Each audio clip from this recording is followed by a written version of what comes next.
649. There was no reply from Jiazi tent. Qin Qingdu had a look of regret. Almost the entire savage world belonged to this old man. He only occupied a great wall of sword chi. He did not even dare to challenge him? As expected, if a man was not a sword cultivator, he would not be able to do it. Qin Qingdu was silent for a moment, then suddenly asked, "Is the bottleneck of the unpolished jade realm so hard to break through?" Wei Jin spoke the truth. "To me it is very difficult. When I met Senior Alliance and broke through the bottleneck of the nascent soul realm, it was already a fluke. I have always felt guilty about taking credit for myself." He thought that Sword Immortal boss would mock him, but he did not expect Qin Qingdu to nod his head. It is not easy to reach the immortal realm. Actually, it is difficult for a sword cultivator to break through to the next realm. Wei Jin asked, "Sword Immortal boss, can you give me some pointers?" Qin Qingdu turned to look at the number 1 sword cultivator of the Aquarius continent, a young man who openly admitted that he was troubled by love. As for Wei Jin, in the vast world where sword fate was relatively thin, to be able to reach the upper 5 realms at the age of 40, even in the Great Wall of Sword Chi, it was considered a great achievement. How did Wei Jin do it? Other than his own talent being good, it was also thanks to Alliance that bastard imparting him his plan. The old almanac of the Great Wall of Sword Chi, to the sword cultivators of the vast world, it was the golden rule. Of course, the prerequisite was to be able to flip through the almanac. Alliance had no problem. He was the kind that almost finished flipping through the almanac. He was also a thief. Alliance helped Wei Jin by stacking the 2 methods together and risking his life to break through and advance, becoming the leader of the Aquarius continent Sword Dao. Strictly speaking, his methods were not glorious and not too brilliant. Qin Qing had lived for 10,000 years and naturally saw through Wei Jin's cultivation foundation. The saying of the strong having strong luck had some truth to it.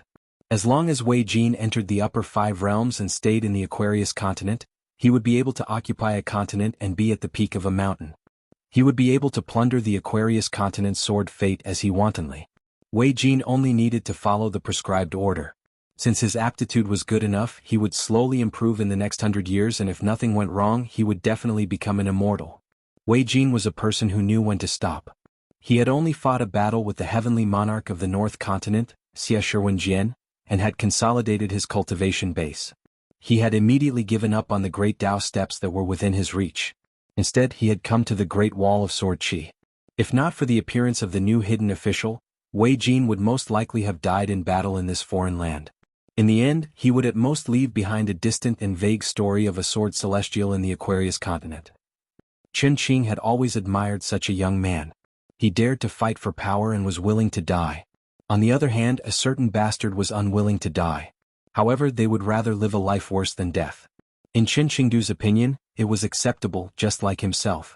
After Qin Qing heard Wei Jin's request, he was not in a hurry to give an answer. He laughed. "Why did you only ask today? Wei Jin, you are very smart. Letting you stay in the thatched cottage at the back, you should know that this is my tacit agreement. First it was Chao Ci, then it was Qin Pingan, and now it's you. Not everyone can be neighbors with Qin Qing." Wei Jin looked at the battlefield in the south and said softly, "As the only sword immortal of the Aquarius continent, I hope to come to the Great Wall of Sword Chi without any selfish desires. In the end, I hope to leave the Great Wall of Sword Chi with dignity. This is one of the reasons. Another reason is that I hope to rely on my sword to exchange for the guidance of my eldest sword immortal. That year, Senior Alliance gave me pointers. I do not wish for the next time we meet Senior Alliance to feel that he helped a piece of trash. That piece of trash did not amount to anything, and became a sword immortal that could peacefully lie in the realm book and wait for death." There were some things that Wei Jin did not say. Senior Alliance had once teased him when he was drinking with him. He said that it was actually very difficult for the infatuated people in the world to have lovers. After all, the matchmaker now had many red strings involved, and he could not forcefully tie a girl to the bridal sedan. Then he should take a step back and let himself live a better life. He should let the girl that he missed because of the past in the future, she would have a small regret in her heart. Maybe when she argued with her husband in the future, she would be able to say that someone in the past was also her admirer. Qin Qing liked Wei Jin's openness. He laughed. "In the future, every now and then, every time you accumulate some merit, I will impart to you a sword technique. It is not a low-grade technique, it is the Dao foundation of an old friend of mine in the past." Wei Jin cupped his fists and bowed. He did not say anything. In Wei Jin's view, the heart of a sword cultivator, and the words that he wanted to say were all about the sword. Qin Qing shook his head. Not very good. The old man rubbed his chin and clicked his tongue. First, there was that Alliance who nagged at you for 100 years. Once he left, there was the second shopkeeper. It seems that it is really difficult to go from extravagance to frugality. Wei Jin said helplessly, I can't learn. The old man laughed, there is no need to learn. Besides, you can't learn it. Wei Jin asked, will Senior Alliance return to the Great Wall of Sword Qi? Chen Qing asked, have you ever thought about why Alliance taught you the method to break out of seclusion? Wei Jin answered, I have thought about it, but I don't understand. Alliance did not meet you by chance. He purposely found you and taught you swordsmanship. It was not because he was scheming against you and felt that you would definitely return to the Great Wall of Sword Qi. It was also not because he felt that you were not accomplished and casually gave you alms so that you, the future master of the continent's sword Dao, would be grateful to him. Instead, he sincerely hoped that you, Wei Jin, would be able to stand side by side with him, Alliance, in the future. It was the same for Wei Jin. Alliance treated all those who walked on the same path as him equally. Chen Qing said, this is the reason why I taught you the sword technique. Sword cultivators need to be in the company of the weak and fight against the strong. Those who see others as ants are ants themselves. Back in the day, who wasn't an ant under one's feet? Wei Jin seemed to have understood something. The old man put his hands behind his back and glanced at the sky. He retracted his gaze and looked towards the southern land. Swordsmen, sword techniques in the heavens, guests on the earth. When a sword cultivator, who was clearly a sword immortal, was willing to call himself a swordsman from the bottom of his heart, it was a little interesting. In Chen Qing's opinion, Wei Jin was lacking in this. Even if this young sword immortal had always been in the Jianghu, in fact, Wei Jin had never felt that he belonged to the Jianghu. He was a passerby of the entire human world. In the end, he still had to go up the mountain to become an immortal. He would bring his sword up the mountain with him and try his best to distance himself from the secular world. He was most afraid of the messy karma. However, Qin Qingdou looked into the distance and recalled a picture scroll of his youth. When a sword cultivator ascended to the top, he would seek the sword from the heavens. The person with the highest realm would be more involved with the human world. In the end, step by step, it would be extremely slow. Relying on the complicated threads of the human heart, it was as if he was dragging the entire world upwards. This was the earliest sword cultivator. This was the true purity of the heart of the sword. With great perseverance and great wishes, he took on great burdens and endured great hardships. He was determined to let the entire human world go to a higher place. Now, be it sword cultivators or other chi refinement warriors, which one of them did not want to be pure of heart and few desires? They wanted to sever themselves from the secular world and become immortals on the mountain that did not stir up any dust.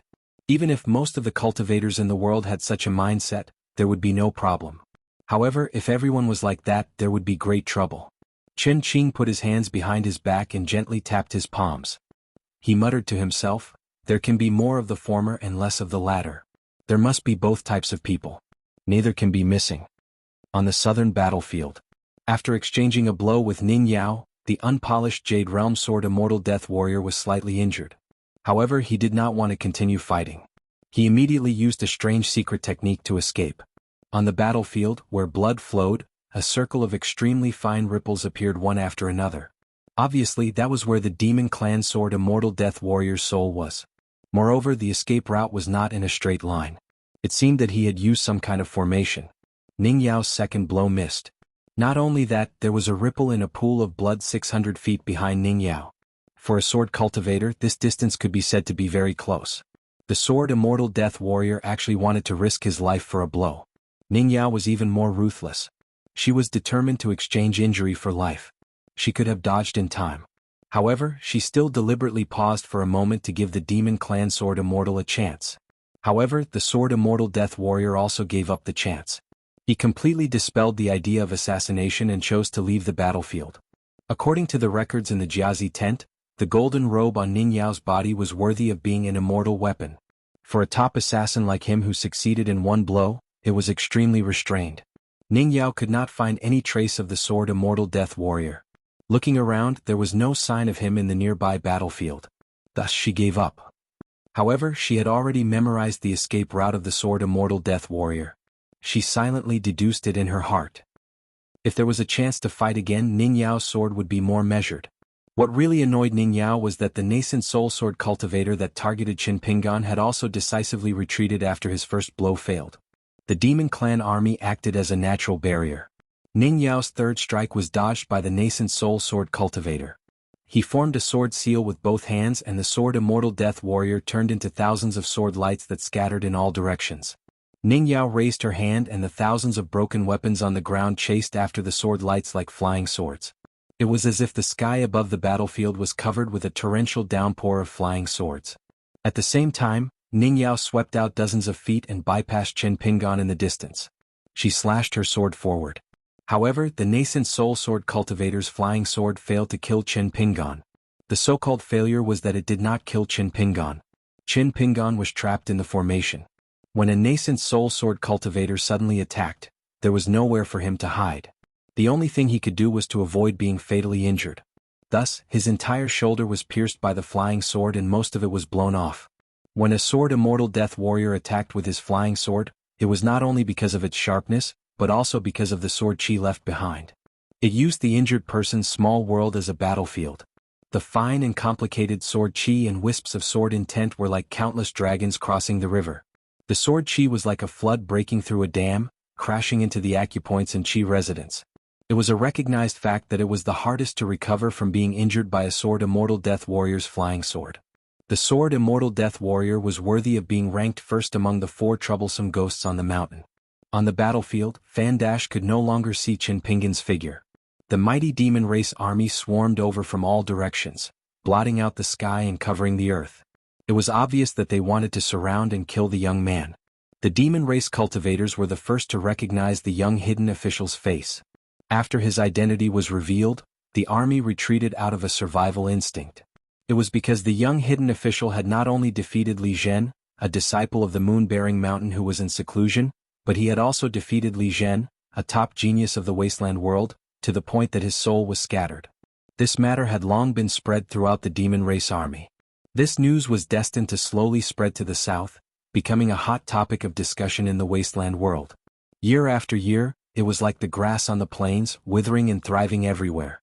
Even after 100 years, it might still be talked about by those who remembered it. It was also because the hidden official of the Great Wall of Sword Chi had been the same as the ponytailed little girl, named Xiao Chua, for far too many years. When the demon race army remembered that this hidden official was not the hidden official, coupled with the fact that Qin Pingan was alone and that Ning Yao did not seem to have any intention of assisting the new hidden official, some of the demon race cultivators who had their best friends killed by the young martial artist were already determined to take revenge. They were willing to exchange their lives for the young man's injuries. Some of them felt that the young man was only one person while their army was in formation. They took the opportunity to secretly throw out a spell or a natal item which was absolutely safe. There were also golden core demon race cultivators and sword immortal death warriors who had their own thoughts. Their attacks were extremely precise and ruthless. They did not expect to kill in one blow, but only wanted to cut the flesh with a blunt knife. Killing on the battlefield had a huge influence. When individuals were involved in it, they would often follow the general trend. They would be defeated, mutinies, and forget about death.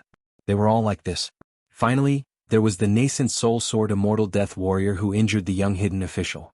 Killing intent was everywhere, covering the sky and the earth. In the distance, Fan Dash murmured, "They shouldn't have opened the formation like this. It's too dangerous. In this kind of battlefield, how could there not be accidents? It's not the martial arts fist after all." If not for Ning Yao holding the formation, the deputy manager would have undoubtedly died with such a punch. Ning Yao said, "It's because I'm here that he punched like this. This is the order of things. That's how it should be." Ning Yao also knew why Fan Dash was so uneasy.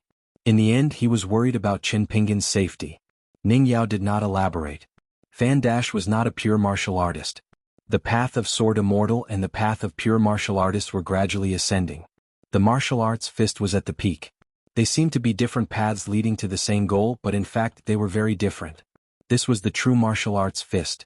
Competing with others was only a small path of martial arts. Using one's own strength, using only one's fist to compete with the heavens and earth, this was the true glory of the great Tao.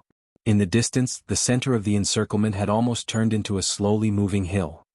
As Fan Dash sheathed his sword, he could not help but ask, "If this continues, will it really be okay?" She said, "The other side is not okay." Fan Dash was speechless.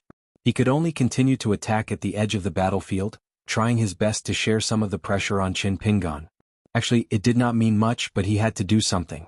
When dealing with people, it was a good habit to seek peace of mind as much as possible when one's strength was beyond one's reach. Ning Yao controlled the sword immortal and traversed the battlefield wantonly. A long golden line condensed in the middle of the demon race army and did not disperse for a long time. There were straight lines that crisscrossed with each other, but there were also crooked golden trajectories that spanned several thousand feet. Everywhere it went, there were broken limbs and broken bones that had been sliced apart by the golden sword. The golden light itself was like a natural talisman array, containing extremely heavy sword intent. Together with the overflowing sword chi in the surroundings, it made the demon race army suffer. Many Middle Five Realm cultivators simply lay on the ground, avoiding the golden lines that were growing denser and denser. Many Dragon Gate cultivators and Golden Core cultivators had already rapidly left the golden sword array that was suspended in the air. Ning Yao glanced at the golden lines on the battlefield. After gathering enough sword chi, she formed a seal with 2 fingers and gently slashed downwards. It was like a heavy rain that was suspended in the air, resembling a huge pond that was just above the ground. Then it suddenly fell to the ground. On Qin Pingan's battlefield, the ground shook and the fist aura was as loud as thunder. The nearby demon race soldiers were sent flying in all directions. A small mountain that was piled up by the demon race army seemed to have collapsed from the middle. Fan Dash heaved a sigh of relief. He finally saw Qin Pingan's figure. He looked a little wretched. His clothes were tattered and his flesh was mangled. The fist intent was so thick that it was almost visible to the naked eye. It flowed through Qin Pingan's body as if a god was protecting his body. This was probably the world's most worthy golden body realm martial artist. Although Fan Dash was a sword cultivator and dreamed of becoming a sword immortal, after witnessing this scene he could not help but admit that the golden body of a martial artist was unbreakable. It was truly tyrannical. Qin Pingan was hit in the back by a dazzling spell technique. He only staggered a step before he took advantage of the momentum to charge forward. He moved straight for more than 100 feet and opened a path with his fist. A military demon race cultivator swept a large halberd across his waist and sent Qin Pingan flying for more than 100 feet. At the same time, dozens of spells and divine abilities and dozens of natal items followed him like shadows. In the blink of an eye, Qin Pingan had just landed on the ground. A small mountain was formed on the battlefield and he disappeared without a trace. One good thing about Fan Dash was that he did not do unnecessary things. However, Fan Dash became more and more frightened. Were those demon race cultivators crazy? Why were they so reckless with their lives? Ning Yao still left the front line to the injured Qin Pingan alone. At most, she would help to attack and hold back the 2 sides of the battlefield. She used the sword immortal to shave off some horizontal thickness of the demon race army. As an immortal weapon, the sword immortal had already gained some sentience. It was like an ignorant child who was learning to speak. It was clearly very carefree at the moment. In the past, it was indeed somewhat sullen in Qin Pingan's hands. It was fine that its master, who was not even a sword cultivator, could order it around at will. The key was that every time the sword immortal appeared, it was far from satisfying. Although Ning Yao was calm and composed, her sword heart was calm, and her attacks were always accurate. It did not mean that she was not worried about Qin Pingan's situation at all. How great was the merit of killing the hidden official of the Great Wall of Sword Chi on the battlefield? The 60 military tents in the wasteland world had a great debate about this matter. There were roughly 3 opinions. The military tents led by Ginyin Camp believed that killing the hidden official Qin Pingan was equivalent to killing a Jade Realm sword immortal. The reason was that although Qin Pingan was the new hidden official and held a high position in the Great Wall of Sword Chi, and he was in charge of the hidden official's line of command and had caused great losses to the wasteland world, Qin Pingan was not a sword cultivator. Moreover, his realm was not high. Although he could kill Li Zhen in a fight, he did not necessarily have the combat power of a peak nascent soul realm sword cultivator. Therefore, with his identity as a hidden official, it was reasonable to regard him as a Jade Realm sword immortal.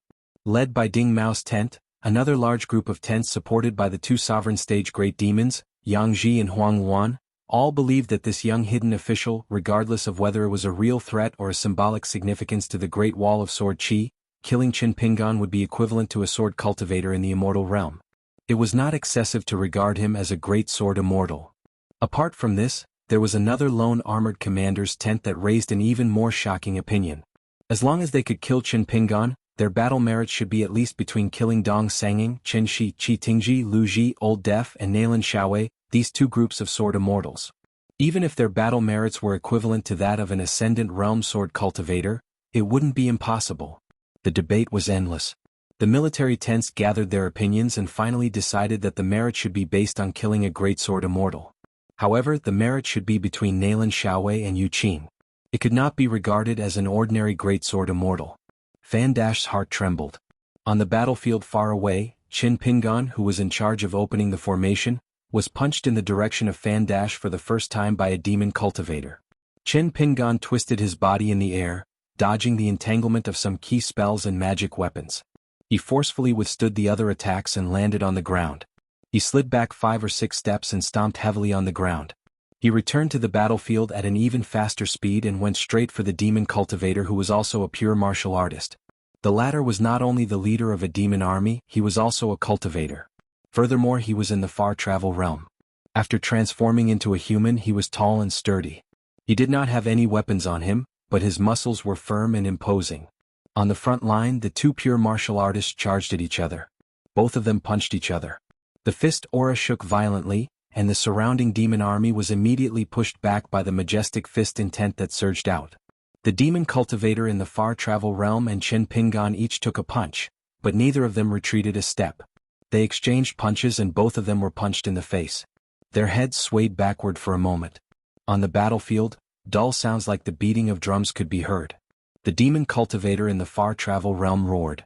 He wanted the nearby Golden Core and Dragon Gate cultivators to throw all their magic weapons and spells at him without caring about their own lives. In the blink of an eye, Qin Pingan had exchanged punches and punched 16 times consecutively. Since the other party dared to stay where they were, he would not move either. Regardless of their identities or factions, there was no better way to exchange punches than to exchange punches on the spot. It was straightforward and open. As long as the fist technique was good enough and the punches were heavy enough, the other party would fall to the ground obediently. It was as if they were acknowledging their ancestors on the path of fist techniques. Among the sword cultivators of the hidden officials, Deng Liang was the most stable. He was a sword cultivator born in the mountains and was later taken in by the sect as an immortal master of records. He knew the taste of the mud of the mortal world the most. He was also influenced by the ethereal immortal qi of the cave abode in the mountains. Naturally, he was not impatient. Almost everyone's calmness had been honed bit by bit. However, for some reason, Deng Liang suddenly flipped the writing table today. Then Deng Liang instantly quietened down and apologized. After sitting in a daze for a moment, he got up and quietly set up the writing table. Sword Immortal Chou Miao shook his head gently, indicating that there was no need for anyone to say anything. With Chou Miao expressing his stance, the other sword cultivators could only turn a blind eye. Even Xian Can and Chao Gun, who were also outsiders like Deng Liang, maintained their silence. Dong Bujue glared at Guizhujie, who was winking at him. What the hell? Deng Liang liking Dong Bujue was not a reason for Dong Bujue to like him. Deng Liang had a gloomy expression. He took out a wine flask and drank silently. In the process of the Sword Chi Great Wall in the wilderness, 3 young geniuses from the Sword Chi Great Wall had their intrinsic flying swords destroyed.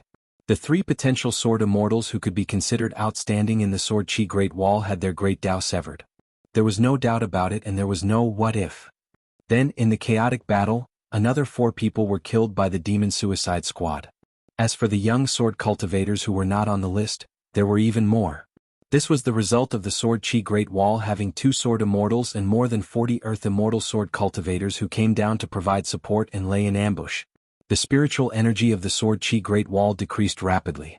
The daily consumption of resources was a huge expenditure that no sect in the world could imagine.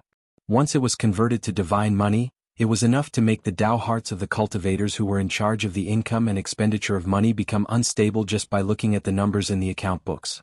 The transformation of the heaven and earth between the two sides had been subtly accelerated by the wilderness. According to the heavenly secrets revealed by the hidden official, it was not easy for the saints of the 3 sects to attack previously. After they worked together to create the long golden river that separated the battlefield, it was more like a resolute choice. There was no turning back, or it could be said that they did not want to take the original path. The situation was fierce.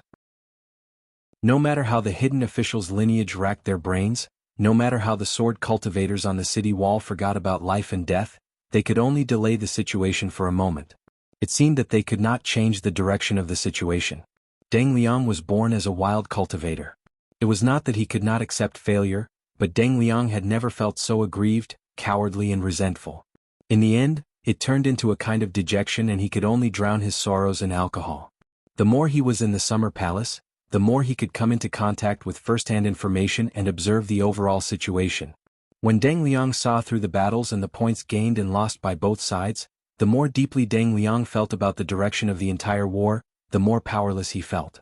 Lin Junbai was only busy with the matters at hand. Chou Miao looked at Lin Junbai, and the young sword immortal nodded subtly. Lin Junbai was the pride of the central divine continent, and the great Tao was more lofty. Lin Junbai did not know that Chou Miao had such a high opinion of him. After arriving at the Great Wall of Sword Qi, the first thing Lin Junbai learned was to lower his own status even more. In reality, although Lin Junbai gave people the feeling that he was scheming, quick-witted and intelligent, and was outstanding in all aspects, the feeling he gave people was that he was not as trustworthy as Chou Miao. He was like a natural unpolished jade that had been carved extremely well. But precisely because of this, of course, this was comparing Lin Junbai to Chou Miao. In the main hall of the Summer Palace, the other sword cultivators all acknowledged Lin Junbai's three-handed seat and sat firmly. Chou Miao and Lin Junbai were the exact opposite, simple and reserved. This young sword immortal, with a basket of legendary deeds, became a sword cultivator of the hidden official's lineage. But he was not the new hidden official, and was slightly inferior. He had not said any words that would cause people to slap the table in praise, and had not done anything that would cause people to be shocked. But he was able to convince the masses and make people trust him. Everyone in the hidden official's lineage had probably thought that if something really happened to that young hidden official, who would become the next hidden official? It would definitely be Chou Miao and not Lin Junbai. Lin Junbai did not have much resentment towards this. He had to admit that his skills were inferior. Lin Junbai had never been afraid of interacting with experts. He learned everything very quickly. As long as it was not a life-and-death situation, the improvement of his chess skills after the spar was all capital that entered his pocket. Lin Junbai was very clear that sword immortal Chou Miao's ability to convince the masses was not as simple as Chou Miao's high cultivation level. There were many things about Chou Miao that were worth him studying and learning. For example, no one would think that sword immortal Chou Miao was a brilliant and intelligent person who took every conceivable possibility into account. No one's first impression would be like this. If one said that Chou Miao's sword skills were high, but he had a gentle personality and did not have a sharp edge, the impression that the young hidden official gave people was that his cultivation level was not high, but he could fight very well.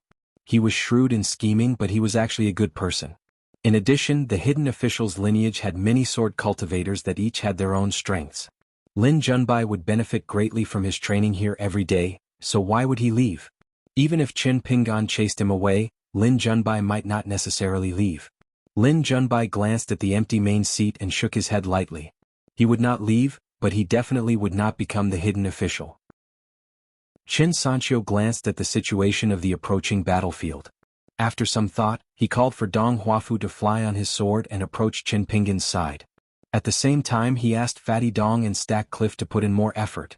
Once they caught their breaths, they would immediately return to reinforce. The two of them flew on their swords and changed the battlefield. They formed a triangular formation with Qin Pingan and Ning Yao. Dong Huafu squatted on his sword and began to make a conclusion. Compared to Sister Ning opening the array, he is slower.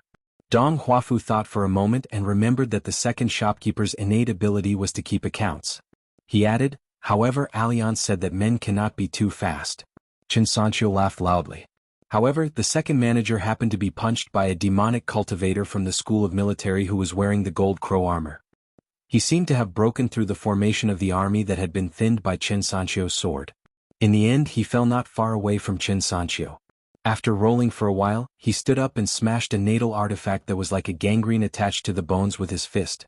Then he changed his stance and summoned a mouthful of pure spiritual qi to stabilize himself. The robes he had borrowed from the hidden official's lineage were almost used up. The last robe he wore had long been torn to shreds. His upper body was almost naked and covered in wounds. His bones were exposed everywhere. Qin Pingan put on the last Ning residence's green robe and turned to look at Dong Haitan. Qin Pingan smiled. Ning Yao also smiled in the distance. Dong Huafu responded with a silly smile. Qin Pingan leaned back and narrowly dodged a sword light that came from behind. Before he fell to the ground, he slapped the ground with his palm and flipped his body. He took a step forward and finally used the land withdrawal talisman for the first time. In the blink of an eye, he came to the side of the demon cultivator who had sneakily attacked with his sword. He swept his arm and decapitated the demon cultivator. Then he lowered his head and used the headless corpse of the demon cultivator as a shield to crash into the demon cultivator. A middle-aged demon cultivator with a wooden expression picked up a broken sword from the ground. It was of inferior quality and barely looked like a sword. He took a step forward and came to Qin Pingan's side. He slashed down with his sword. There was no dazzling sword light or sharp sword intent. It was as silent as the person wielding the sword. However, Qin Pingan did not even have time to use the mind talisman. His fist intent reached the peak and he struggled to hold the sword edge with both hands. But still he was slashed and sunk into the ground.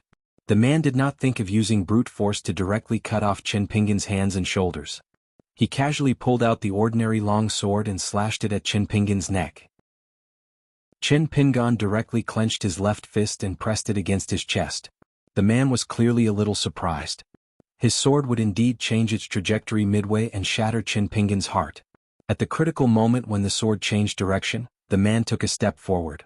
His figure was ethereal like a flying sword and directly came behind Qin Pingan. He twisted the tip of his sword very casually and stabbed backwards, hitting the back of Qin Pingan's spine. Qin Pingan almost at the same time, used his fist to form a dragon. The tip of his sword was blocked for a moment. With the force of the sword, he should have charged forward faster. But Qin Pingan still moved several steps to the side. As expected, the second sword-wielding man appeared directly in front of Qin Pingan's original position and slashed down with his sword. The man smiled faintly and increased his strength as he gently gripped his sword. On the battlefield, nearly 100 sword cultivators instantly appeared. They formed a circle around Qin Pingan. They were still wielding their swords. None of them had an intrinsic flying sword. Their sword tips stabbed straight at Qin Pingan in all sorts of sword stances. Not only that, there was a man wielding a sword in each of the 6 spots outside the circular sword formation. He seemed to be waiting for Qin Pingan to use his core talisman. Outside of this, in front of Ning Yao, Fan Dash, Qin Sanqiu and Dong Huafu, a huge circular sword formation with everyone wielding a sword appeared. Each of them challenged Qin Pingan, Ning Yao, Qin Sanqiu and Dong Huafu, the 2 young geniuses who were listed in the 60-year records. There was also a golden core sword cultivator who was not listed in the records. The true target of this man's sword was both Qin Pingan and Fan Dash. As for the outcome, he had already given the choice to all his peers on the Great Wall of Sword Qi. He did not really care about the outcome. When a sword cultivator attacked, it was fine as long as he was correct. The amount of battle merit was secondary. Every person wielding a sword was both real and fake. Their battle strength would be divided, so he needed to make precise calculations. The sword-wielding man seemed to be somewhat helpless. Somewhere, his figure, which was already faintly discernible, suddenly dispersed. The other sword-wielders were all targeted by at least 2 or 3 flying swords, and at most 5 or 6 flying swords. As for the young hidden official, he did not move. The man who had also covered his face and concealed his aura looked at Qin Pingan one last time. He smiled knowingly and said in a mellow and elegant voice, "A kindred spirit." No one knew where this strange sword cultivator, who had appeared out of nowhere and disappeared like a ghost, had gone. Qin Pingan withdrew all his flying swords and returned them to the moon at the bottom of the well. This flying sword's innate ability was the moon illuminating the deep well. As long as a ripple appeared in the lake of his heart, every time he attacked and withdrew his sword, it would be a scene of a broken moon and then a full moon. Everything depended on the sword cultivator's thoughts. He had nurtured 2 innate flying swords with great difficulty, but in the end, the moon at the bottom of the well had to appear prematurely. Qin Pingan cursed inwardly, "A kindred spirit." 650. Yes, the latest issue of the journal has been published. Ning Yao let Qin Pingan return to the city first and reminded him to be careful on the way. Dong Huafu felt that her words were a little redundant. Dong Huafu's style had always been straightforward. Qin Sanqiu smiled and said, "It would be troublesome if there weren't any redundant words between a man and a woman." Dong Huafu nodded in agreement and then asked, "Do you have the chance to speak?" Qin Sanqiu imitated the second shopkeeper and smiled. Dong Huafu was afraid that the second shopkeeper would hold a grudge against him, but he was not afraid of Qin Sanqiu, who wanted to be his brother-in-law even in his dreams. Therefore he said something to make things worse. "Did my sister become a sword cultivator of the hidden official's lineage because she wanted to hide from you? If that's the case, then it's too much. I'll speak up for you later. I still have this bit of loyalty." Qin Sancho shook his head and said, "Not really. Your sister is a straightforward person. She likes someone, she likes them. If she doesn't like them, she doesn't like them. She won't do it on purpose. Liking someone was always good." Besides, ever since Qin Sancho started wearing open-crotch pants, he felt that the neighbor's sister Dong did not become good just because he liked her. She was really good. Just like the first time Qin Sancho saw the words, "childhood sweetheart," in a book, he felt that it was the most touching phrase in the world. Things like a calm lake or a fiery autumn mountain had to be put aside. To say that Dongbu was beautiful was actually not enough. It was just that after so many years, the more Qin Sancho drank, the more he liked her. Before Qin Pingan arrived at the Great Wall of Sword Qi, Qin Sancho would always head over to Dongbu's side to observe the battle from afar. This time, when the situation was dire, Qin Sancho had lent a helping hand. Dongbu thanked her after the battle and gave her a heart-wrenching reply. This was the second time Dongbu had explicitly told Qin Sancho that they were both sword cultivators and friends. They could help each other on the battlefield, but he advised Qin Sancho not to have any thoughts of becoming Dao companions on the mountain. Whenever Dongbu thought of this, goosebumps would appear all over his body. That time, Qin Sancho returned to the city and drank some wine. On the way home, he pushed walls and crashed into trees again. Qin Pingan's injuries were not light. Not only were his skin, flesh, tendons, and bones damaged, the most troublesome part was the sword qi left behind by the sword cultivators' flying swords and the injuries caused by the many demon cultivators attacking his natal item. However, Qin Pingan's spirit didn't decrease. Instead, it increased. Ning Yao hadn't seen Qin Pingan with such bright eyes in a long time. Words. He picked up a damaged sword of unknown origin. The sword itself was not too mysterious, but it was heavy. It was probably made of good materials and was worth some money. In the Jianghu of the vassal states of the Aquarius continent, this was a real divine weapon. Even the gods of the mountains and rivers of those places were afraid of it. Qin Pingan took the lead to fly north on his sword. He chose a place where the demon army's battle formation was weak. He punched a little along the way. He did not go directly to the top of the city wall. Instead, he rode his sword to the highest point of the word Meng on the city wall. He sat cross-legged and took out the blade-strengthening gourd. He drank a few mouthfuls of osmanthus wine and observed the battlefield closely. While he meditated and recuperated, he skillfully bandaged his wounds. Every big word carved on the wall, every horizontal stroke, was an excellent place for cultivation. But when it came to the stage of the battle, these natural sword cultivators' training grounds were often places of death. Therefore, the old sword cultivators who could cultivate here for hundreds of years must have great killing power and were very good at preserving their lives. Not far from Qin Pingan, there was an old sword cultivator who was meditating with his eyes closed. He did not stand up to greet him, so Qin Pingan did not disturb him. Looking at the old man's appearance, he should be the nascent soul sword cultivator Yin Chen on the 6th page of the 3rd book. He was old, but the bottleneck was hard to break. He had always been stuck in the nascent soul realm. He had an arrogant personality and was a loner with no family. The sword cultivators of the Great Wall of Sword Qi almost always had close friends. They were either alive or dead.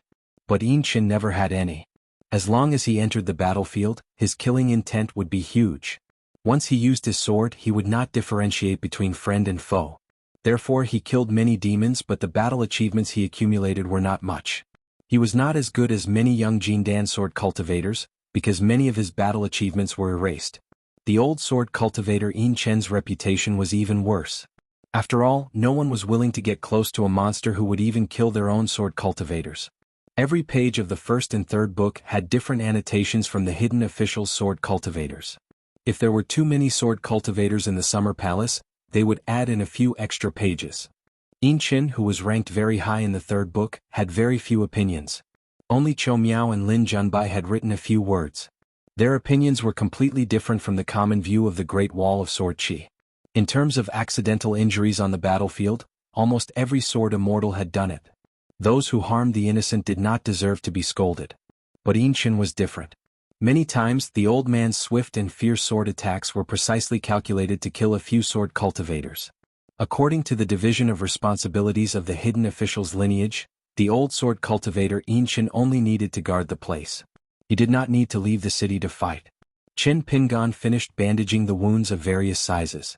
He took out a filth removal talisman and quickly got rid of the bloodstains. He was a guest after all. Even if the host did not smile, it was not a reason for the guest to be disrespectful.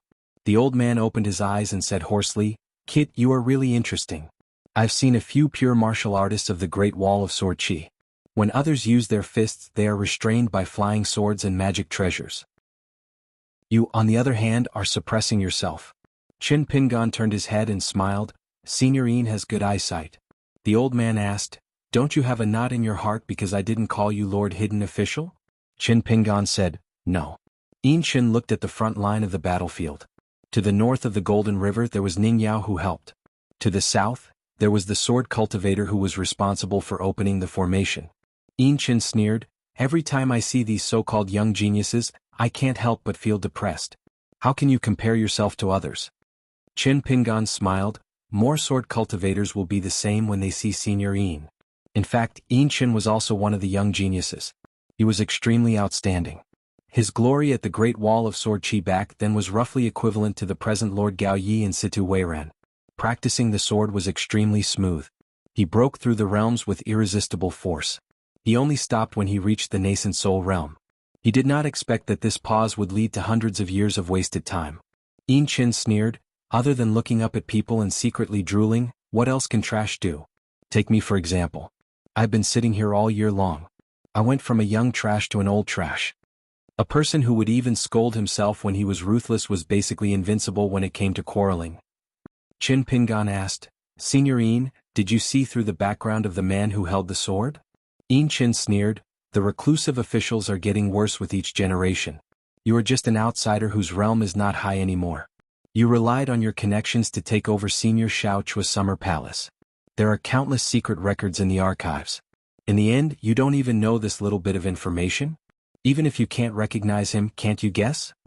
Chin Pingan did not mind these words. "You scolded you, I asked my questions."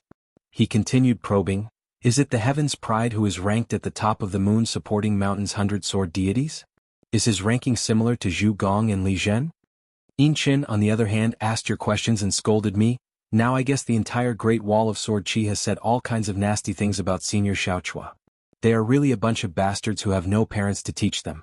If I were Senior Shao Chua, I would break through the Great Wall of Sword Chi and find out all the sword cultivators who scolded me before. If they dare to scold me, they can live. If they don't, they can die. That's how satisfying it is. Alright, previously when the great demon Yang Ji killed that south wandering sword deity, you were also scolded for the sake of the big picture. How did it feel? If you were to do it again, would you just let those sword cultivators who are courting death be?" Chin Pingan said, "Alliance once told me that if a person can survive, he must not die. If I can save many people by being scolded, is there a better deal than this? I don't think so."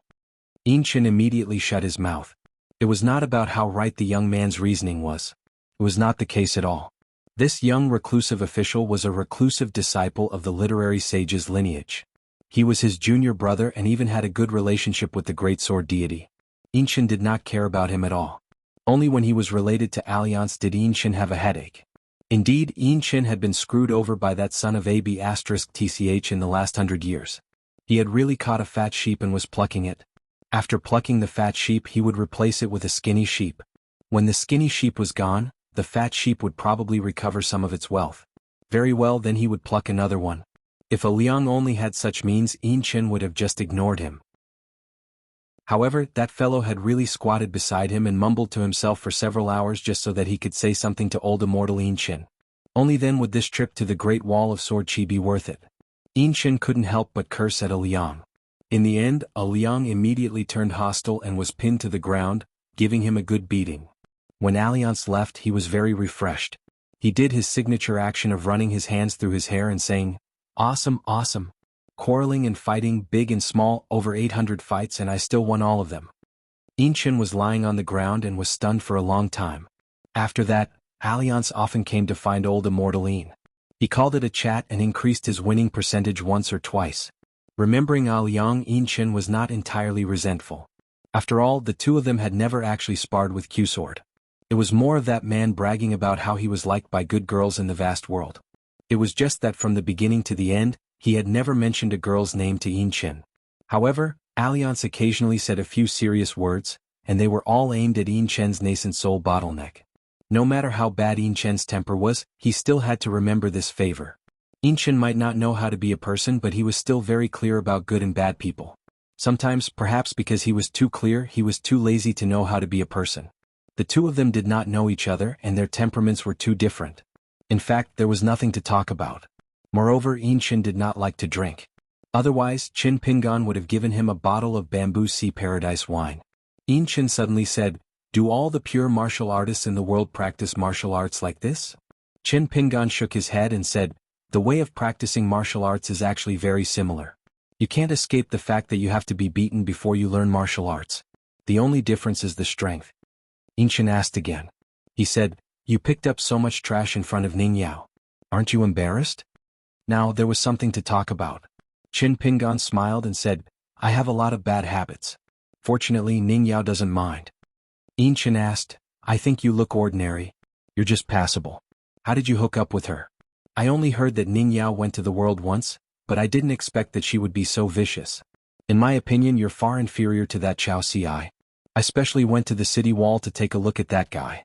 Whether it's his appearance or his martial arts, you can't compare at all." It was great to chat like this. The old senior was praising him. Chin Pingan hurriedly got up and sat down close to old immortal Een. He drank a mouthful of wine and said with a smile, "I can't compare to you in martial arts. I admit it. If we're talking about appearance, the difference isn't big." Unexpectedly, Inchen suddenly turned hostile. "I'm going to take care of my sword. I'll have to trouble hidden official to make way. Don't be an eyesore here. You're not likable." Chin Pingan resentfully got up and left on his sword. Inchen clenched his fists and rested them on his knees. He smiled. All the scholars in the world deserved a beating. Chin Pingan went to the thatched cottage at the city wall. He first greeted the great sword immortal Wei Jin, who held up half of the wine shop's sky. Wei Jin smiled and said, "What a good fist. Anyway, it looks very powerful. It has the style of the invincible divine fist sect's old leader. It's just that it's a bit slow to chisel through the formation." Using his fists to kill a remote wandering martial artist of the desolate world was naturally not a big achievement compared to a sword immortal sword attack. However, it was still rare. It would be a delicious dish to accompany wine. Chin Pingan laughed and said, "Next time we go to the shop, I'll give you a bowl of Yangchun noodles. That way you can talk less." Wei Jin pointed at the thatched cottage behind him. "Boss Sword Immortal is not in a good mood. You should talk more." Chin Pingan and Wei Jin parted ways.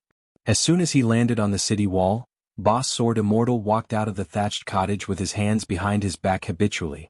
"Yo, Martial God Chin. Your arrival brings light to my humble abode." Chin Pingan found it strange. Boss Sword Immortal was not so polite in the past. In his impression, Boss Sword Immortal was a person of virtue and prestige who cherished his words like gold. Chin Qingdo glanced at Chin Pingan. His injuries were not bad and he had gained a lot. He said in his mind, "I owe you 2 secrets. Now I can tell you."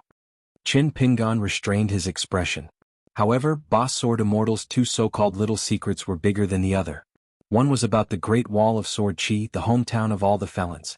Half of the earliest ancient felons' hometown was from the desolate world, and the other half was from the 5th world that was now opened. Chin Pingan was stunned. So, half of the felons and their descendants were actually in their hometown from the beginning? So, they were born in the Great Wall of Sword Chi, died in the Great Wall of Sword Chi, and were all in their hometown? Then, if the remaining half of the felons' descendants wanted to return to their roots, it had something to do with the 5th world? As long as they could survive, they would at least have a chance to return home? The second secret was even bigger. Big Brother Sword Immortal's words were extremely shocking. The path of martial artists to the heavens was actually a path to becoming a god, and it would also involve military cultivators. Although Chin Pingan had some guesses before, when Boss Sword Immortal said it himself, he immediately understood a lot of things. For example, he no longer found it strange that there was a golden body on the path of martial arts. And all the gods in the world created a golden body, which was the foundation of the great Tao. Putting aside the fact that the heroic spirits had become gods, the process of a living person becoming a god was similar to the experience of the Iron Talisman River's water deity Yang Hua. Emaciated body and bones was a path that one had to go through. This was actually similar to a martial artist's tempering of the body and bones. Chin Qingdu did not say it out loud. Anyway, this kid liked to think. He would have plenty of time to ponder over the first pages of this old almanac. He walked slowly with Chin Pingan. Since they had started walking, they could not turn back after a few steps, so the old man said a little more. Since ancient times there has been a difference between gods and immortals. First gods, then immortals. What? According to today's saying, if a person's soul does not dissipate after death, that person is a god. Enjoying the incense offerings of the mortal world, one does not need to cultivate to be able to stabilize their golden body. Immortals who do not die are those chi cultivators who are now lying in the mountains. When scholars write history books, they always delete and subtract. Over time they get further and further away from the truth. If you have the chance in the future, you can go to the 3 great academies and become the reclusive disciple of that old scholar. You can flip through a few worthless old books. You still have the face to do that. Qin Pingan only listened and remembered these sayings. They were not significant for the time being. If he were to be more pragmatic, it could be said that they were meaningless. However, the following statement made Qin Pingan's ears perk up obediently, afraid that he would miss a single word. First you travel far away, then you reach the peak, then you reach the 10th realm of martial arts. It is divided into 3 levels: vigor, purity, and godly arrival. What is godly arrival? I remember there is a saying in your hometown. What is it called? Arrival. Qin Pingan blurted out, if a person's skills are good enough, whether it is farming or making porcelain, others like to praise him as arrival. Qin Qingdu nodded. Arrival? Arrival? Arrival? How do you walk? Who will guard the door? The answer is in your hometown. What is it again? Qin Pingan said, me. Qin Qingdu smiled and nodded. He then explained in detail the 3rd level of the 10th realm. But for the first time the old man had a nostalgic expression. In the Aquarius continent he had an old friend. He had also drawn a circle on the ground and imprisoned himself for 10,000 years. So Qin Qingdu said something off-topic. Embroidered tiger Chui Dong is really powerful. Qin Pingan said, that year, in the first round of the Truth Heart game, because Mr. Qi was there, I passed it safely. When Mr. Qi was not there, I could not pass the 2nd round no matter what. And that was because Chui Dong did not put all his effort into the game. Qin Qingdu said, all the sufferings that are difficult to endure are like a hole in the heart. The bigger the hole, the more it can hold in the future. Qin Pingan nodded. But it was also possible to make up for that hole for the rest of one's life. For example, the more the world owes a person's childhood, the more that person will make up for it when they grow up. Leaving the city, Qin Pingan flew on his sword to the private residence of the Summer Palace. He began to recuperate in peace. After a short 2 days, Qin Pingan made a trip to the Summer Palace. He came and went as he pleased. He held the jade token in his hand and did not need to use a contraction talisman. Qin Pingan chose a secluded place and watched Grandma Bai teach the children martial arts. She was talking about what, the whole body is a fist, meant how to learn and how to practice. Qin Pingan was familiar with one of the children. It was the tomboy called Yuan Zhaohua. He gave her 2 folding fans. She was the only girl in the Great Wall of Sword Chi who could use her real ability to cheat the second shopkeeper of his money. As for the other children, Qin Pingan was familiar with them. This was because they were the martial arts seeds that he and the hidden official had carefully selected. One of the children had already been brought to the central divine continent by Yu Zhuanfu. The others who were not too late to learn martial arts were all here. The Great Wall of Sword Chi had many sword cultivators, but there were very few pure martial artists. If the Great Wall of Sword Chi was breached and the world changed, it would be reduced to a piece of land in the wilderness. Would the fortune of martial artists be left for the wilderness? Of course not.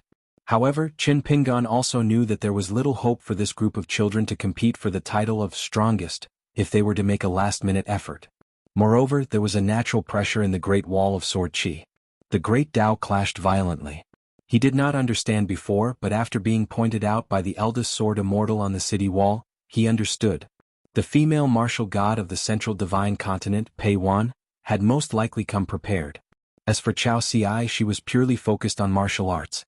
She never needed martial arts fate. Qin Pingan admitted that he was far inferior to Chao Ci in this aspect.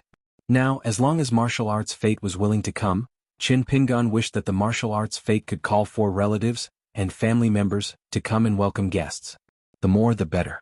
But even if this group of children practiced martial arts hastily and could not earn martial arts fate, it did not matter much. As long as they had a skill and a good foundation, they could survive no matter where they went in the future. Or rather, their chances of survival would only be greater. In a chaotic world, if one wanted to settle down, one had to fight for a place to stay.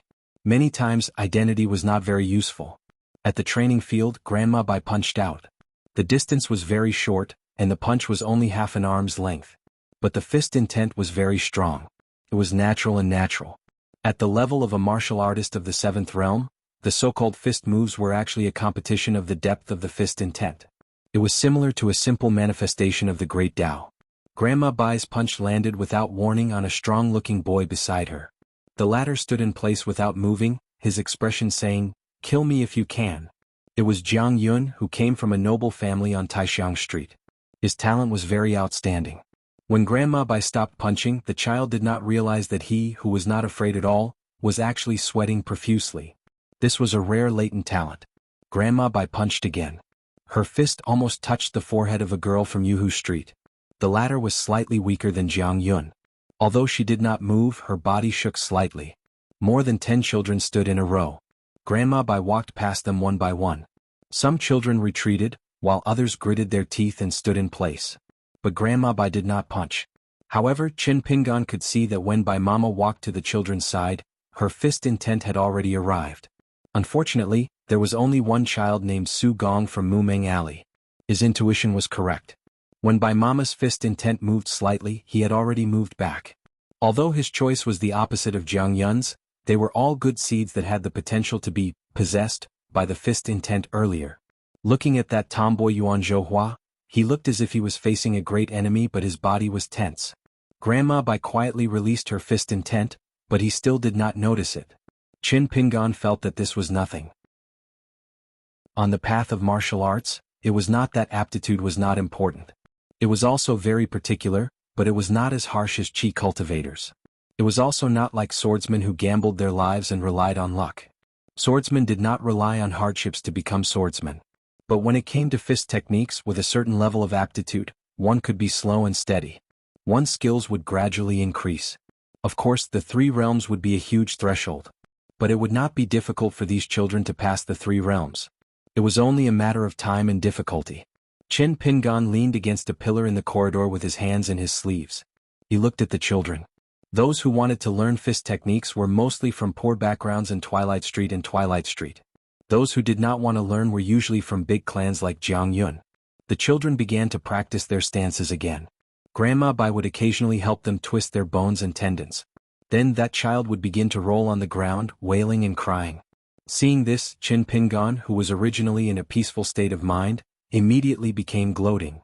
He was quite happy. But when he saw the tomboy and a child from a shabby alley lying on the ground in pain, he felt a little sad. Grandma Bai glanced in the direction of her son-in-law with a kind expression. The old woman's gaze was slightly inquiring. Qin Pingan hurriedly waved his hand, indicating that he was just here to take a look. Unexpectedly, Grandma Bai still smiled and said, "Hidden official, there is someone here who wants to learn fist techniques from you. He thinks that my fist techniques are too feminine. Why don't you teach him?" Just as Qin Pingan was about to decline, Jiang Yun crossed his arms and shouted at the top of his lungs, "Where is the hidden official?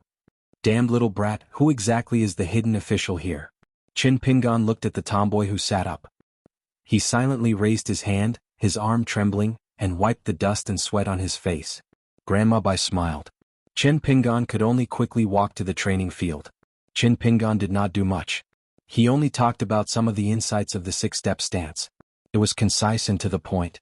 Jiang Yun thought that he had just started, but the young hidden official had already shut up. The child could not help but ask, "That's it?" Qin Pingan nodded and said, "There is not much fist theory to begin with. This is the same principle as the thinner the book, the more knowledge it contains." He did not finish his sentence. The more the teachings of the 3 schools of thought and the 100 schools of thought, the more teachings there were, the more they would be written and interpreted. In the end, the branches and leaves would be luxuriant and all-encompassing. However, when dealing with children, the more complicated the explanations, the more they would be at a loss and at a loss. Grandma Bai smiled and said, "Hidden official, if you are not in a hurry to return to the summer palace, today's practice of the stance is almost done. You can teach this mountain-quaking fist stance walking." With outsiders present, she naturally could not call him young master. Qin Pingan thought for a moment. There was no problem staying here for an hour. He nodded and said with a smile, "This stance walking originates from the mountain-quaking fist." Jiang Yun interrupted again, "Wait a moment, this fist technique's name is not domineering. Mountain quaking? Our great wall of sword chi, which sword cultivator does not flatten the mountain with one strike? Qin Pingan smiled and said, then you will teach me fist techniques? Jiang Yun frowned and said, speak properly, be reasonable. Qin Pingan smiled knowingly and continued, the name of the fist technique's name is probably not very good. Then I will say a few more words. He talked about the general situation of martial artists in the vast world. He said that the martial artists in the marketplace who did not come from prestigious families had a variety of fist techniques. As long as they could break bricks and break rocks with their fists, it was already considered a very good martial art style. Therefore, the weight of the two words mountain quaking was not light at all. His words were mixed with some of Qin Pingan's own experiences. Therefore, the children listened attentively. Of course, to be able to slack off for a moment and not be beaten up while standing in a stance and not be boring while walking, who would not like that? After he finished speaking, Qin Pingan practiced walking a few times and then helped the children point out some flaws in the walking. After the time it took for a stick of incense to burn, during the break, Qin Pingan talked about the streets and the scenery of the martial path peak of the 9th and 10th realm martial artists. The children loved to listen to this. Anyway, hiding in the cold palace was like a cage. They could not escape even if they wanted to. Jiang Yun had once urged the little girl from Yuhu Street to escape with them. In the middle of the night, they had just reached the top of the wall when they were pulled back by the fierce old woman. They were punished to stand in a stance. The little girl stood until she fainted, and Jiang Yun stood until he fell asleep. At that time, not far from where Jiang Yun and Jiang Yun stood, there were two children who took the initiative to stand in a stance. However, the latter was quickly chased away by Grandma Bai to rest. Practicing fist techniques was taboo. The poor learned literature and the rich learned martial arts. To practice martial arts, one needed a master to lead the way. Training one's muscles and bones required money. Otherwise, it was too easy to take a wrong path. Practicing fist techniques would only harm the body and waste one's energy. The fist intent did not enter one's body. Instead, it was like a ghost had taken over one's body. This was the greatest pain of many martial artists who did not have a master. Qin Pingan calculated the time and left. Grandma Bai continued to teach the children. Jiang Yun muttered softly, when we really meet, I'm so disappointed. Grandma Bai smiled, when you feel that you have the right to fight with the hidden official, you will know what despair is. Jiang Yun shook his head and said, forget it, the second shopkeeper is too cunning. When my cultivation level is high enough to catch up to the second shopkeeper, I will definitely test him first. As long as he agrees to my ask fist, I will stop. Bai Momo shook her head. The Jiang clan was quite dutiful. How could they raise such a blabbermouth little bastard? Jiang Yun glanced at the old woman. The child felt even more strange now. Why did his grandfather like this old woman? Qin Pingan returned to the summer palace. Then he called Sword Immortal Cho Miao and went to Spring Banner House on Inverted Hanging Mountain. They also went to the Plum Blossom Garden. The book that Madame Royan sent to the summer palace was not thin. Therefore, Qin Pingan brought two more things that were close to him on this trip to Inverted Hanging Mountain. They were borrowed from Yan Ming and Nayland Saihuan. In the empty Plum Blossom Garden, Sword Immortal Cho Miao looked at the hidden official who was moving things with shining eyes. He could not help but ask, you were also like this when you were in the Ning Mansion's secret vault? Qin Pingan did not bother to talk nonsense with him. How could it be the same?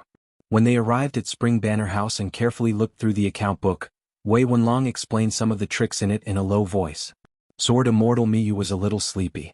The result that Cho Miao and Lin Junbai were most worried about had not appeared yet. The Eight States ferry was still unimpeded and could reach Inverted Hanging Mountain smoothly.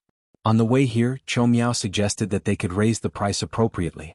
Qin Pingan thought it was feasible and discussed the details with Yan Ming, Nayland Saihuan, and Xiao Yunyan. The price of some important materials remained the same. Otherwise, the financial operation of the Great Wall of Sword Qi would be too stressful. Even with the addition of the two private residences, Spring Banner House and Plum Blossom Garden, it would still be far from enough. However, for some of the second-rate spare materials of each ferry in the 8 continents, they could increase the price appropriately.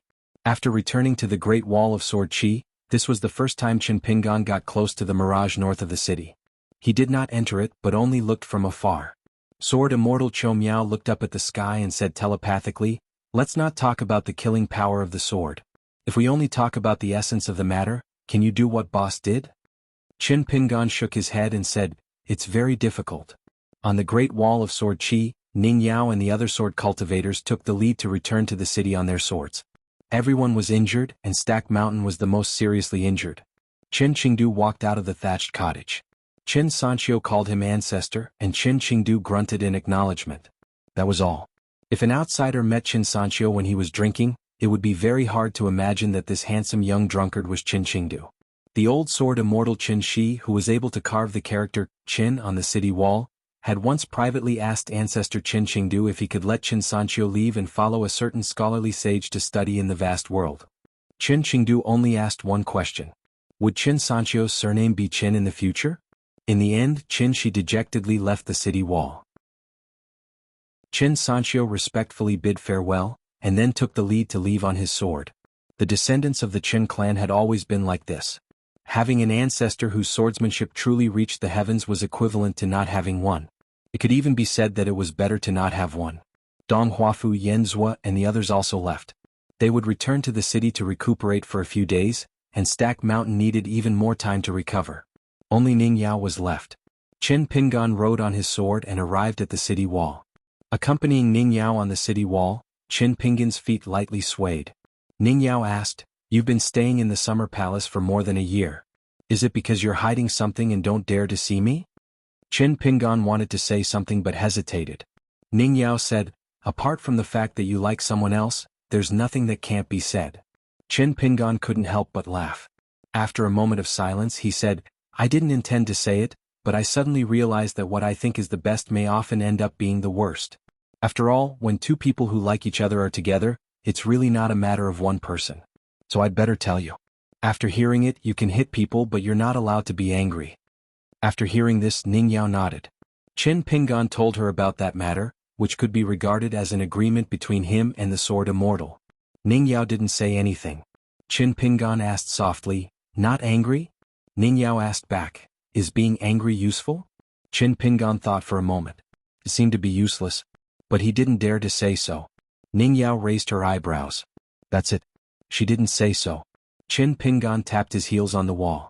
Being together with Ning Yao as well as before, from meeting her, falling in love with her, to coming to Ning Yao's side, traveling across mountains and rivers and practicing martial arts, he would feel a little tired, but he would never feel tired mentally. Ning Yao said, "If you have something on your mind in the future, just tell me. Even if I'm angry, I'll let you know." Qin Pingan held her hand gently. Then the two of them looked into the distance quietly. Qin Qingdu was taking a stroll. Every time he didn't walk far.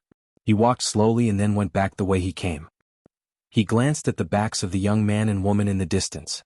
Qin Qingdu laughed because he thought of a very interesting thing. The reason why he had a good impression of Qin Pingan when they first met had nothing to do with anything else. It didn't matter that he dared to punch Chao Ci and admit defeat in 3 rounds with Qin Pingan. It didn't matter that he traveled all the way to the Great Wall of Sword Qi alone to deliver a sword to his beloved girl.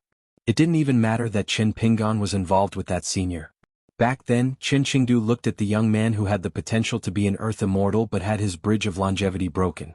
Especially when he looked at the young man's eyes and the vitality in him, Qin Qingdu didn't know whether to laugh or cry. Unlike many old men in the Jianghu and seniors on the mountain, Qin Qingdu was probably the only one who saw Qin Pingan without any lethargy and was full of vitality instead. Back then, Qin Pingan, who was still a young man, seemed to be silently asking questions. Moreover, he was asking the world in high spirits. Can I really become a great sword immortal? Can I make the girl I like me and always like me? Can I protect the girl I like in the future? Can I definitely not disappoint someone? I can definitely do all these, right? Qin Qingdu felt that this was very good. No wonder that old scholar kept asking Qin Qingdu shamelessly before he left. Is my reclusive disciple kind or not? Are you envious? You're kind and envious, right? Sigh, it's a pity that there's no point in being envious. If I were you, old brother Qin, I would have been punched in the face. Otherwise, it would be hard to quell the jealousy in your heart. 651. At the Oxhorn Mountain Ferry, there were no longer only Dali military ferries coming and going. More and more commercial ferries were coming and going. Pei Qian's eyes lit up when he saw this. It was all divine money rolling into his master's pocket. Because this long trip was on their own territory, the little girl in black beside Pei Qian felt that she couldn't be more impressive with a pole on her shoulder and a walking stick in her hand. Zhou Mili felt a little regretful that she couldn't stick 2 pieces of paper on her forehead, one for the right guardian of Luapa Mountain and the other for the mute lake monster. Chen Wanshu was not far away, talking about trivial matters with Chen Lingjun, who was about to leave for the North Continent. Chen Lingjun kept yawning as he listened. Pei Chen crossed his arms and looked around. Looking at his master's great rivers and mountains, he nodded in satisfaction. Zhou Mili asked softly, Chen Lingjun is about to leave. Shouldn't we say a few words? If we squeeze out some tears it will seem more sincere. Pei Chen rolled his eyes and said, Did you eat the principles of Luapa Mountain like rice in your bowl? Pei Chen freed up his hand and rubbed the short man's head. He said earnestly, My master once said that the principle is the big white bowl. Other external objects are the food inside. As long as the bowl is not thrown away there will always be food to eat. I can't figure out what principles are. Mili, you're so muddle-headed you can't figure it out either. So we just need to remember the rules of Luapa Mountain, and there won't be any mistakes. Zhou Mili frowned, but soon her brows relaxed. She understood and said softly, Once we talk to Chen Lingjun we have to give him a parting gift. Anyway, our relationship is so good, so let's not make empty promises. Pei Chen pulled Mili's cheeks and said with a laugh, What are you talking about? Zhou Mili chuckled as well. Pei Chen stood on the spot and took a deep breath. Then he punched a very short distance away and muttered to himself, Pinch a needle with the finger, sweep a large area with the fist, punch like an arrow, punch like a flying sword. Zhou Mili asked, What? Pei Chen continued to punch out slowly and said seriously, After the Mad Demon Sword art, I created another unique fist art. The incantations were all written by me and they are extremely powerful. Then Pei Chen began to spout nonsense. Other than my master's fist technique, there are two other fist techniques in the world that are also very strong. One is a self-taught tortoise fist, and the other is a technique that was secretly learned from the Flying Passage sect. Zhou Mili didn't think she was stupid, but she was still skeptical. How powerful is this fist technique of yours? Will you be able to fly if you practice martial arts? Pei Chen said in annoyance, That's something only a martial artist at the far-roaming realm can do. I'm still too young. I won't be able to do it without a few years of effort. Stomping her foot, Zhou Mili said in annoyance, It's been so long. How many melon seeds do you have to eat? Pei Chen said helplessly, It's very easy for you to become an 8th-tier martial artist. Zhou Mili was stunned. She held her walking stick and scratched her cheek. But you are Pei Chen. Pei Chen was all smiles. Retracting his fist, he held onto little Mili's head and shook it. You little brain. You don't look big, but why are you so smart? Zhou Mili shook her head for a long time, then suddenly sighed. Why isn't the mountain chieftain home yet? Pei Chen smiled. Didn't I tell you? Over at the Great Wall of Sword Chi, because of my master's help in spreading the news, there are many stories about the mute lake monster circulating now. That's a whole new world. You're just secretly happy. Zhou Mili scratched her cheek again. But I'd rather he stop telling stories and come back sooner. Pei Chen made a face. Are you going to treat my master to pickled fish when he comes home? Zhou Mili frowned and said timidly, Not a big bowl but a small bowl? Pei Chen was happy but also a little sad. After growing up, it was difficult for him to be like before with all his worries and worries. He was always like a guest who came and went quickly. In the past, Pei Chen didn't quite understand why his master didn't want him and sister Baoping to grow up quickly. Now, looking at little Mili, Pei Chen understood. Chen Lingjun was about to board the cross-continent ferry. Pei Chen patted Zhou Mili's head. Let's go and say goodbye. Remember, Master said that if a friend takes the immortal ferry to travel far away, we can't say that it's a smooth journey. Zhou Mili nodded vigorously. I know. A stupid melon seed, Nuanshu, Pei Chen, and little Mili all said goodbye to him. Chen Lingjun was a little uncomfortable, but at the same time he was also a little happy. However, he didn't want to show his feelings on his face. After Chen Lingjun left, Pei Chen and the other two waited until the ferry passed through the Sea of Clouds before returning to Luapa Mountain. Chen Wanshu turned to look at the Sea of Clouds. Pei Chen said softly, Don't worry, it's fine. Chen Lingjun might not be serious usually, but he's actually very smart. Chen Wanshu smiled. Pei Chen held the hands of a little girl. Now Pei Chen's height had surpassed them by a lot. He finally looked like a young girl. Chen Lingjun was in the room on the ferry. With nothing to do, he lay on the table in a daze. In fact, at the crossing of Oxhorn Mountain, Chen Lingjun regretted it the moment he boarded the cross-continent ferry. He really wanted to jump off the ferry and sneak back. Anyway, now that Luapa Mountain was big and had a lot of territory, he could just find a place to hide. Wei Pai would probably be annoyed to see him and might not be willing to talk to old chef and Pei Chen about this. In a few days he would go to Luapa Mountain to show his face and find a random reason to fool them. He forgot to look at the almanac and pick an auspicious day. He was worried about Yellow Lake Mountain and forgot to go to the Imperial River to say goodbye to his friends in the pugilistic world.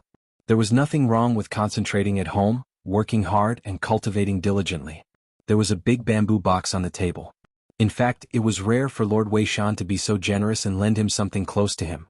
In the bamboo box there were many maps of the North Continent. There were maps drawn by the immortals on the mountain, as well as many secret treasures of the imperial court. In addition, there were a lot of messy local chronicles and a few booklets written by Qin Pingan. They were all things to take note of. In old chef's words, it was as if he had written down everything except where to pee and poop. If he still couldn't succeed in crossing the river, he might as well drown himself. Chen Lingjun was actually still afraid. In the past, when he was at the imperial river of the Huangting nation, he didn't like to move. He acknowledged the imperial river water god as his brother and acted like a tyrant together. When he arrived at Luapa Mountain he still didn't move. Pei Qian and Xiaomi would occasionally go to Red Candle Town for a stroll.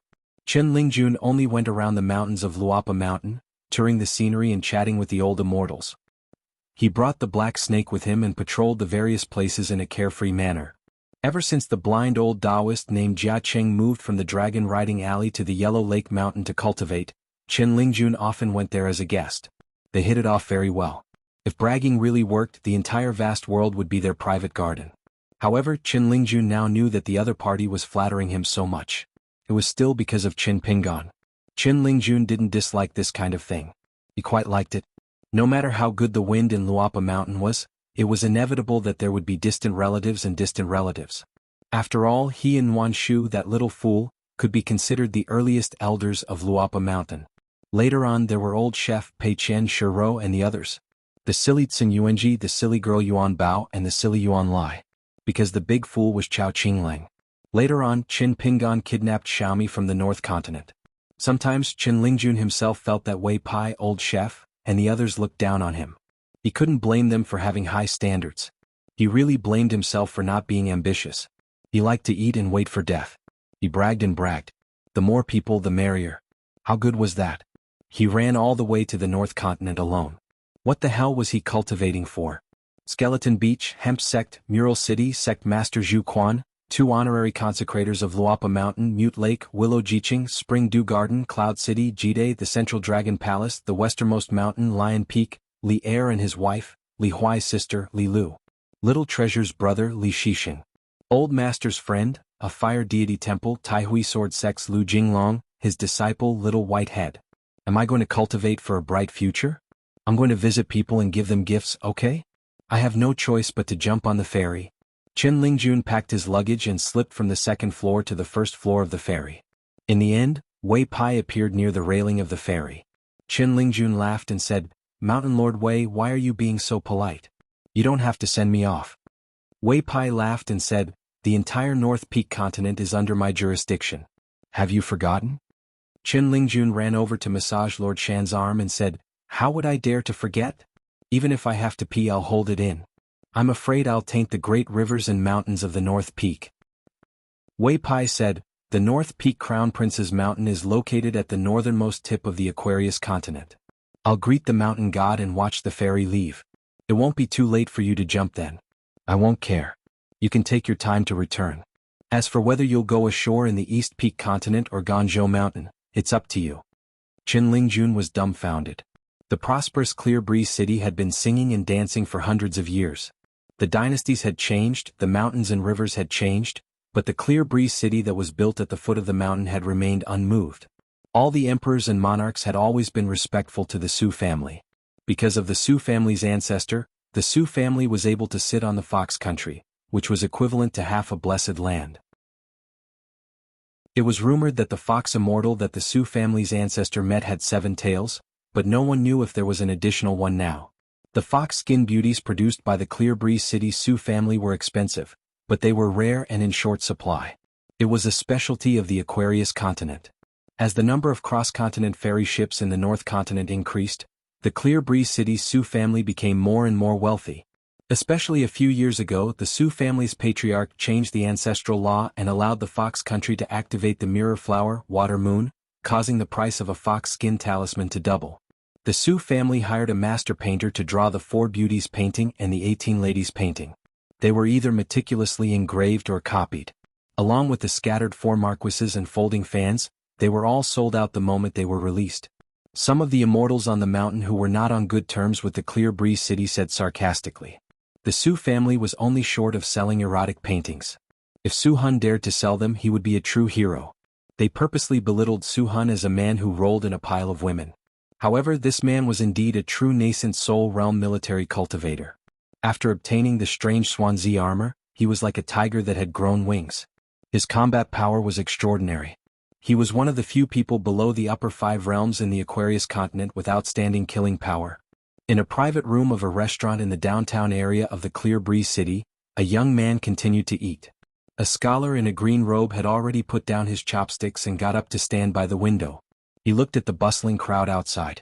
There were indeed many good-looking women. Lu Qiqing waved his folding fan and smiled. This couple in the Clear Breeze city, one concentrates on cultivation while the other manages the household to earn money. They are a perfect match. The young man just buried his head in eating. Lu Qiqing rarely moved his chopsticks but ordered a large table of dishes. There was a lot of food left on the table. Lu Qiqing turned to look at the young man and asked with a smile, Gukin, you didn't say why you came here and deliberately left Zhang Yi and Ma Duyi out. Can you tell me now? Gukin wanted to talk to someone, so he put down his chopsticks and swallowed the food. He looked up and said, I have a friend who was almost beaten to death by a man named Lu Jingchun. This Lu Jingchun is a descendant of the Lu clan on Fortune Street. He seems to be doing well in the Sioux clan in the Clear Breeze city. In the Pro Grotto Heaven, the Song, Li Zhao, and Lu were the top families of the 4 great clans. However, the Lu clan in the small town had too much to do with the destroyed dynasty, so they had the most miserable ending. After the Pro Grotto Heaven fell, the Lu clan in the small town had no achievements to speak of. Only Lu Jingchun had followed Mistress Su of the Clear Breeze city and left the town together. The Su family had treated him well and had given him quite a lot of cultivation resources, and had even given him the status of a direct disciple of the Ancestral Hall as a protective talisman. All of this had been given to Mistress Lu. Lu Qiqing was not interested in Lu Jingchun. He just asked curiously, someone like you also has friends? Gukin nodded and said, yes, I do. Lu Qiqing smiled and said, in fact, there is only one Qin Pingan? Gukin shook his head and said, since I was a child, he has never treated me as a friend. The age gap between us is too big. I am the same. I can be considered half a relative. As for Lu Xianying, who is more generous than the sky, he is close to me only because of Qin Pingan. Otherwise, he and I have never been on the same path. We were not in the past and we will not be in the future. We can barely be considered friends. When Lu Xianying returned from the Qin clan in the South Sa continent, he should be the direct disciple of Ruan Qian of the Dragon Spring Swordsmanship sect. Lu Xianying was taken away because his ancestor was the tomb keeper of the Qin clan. There was one thing about Lu Xianying that Gukin admired the most. He was born to do as the Romans do. He never had any situation where he was not acclimatized. As for himself, after arriving at the Book Slip Lake, even his greatest strength, patience, had been completely lost. Gukin looked back at the seemingly glorious years on the Verdant Canyon Island and found that he was walking on the road to death step by step. Being young was not an excuse at all. Gukin looked at the dishes on the table and continued to pick up the chopsticks to eat. Lu Qiqing suddenly said, when you go to the White Emperor city in the future, you should break these relationships if you can. Gukin looked as usual. He just ate without saying anything. Lu Qiqing didn't think that he could change Gukan's temperament. He was afraid that it would depend on his senior brother's teaching methods. So, he changed the topic, what do you mean by, doing okay? Since he is the same age as you, is he a Jindan sword cultivator? Or a nascent soul chi cultivator? Gukin said, now he is a level 4 chi cultivator. Within 10 years there is hope for him to reach the cave realm. He helps the Sioux clan to manage a small part of the business in the Fox country. If his cultivation is not fast, he can use the immortal money to make up for it. Lu Qiqing put away the folding fan and knocked on his head. He said with a smile, my future junior brother, are you kidding me or telling a joke? Gukin looked calm. He didn't drink, ate slowly and liked to chew slowly. If I have to run away after killing someone, can I really have a stable place to stay in this life? Lu Qiqing couldn't help but laugh and shook his head. Is a good-for-nothing with such a weak cultivation worth you killing him and running away? I'm very easy to talk to. Just nod and I'll help you solve it. Just Suhan. He is not even in the upper 5 realms. It's a small matter. Guken asked, what if? Why bother? Lu Qiqing was speechless. Guken put down his chopsticks and said with a smile, but if I really attack my mortal enemy, I have to make sure that no one can even collect his corpse. Secondly, others couldn't find fault with him. As for others, there were only 2 types. One was Qin Pingan and the others. If he had to make a choice, he didn't have to care about the latter. In short, Qin Pingan could forget about completely cutting ties with him in this life. Lu Qiqing smiled brightly. The more he looked at this kid, the more he liked him. It was the first time that she had become a Dao protector. However, she was willing to do it and felt very comfortable. This made Lu Qiqing want to take him in as a disciple. Guken asked, if I really become your junior brother, can I learn the best magic arts and divine powers? Lu Qiqing couldn't help laughing. White Emperor City is very rich. If you become my junior brother, of course you can learn whatever you want. But it's hard to say if you can learn it. Guken said, I want to learn all of them. Lu Qiqing pointed at Guken with his folding fan and said with a smile, you are young and ignorant. You are dreaming. It wasn't that he didn't know Guken's excellent cultivation talent. Otherwise, he wouldn't have thought of taking him to the central divine continent as a stepping stone to return to White Emperor City. However, White Emperor City established by his senior brother was not an ordinary Taoist field. It was true that Lu Qiqing had a deep hatred for his senior brother. But putting these old grudges aside, his senior brother was indeed Lu Qiqing. This chapter is not finished. Please turn the page. He was the most respected person in his life. Then there was the great celestial master of Longhu Mountain, and then Cui Dong, who played the rosy cloud chess game with his senior brother. There were only 3 of them.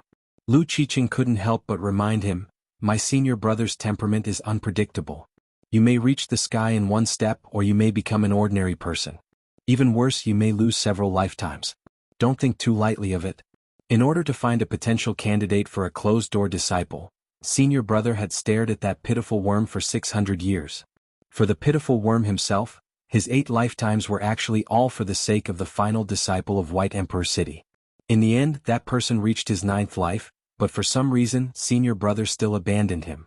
Senior brother is best at multitasking, cultivation, playing chess, managing White Emperor City, refining artifacts, taking in disciples.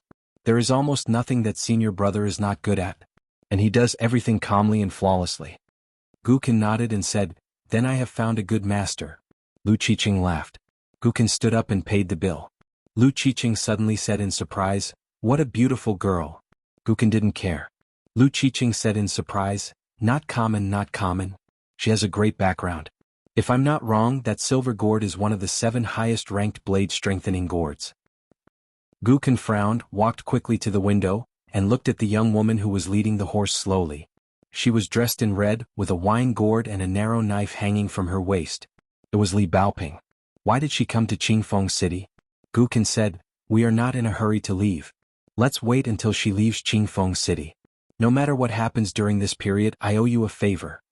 Lu Qiqing asked doubtfully, do you know this woman? Guken was silent. Lu Qiqing counted with his fingers and suddenly cursed. He quickly covered his nose, but blood still oozed from between his fingers. Lu Qiqing looked dignified and restrained his cynicism. He said in a deep voice, don't get involved. Just take it as a suggestion from me to your future junior brother. Guken stared at the back of the woman in red and said, if you want to get involved. If something really happens, you save her and I will take care of myself. Lu Qiqing said angrily, what do you want? Guken closed his eyes and began to calculate all the inside stories about Qingfeng City. Lu Qiqing leaned against the window and said self-deprecatingly, alas, I have a hard life. Before Zheng Dafeng went to the Yang family shop, he went to the wine shop. He was familiar with the woman who was selling wine, but he was still not close to her. The woman was shrewish and the people in the town called her Huang Ernyang. They had long forgotten her real name. In the early years there was a drunk man who knocked on the widow's door at night. The woman opened the door and threw a kitchen knife at him, almost killing him. After that, the man had to pay a large sum of money. But after that, the man who squatted on the wall and talked dirty and climbed over the wall to steal clothes disappeared. It was not worth sacrificing one's life for the second son. Moreover, Huang Enyang did not mind the dirty talk in the wine shop at all. Most of the time, it was the men begging for mercy. When she served the dishes and wine, she touched the hands of the drunkards, only to be kicked and scolded by her. This was a good deal. If it was the more handsome young men who came to drink, the treatment would be different. If they were more daring, they would not even get a supercilious look. In the end, it was hard to say who was taking advantage of who. The business of the wine shop was booming and it was overcrowded.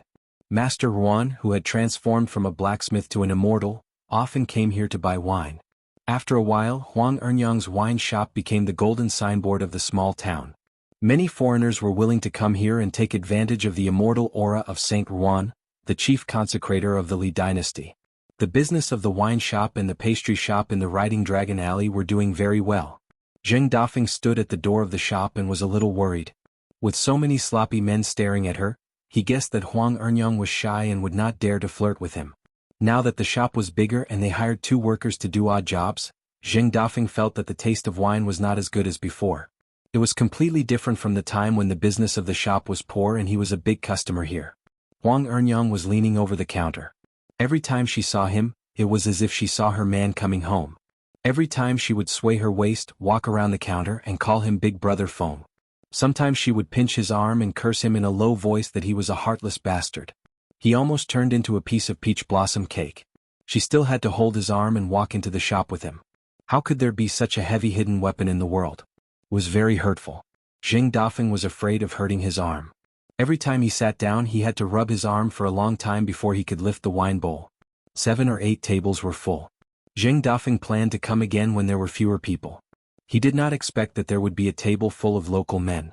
One of them waved and said, Hey, isn't this Brother Dafeng? Come sit here. Let's make things clear first. You're treating today. Every time there's a wedding or funeral, you've freeloaded a lot of wine away. Now you're guarding the door for the immortals on the mountain. How extravagant. As expected of a man, only when he has money in his pocket can he straighten his back. The stooped Zheng Dafeng jogged over and sat down on the same bench as that person. He smiled and said, Why would I treat you? I'm just saving money for my wife. I'm not like you Big Eyes Liu. You sold 2 ancestral mansions and bought 2 mansions in one go in the provincial capital in addition to several shops.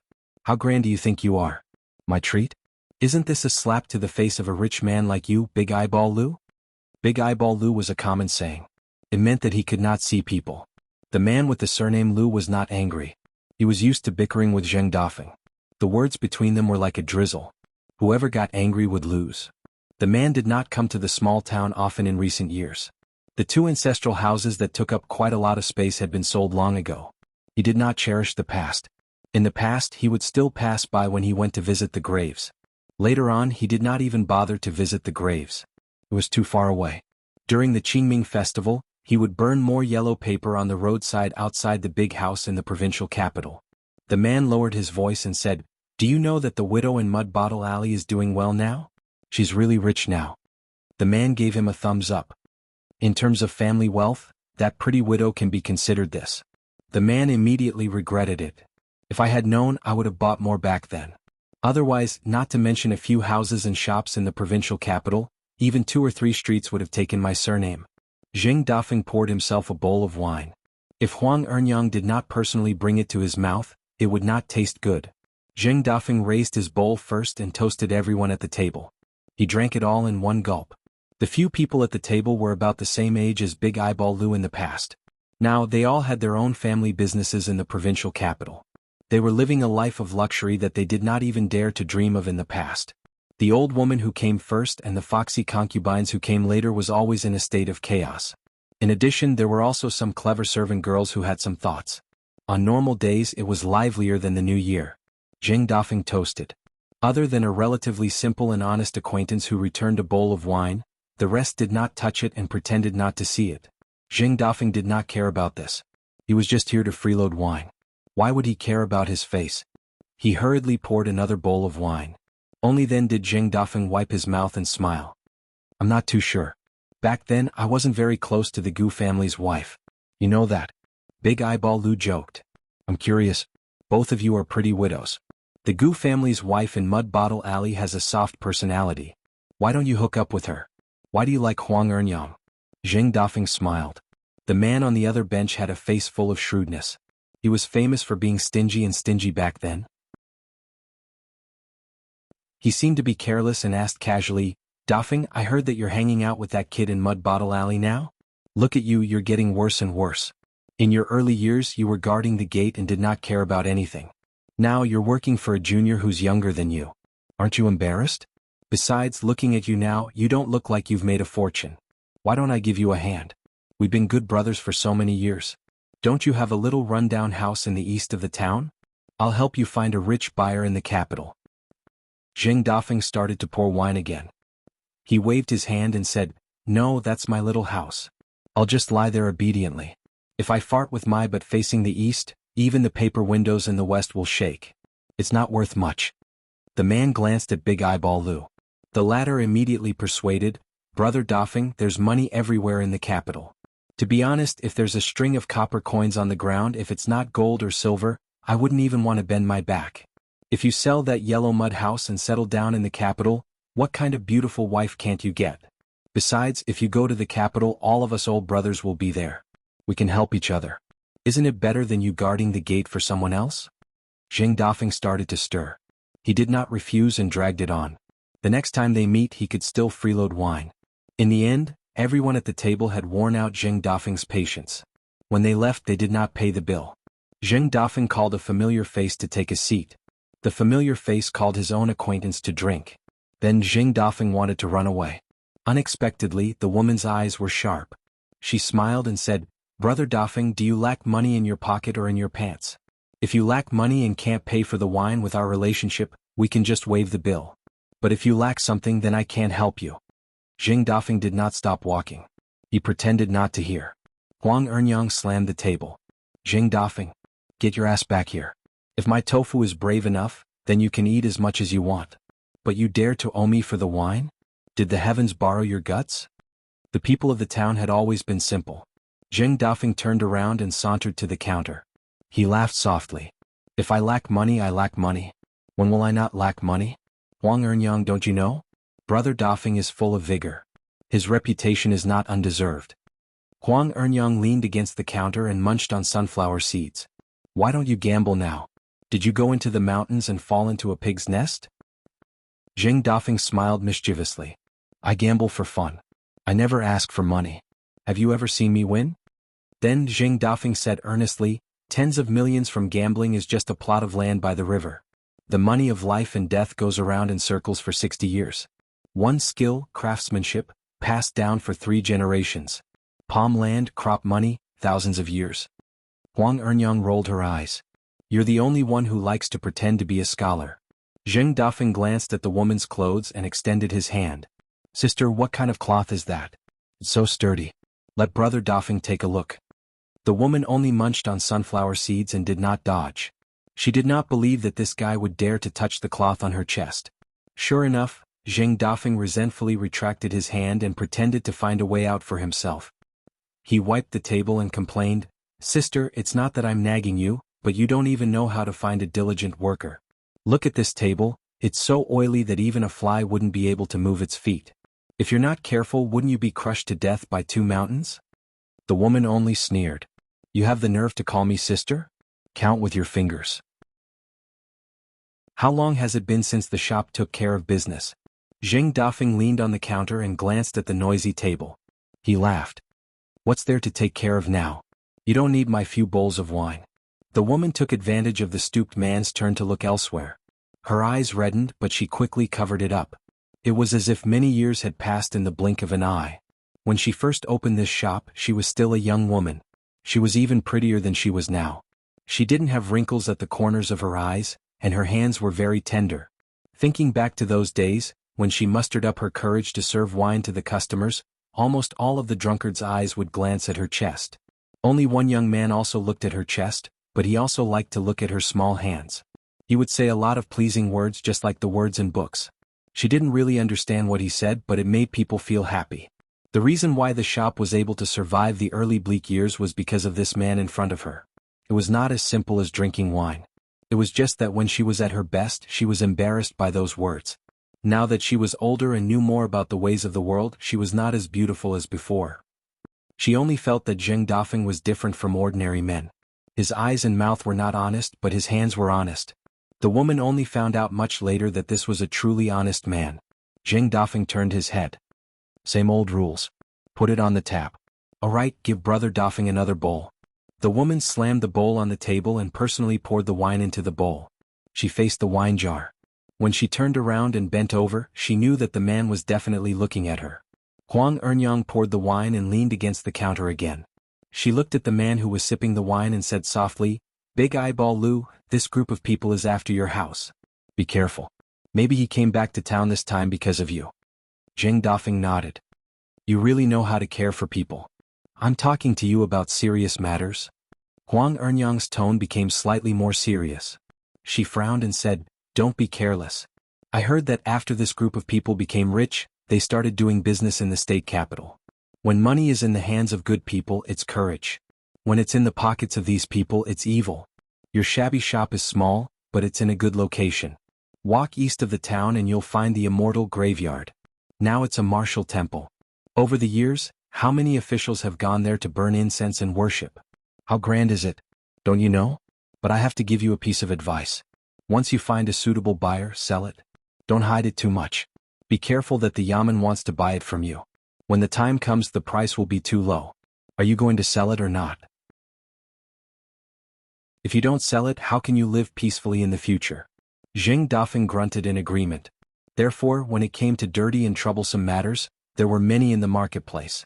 Every household who didn't have chicken shit or dog shit.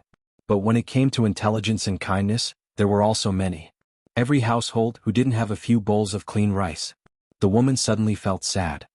I'm getting old. Zheng Dafeng smiled. That's right. Your son is now a scholar. I heard that he has the nickname of Little Xiaocai. What do you think? Your big brother Defeng never lies to you. That kid looks like a good material. He's a serious scholar. The Spring Festival couplets in the wine shop were written by that kid, and they look very good. Sister, you can just wait to enjoy life in the future. The family heirloom isn't about money, it's about doing good deeds. Huang Ernyang glanced at him. Zheng Dafeng pretended to be shy and blocked her gaze with his wine bowl. Sister, your gaze isn't very proper. Brother Dafeng looks like he's naked. Huang Ernyang was helpless. She really had to thank him for teaching the child. In the early years when she was a widow with a child, she really wanted to cut off her own flesh to let the child eat, drink and wear warm clothes. When the child grew older, she couldn't bear to scold or beat him. The child became wild and even dared to skip school. She only felt that it wasn't good, but she didn't know how to teach him. She tried to persuade him, but he wouldn't listen. Every time the child would agree verbally, but he would often go down the river to catch fish and snakes in the mountains. Later on, Zheng Dafeng was drinking and among a bunch of vulgar words, he hit a sentence about how to earn money. Huang Ernyang listened to him and gave him a good beating. Soon the child became obedient. Huang Ernyang suddenly said, 2 minds at the same time, no 3, no 4, 5, no 6 people, a total mess, 8 or 9 out of 10, a coward. This was what Zheng Dafeng used to scold people in the wine shop. In fact, it didn't have much strength. It was too sour and didn't hurt or itch. However, Huang Ernyang found it interesting and remembered it. Compared to these women who scolded first and then scratched their faces, as well as those country bumpkins, it was a different way of scolding people. Zheng Dafeng pretended not to understand and instead began to feel sorry for himself. Chilly to be single. How poor can I be? Rats starve and have to move. Mosquitoes and lice can barely drink a few mouthfuls of wine. Once I've saved enough money, which girl would be willing to visit me? Huang Ernyang smiled and asked, How old is the girl? Zheng Dafeng glanced at the woman and laughed. Her age can be neither too old nor too young, but she still has to be old when she needs to be. Huang Ernyang threw a handful of melon seeds at the man. Zheng Dafeng dodged. A bowl of wine would eventually be finished. He put down the bowl and patted his face. What a good saying. Drunk like a whale sucking in hundreds of rivers, drunk like a jade mountain about to collapse. Sister, you're in luck. Huang Ernyang sneered. You're a wooden club. Drunk and run away. This chapter is not finished, please turn the page. Drown in the latrine, eat until you die, it's all up to you. Zheng Dafeng said, Let's go, I'll definitely pay you back in the future. Huang Ernyang suddenly asked, Going on a long trip again? Zheng Dafeng said, It's not too far. The blessed land of lotus roots was near Luopa Mountain, but it was also far away. Huang Ernyang lowered her voice. Haven't you suffered enough? What's so good about the outside world? Zheng Dafeng turned his head and smiled. I once read a sentence in a book. Huang Xinyang's house is full of flowers, but it's not as good as Huang Ernyang. Huang Ernyang asked, can't you just not leave? If you owe me money for the wine, then so be it. Zheng Dafeng shook his head and left. The woman watched as the man with his arm around her gradually disappeared into the distance. She couldn't see him clearly anymore. Zheng Dafeng came to the Yang family's shop to help out temporarily. The precocious junior sister, Su Biao, and the unenlightened junior brother, Shi Lingshan, had both left to gain experience. Currently there was only one Yang family disciple looking after the shop. Zheng Dafeng was much more thick-skinned now. Even if his master still didn't like him, he just stayed at the front of the shop and didn't bother the old man in the backyard. As he neared the shop, Zheng Dafeng quietly dispersed the smell of alcohol on his body and entered the shop. The young shop assistant was dozing off. When he heard the sound of Zheng Dafeng moving a small stool, he woke up and went back to sleep. The Yang family disciple had been annoyed by Zheng Dafeng for a long time and didn't want to have anything to do with him. He was just a bachelor who went on a long trip, lost half his life outside and came back dejectedly to continue guarding the door. How good could he be? If it wasn't for the Yang family's old master saying a few words, a sloppy man like Zheng Dafeng wouldn't even be able to rely on his relationship with the old man in the backyard to help out at the shop. The Yang family had not been doing too well in recent years. Even the descendants of the Yang family were not doing too well. In the past, apart from a few of the 4 surnames and 10 clans who had directly moved to the capital of the Great Li dynasty, as long as there were still some people left in their hometown, each one was doing better than the other in the provincial capital, raking in large amounts of money every day. Therefore, those who were young and had some ambition were more envious and passionate. The old master of the Yang family, on the other hand, was secretly cold-hearted. He was unwilling to care about this group of descendants who were not doing well, so he let them do as they wished. The old master's only confidence was old Yang's prescription in the backyard. However, this business was handled by only 3 people in the entire family. It was just 3 generations. Without the worry of not having enough descendants, it was enough. When there were many descendants, the head of the family liked to give more to those who were truly capable. Those who were poor would be raised and wouldn't starve to death. Those who could earn money would only be richer. Zheng Dafeng moved a stool and sat at the entrance of the shop. Basking in the sun didn't cost any money. He didn't need to be tanned. Admiring the flowers and moon on the mountain and joining in the bustle at the bottom of the mountain were 2 good things. Zheng Dafeng raised his head and looked at the sun. See everything? He looked at it for a long time. It had been like this since he was young. After looking at it for a long time, it didn't hurt his eyes and he didn't feel anything. Later on, when Zheng Dafeng learned boxing and martial arts, he didn't think too much about it. Zheng Dafeng retracted his gaze and patted his knee. Last year I hoped that this year would be better. This year, it's still a lousy cotton-padded jacket. This year I hope that next year will be better. Next year. The young man at the counter muttered, so noisy. Zheng Dafeng turned his head and smiled. Are you dead? The young man glared. How can you say that? Zheng Dafeng looked puzzled. If I don't use my mouth, do I use my buttocks? The young man slammed the table. Zheng Dafeng, you better watch your mouth. Zheng Dafeng smiled. He raised his hand and gestured a few times. He said patiently, lower your voice. The tables of us commoners are either used to place rice bowls or incense burners. It doesn't matter what other things are used for.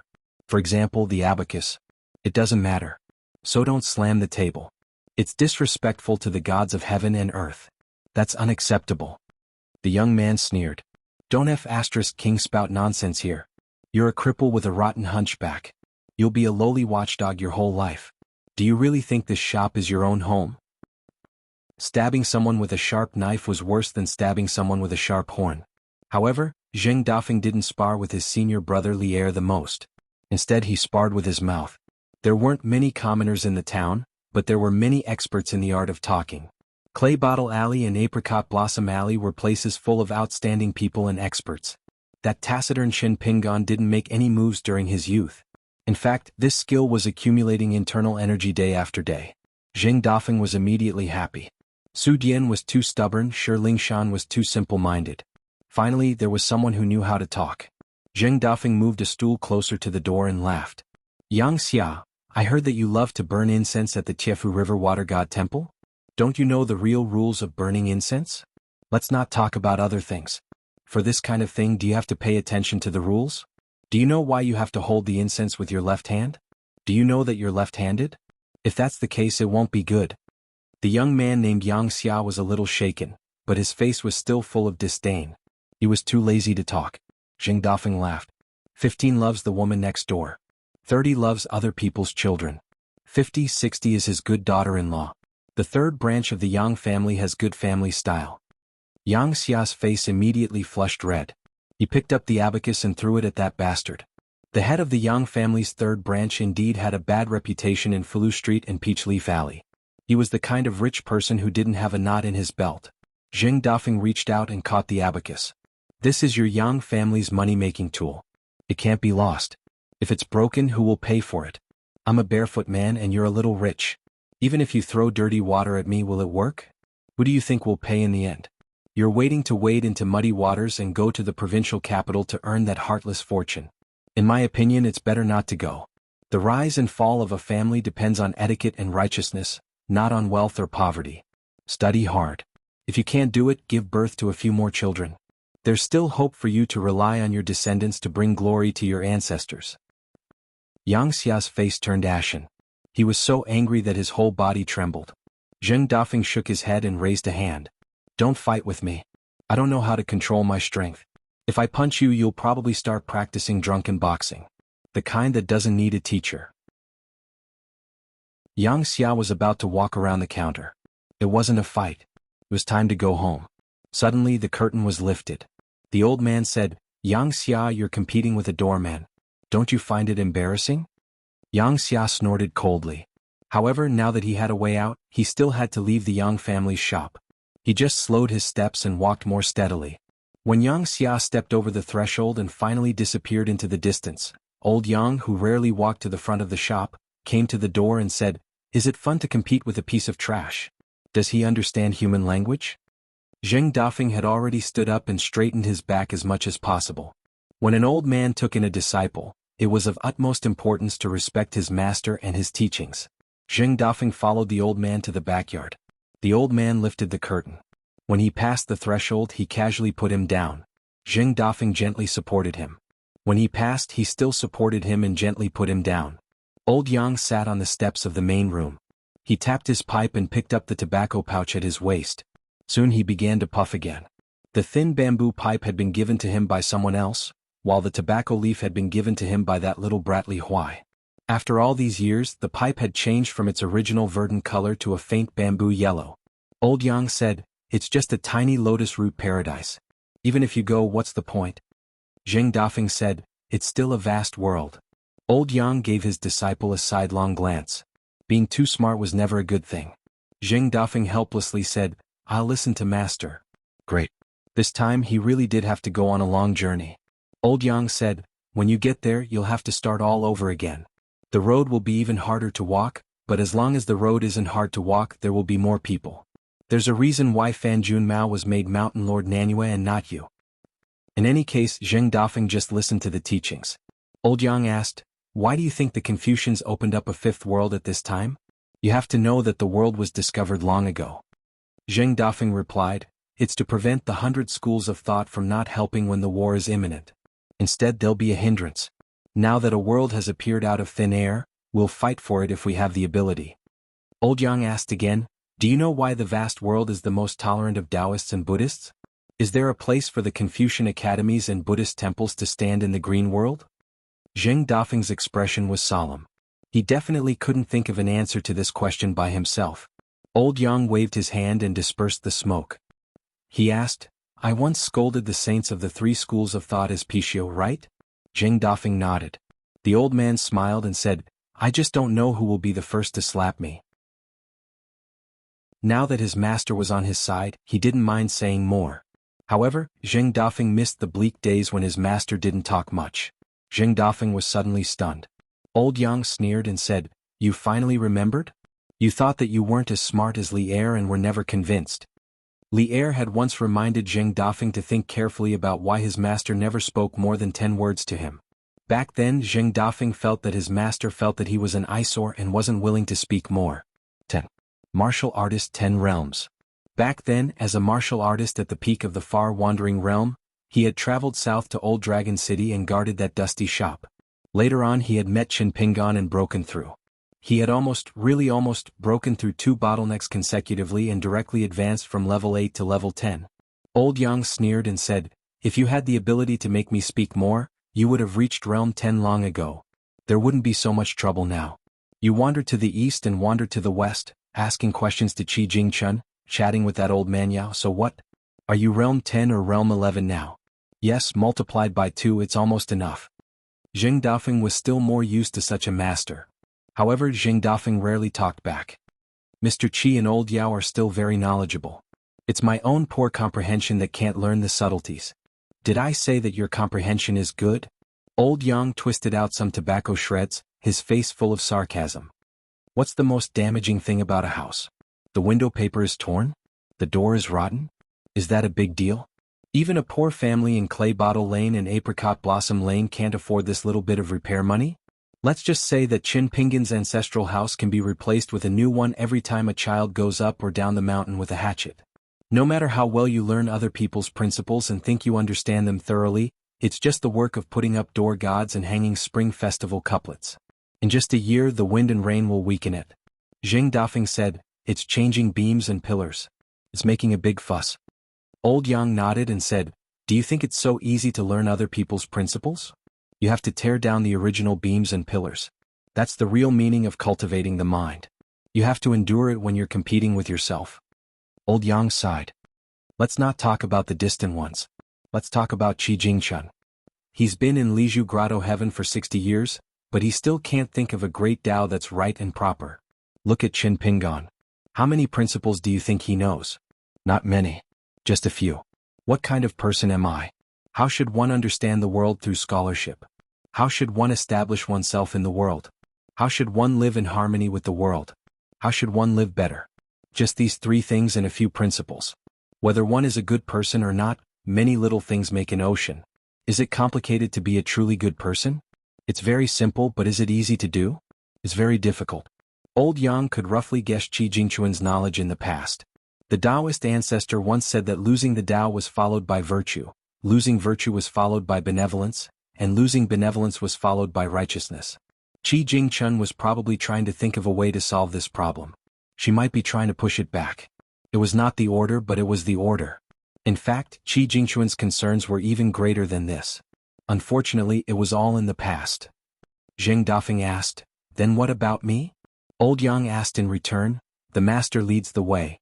Do I need the master to teach me how to eat and poop?" Zheng Dafeng said, "I'll go to that world. I'll think about it carefully."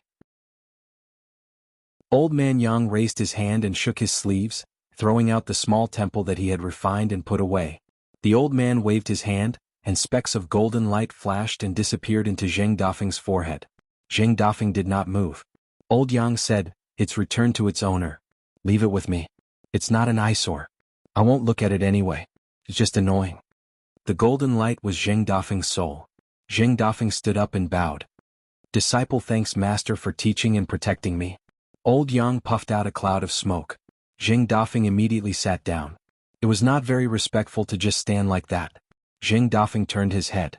Not long after, a young man in a scholarly robe walked in. He carried a bamboo chest and held a walking stick. Zheng Dafeng's face was tense. The travel-worn young man walked quickly to Old Yang's side. He squatted down and rubbed his shoulders. He said, don't worry. Your muscles and bones are still strong like a young man. It's not too much to get a wife. Dafeng, you're really something. How can you be a disciple and not help your master find a wife? It's hard to find a wife, but is it hard to find a wife?" Old Yang did not care. Zheng Dafeng was not surprised. In the entire world, probably only Li Huai dared to treat the old man like this. Old Yang asked, "You're going to Mount Cloud Forest and Deer Academy to study again?" Li Huai sat down on the ground. "This is secondary. I'm going to fight with Pei Qian. Of course it's a fight. We haven't seen each other for a few years. She and I have accumulated a lot. Isn't this a battle at the square outside the ancestral hall of Jisei Peak? It's a Jianghu event. She went to the Great Wall of Sword Qi and met at the academy. She said she had to pack up her treasures and fight later." Li Huai said regretfully, "It's a pity that Li Baoping went to travel alone. It's fine if I lose to her, but if I win against her without Li Baoping's help, I'm afraid I won't be able to leave Luapa Mountain. Jing Dafeng laughed. There's someone you're afraid of? Li Huai nodded. Yes, I'm afraid of Mr. Qi Baoping Pei Qian. There are so many teachers in the academy. I'm afraid of them all. Jing Dafeng joked, is Qin Pingan afraid? Li Huai thought seriously and said, with him I'm not afraid. Falu Street. There was the scholar Li Shixing who traveled to North Continent. Li Baoping who was studying in the Cliff Academy of the Great Sui Kingdom. Zhao Yao who went to Central Continent. Peach Leaf Alley. There was Xie Ling, a direct disciple of the Dragon Spring Sword sect. Tao Ya, a servant of the Wei family who went to the capital of Dali. There was also Lin Shui who cultivated and studied peacefully. Clay Bottle Alley. There was Qin Pingan who went to the Great Wall of Sword Qi. Gu Qin who started a storm at Book Slip Lake. There was also Song Jisin who became the king of Dali. There was also the servant GQ. Apricot Flower Alley. There was Ma Kuxuan who was known as the young genius leader of the continent. There was also Li Lu and Li Huai. There was Dong Shuijing who was a businessman. There was also the shop of the Yang family. There was also the shop of the Su family. Rock Spirit Mountain. Those who were the luckiest in the town were usually the ones with strong foundations. For example, Li Huai and Gu Kan.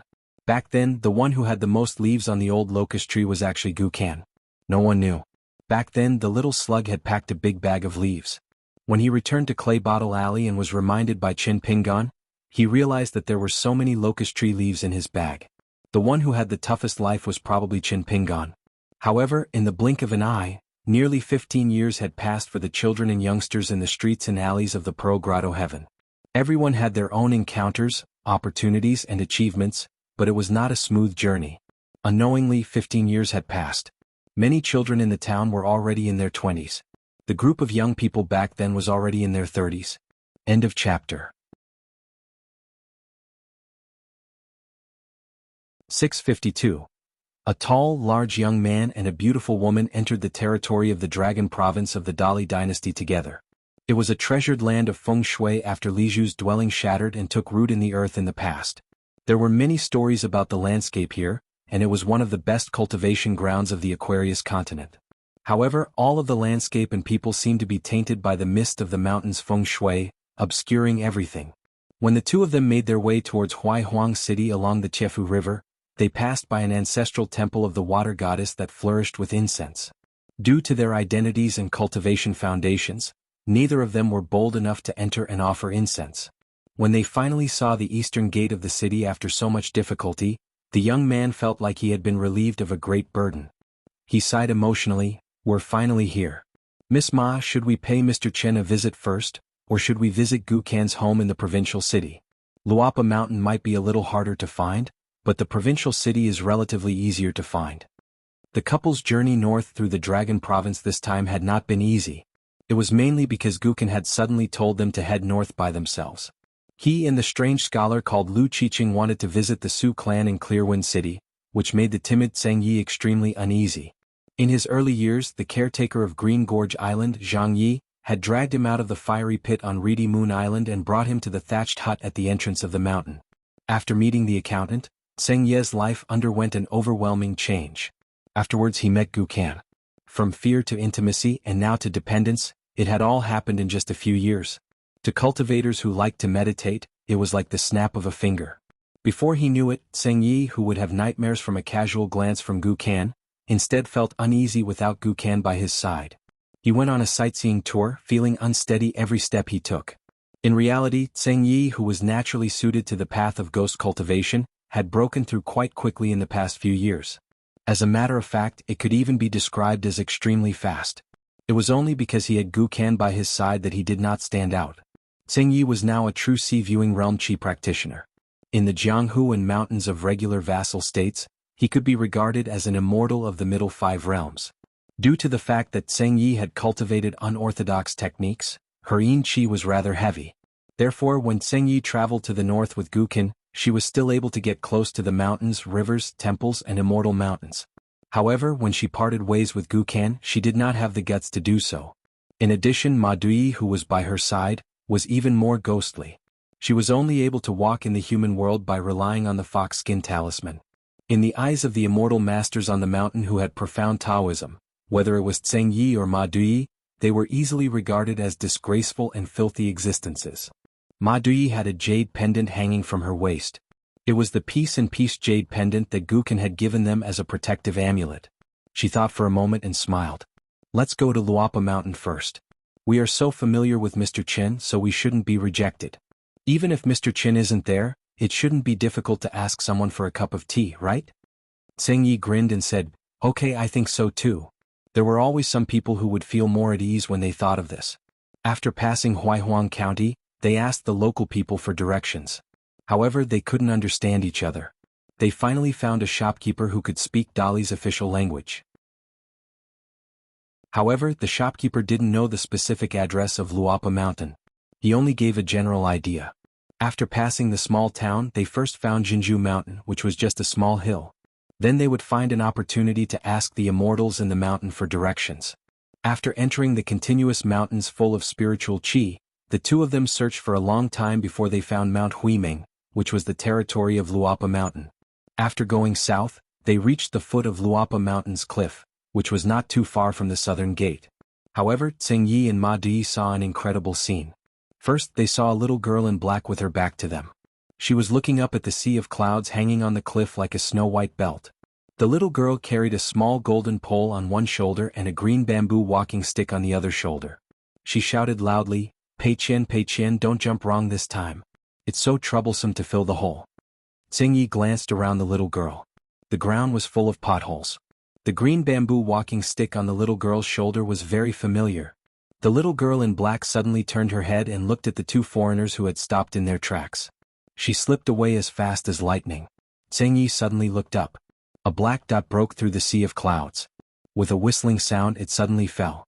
In an instant, a short thin figure fell heavily on the ground. There was a loud noise.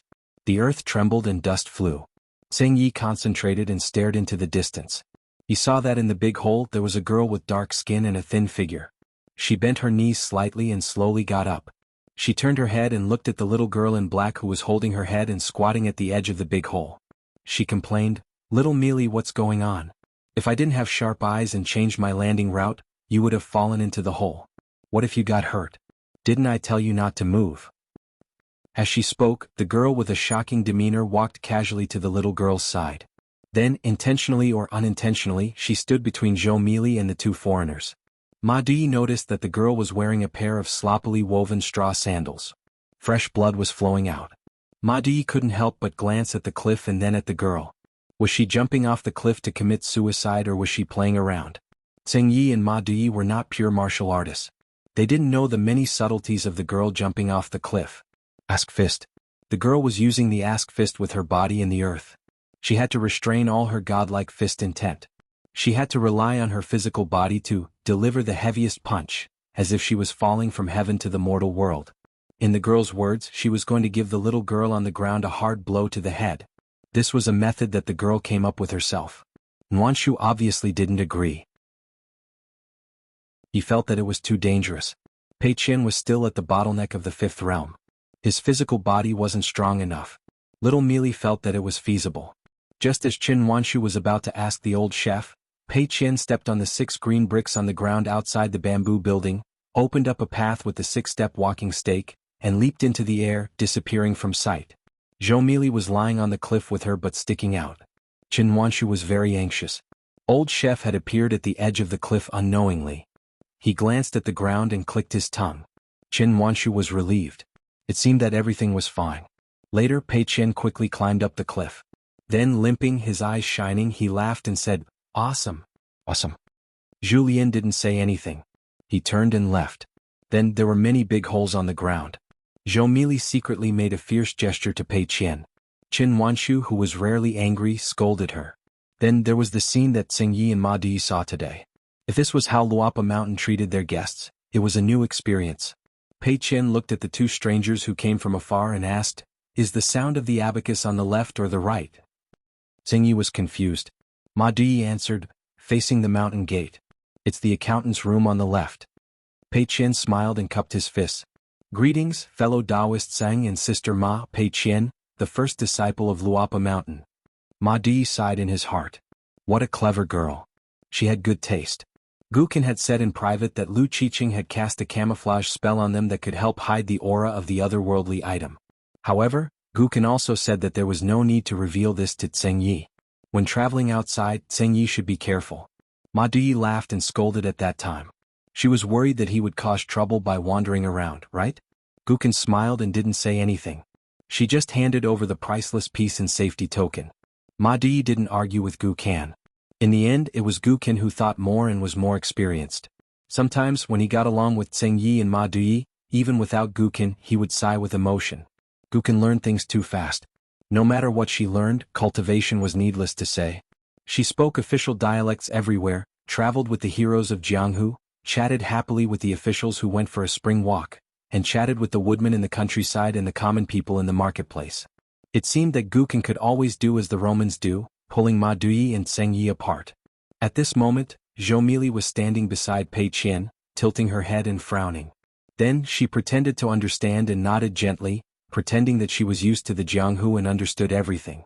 Since they were entertaining guests, it was not good to take the cliff home. Pei Qian took the two guests to take a detour to the mountain gate. Of course, he didn't forget to introduce little Mili, the right guardian of Luapa Mountain. Zhou Mili reminded in a low voice, "It's the right guardian of Luapa Mountain. She used to be the right guardian of Dragon Riding Alley, but now she's—" Pei Qian coughed. Zhou Mili immediately shut up, tiptoed, and stretched out her hand to cover her mouth. Don't record it. I haven't let it slip yet." Pei Qian rubbed her little head and didn't say anything. What record? In fact, little Mili and Nuan Shu only had merit books. There was no account book at all. It was just that this kind of thing couldn't be said. Otherwise, little Mili would be arrogant. After Ma Duyi heard this, his expression was normal. In fact, he was stunned for a long time. Tseng Yi, on the other hand, was fine. Mr. Qin had always been calm when looking at things in the world as long as there was no reason. When they arrived at the mountain gate, Zheng Dafeng was no longer there. Now, young Yuan Lai was temporarily staying there and was in charge of guarding the gate. Sun Yuanji just happened to practice martial arts from the top of the mountain to the foot of the mountain. She was now a fourth realm martial artist, but breaking through the third realm bottleneck was a bit difficult. It was not good either. Old Chef said it was very good, but Sun Yuanji was not very satisfied. No matter how good her relationship with Yuan Bao was, both of them were pure martial artists. There would definitely be competition. Women were often like this. No matter how good their relationship was, there would be a little competition between their cute eyes and sweet smiles. This was human nature. Compared to the competition between men, it was more graceful and moving. Moreover, Yuan Bao and Yuan Lai's master was Lu Baixiang, and Sun Yuanji had always regarded old Mr. Zhu as her teacher. Old Mr. Zhu and Lu Baixiang seemed to be of the same generation in Luapa Mountain. The two seniors didn't compete for anything, but as their disciples, she and Yuan Bao still had to compete. The green-robed youth, Yuan Lai, took advantage of his sister's absence to sit by the wall and read. When Sun Yuanji reached the foot of the mountain, he was no longer in the mood to read and looked at Miss Xin. Before Uncle Zheng left, he left a lot of books for Yuan Lai in the study room of the house. He also told the young man that when he was older, he could go to Old Chef's private library. The books there contained a lot of knowledge. The youth was somewhat fascinated. Seeing Pei Qian and the others, the youth could only pull his mind out of Miss Tsin's beautiful eyes and hurriedly walked to the Mountain Gate's memorial arch. After listening to Pei Qian's introduction, he bowed to the two guests who were old friends of the young mountain lord. The youth suddenly realized that this was the etiquette of a scholar. If his sister knew, he would be scolded again. Yuan Lai hurriedly cupped his fists and smiled. After Sun Yuanji greeted them, she continued to practice her martial arts and climbed the mountain alone. Old Mr. Zhu had once told her that if she walked on the right path, she could make up for it with hard work. She could not practice until she was dead. If she wanted the fist intent to enter her body, she had to find a source of fresh water in the fist technique. This was the so-called martial artist who practiced martial arts to reach a high level. In the end, old Mr. Zhu asked Sun Yuanji to think carefully about what she wanted from practicing martial arts. If she understood, practicing martial arts would not be a difficult task. When they reached the mountain, Pei Qian realized that Old Chef was not at home. Fortunately, Chen Wanshu was there, so she did not have to worry about neglecting the two guests. As long as they were guests of Luopa Mountain, there was no difference in status. Zhu Lian went to the sword prayer platform. Sword cultivator Cui Wei, youth Zhang Jiazhen, and Jiang Chu were all staying here. Wei Pai stood at the foot of the mountain and slowly climbed with Zhu Lian, who he had called over at the last minute. Wei Pai smiled. Fortunately, the person in charge of the Dragon Spring Sword sect is not Master Ruan, but Miss Xiuxiu. Otherwise, even I might not be able to cover everything. Zhu Lian's expression was not relaxed. That woman's identity has been confirmed? Wei Pai nodded. She is the fairy woman that Qin Pingan asked us to find. She is called Chun Shui. Back then, after the cross-continent ferry crashed into the territory of the Zhuang dynasty, she was lucky enough to survive. She changed her name to Shirqiu and exposed the collusion between the Heavenly Lord Xie and the Song clan of the Great Li through the catoptric deflection on a small immortal mountain. She framed the Zhuang dynasty. Regarding this matter, Emperor Dali's imperial study had a special discussion. If not for the imperial tutor Cui Dong who felt that this matter was a leak, it did not matter if the matter was exposed. Or rather, Cui Dong was hoping to use this matter to lure the big fish to take the bait. Otherwise, even if the fairy maid was secretly taken away, with the interwoven web of Dali's spies, a female cultivator of the lower 5 realms would not be able to escape death even if she was rescued by an expert. Zhu Lian asked, "This matter is very troublesome." Wei Pai smiled. "Of course. Why would I ask you to come if it was not troublesome? This kind of matter may seem big or small, but it is ultimately a taboo." Zhu Lian said, "It is not troublesome. I just need to confirm one thing." Wei Pai nodded. "As long as you know. Anyway, my reputation is terrible. I am not afraid of this matter." Zhu Lian shook his head. "It is not that simple. Alright, I know the way. I will walk on my own. You go back to the cloud-padding mountain and pretend that you know nothing." Wei Bo furrowed his brows.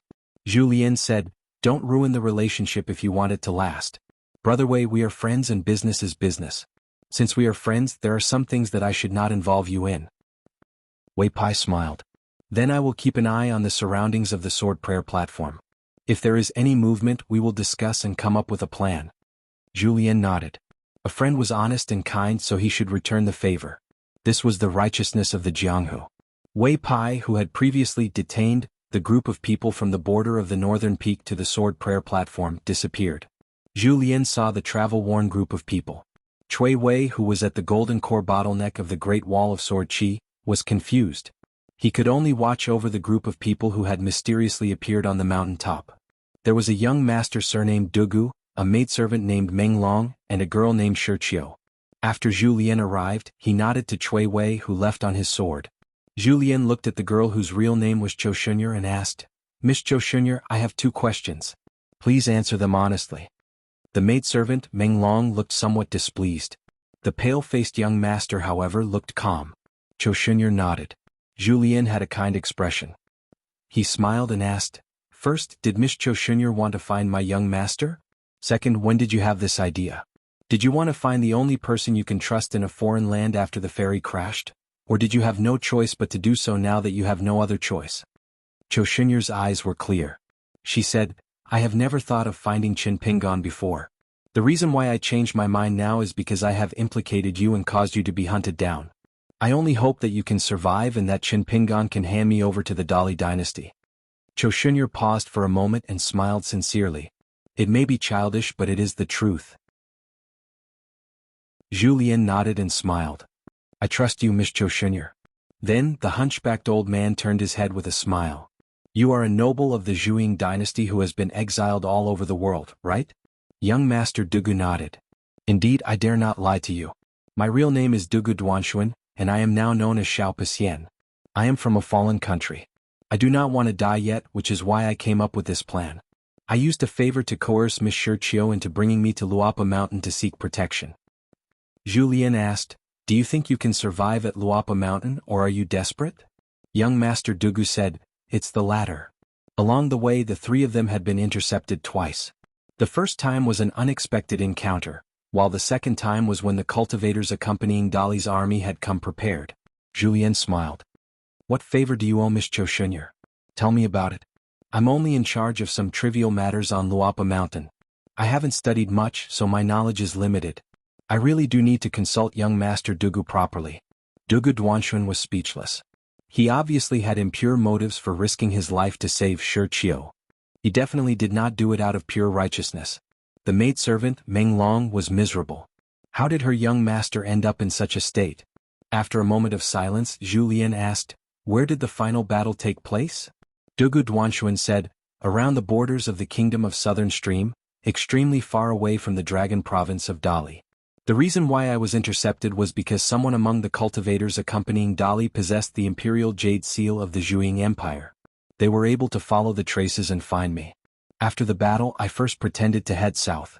Along the way, I severed the dragon vein in the miniature world in my body before silently making my way north. I shouldn't have been followed by Dali. The young man's words were concise and to the point. As for the great danger involved and the price he had to pay, no one would know about it. Zhu Lian asked, Immortal Xiao Pe, are you willing to struggle at death's door here, or are you willing to sacrifice yourself for your country? Dugu Duanshuan smiled. Senior, you're asking too much. Zhu Lian nodded. He looked at the female cultivator of the North Continent with a tragic background and smiled. Miss Cho Shunyur, do you know that you'll cause a very great problem for my young master by doing this? Cho Shunyur was just about to say something. However, Zhu Lian had already smiled. What are you thinking? I've said it before. I have a good memory, so I'll know once I hear it. That's why I'm only telling you the truth right now. Cho Shunyur nodded. She bit her lips so hard that it bled. One of her hands was hidden in her sleeve. She gripped something tightly and her arm trembled slightly. Apart from repaying Sir Dugu for saving her life, she actually had selfish motives. She hoped that she could send something to Luopa Mountain. After that, even if Luopa Mountain wanted to take credit for her and the Song clan, it would not matter. Zhu Lian chuckled and looked around. There were many wild persimmon trees on the sword prayer platform. In winter, the persimmons hung on the tall branches. They were bright red and cute. In the hometown of the lotus flower blessed land, persimmons had another name. It was very unique, Marquis of Ice Frost. Zhu Lian finally said to the dazed young woman, if my young master was here, he would be very happy to be able to reunite with Miss Cho Shunyur after a long separation. After saying this, Zhu Lian left the sword prayer platform. The maidservant Meng Long asked softly, Sir, what's this? Dugu Duanshuan smiled broadly. It's not bad to live under someone else's roof and beg for food. After Zhu Lian walked down the sword prayer platform, Wei Pai appeared. Zhu Lian laughed angrily. Is there a great mountain lord like you who is so unlucky? Wei Pai laughed. I have nothing better to do. Zhu Lian put his hands behind his back and said slowly, that Miss Shirchio must be saved. As for the other two, we just need to understand one thing. Wei Pai said, that is, whoever tells him to come to this unknown Luopa mountain will be able to live. Zhu Lian said with a shocked expression, Brother Wei is wise. Wei Pai gave a polite smile. Zhu Lian scratched his head and laughed. That's good too. I can find something to do. I can't always be a chef wearing an apron and be despised by people every day. It's time for our Luopa mountain to take the initiative to solve our problems. Otherwise, unnecessary trouble will only increase. Zhu Lian sneered. Pick on a soft persimmon? Wei Pai smiled knowingly. It seemed that he was still angry about the matter of the jade liquid river water goddess. Wei Pai looked in the direction of Luopa mountain and said, what a coincidence, we have guests. The two disappeared into thin air and appeared on Luopa mountain. Tsing Yi and Ma Di saw the handsome immortal. As for the kind-looking old man beside him, he was far from being comparable to the handsome man with the golden earrings. They could not take their eyes off him. Chen Wanshu hurriedly stood up and introduced Zhu Lian, Wei Pai, Luopa Mountain's manager, old Mr. Zhu, and the Northern Mountain Lord, old Mr. Wei. Tsing Yi and Ma Di were scared half to death. Among the 5 mountain lords of the continent, Wei Pai's realm was the highest and he was the most famous. Pei Chen reminded, Old chef, it's time to eat. Bring out all your best skills. Xiaomi wiped her mouth. Of course. Zhu Lian called out softly and immediately went to the kitchen in the backyard to get busy. It was as if the small kitchen was Zhu Lian's little world. Wei Pai felt helpless in his heart. He could rely on his face to make a living than Jiang Shangxin. Why did he have to be a chef? At the Dragon Riding Alley's New Year's shop, old friends were also reunited. Dong Shuijing Lin Shui. There was also the little girl who was worried that the nickname Little Stone would spread. After following her family to Dali's capital, she was now a married woman. Shi Jiachuan. Li Baoping's best friend. The Dragon Riding Alley's New Year shop and the grass shop next door were both Shi Jiachuan's ancestral businesses. Shi Chuanjia and Shi Lingshan, who came from Peach Leaf Alley, were also relatives. However, Shi Chuanjia's seniority was higher. If the two really met, they would have to call her aunt. The world was unpredictable. Schoolmates and good friends separated in the small town. More than 10 years later, they had completely different identities. Shi Jiachuan was now happy to take care of her husband and children. Her husband was a son of an aristocratic family. His surname was Bian and his name was Wenmao. His family had no relationship with the painting master who could place his painting in the imperial study. Bian Wenmao's family had lived in Dali's capital for hundreds of years. Their ancestors were the aristocratic family of the Liu dynasty. Probably because the family's influence lasted for a long time, the family that took root in Dali was not prominent in the officialdom. However, most of their identities were very noble. Many of the family's advisors were scholars who had a small reputation in the literary circle in Dali. There were also the honorary members of the family of the immortal on the mountain. They were even more extraordinary. One of them was an elder of the Eternal Spring Palace's ancestral hall. The other was unlucky. In his early years, he and a few good friends who had lived in the mountains for a long time passed by the sky above Liju Grotto heaven. For some reason they had a conflict with Saint Ruanjiao. Their ending was not good. However, they managed to keep their lives. They were luckier than the other friend who died directly. This time, they met because Dong Shuijing went to Dali's capital to do business and looked for Shi Jiachuan. Shi Jiachuan wanted to arrange a time for her schoolmates and good friends to gather in her hometown, Huaihuang town. However, this time, Li Baoping went to the south to travel and missed it. Therefore, Shi Jiachuan was now complaining about Baoping. The group sat in the backyard of the shop and reminisced. The shopkeeper, Shi Rou, moved the table and stools, brought tea and pastries and quickly left. Dong Shuijing listened to Shi Jiachuan's nagging and laughed. Baoping didn't even give you face. She shouldn't have. Lin Shi nodded.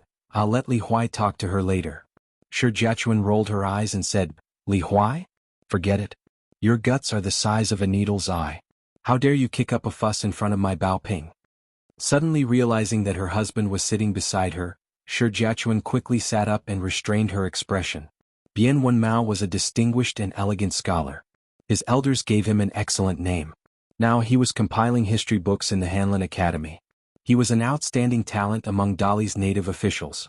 Although he was not considered outstanding, he was able to gain a foothold in the literary world of Dali's capital at such a young age. He was also working in the Hanlin Academy, which was known as the place of Prime Minister. Once he was sent out, his official position would not be small in the future. It was only in Huaihuang County, where the Chao and Yuan surnames were bound to compete. In other places, Bian Wenmao would be a first-class Yaman's guest. Bian Wenmao's impression of these two young men was very ordinary, and the other was passable. The ordinary one was Dong Shuijing, who came from a merchant family. The passable one was Lin Shui, who was studying at the Great Sui Kingdom's Cliff Academy. As for their family background, Shi Jiachuan had briefly mentioned it, but it was all unintentional. Dong Shuijing's family background was not too good, but he had started his career early. As for the matter of him starting a family, it was a bit uncertain. Lin Shui's father had worked under 3 dragon kiln supervisors. It was said that he was now working in Dali's capital, but he did not have much contact with the Shi family. Bian Wenmao also did not feel that it was worth making friends with a foreign Lin family. On the other hand, Lin Shui was able to study at the Cliff Academy.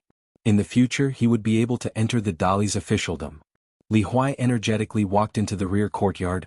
Well, little Shi too, we haven't seen each other for so many years, but you're speaking ill of me as soon as we meet? Shi Jiachuan turned his head and was stunned for a long time.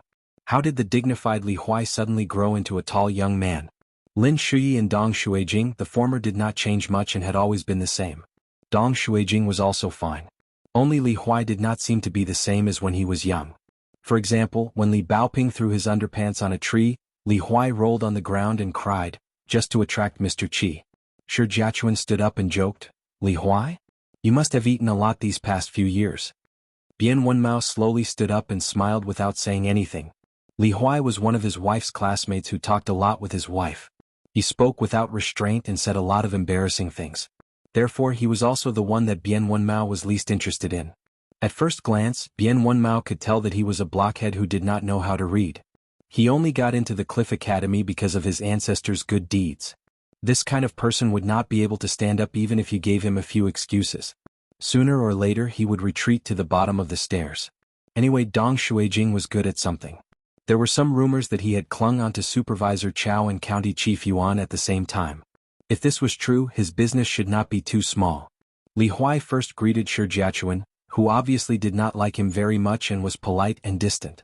However, he could not embarrass his good friend Shi Jiachuan, so he had to smile. Then he sat down opposite Shi Jiachuan. Li Huai grabbed a piece of cake and said vaguely, "Before Baoping left, she said that she would go to the capital to find you before returning to the academy."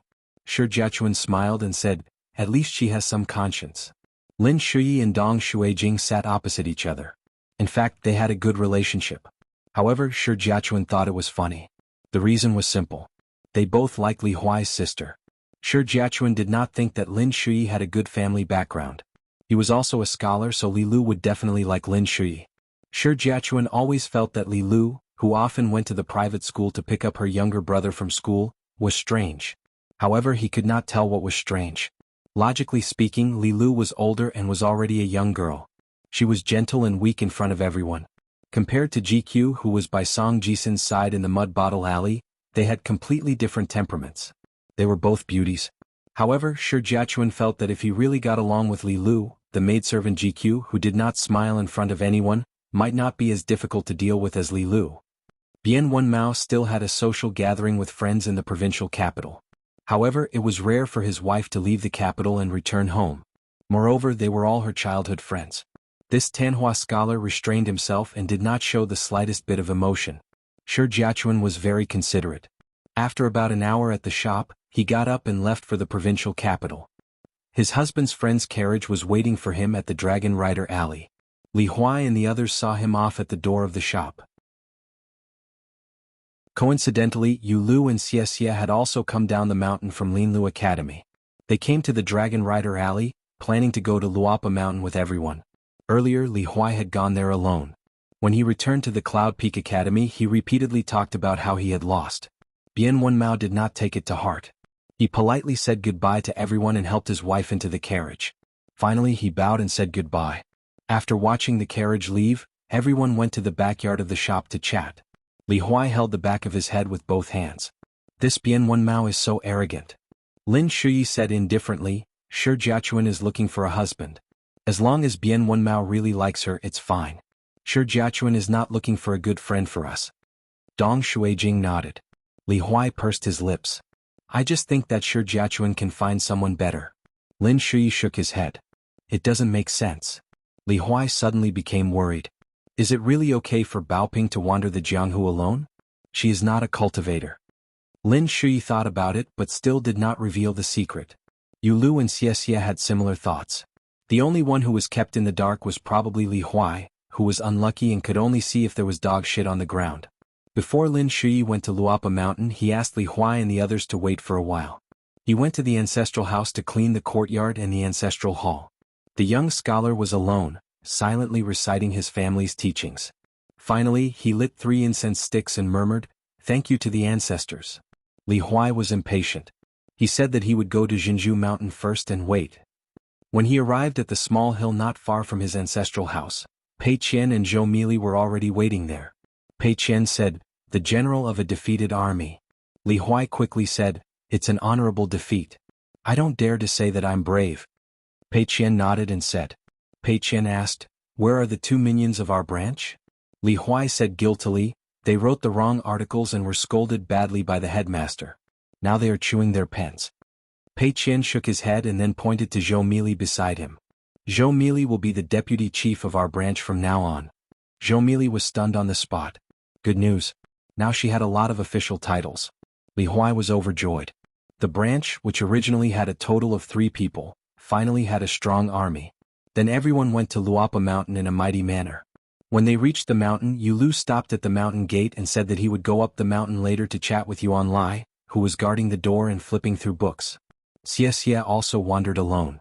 At the mountain god temple at the top of the mountain, he met Sun Yuanji, who was practicing martial arts, and the girl Yuan Bao, who was practicing martial arts.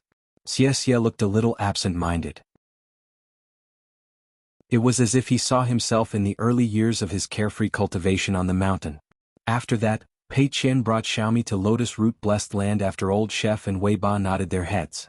They followed the path they had taken before, trekking through mountains and rivers until they reached the capital of the Nanyuan Kingdom. They passed by Zhuangyuan Alley and went to the temple to burn incense. Then they sat in the corridor in a daze. Zhou Mili just accompanied Pei Qian. When Pei Qian was happy, Zhou Mili would talk more. When Pei Qian was not happy, she would be silent. In the end, Pei Qian chose a private house which she secretly bought with money. Old Chef also knew about it and turned a blind eye to it. That was the quiet house where the great demon Ding Ying Yer and Zhou Shi of the Spring Tide Palace stayed. Pei Qian sat there cross-legged and rolled up her sleeves like her master. She closed her eyes to rest and nourish her fist intent. The reason why she came here was to break through the bottleneck of martial arts. Pei Qian wanted to take back as much of the martial arts fate of Lotus Root blessed land with her own ability. And when the time came, Wei Pai would open the gate of the blessed land. Pei Qian would also follow her master and scatter all the martial arts fate she won from the vast world to nourish Lotus Root blessed land. Grandpa Chui had left and there was no way to go home. Then she would take the martial arts fate left behind by Grandpa Chui back to Luapa Mountain. In the central area of the Aquarius continent, they had already started to dig an unprecedented path into the sea. It involved dozens of rivers and dozens of mountains with mountain shrines and local temples. Such a big project made even the elders of the fallen country sigh. That Dali barbarian really dared to think about things that no one else dared to think about. The Dali imperial court was so wasteful and the young emperor was so greedy. Wasn't he afraid that he would die suddenly? When the time came, wouldn't it be the people who would suffer?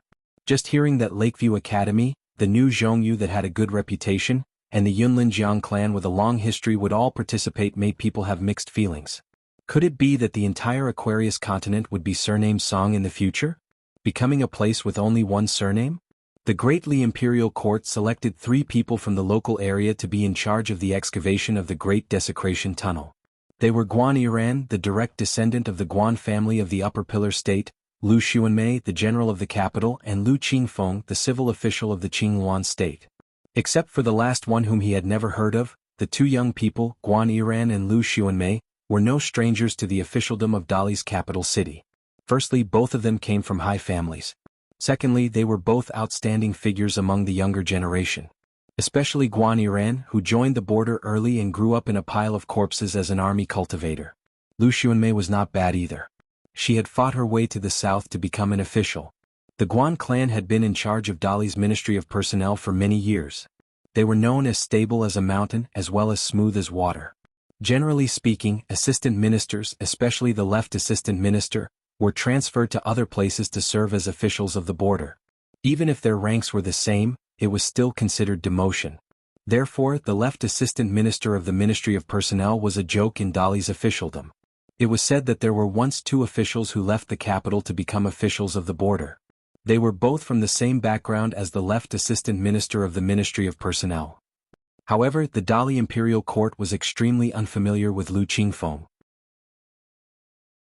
In fact, even the Ministry of Personnel, where Master Guan was in charge, didn't know much about Lu Qingfeng.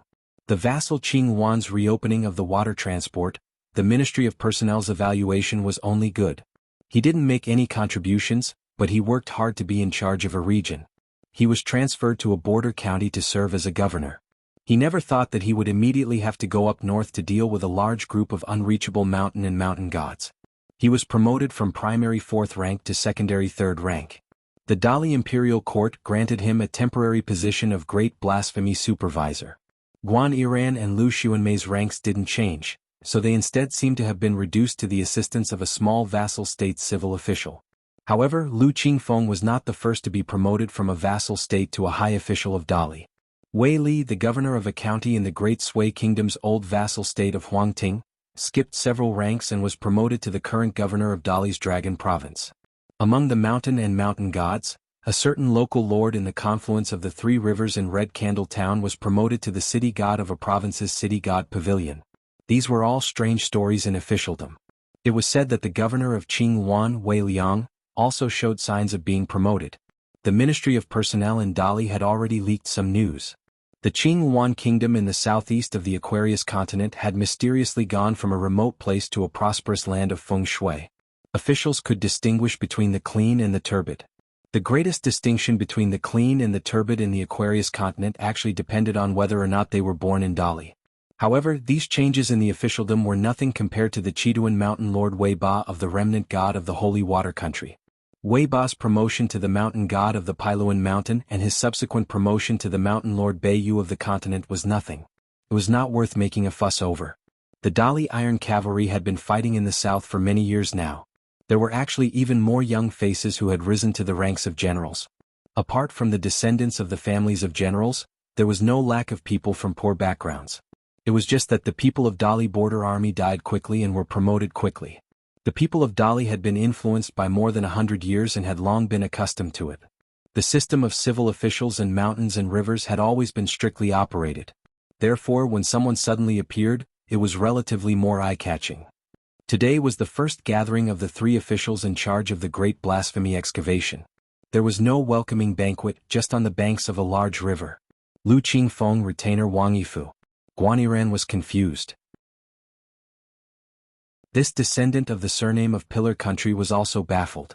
According to his great-grandfather, he was supposed to be in charge of a north-south mountain ferry route. He had even arranged for his friends. In the end, he ran over here and naturally got scolded.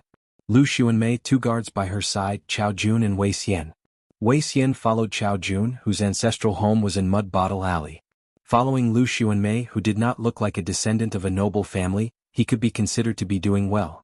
Wei Xian, as a cultivator accompanying the army, relied on his real military achievements to obtain a military merit officer. Now he had real power in his hands. Together with Chao Jun, he was Lu Xuanmei's right-hand man. It was rumored that Wei Xian had an impression of Dali's second hunting inspector, Chao Gui. As for Chao Jun, he was extremely famous in Dali's army. The 3 of them introduced themselves. In fact, Guaniran and Lu Xuanmei were best friends. Therefore, the only person they needed to know was Lu Qingfeng, who appeared out of nowhere. Then, not far away, a young man in white came, riding on the back of a child, holding a branch in his hand and shouting, "Go, go, go, go." Approaching the crowd, the young man laughed and said, "I have a little donkey that never says it's hungry." In Qingfeng City, a woman in red led a horse out of the city. In the night, she walked into a mountain valley 30 miles away from the suburbs. In the middle of winter, peach blossoms bloomed along the way. Li Baoping led the horse slowly, looking around. The scenery was pleasant. There were green mountains on all sides and white clouds were constantly rising from the mountains. Not far ahead was the destination of this trip to Qingfeng City, which was a thatched cottage with a green water and a firewood door. Li Baoping looked up at the sky. A big round jade plate hung high, which was the largest mooncake. At the thought of this, Li Baoping suddenly laughed. It seemed that she had become the little girl who walked through the mountains and rivers with her martial uncle. Her mind was full of these thoughts. But at that time she was still swinging a small bamboo box behind her and wearing small straw sandals. The little girl in the red cotton-padded jacket liked to circle around her martial uncle. The mountain was high and the road was long. It seemed that no matter how far it was, she was not afraid. Li Baoping lowered her head and glanced at the snow-white narrow saber at her waist and the blade-strengthening gourd. Li Baoping stood in place. The human-faced peach blossoms stood in the bright moon.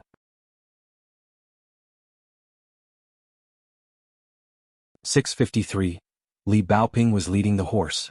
The person she was looking for was an elder from her hometown and her grandfather's chess friend. One of them claimed to be the best chess player in Fulu Street, while the other claimed to be the best chess player in Peachleaf Alley. Every time they played chess, they were very serious, as if they were betting on the reputation of their respective streets. However, Li Baoping didn't like playing chess. It was hard to tell whether the 2 elders were good at chess, but they always changed their excuses and couldn't be compared to Mr. Cheese. Back then, the old man's ancestral home was at the end of Peachleaf Alley, not far from Fulu Street. Of course, for the little girl in the red cotton-padded jacket at that time, the town was not far away. She went to the immortal tomb to look for crickets and weavers, to the old porcelain mountain to pick up broken pieces, to the Dragon Tail Creek to catch fish, prawns and crabs, to look at the high-hanging mirror in front of a house, to jump on the stairs in Dragon Riding Alley. She could smell the fragrance of peach blossom cakes from afar and hear a house suddenly had a nest of swallows chirping loudly. When Li Baoping was a child, she seemed to have endless fun things to do every day. Her daily schedule was full, so the little girl had to run fast like the wheels of a car turning non-stop. It was as if she ran too fast and left her childhood behind. When she grew up, her childhood would stay in place. Occasionally she would look back, but the more she looked back, the farther she went, blurrier and blurrier. A thin old man with a laurel belt came out of the thatched cottage. He laughed and called out to Miss Ping, then hurriedly opened the wooden door. The old man's face was full of relief. It seemed that little Ping had grown so big in just a few blinks of an eye. She really changed 18 times between childhood and womanhood, and she was much more demure. Was this still the lively little girl who liked to jump over the wall and sprain her ankle? Did she catch a crab home or a crab caught her and moved home? But even so, the old man still liked this little girl from the bottom of his heart. Some children always had a good relationship with their elders. Little Ping from Fulu Street and Zhao Yao, who used to be Mr. Chi's page boy, were actually such children. Li Baoping led the horse to the door and bowed. After straightening her back, she smiled and said, "Grandpa Wei." The old man's surname was Wei Benyuan. He was the former head of the Wei clan, one of the 4 clans and 10 surnames of the small town. Before the Black Pearl Cave was shattered and fell, he had written letters to the outside world. At that time, the person who delivered the letters was a clear-eyed teenager with straw sandals. Although Wei Benyuan had only met him once, he had a deep impression of him. Sure enough, after the teenager grew up, less than 20 years later, he had already built up a huge family business and even became Baoping's junior uncle. When Wei Benyuan saw Li Baoping, his smile did not diminish. He said, "You don't have to tie the horse. Just let it go." Li Baoping then let go of the reins and gently patted the horse's back. The mystical horse then went to the stream to drink water. Li Baoping asked, "Where is Sister Taoya?" Wei Benyuan said, "Unfortunately, she went to the Fox country to gain experience a few years ago and received a small blessing. She needs to sharpen her Taoist heart. If she really becomes a Qi cultivator of the sea-viewing realm, I'll let her accompany you to travel the mountains and rivers." Li Baoping did not say anything courteous. Of course, she was not willing to travel the Jianghu with Sister Tao Yi. Being close to Sister Tao Yi did not mean that they had to be together all the time. Being a good person did not mean being a good person who nodded and said yes every time and did not reject anything. In fact, it was difficult to be a good person who could take good care of oneself and others. Moreover, since young, Li Baoping did not like to be restrained. Otherwise, when she went to school to study, she would not be the last one to go to school and the first one to leave. However, this did not hinder Li Baoping's respect for Mr. Qi. The two of them walked into the yard together. There were stone tables and stone stools that could withstand the rain and sun. Of course, they were made of immortal materials. The old man opened the fengsuan object and began to make tea. There were a lot of porcelain in the tea set and the color was bright. Even those who didn't know the industry would be happy to see it.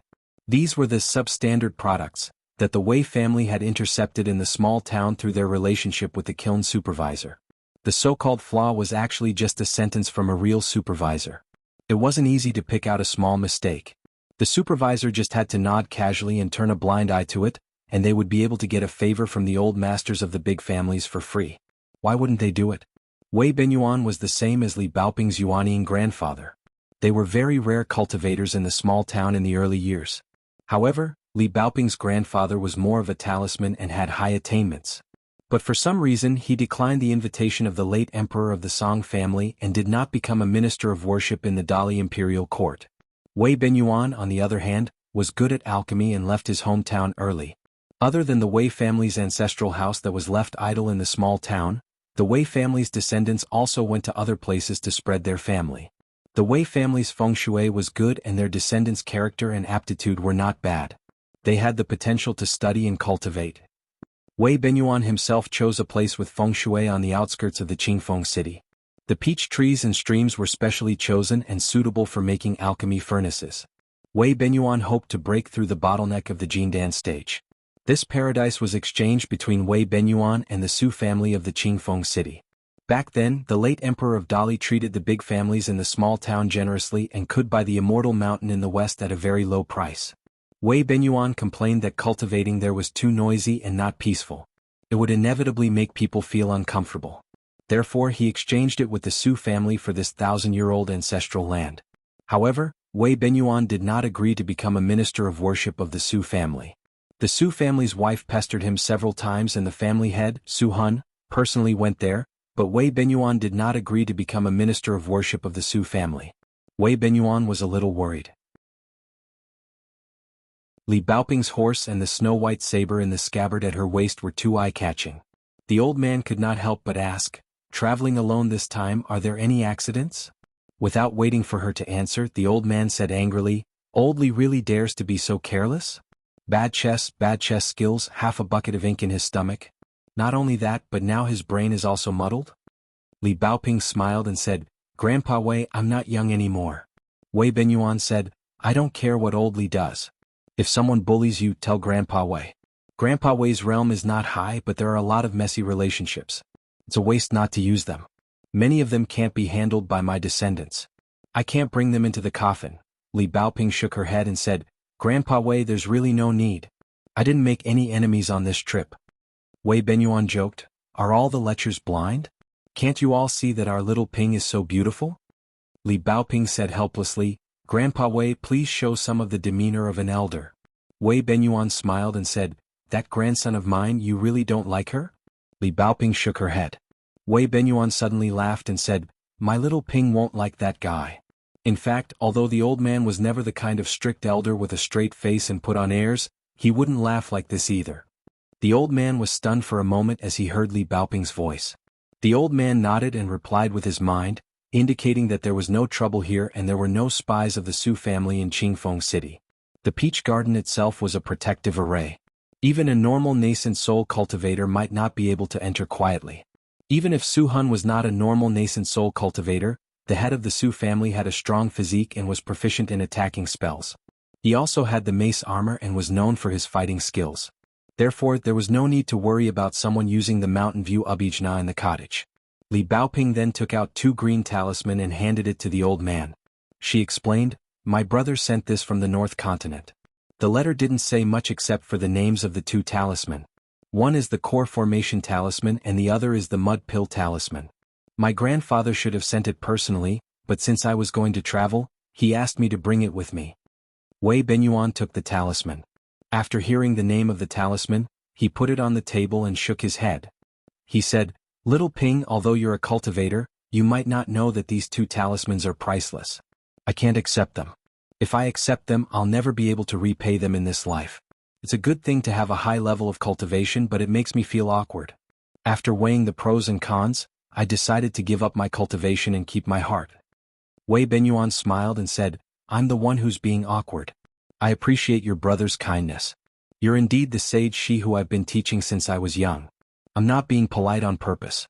Little Ping, don't you know what kind of person Grandpa Wei is? The 2 green Taoist talisman on the table, the Core Formation Talisman, and the Talisman Gallbladder were like a small house blessed by fortune. Golden light overflowed and filled the room. The Mud Pill Talisman was painted with a lotus talisman pattern. It looked like a high throne in a Dharma sect.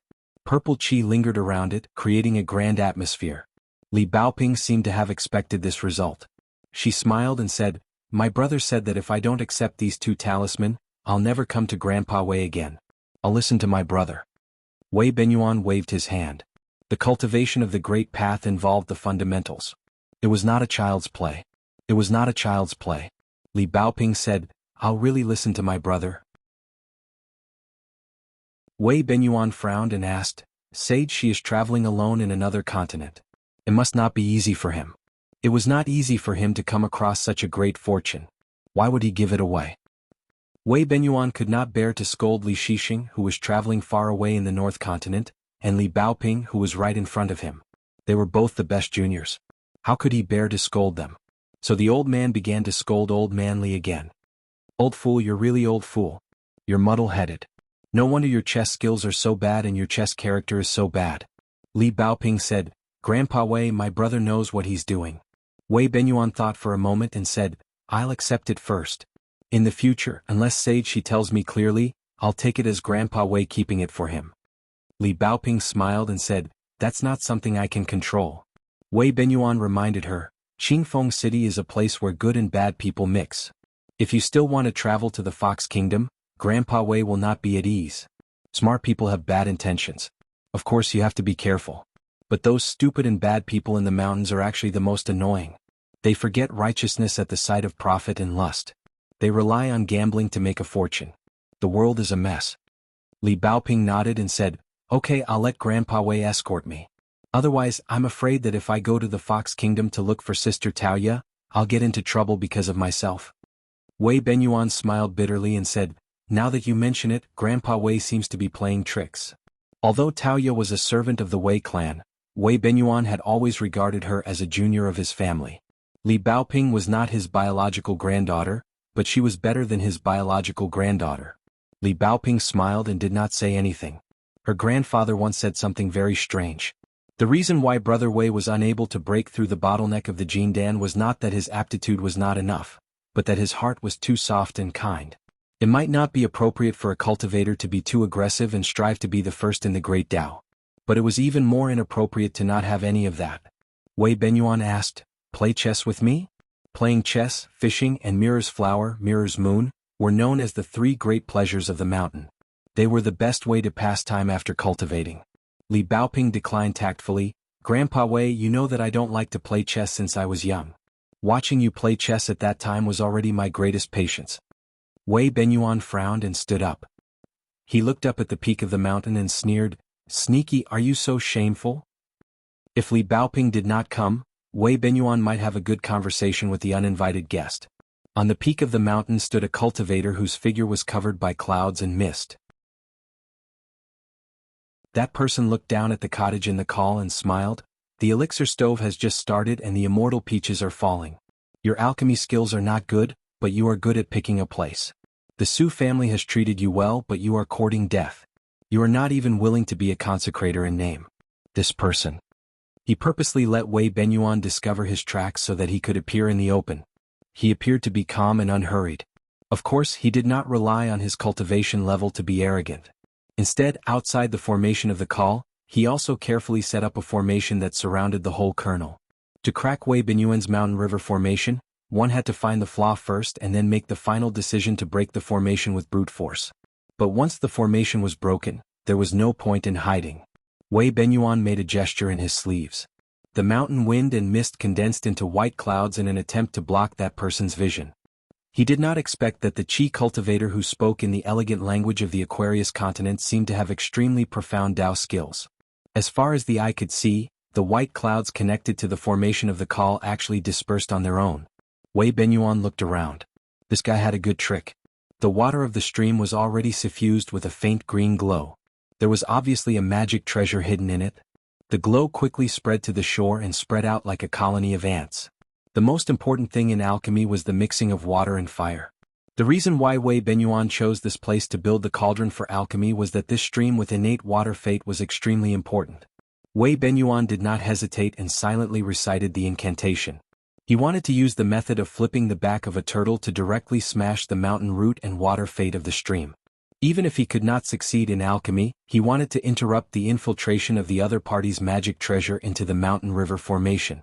That person did not care about Wei Benyuan's clumsy trick at all. How could a Jin Dan who was not even an array master be able to break through his own magic treasure and secret technique? He only thought for a moment and was worried that Wei Benyuan wanted to make some movements so that he could seek help from the Clear Wind City. He silently recited the incantation and the faint glow that came to the shore immediately burrowed into the ground. Wei Benyuan's flip the mountain technique was actually unable to shake the stream at all. That person laughed and said, "This technique is very good. It's a pity that you have used it so badly. After I capture you, I will definitely detain your soul and interrogate you. It's an unexpected surprise. Indeed, when luck comes it can't be stopped." That person's line of sight shifted. He looked at Li Baoping and said, "Little girl, your family background is really frighteningly rich. I didn't dare to make a move earlier and could only follow you all the way. At the same time, I also helped you to kill 2 groups of wild cultivators. How are you going to thank me for saving your life? If you are willing to repay me with your body and be my personal maid in the future, I don't mind if I get both the money and the person. A blade-strengthening gourd, the auspicious symbol knife, and 2 unexpected talisman. I want them all and I will spare your life." Li Baoping patted the small wine gourd on her waist and said, "Come and get it. Stop talking nonsense." That person sneered and said, "A lousy Jindan who is not good at attacking only knows how to burn some elixirs and make friends everywhere. When the time comes he can't protect a little girl like you." Wei Benyuan was shocked. First of all, he only thought that Bao Ping's knife was the magic weapon of the mountain. He did not see through the silver wine gourd's camouflage. On the other hand, the cultivator at the peak of the mountain knew very well and knew the name of the knife. He followed Li Baoping and obviously showed up because he was very confident. The opponent should be at least at the bottleneck of Jindan. If he was the old Yuanying immortal who had been dormant for countless years, it would be very troublesome. Wei Benyuan regretted it. If he had agreed to become a consecrator of the Su family in Windy City, he could have called Su Hun to help him with the communication method that could connect to the city's array. Perhaps the opponent would not dare to be so bold. He did not expect that the array that blocked the outside world would become a prison. Wei Benyuan took a deep breath and calmed his Taoist heart. He tried to calm his voice and said to Li Baoping telepathically, "Baoping, don't be afraid. Grandpa Wei will protect you and leave. Breaking the elixir furnace will cause a huge commotion. The Windy City will definitely notice. After you leave the Peach Garden, don't look back. Just go to the Windy City. Grandpa Wei is not good at fighting, but with the right time and place, it will not be difficult for me to protect you." That person shook his head and said, "I think it will be very difficult. It is so difficult to break through the bottleneck of Jindan, there is not much meaning in staying alive." Wei Benyuan felt as if he had fallen into an ice cave. It must be the Yuanying immortal with profound cultivation. Dali's cavalry trampled the mountains and rivers of the continent. This caused many hidden cultivators to leave the mountain and enter the world. There were many people who took advantage of the situation. Li Baoping said, "Grandpa Wei, I should have sent the talisman to you." Wei Benyuan laughed angrily and said, "What nonsense are you talking about?" Li Baoping did not explain anything. The ripples in her heart would still listen. There were some things that should not be talked about. That cultivator's gaze was more focused on Li Baoping's narrow saber. The beauty of the mortal world, compared to the Tao of immortality, was as small as a mustard seed. It was not worth mentioning. He happened to recognize that narrow saber. It was called the auspicious symbol. It was the trump card of the divine water country of the ancient Shu kingdom. It was a well-deserved national treasure. It could suppress and gather martial arts fate. This magic treasure could already be classified as a national treasure. Although it was a magic treasure, it was actually a half-immortal weapon. The blade-strengthening gourd could only be seen to be of high quality. It was hard to say how good its appearance was. Anyway, after he got it, he might as well travel to other continents. Anyway, the current Aquarius continent did not look like a place suitable for wild cultivators. Li Baoping said softly, "Grandpa Wei, if we fight later, I can't afford to pay for this land of cultivation. It's okay, I'll ask my brother to pay you back." Wei Benyuan smiled bitterly. Was this the time to talk about this? The cultivator on the mountain peak had already found a way to completely break the formation. He was still careful and felt that all the accidents were within his calculations. When the immortal master of records went down the mountain to experience the world, he liked to pay his respects to the masters of the mountain first. Since this little girl's backer and background were people like Wei Benyuan, she was not even qualified to be an honored guest of Su Hun in Qingfeng City. A nascent soul cultivator had no choice but to be cautious. No matter how high a cultivator's realm was, he only had one life. Those nascent soul cultivators who were lying on the merit book of the ancestral hall had two lives no matter how low their realm was. Then he had to act decisively. This person's figure suddenly became ethereal. It was as big as a mountain peak and was actually an image of an ancient mountain lord. Not only that, the golden body image had green dragons coiled around its arms. It held a halberd in its hand, and the spiritual energy of the mountains and rivers around it was extremely chaotic. This huge god, that had the atmosphere of mountains and rivers, fell from the mountain peak to the thatched cottage by the stream. It had the momentum of a mountain. In midair, the golden body image laughed and said, "Little girl, you talk big. Your brother? If you say that you're using your own ancestor to scare people, I'll believe you a little. Why, is your brother the Martial Mountains Ma Kushuan or the Wind Thunder Garden's Yellow River Great Sword Immortal?" Wei Benyuan was about to take out a golden core and fight with the old nascent soul cultivator. Li Baoping took a step forward and used her thumb to push the narrow saber out of its sheath. In her left hand there was another item. After this item appeared, it did not have any chi ripples, so it was not as eye-catching as the unsheathed narrow saber. But at this moment, for some reason, the golden body image floated in the air and didn't go up or down. It wasn't a little girl jumping over a wall. How could it have a cramp before it even landed? Li Baoping turned around and looked elsewhere. On the peak of another mountain, a young man in a pink robe was walking slowly in the air. He stretched out two fingers and twirled them gently. Every time he took a step, a white cloud would float from the sea of clouds in the distance and fall under the strange young man's feet. The giant golden body image that seemed to have been cast with the fixed body art started to turn upside down and become a puppet in the hands of the young man. Wei Benyuan was shocked. What a powerful person on the peak of the mountain. Was there such a handsome deity in the Aquarius continent? Taoist Gaozhen? Heavenly Lord Qizhen of the Shenghua sect? It was impossible. The Taoist deities of that sect were very strict, and their Taoist hats and robes couldn't have any flaws. Besides, Sect Master Qi was so high and mighty that he wouldn't travel to Qingfeng City. The young man's colorful robe was very wide and fluttered in the wind like the clouds in the sky. In the end, the young Taoist jumped lightly and sat cross-legged on the head of the golden body image. He bent his finger and tapped it lightly, like an elder scolding a naughty junior. You like to pretend to be a big shot, right? You want to pretend to be a deity, right? Your ancestor is right here. What a joke. Wei Benyuan didn't relax at all. Instead, he was even more anxious. He was afraid that this would be a fight between tigers and wolves. If the latter had bad intentions, he wouldn't be able to protect Ping. Wei Benyuan murmured, he just isolated the heaven and earth and enveloped the golden body image. What should I do? What should I do? The nascent soul stage cultivator who was turned into a mute suffered. It wasn't that he didn't want to run, but he couldn't move at all. The other party isolated the heaven and earth so easily. His golden core stage cultivator and nascent soul stage cultivator couldn't use their unorthodox secret techniques. How could he escape? Unless he was a nascent soul stage cultivator, he couldn't break this deadlock. But if he was a nascent soul stage cultivator, he wouldn't have to hide for hundreds of years to escape from his enemies. The young Taoist in a pink robe was sitting on the head of the burly Taoist. He smiled at Wei Benyuan and said, Wei Benyuan, I once owed your Wei family a lot of favors in my early years. I won't go into the details. Old history is full of dust. Why should I go through it? Lu Qiqing was of course talking nonsense. He had no choice. Guqin didn't want to reveal his identity, so Lu Qiqing had to find a lame excuse.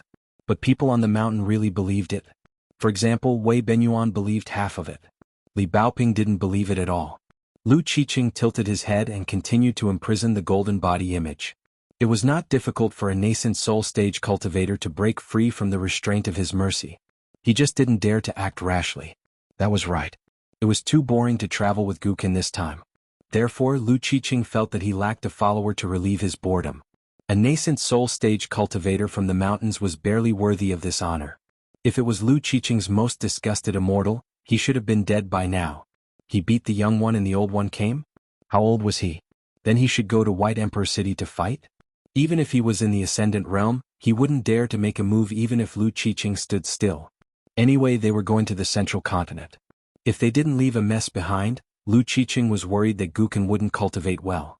Guqin was a good seedling. Only when she was in desperate situations again and again could she grow up quickly.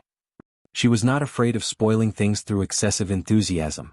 She was the favorite seedling of the great Wei, that senior fellow apprentice in White Emperor City. Lu Qiqing suddenly narrowed his eyes. Senior fellow apprentice seemed to like Big Trouble the most in his life. The little girl in front of him? What's more, senior fellow apprentice's chess skills seemed to have reached a bottleneck. This time, when he was about to take Guqin back to White Emperor City, he met her, right? Lu Qiqing laughed heartily. He turned his head and looked in a direction. He said telepathically, "It's not up to you. The three of us can go back together." Guqin stopped hiding and replied telepathically, "Lu Qiqing, I advise you not to do this. Otherwise, when I reach White Emperor City and succeed in my cultivation, you will be the first person I kill." She didn't show any impatience. She was the kind of person who got along well with him. She didn't blame Li Qiqing. She just blamed little uncle for not being by her side. Li Baoping wrinkled her nose secretly. Forget it. What else could she do? She would dislike little uncle tomorrow. Guqin didn't do anything. It was not that she didn't want to stop him, but it was meaningless. The gap between their realms was too big. Guqin was full of hatred. This unpredictable Lu Qiqing must die in her hands in the future. Therefore, Guqin immediately telepathically said to Li Baoping, "Li Baoping, I am Guqin from Mud Bottle Alley. Don't be impulsive. Survive first." Li Baoping shook her head. "I don't want to die, but I won't live for nothing." Then she smiled and said, "You don't allow me to make a mistake out of kindness? Besides, it doesn't involve anything major. Guqin, I have to thank you. Live well. Remember to tell little uncle that I miss him very much." Lu Qiqing glanced at the paper in her hand. The words on it were flowing. Lu Qiqing frowned and his expression became solemn. If it had something to do with the Learning Palace, it would be troublesome. After all, the whole world was a place for scholars to study. In the peach forest, a man in a Confucian robe was trying to hold back his laughter when he saw Li Baoping shaking the peach talisman. It was rare to see little treasure bottles so childish and cute. At this moment he took a deep breath and stepped forward to Li Baoping's side. He looked up at the golden body and the pink-robed Taoist. Li Baoping said in surprise, Brother? Li Shixing nodded and turned around with a smile. Your brother is angry. He doesn't want to talk. Li Baoping laughed and said, My brother can be angry? Li Shixing smiled and nodded. Lu Qiqing's intuition told him that something bad was going to happen. It was just that the young scholar in a Confucian robe didn't seem to be in a high realm. It didn't seem to be because of the camouflage. It was impossible for him to be in the immortal realm. As for the ascendant realm, Lu Qiqing was not crazy. After leaving White Emperor City, he had suffered twice in the past 1,000 years. The first time he was suppressed by the Grand Celestial Master. Of course, the Grand Celestial Master didn't need to use a Taoist seal or a sword. It was just a spell. The reason why the Grand Celestial Master of Dragon Tiger Mountain took action in person was to show White Emperor City that Lu Qiqing's senior brother should not interfere. The second time he was inexplicably hit by a sword in that small shabby temple. It was just an ordinary wooden sword, but it easily broke Lu Qiqing's protective array. In an instant, Lu Qiqing's intuition was confirmed. The river of time stagnated. Outside of his own small world, an even larger world had appeared. Li Baoping, Wei Benyuan, the golden avatar Dharma idol, and Gu Kan, who was at the mountain peak, couldn't even move their minds. Except for Lu Qiqing, who was deliberately spared. With a casual glance, the sky was high and the earth was flat for thousands of miles. Lu Qiqing was miserable. It seemed that he couldn't fight at all. Obviously he was an unreasonable, stubborn person. When cultivators go out, they still have to talk about respecting the heavens and earth and having a conscience. Li Shixing walked forward slowly and said, Well, this is what a scholar should say. Lu Qiqing said with a smile, Okay, let's talk reason.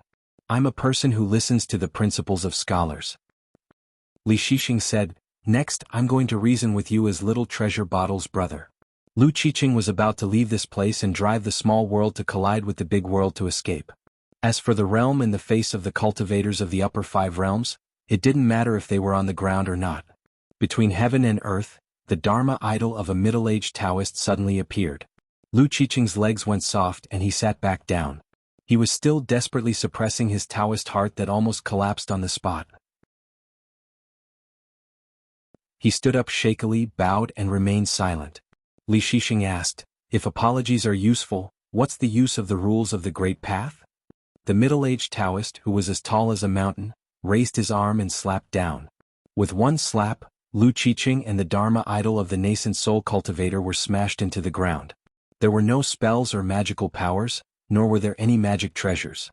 That Dharma characteristic Taoist merely slapped him on the head. Lu Qiqing lay in the big pit, and there was only one thought in his mind, Can you scholars of the Aquarius continent not be like this?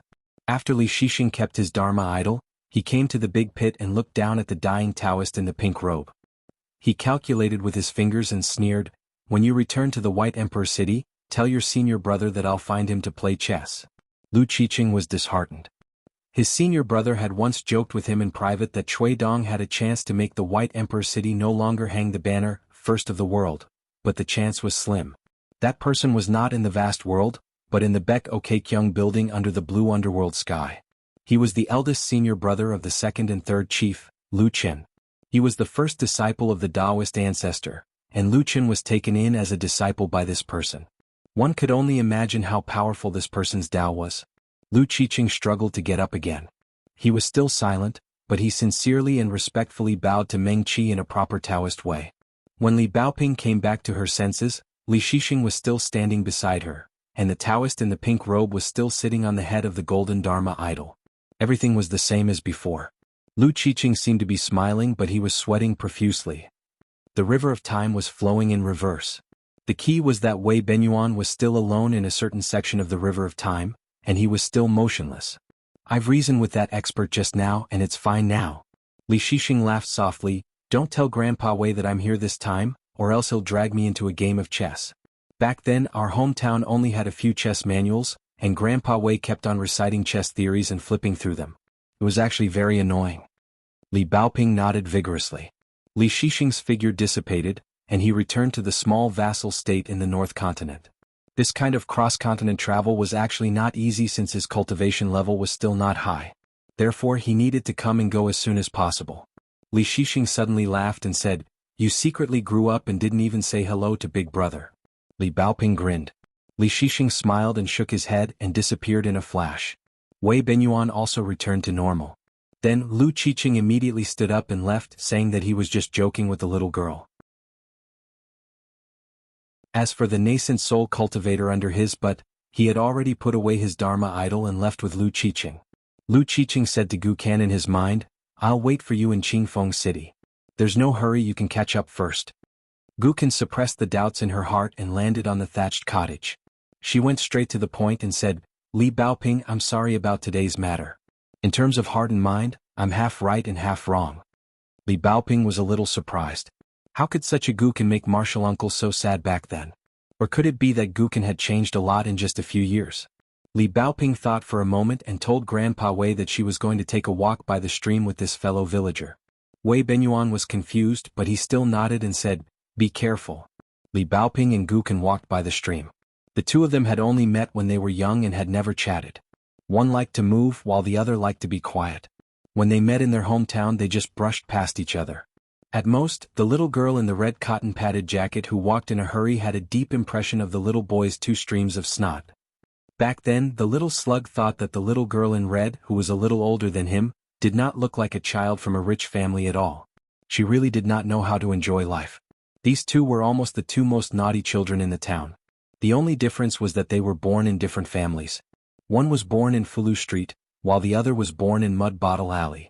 The little girl in the red cotton-padded jacket passed through the streets and alleys, and the big white geese could not catch up with her. The little slug was a little different. In fact, he did not want to move. Under the hot sun, he lay on the ridge in the field to fish for eels, guarded the old locust tree, and hunted the oriole with a slingshot under the tree. Gu Kan's family had a few tea leaves. The little boy carried a small bamboo basket that fit him very well. The little slug picked the tea leaves with both hands. In fact, he was faster than the person who helped him. However, Gu Kan was only good at doing this, but she did not like to do it. She put the tea leaves on the bottom of the small basket he gave her and went to a shady place to slack off. After all, Lu Xianying was his only friend. So what? The little slug in Mud Bottle Alley was still his only family in this world. The water in the stream was shallow and crystal clear. The two of them were silent for a long time. Li Baoping said, "Think about how difficult it is for youngest martial uncle." Gu Kan said, "I have." Li Baoping said with a smile, "Don't get me wrong. Youngest martial uncle didn't say much about you in Book Slip Lake. He has never liked to talk about people behind their backs." Gu Kan laughed.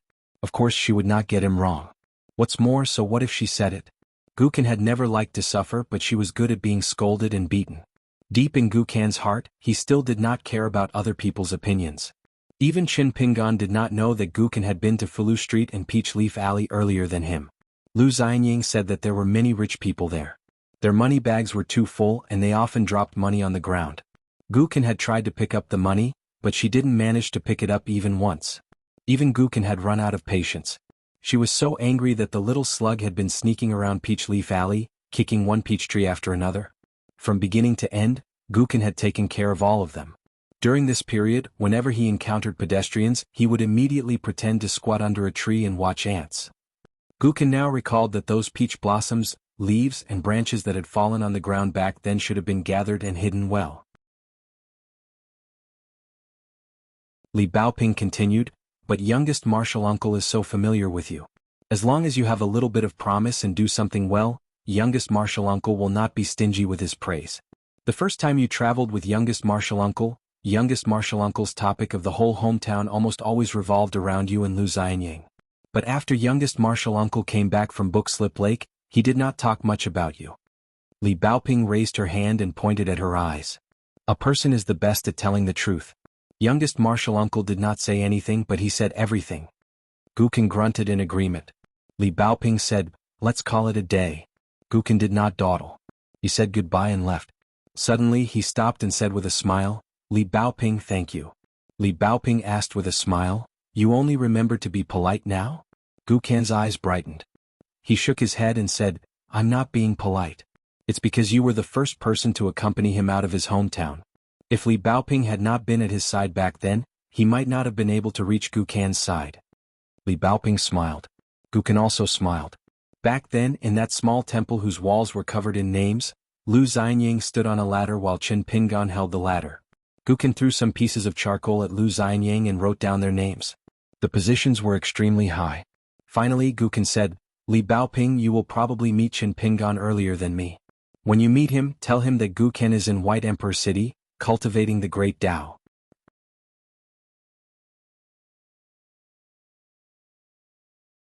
654. Outside the Clear Breeze City, on a small hill in the wilderness, under a lone mountain peach tree, a pair of big eyes stared at each other. Lu Qiqing stared fiercely and wiped the blood on his face. Lu Qiqing's pink Taoist robe was as beautiful as the peach blossoms. The gathering vitality wild cultivator who was detained here was actually a short, young man. However, his hair was white and his face was a little old. The strange thing was that there was a long string of ancient jade pendants and small bottles hanging on his white jade belt with dragon patterns. This person was shaking, but he was still trying to maintain a standing posture. He was afraid that he would be killed by the pink-robed Taoist if he tilted his head or swayed his legs. His mood at this moment was like facing a sumptuous meal. He was about to eat, but the table was suddenly flipped. He didn't even get a chopstick and the table hit his head. Until now he still didn't know how he fell. From the bottleneck of gathering vitality, he fell all the way to the bleak scene when he just formed golden core. What was more strange was that the other party was so powerful and seemed to be seriously injured. The problem was that he didn't do anything at all.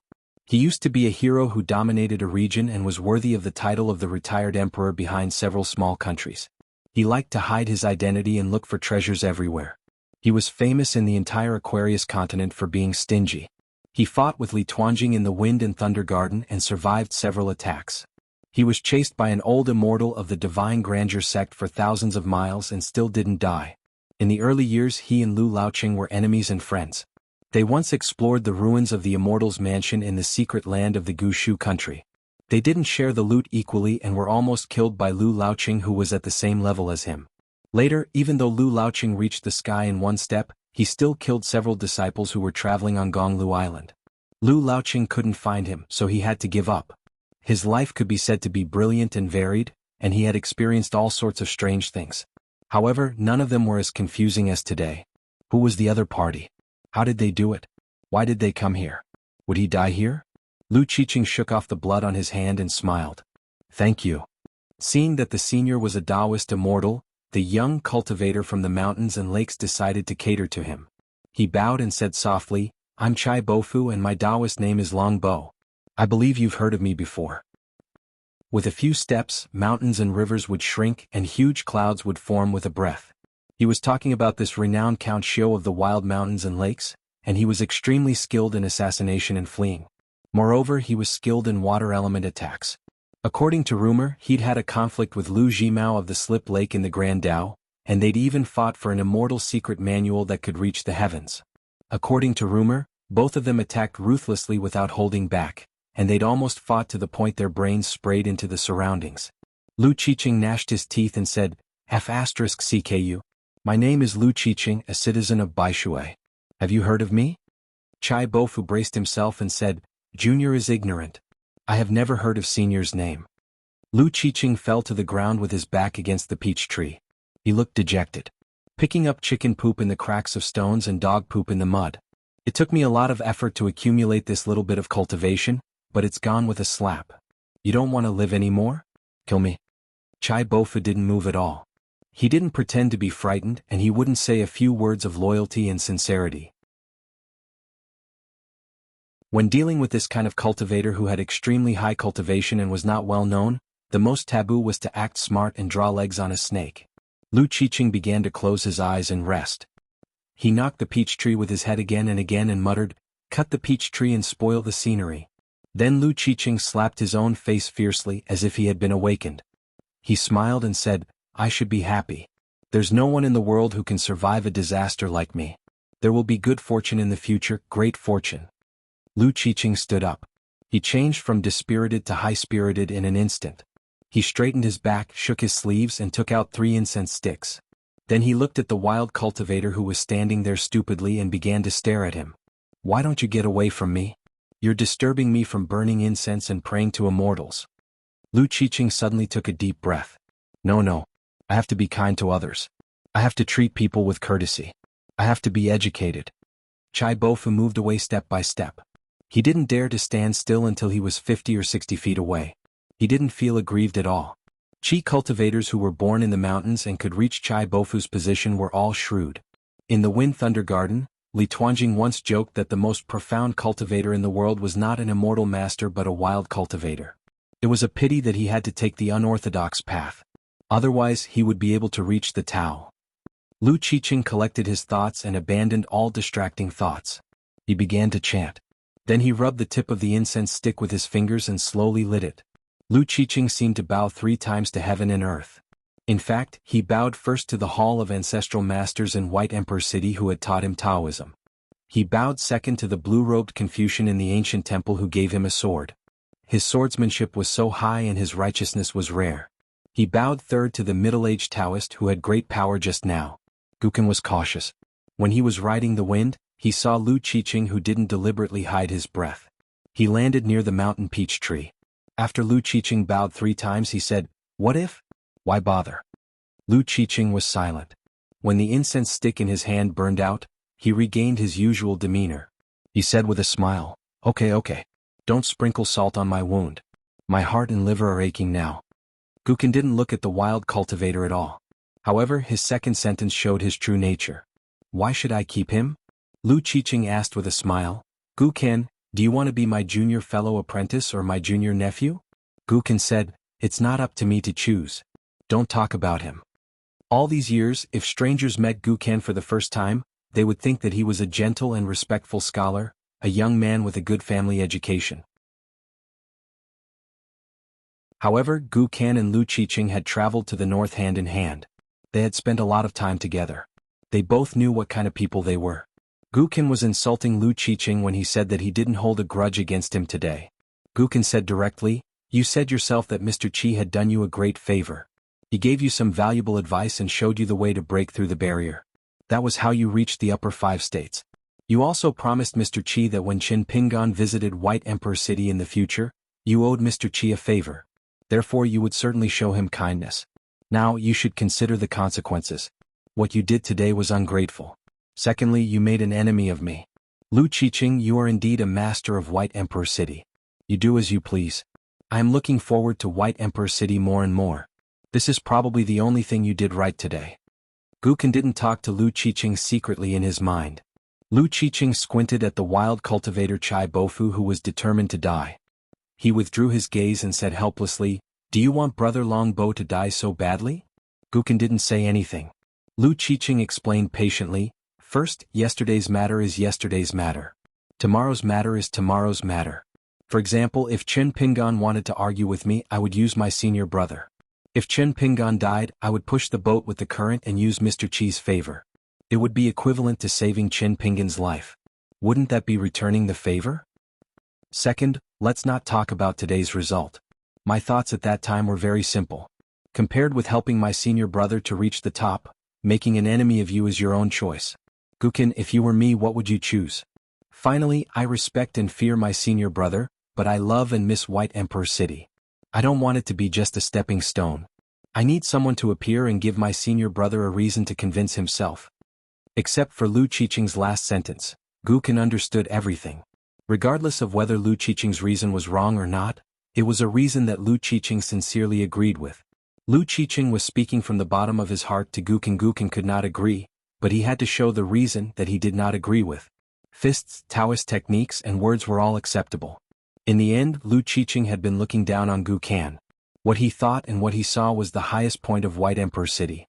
It was his senior brother and his fellow disciples who were of the same generation as Lu Qiqing. Lu Qiqing wanted to accept disciples on behalf of his master.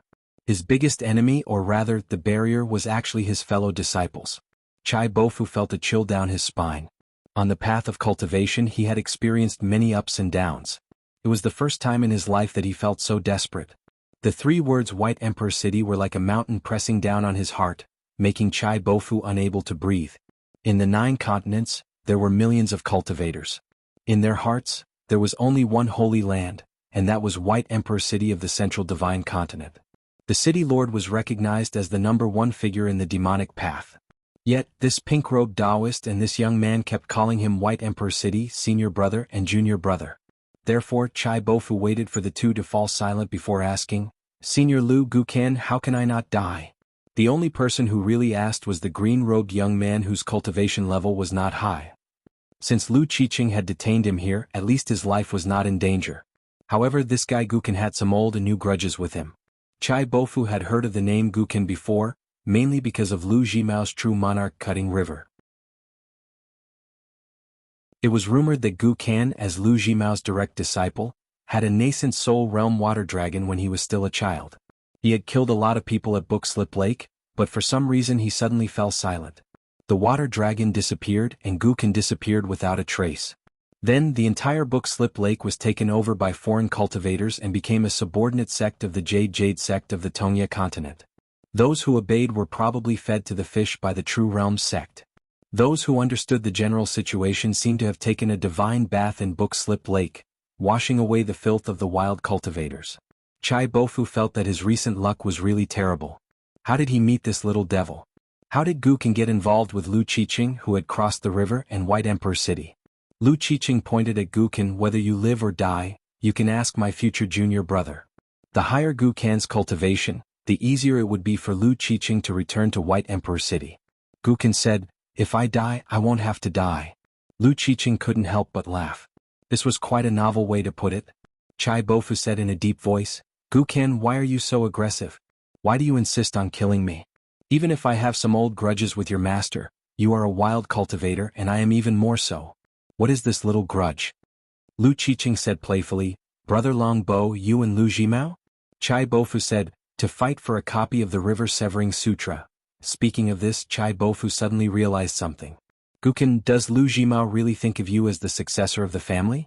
He also learned that sutra.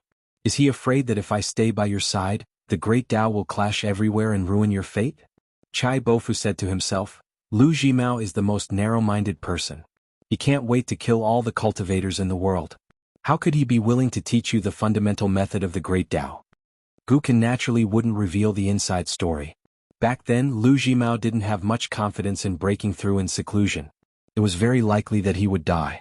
Otherwise, Lu Jimao wouldn't have been willing to give Guqin the water technique sutra.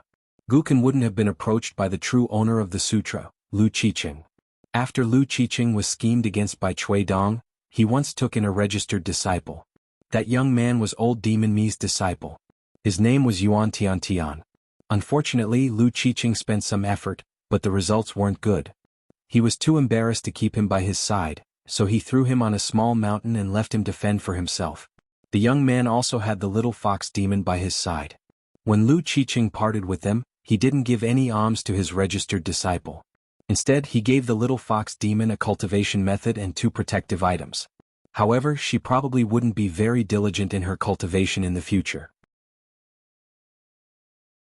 As for whether Yuan Tian Tian could learn the cultivation method from her, and what kind of grudges they had in the end, Lu Qiqing didn't care. On the path of cultivation, everything depended on luck. Lu Qiqing didn't mind being a wild man for beautiful women, but he didn't want to be a wild father for anyone. In the early years, Lu Qiqing helped the little fox demon not because he pitied her fate, but because he pitied himself. After Lu Qiqing left Yuan Tian Tian, he traveled alone. He didn't expect that his River Severing Sutra would fall into the hands of a wild cultivator, Lu Jimao. He was quite successful and got the title of River Severing Lord. On the path of life, there were always flowers that didn't bloom, but willows that were unintentionally planted would grow. Guqin glanced at Chai Bofu and suddenly smiled. "Forget it. In the future, when we travel together, we can learn from each other." Since Lu Qiqing didn't want to kill people, and Guqin didn't have much confidence in killing him, it was better to keep him by his side. In fact, Lu Qiqing didn't care about Chai Bofu's level. Even if he returned to the nascent soul realm, what could he do? Even if he worked for Lu Qiqing, what was the point of coming to White Emperor City? Cultivating in White Emperor City was not the way of cultivation of ordinary immortal sections. They didn't pay attention to huddling together and sharing the same breath and branches. The real reason why Lu Qiqing didn't kill this person was that he hoped that the eldest senior brother could use the karma relationship between Chai Bofu and Li Baoping to help the eldest senior brother play chess with the middle-aged Taoist priest in the future. Even if the White Emperor City only had a little more chance of winning, it would be a great thing. He believed that his little abacus had already been calculated by the middle-aged Taoist priest. It didn't matter. When the time came, the eldest senior brother would have a headache. The junior brother would do his duty, and the senior brother would play his chess. Then the 3 of them didn't ride the wind. They walked together to Qingfeng City. Lu Qiqing said casually, "Brother Longbo, your 6 natal items are all gaudy. 2 of them are only at the level of spiritual weapons. What's going on?" Chai Bofu smiled bitterly. "It's the most difficult to start cultivating in the mountains and lakes. For cultivators in the lower 5 realms, it's already a great fortune to have 1 or 2 spirit weapons successfully refined into natal items. When your level is high enough and you have enough magic weapons at hand, you can forcibly change your natal items that are deeply rooted and related to the Great Tao. It's possible, but it's too painful. I'm most afraid that the enemy will know the news. Isn't this kind of closed-door training courting death? Even if you don't die, those immortal masters of archives who have nothing better to do secretly follow the clues and interrupt your closed-door training. The loss outweighs the gain." Chai Bofu sighed and said, "If you provoke an enemy before forming the Jindan, it's not a big problem to change your natal items if your level is not high. Unfortunately, since we can form our Jindan, how can we not provoke our peers of the Jindan realm and some immortal masters of archives who cry for their parents after being beaten? Sometimes, when you look around, you really feel that you're surrounded by troubles and enemies." Immortals visited each other to seek revenge or visit relatives, but it was not like ordinary people who went on a long journey. No matter how big a continent was, it was very small when it came to opening a Taoist field. In places with good feng shui and good feng shui with slightly better spiritual energy, there were local tyrants everywhere. Famous mountains, deep lakes, and swamps were all occupied by immortals for many years. If it was not a mountain of archives, it was a mountain of mountains and rivers. The reason why it was difficult for cultivators to succeed was that they didn't have any advantages. Lu Qiqing nodded to show that he understood. Guken smiled slightly. Chai Bofu was stunned for a moment before Lu Qiqing pressed his head and crushed his Jindan. The latter collapsed on the ground, covered in blood and twitching. Previously, when he fell from the Yuaning realm to the Jindan realm, it was too mysterious. Chai Bofu did not suffer too much. This time, when he fell from the Jindan realm to the Dragon Gate realm, he was really suffering. Lu Qiqing smiled and said, "Okay, now you can change your natal item in peace. Otherwise, it will be difficult for you to break through the bottleneck of the Yuaning realm. Brother Longbo, don't thank me." Lu Qiqing rotated a finger and formed a formation to help Brother Longbo hide his breath. The spells taught in White Emperor City were very complicated. Lu Qiqing once had a senior sister with amazing aptitude. She made a great promise to learn 12 kinds of Great Tao spells before she gave up. As a result, every 100 years that senior sister's face turned uglier. In the end, she became the person with the worst temper in White Emperor City. Chai Bofu sat cross-legged. His Yuanying and Jindan had disappeared and shattered one after another. He no longer cared about the damage to his Tao. He had to survive first before anything else. Guken squatted beside Chai Bofu and asked, "I'm very curious. Why didn't you pretend to be Su Han? Why didn't you even think of framing him? How did you become a rogue cultivator? What's the secret behind it?" Guken stretched out his hand and pressed Chai Bofu's head. "You practice the water arts and I happen to have learned the River Severing Sutra. If I take this opportunity to intercept your natal primordial chi and water fate, and then refine your gold core fragments, it will be a wonderful thing that will happen naturally. Tell me, what kind of secret relationship do you have with Clear Wind City or Fox Nation to make you so righteous when you kill people for their treasures?" Chai Bofu, who had the appearance of a young man, had a pale expression on his face. Although his white hair looked old, it was still shiny and full of vitality. But now more than half of his hair had withered away. Guken casually pressed his head, and some of his hair fell to the ground and turned into ashes in midair before they could fall to the ground. Guken slightly increased his strength. With one of the trump cards of the River Severing Sutra, he began to wantonly seize the water fate of Chai Bofu. The small world of Chai Bofu's body was already in a mess, like a flood pouring down. Guken's technique was like cutting a big hole in a shaky dam, taking only the water fate and taking it into his pocket. As for whether the flood would break all the dams and make Chai Bofu's path of cultivation even worse, Guken did not care at all whether he would have a chance to return to the Jindan or Yuanying realm in this life. Chai Bofu immediately spilled the beans and began to reveal the truth. "Su Hun's wife and I used to be brothers and sisters in the same sect. So, I want to set a trap for Su Hun, the city lord, but I don't want the entire Clear Wind City to be in danger. The Su family doesn't even have a chance to cry out for justice. That little girl is in trouble, and as the city lord, Su Hun cannot absolve himself from the blame for failing to protect her. But if I were to pretend to be Su Hun and snatch the treasure, and accidentally leave the little girl or Wei Benyuan half dead, the Clear Breeze City would lose the great future of the sect. I don't want that junior sister's efforts to go down the drain. Chai Bofu had mixed feelings when he mentioned his junior sister. His expression and eyes were filled with regret. Lu Qiqing smiled and said, "Infatuated, really infatuated. I like it. No wonder I hit it off with Brother Longbo." Gu Kan thought for a moment and asked with a smile, "Suhun's son?" Chai Bofu said angrily, "Suhun is not a fool. Why would he help me raise my son? My sister and I are innocent. Don't you dare insinuate and spout nonsense." Gu Kan retracted his hand and said, "What a pity." Gu Kan suddenly stretched out his hand and continued to intercept the water and extract the gold core fragments.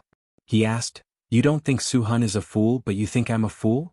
Tell me, is your sister at a higher level than you, or does she have something against you? Otherwise your sincerity is too much. Wild cultivators have their reasons for breaking the rules. Since that kid is not your son, your reason is not enough.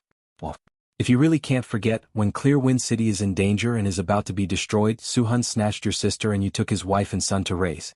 Can't you do it?" Chai Bofu opened his eyes as if he wanted to see the young man's face.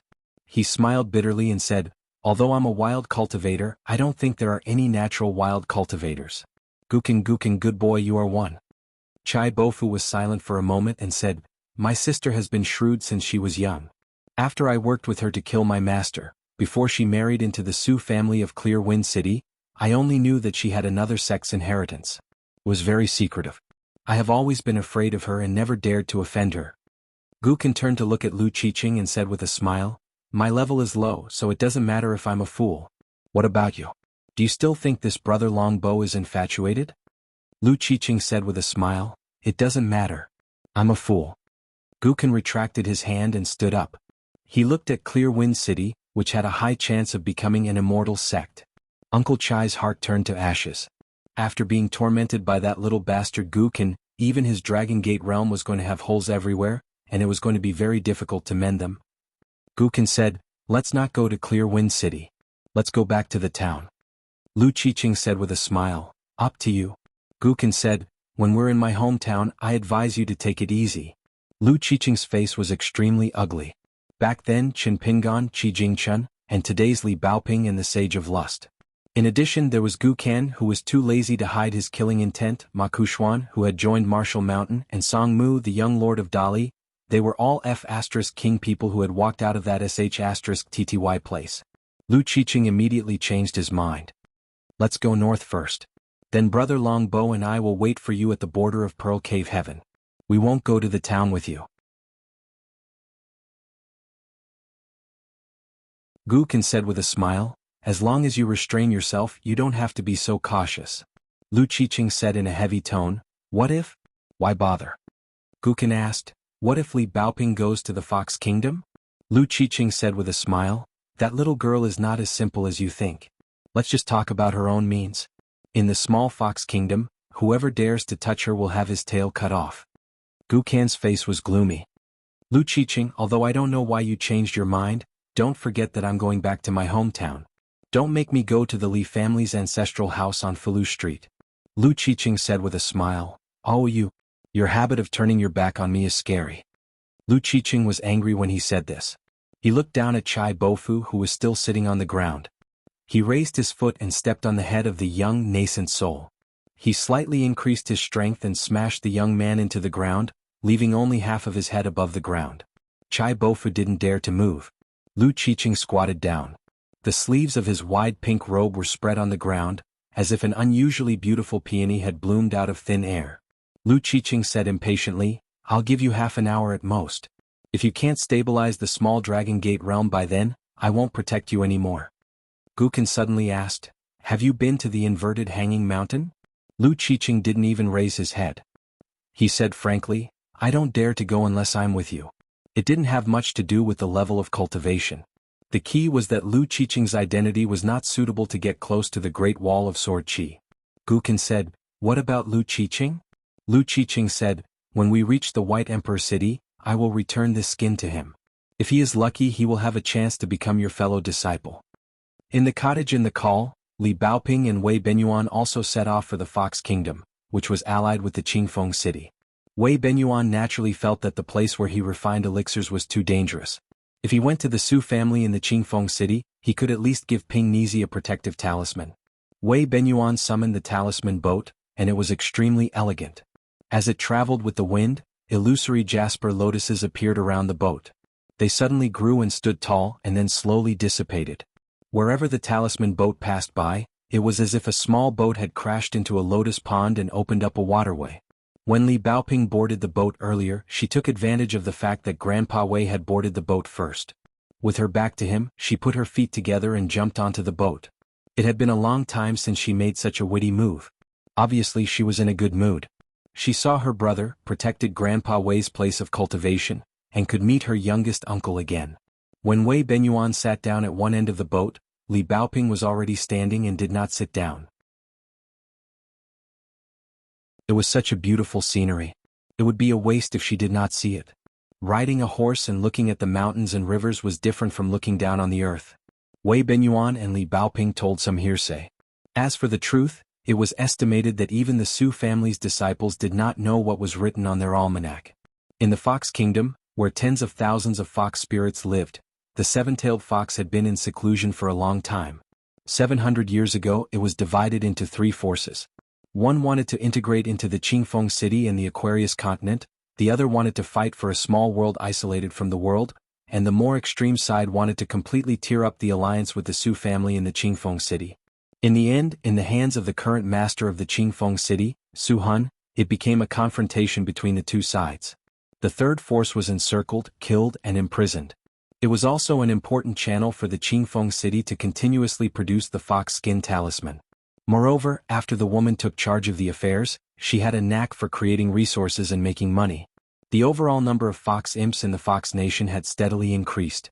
She had signed several secret agreements with the Fox Nation on behalf of Clear Breeze City. One of the agreements had long been a semi-public secret. The Su clan had always provided the Fox Nation with cultivation resources, but if every fox imp failed to break through to the next realm, they had to maintain their fox pelt intact as a form of repayment to Clear Breeze City. Then there was the Qingfeng city in the Fox Kingdom, which built many mansions for tourists to enjoy. There were immortal masters who went down the mountain to travel, pure martial artists who roamed the Jianghu. Husbands, elegant scholars, they were all distinguished guests who did not need to pay out of their own pockets, all for the sake of making the fox spirits fall in love. Within the Fox Kingdom, the Su family had painstakingly built scenic spots everywhere. There were cliff carvings by calligraphy masters, poetry inscriptions by literati, and old residences of immortals who had achieved Tao. Wei Benyuan smiled and said, "The Su family is very good at making money, but their reputation is not very good." Li Baoping bought some books about scholars and beauties in the Qingfeng city. They were beautifully engraved, almost comparable to the books of the secular dynasties. However, she might not read them and planned to give them to Pei Qian in the future. In fact, Li Baoping did not have much yearning for the Jianghu romance and the supernatural beings of the mountains and rivers. She could not compare to Pei Qian and Li Huai. In these years, apart from studying in the academy, Li Baoping had not been idle. She asked Lin Shuyi and Xie about the ways of cultivation, and asked Yu Lu about the martial arts. The three of them naturally told Li Baoping everything they knew without holding anything back. Occasionally they would meet Li Huai on the road, but it was a veritable chat. The Fox Kingdom was located in a broken paradise. The fragmented historical records were not very detailed, and most of them were just rumors and could not be taken seriously. Wei Benyuan landed the talisman boat at an entrance. It was a wooden building hanging a plaque with the words "intertwined branches." Most of the couplets on both sides were missing, but the lower half was well preserved. It was "a pair of infatuated lovers appeared in the world." The upper half was only left with the three words, "home of warmth and tenderness" at the end. There were also allusions, saying that a wandering immortal once cut it with a sword. Some said it was Li Tuanjing in the Wind and Thunder Garden, while others said it was Wei and Jin dynasties in the Wind and Snow Temple. The memorial archway was crowded with people. Most of them were men, especially scholars. Because the Fox Kingdom had a temple and a mountain, it was said that the two places were rich in literature. It was very efficacious to come here to pray and burn incense. It was easy to be proud of the exam results. As for some poor scholars who deliberately took a detour, hoping to earn some money in the Fox Kingdom. The beauties in the Fox Kingdom were famous for their preference for scholars. There were also many down-and-out scholars who were willing to die of old age and tenderness in the Fox Kingdom. It was not a lie to say that the Fox Immortals were infatuated. Whenever their beloved man passed away, they would not ask to be born in the same year and month, but they would ask to die in the same year and month. If one wanted to travel to the Fox Kingdom, the rules were very interesting. One had to give poems and essays in exchange for the passage fee. Poems, lyrics, songs, prose, and even essays for the exam were all acceptable. As long as one was talented enough, even a couplet was fine. However, if one's writing was not pleasing to the eyes of the Fox Immortals, one could only return home. It did not matter whether one had to hire someone to write for them. If one could not come up with a good essay, then one could only spend the Immortals' money. Li Baoping glanced at the splendid loft not far from the memorial archway and frowned. The Su family of Clear Breeze City and the Fox Kingdom were accumulating literary fortune here? Many little drops make an ocean. What were they trying to do? What could they do? The Su family of Clear Breeze City had lowered themselves and married off their legitimate daughter to a concubine's son. They also wanted to form a marriage alliance with the Yuan family of the Pillar Nation of Dali. Could it be that the Su family had some ulterior motive for the future of the Dali Kingdom? They wanted to let a Su family disciple who had the ability to carry the literary fortune to occupy a position, step by step to become a high-ranking official, and eventually control part of the politics of the Dali Kingdom and become the next Pillar Nation? Li Baoping began to think back to the time when the Su mother and son from the Clear Breeze City had gone to the small town. No, I have to ask grandfather if the Su mother and son had used any kind of concealment techniques to conceal their true plans. There was one thing that youngest uncle did not mind, but Li Baoping always had a small knot in her heart. That was the mountain-moving ape of Xinjiang Mountain and the little girl who had stayed with the Li family on Fulu Street in the small town. If that was the only thing, it would be fine. But she was afraid of the conspiracy of these people on the mountain. Zhu He, Zhu Lu and her second brother Li Baozhen had already done 2 things. They could not do more than 3 times. Wei Benyuan took out 2 sums of money and walked into the Fox Kingdom with Li Baoping. In the loft, a languid woman who was lying on the desk suddenly raised her head. She was excited and immediately sent a flying sword to the Su family's sword room in Clear Breeze City. Soon a flying sword flew back and gave her a rough file. The wording at the end of the secret letter was not tactful. It told her not to have any improper thoughts and not to provoke the disciple of the Cliff Academy and the legitimate granddaughter of the Li family's Yuanying realm. Now that Clear Breeze City was a candidate for the sect, they should not cause any trouble. That greatly displeased the woman, and the woman with a pair of extremely long artificial armor on her fingers tore up the secret letter bit by bit. Although her heart was filled with unwillingness, she still did not dare to defy the Clear Breeze City's decision and had no choice but to lie back lazily on the table. Peach Sprout was cultivating beside a waterfall in the Fox Kingdom.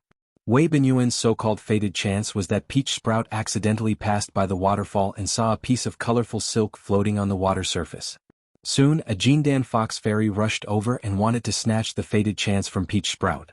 Unexpectedly, it was beaten by the silk and was almost dragged into the deep pool by its ankles. When the Fox fairy fled in panic, the silk floated on the water surface again and swayed to the shore. Peach Sprout picked it up and seemed to recognize it as its master. It became a colorful belt for the maidservant of the Wei clan in the Peach Leaf Valley. Not only that, under its guidance, Peach Sprout also picked up an inconspicuous dried peach branch deep in the mountains. After refining it, it became another magic weapon that hid its strength. In a single night, Taoya became the luckiest person in the Fox Kingdom in several hundred years. Within the borders of the Fox Kingdom, it was not allowed to travel by wind or take ferries. One could only walk. Fortunately, there were 3 entrances to the Fox Kingdom. Wei Benyuan chose the gate closest to Taoya, so he hired a carriage and rented a horse for Ping Nizi. One of them drove the carriage himself while the other rode the horse with a saber. They enjoyed the scenery along the way, stopping every now and then, so the journey did not seem boring. When they arrived at the waterfall halfway up the mountain, Taoya, who had already grown to be very fresh, could not help but feel a little ashamed when she saw the current Li Baoping. In the end, after the 3 of them drank tea, Li Baoping finished reminiscing about the past and got up to leave. She said that she wanted to return north and go to the capital of Dali to find a friend. As for the horse she had left by the stream in the valley, she could just let it be. It had accompanied her through thousands of mountains and rivers, so it should take a rest. Wei Benyuan did not know whether to laugh or cry. Taoya was also caught unprepared. Wei Benyuan asked, "Change to the horse at the foot of the mountain?" Li Baoping patted her head and said with a smile, "I forgot to tell Grandpa Wei that I am also a Qi refinement warrior now. My realm is not high, but I can ride the wind. Li Baoping added, I can ride the sword too. I don't like it under normal circumstances. The wind is strong in the sky and my cheeks hurt when I talk. The old man and Taoya looked at each other. Li Baoping thought about it and did not want to hide it. I have some papers. The words on them are close to me and can be turned into a talisman boat. It's just that Mr. Mao does not want me to take them out easily. Wei Benyuan asked helplessly, do you have more? Li Baoping shook her head and said, no, I only learned some boxing skills from a friend. I'm not a pure martial artist at the wind-controlling realm. I can't rely on my physique to travel far away. Wei Benyuan got up and said, then let Taoya send you out of the Fox Kingdom. Otherwise Grandpa Wei will not be at ease. Taoya's realm might not be as high as the old man's for the time being. However, her two natal items were too mysterious. They could attack and defend and could be regarded as the cultivation of a golden core cultivator. Li Baoping smiled and said, forget it. I won't delay Sister Taoya's cultivation. She winked at Sister Taoya. Taoya understood and blushed. She was even more puzzled. How did little treasure bottle know that she had a man she liked? If she did not have a man she liked, why would a woman who lived alone put on light rouge? As for the old man, if he did things with Taoya's cultivation, he would be very attentive. As for such details, why would he care? Li Baoping said goodbye and left. From the south to the north, they traveled through the mountains and rivers and passed through the Fox Kingdom. On the way there was a heavy snowfall. A young woman in a red cotton-padded jacket stood beside a cliff and stretched out her hands to breathe. The narrow saber and the blade-strengthening gourd at the woman's waist were compatible with the heavy snow. Therefore, at that moment, it was as if there were only two colors in the entire world: the bright snow and the woman's beauty. In the capital city of Nanyuan Country, lotus-blessed land, a young girl stood up and went to the yard. She opened the boxing ring and said to the little girl squatting on the railing, "Little Mealy, I'm going to punch. You go to Zhuiyuan Alley and buy some melon seeds." The little girl in black was a little reluctant. "I'll just take a look. I won't say anything. There are still some melon seeds in my pocket." In fact, it was her duty. She was the right guardian of Luapa Mountain and also the deputy leader of the branch. How could she not help Pei Qian at this time? The young girl glared at her and said, "I don't know how to control my punch." "How can it be? Martial arts don't have eyes. They come over like knives falling from the sky. How big is the pot of pickled fish tonight?" Zhou quickly got up and jumped down from the railing. She took a small pole and a walking stick and ran far away. Suddenly, she stopped and turned around to ask, "How many kilograms of melon seeds do you want? I heard from Sister Nuanshu that if you buy more, it'll be cheaper. If you buy less, you won't get a discount." Pei Qian said helplessly, "It's up to you." Zhou frowned and raised the small pole high. "Then I'll pick up a sack at the end of the pole?"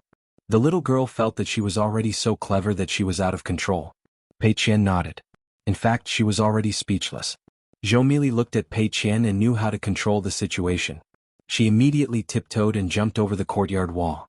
After Xiao Mili left, Pei Qian stepped out and stomped the ground. Almost the entire capital of Nanyuan Kingdom shook.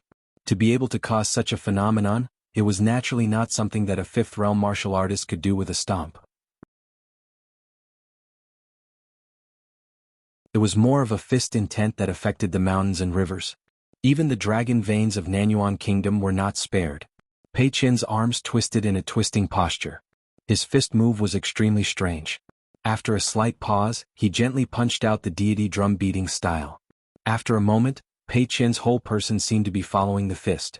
He was pulled by the fist intent, but also seemed to be punching out from his heart.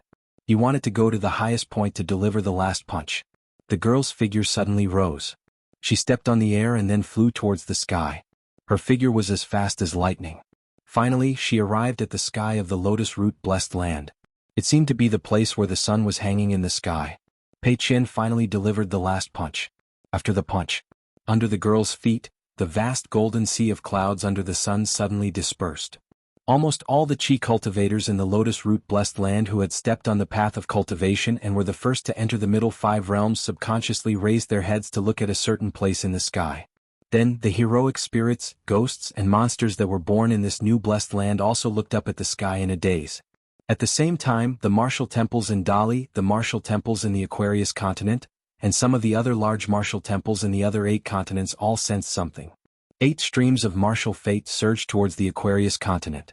In the end, they merged with the martial fate of the Aquarius continent and crashed into the Tong Yi umbrella that was held by the mountain lord Wei Pai on Luopa Mountain. All the large martial temples in Dali, especially the one in the immortal graveyard that was closest to Luopa Mountain, the golden deities took the initiative to appear. They bowed and cupped their fists towards Luopa Mountain. Wei Pai's snow-white robe fluttered. He tried his best to stabilize his body. His feet were rooted to the ground. He actually directly activated the mountain river divine art and connected himself with the entire Luopa Mountain. Previously he wanted to help cover up the aura. Now there was no need to cover up.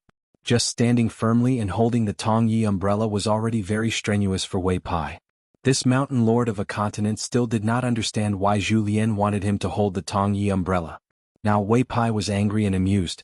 Zhu Lian. *CKU. Regardless of the reputation of the mountain lord Wei, who held several night banquets, just the demeanor of a deity was excellent. Who knows how many female deities and fairies fell in love with him. As for the old steward of Luopa Mountain, forget it. Once you see his face you will forget it. At most, you will remember his identity. Zhu Lian stood on the edge of the cliff near the bamboo building, smiling with his hands behind his back. The martial arts fate between heaven and earth surged and rushed towards Luopa Mountain. Even though Zhu Lian had the protection of his fist intent, his long robe was still torn into pieces by the countless flying sword-like martial arts fate. Over time, the skin that had covered Zhu Lian's face for many years peeled off bit by bit, and finally revealed his true appearance.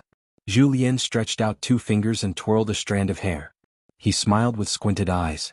The young Zhu Lian, with such a face, he could charm the hearts of beauties.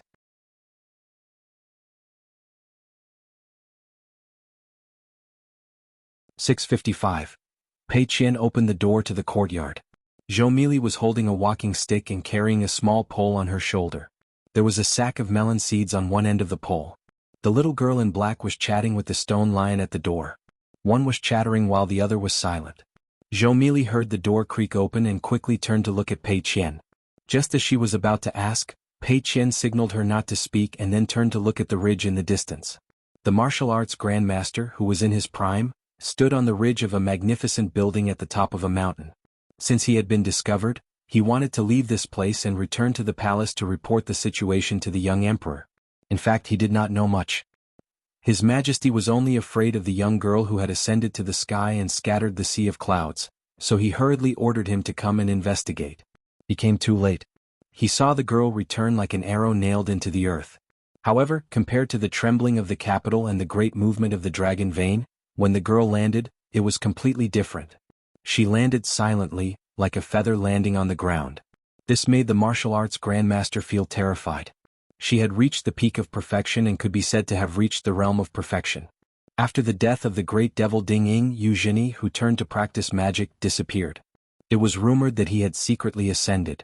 Zhou Fei from the Chunqiao Palace and imperial tutor Zhong Qiu had left one after another. Many top masters such as Lu Zhou of the Bird's Eye Peak, especially Lu Tai, who appeared out of nowhere, unified the forces of the devil's cult in less than 10 years, and finally challenged Yu Zhini, disappeared. After that, there were no top masters in Jianghu for many years. Could the girl in front of him be a legendary person who had achieved the Tao of retaining her looks? Was she the banished immortal who descended from the sky and traveled here? Although Jianghu was short nowadays, the fairy aura on the mountain was getting stronger and stronger. Unexpectedly, the girl jumped over the wall and the ridge of the roof in a few steps. In the blink of an eye, she was on the ridge of the roof opposite the middle-aged guru. The two of them faced each other. Pei Qian was standing slightly lower. The girl withdrew her fist and saluted. She spoke in the official language of the Nanyuan Kingdom. Pei Qian, a disciple of the Luopa Mountain from the Nanyuan Kingdom. What can I do for you? The middle-aged martial artist with the saber at his waist retracted his awkward expression and returned the greeting with cupped fists.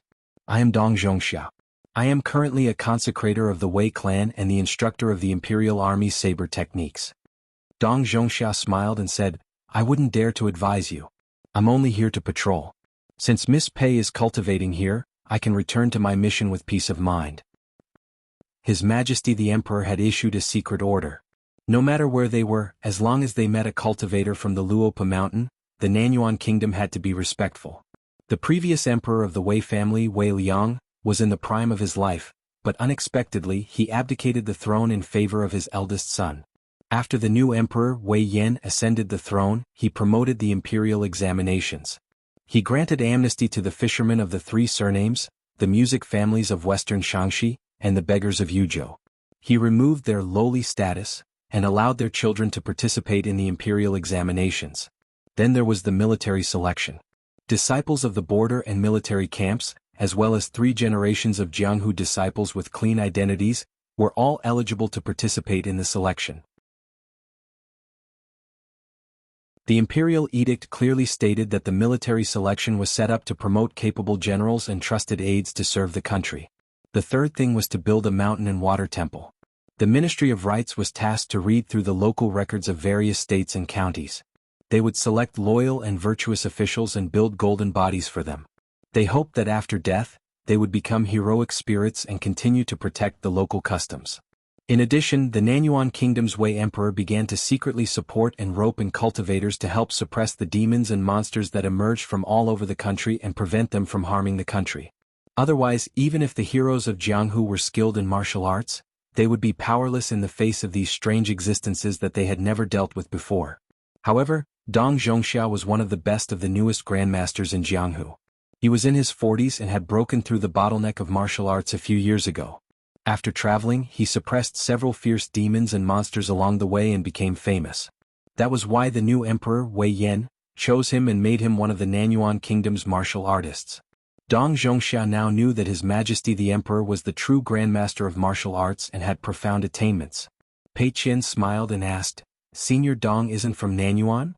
Otherwise, he should be able to recognize the peak martial arts that she had deliberately revealed, which originated from the old imperial tutor of Nanyuan Kingdom." However, it could be seen that this Dong Zhongxia might not be the Nanyuan Kingdom's emperor's true confidant. Dong Zhongxia nodded and said, "I am from Songsui Kingdom. I just arrived in Nanyuan Kingdom not long ago." Pei Qian turned his head to look elsewhere and frowned. What's the point of hiding? The previous punch had caused a bit of a commotion. The experts of Nanyuan Kingdom had come to spy on them. Bearing the identity of the imperial court, it was their duty, so Pei Qian treated them with courtesy. However, the one other than Dong Zhongshu mistakenly thought that she did not notice after she appeared. Not only did he not stop, he even took advantage of her and secretly used a technique to condense a few tiny water droplets around Pei Qian and Dong Zhongshu, as if to eavesdrop on their conversation. Pei Qian and Dong Zhongxia bid farewell. Dong Zhongxia was slightly surprised. It seemed that he really was not a banished immortal from a greater world. The tiles around Pei Qian almost did not move, but the layer of dust above the tiles suddenly dispersed. In the next moment, Dong Zhongshu had already disappeared from Pei Qian's sight. Pei Qian was already squatting beside the raised eaves of a roof not far from Dong Zhongxia. She stared at a young man who was sitting cross-legged and making gestures with both hands. He was wearing a rare robe in lotus root blessed land.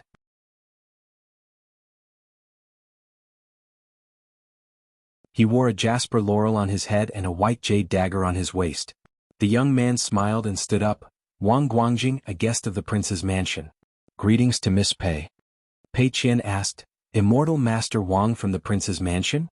Didn't you and the other 2 experts leave the capital under the imperial order to reopen the Dragon Pool water rock pit?" Nowadays, the capital of the Nanyuan Kingdom was mixed with good and bad people. There were many immortal masters and Taoists fishing for fame. However, there were also some immortals who really set foot on cultivation. They were either in beautiful places, first come, first served. They quickly seized the general trend and established a sect, or they were all attached to the emperors and monarchs of the 3 kingdoms and took the immortal money that everyone saw for the first time. These things were recorded in detail in Luopa Mountain. Nuan Shu would copy a copy every few days and send it to Jisei Peak's ancestral hall for filing. The original copy was stored with the old chef. Luopa Mountain secretly built 2 channels to collect information in lotus root blessed land. One was built by Master Zhong himself. The old Emperor Wei Liang and the new Emperor Wei Yan knew about it because it was one of the terms of the contract signed between Luopa Mountain and the Nanyuan Kingdom. The other was far away in Songlai Kingdom and was run by Zhu Lian. Although Pei Qian didn't understand these imperial affairs, he knew that the relationship between the father and son of the new emperor and the old emperor was not as harmonious as it seemed. Otherwise, the old emperor would not be so close to his second son Wei Yun. The new emperor Wei Yan would not let his younger brother Wei Yun be the magistrate of the capital and let a powerful old official who favored Prince Wei Yun be the minister of strategy of the country. If it weren't for the fact that the Minister of Rights, who would be in charge of the mountains and rivers, was the young emperor's confidant, Pei Qian would have thought that the old emperor was still in charge of the Nanyuan kingdom. Wang Guangjing was slightly surprised and said with a guilty face, "Before leaving, I was in a hurry to break through and made a mistake in cultivation. I had to rest in the capital." When Dong Zhongxia left, he glanced at this side from afar with a heavy heart. That Prince Wei Yun was definitely not someone to be trifled with. With the support of the retired emperor, he had recruited a large number of cultivators. If that female martial artist with the surname Pei was recruited as a consecrator by the prince's residence, wouldn't it implicate the undercurrents in the Nanyuan kingdom's capital? Dong Zhongshu quickly rushed back to a hidden residence adjacent to the palace. It was once the imperial tutor's cultivation ground. When Dong Zhongshu saw the incognito man, he was shocked and quickly landed. He cupped his fists and said softly, "Your Majesty." Emperor Wei Yan carefully listened to Dong Zhongshu's words and said with a smile, "A wild snake dares to talk nonsense in front of a flood dragon?" That small pond in Prince Wei Yun's residence could not withstand the water of a flood dragon that was used to seeing rivers. How could he treat his guest then?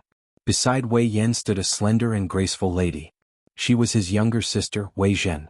Wei Zhen asked softly, "Since that young lady came from Luapa Mountain, what is her relationship with Sword Immortal Chen?" "Brother, why don't we ask?" Wei Yan reminded, "This is a national matter. Don't mess around." Wei Zhen felt a little regretful. She was now half a cultivator and yearned for the world where Luapa Mountain was located. She had been looking through the secret archives of the palace and yearned for it more and more. Pei Qian listened to Wang Guangjing's sarcastic words. Her expression was normal, but she felt a little amused. Although Pei Qian's mind and body had been deliberately defeated by herself in the past, she had always been a short and dark girl. However, when it came to people's hearts, even when she had just left the blessed land of lotus flowers, Pei Qian was really not a child. Otherwise, the two constables in the border town of the Great Spring Empire would not have been fooled by her nonsense and sent her back to Jianyangzin with courtesy. Later, even Li Huai and his two friends from the academy still thought that Pei Qian was the princess in distress. Pei Qian declined Wang Guangjing's invitation and wanted to go back to the house to meet Xiaomi. Unexpectedly, Wang Guangjing did not give up and kept pestering her. He mentioned Prince Wei Yun, saying that his prince was the most polite to the wise and especially to the martial arts. Even if Pei Qian did not want to go to the prince's mansion, it did not matter. The prince could visit in person. As long as Pei Qian nodded, the prince would definitely come. Pei Qian's head hurt. He did not speak nicely. He was either using his backer to scare her or talking sarcastically. Why did Wei Yun find such a silly guest? Was he helping the prince's mansion to recruit people or to drive them away? Pei Qian immediately thought about it. Although this Wang Guangjing was full of lies, it was not a mistake for him to go into seclusion. Instead, he had succeeded and successfully entered the cave realm. He could be considered as one of the earliest batch of Qi refinement warriors in the 5 middle realms in the Lotus Root Blessed Land. He could indeed be considered as half an immortal. At present, the spirit energy in the Blessed Land was getting more and more abundant. More and more people were climbing the mountains and cultivating Tao. However, there were still very few people who could enter the 5 middle realms. Each and every one of them was precious. The key was to take a quick step forward. The next time the Qi refinement warriors with the best qualifications stopped would be when the Lotus Root Blessed Land encountered the bottleneck of a middle-level Blessed Land. As for when the Lotus Flower Blessed Land could become a high-class Blessed Land, the old chef said that even if they could afford the Guyu money, they were not in a hurry. Moreover, the Luapa Mountain did not have the money. At that time, everyone in the courtyard was looking at Qin Lingjun, who had not traveled far to the North Continent. Zheng Dafeng was still guarding the door. Everyone looked at Wei Pai. Zheng Dafeng teased at that time, "You have to talk slowly. You have to earn money quickly." Wei Pai smiled and said, "If all of you continue to be like this, I will flip the chessboard." At this moment, Pei Qian suddenly remembered the old chef's reminder before they left. Do not learn from your master. You have your own path to walk. If you are too similar to your master, he will always be worried about you. In his eyes, you will always be a child who needs his support.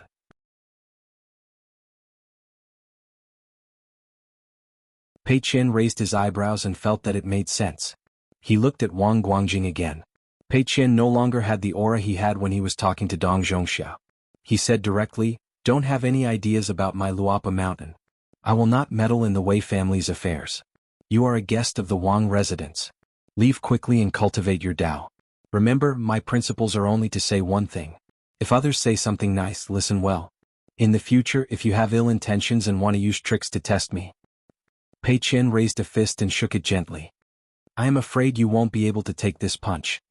Wang Guangjing pretended to be helpless and said, I heard that Sword Immortal Chen is the most reasonable person in his life. Miss Pei as half a native and half a banished immortal. Master said that using righteousness to disgust good people is not much different from using power to bully others. Pei Qian stomped her feet and appeared in front of Wang Guangjing in an instant. The latter could not dodge in time and was shocked. The girl's fist was inches away from Wang Guangjing's forehead. Pei Qian said, Why aren't you leaving? Do you like to lie down and enjoy being carried away? Wang Guangjing's white jade short sword, which looked like a paperweight, glowed. Pei Qian did not even look at it. Do you really want to fight with a sword? Do you know how many sword cultivators and sword immortals I have seen? Wang Guangjing took a step back and said with a smile, Since Miss Pei is unwilling to accept the Wang residence's good intentions, then forget it. The mountains are high and the rivers are far away. We are all cultivators.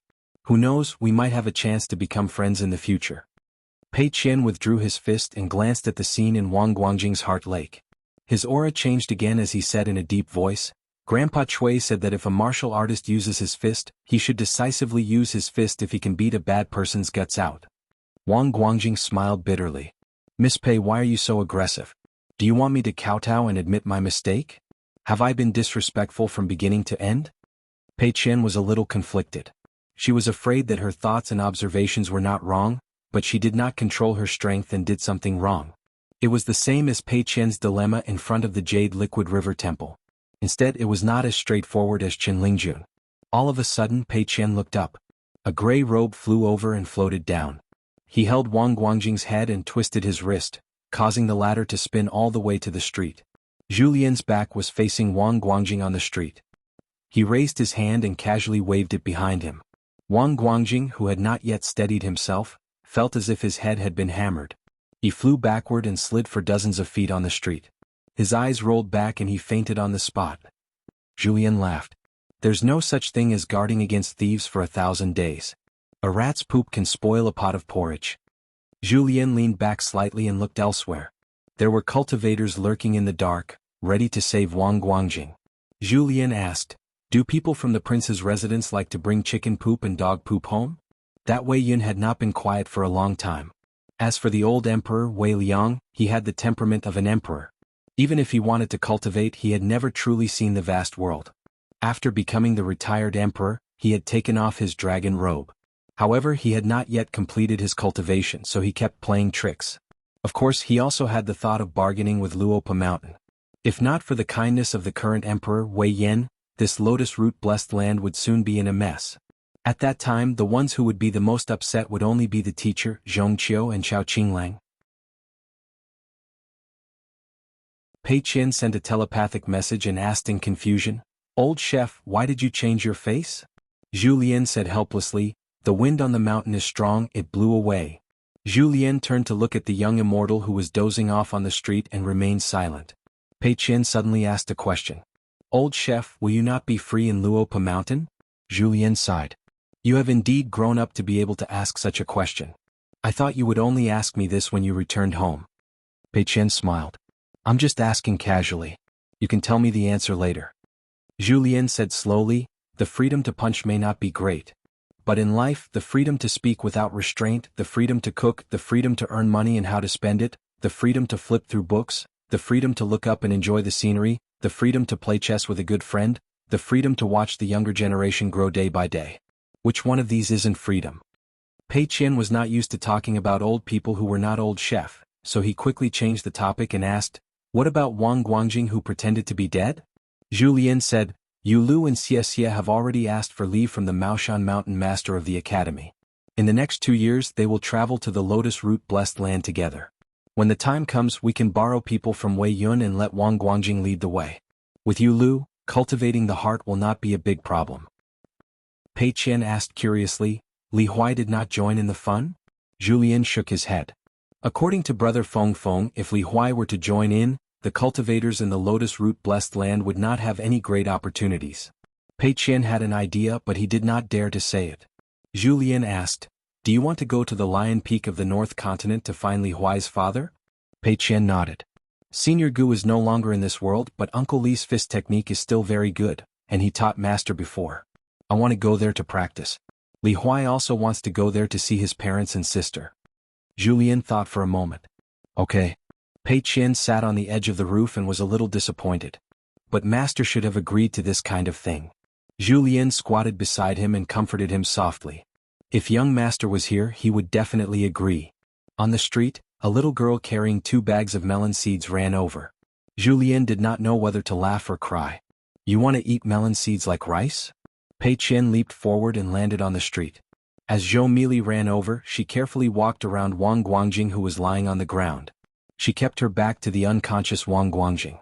I didn't look at you and you didn't see me. Everyone was in the Jianghu and everyone minded their own business. After walking past the sleepy man, Zhou Mili immediately quickened her pace. She stood still with the 2 sacks dangling on the shoulder pole. She reached out to hold the 2 sacks and asked softly, Old chef, I saw Pei Qian chatting with someone from afar. Why did you attack him? That's a sneak attack. You shouldn't attack him next time.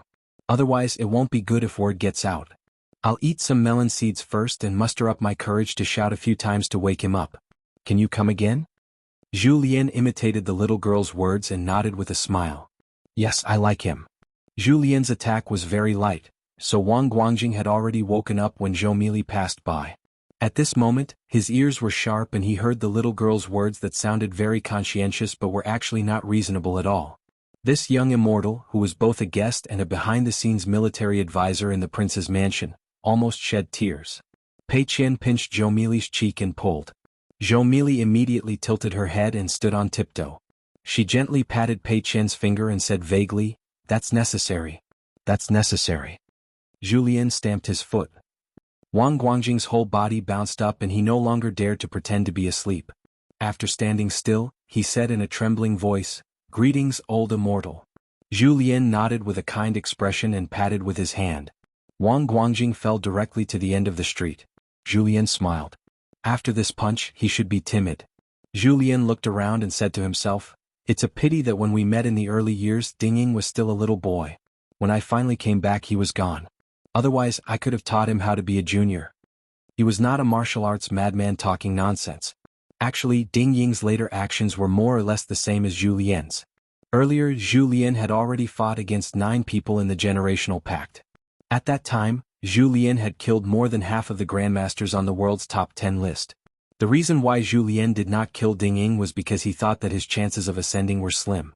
At that moment, he felt that ascension was not very meaningful, so he purposely gave Ding Ying, who was barely pleasing to the eye, a good head and the corresponding martial arts fate. It could be said that Ding Ying's later achievements in martial arts and the growth of his temperament were half due to Julien, and when Julien was still alive. In this world, there was only one first in literature and no second in martial arts. Pei Qian said, Let's go back? Julien nodded and said, Let's finish a sack of sunflower seeds first. Otherwise Nuanshu will probably nag you for buying too much. After returning to the house, Pei Qian asked about how to break through the bottleneck of level 6 and how to treat martial arts fate in the North Continent. Zhou Mili reminded Pei Qian and even asked about the bottleneck of level 7 and level 8. Pei Qian glared at her and said, Can't you eat hot tofu if you're impatient? Zhou Mili was a little confused. No matter how hot the tofu was, it could be eaten in one bite. Julien still told Pei Qian some things to take note of. After that, Julien quickly returned to Luapa Mountain. Pei Qian said that he had to finish a few things, so he went to Chao Qinglong's ancestral house and helped clean it up with Xiaomi. After that, she brought Zhou Mili to Baihe Temple's night market. She fiercely ate the numbing and scalding food that her Shifu had mentioned. She immediately ordered 2 casseroles for Zhou Mili. After eating her fill, she glanced at the official's family's library from afar. She told Zhou Mili that compared to the Jilan building in Wanshu's hometown, this building was much shorter than Zhou Mili's head. Later, Pei Qian went to see the girl of the same age who had become a young girl earlier than him. A few years ago, she had married a scholar who had passed the Jinshi exam and had a smooth career. When the woman's family took a carriage to a temple in the capital to burn incense and pray for blessings, Pei Qian followed from afar and didn't show up. In the end, Pei Qian helped Master and went to Zhuangyuan Alley. In the early years, There was a story of a poor scholar who was going to take the exam and a woman with a pipa in her arms. The lovers didn't get married. After asking the shopkeeper of the local bookstore, Pei Qian learned that the scholar had taken the exam twice in a row but still failed to pass the exam. He cried bitterly and seemed to have completely given up and returned to his hometown to open a school. Pei Qian didn't know if the scholar would meet the girl he liked again in this life. Who knew? On the last day of leaving Nanyuan country, Pei Qian went to the roof at night. Zhou Mili also followed. A young thin girl and a young girl were lying on the roof together, looking at the full moon. Zhou Mili was eating melon seeds and asked casually, "Why is it that the more you practice, the less you dare to use your fist?" Pei Qian said, "Master treats other people's life and death like porcelain that will break with a knock." "Master didn't say this, but I've always seen it." Zhou Mili nodded vigorously. "Very good. Then don't be in a hurry to use your fist." "Pei Qian, let's not be in a hurry." Pei Qian said with a smile, "What are you talking about? You don't practice boxing. It's good that you don't practice boxing. In fact, it's very hard. Look, Master told me not to practice boxing too early. The only time I didn't listen to Master, I suffered a lot. So, you must listen to Master." Zhou Mili secretly moved her hand away from the melon seeds and said some sad words. Pei Qian reached out and grabbed nothing. The little girl laughed and quickly moved her hand back. Pei Qian. Looking at the sky, he smiled and scratched his head. He originally thought that he could see Grandpa Chui once when he reached the highest place to use his fist. Gu Kan and Lu Qiqing traveled north with Chai Bofu, who had fallen 2 realms in a row. Lu Qiqing stopped at the border of the 2 provinces. Gu Kan traveled alone. Lu Qiqing and brother Long Bo strolled in a bustling city of Qi province. Lu Qiqing wanted to see the beauties at the foot of the mountain. Chai Bofu, who was young and had a white head, didn't even care about the camouflage. He was healing himself all the way. He had no choice. He accidentally said something wrong and was slapped by Lu Qiqing.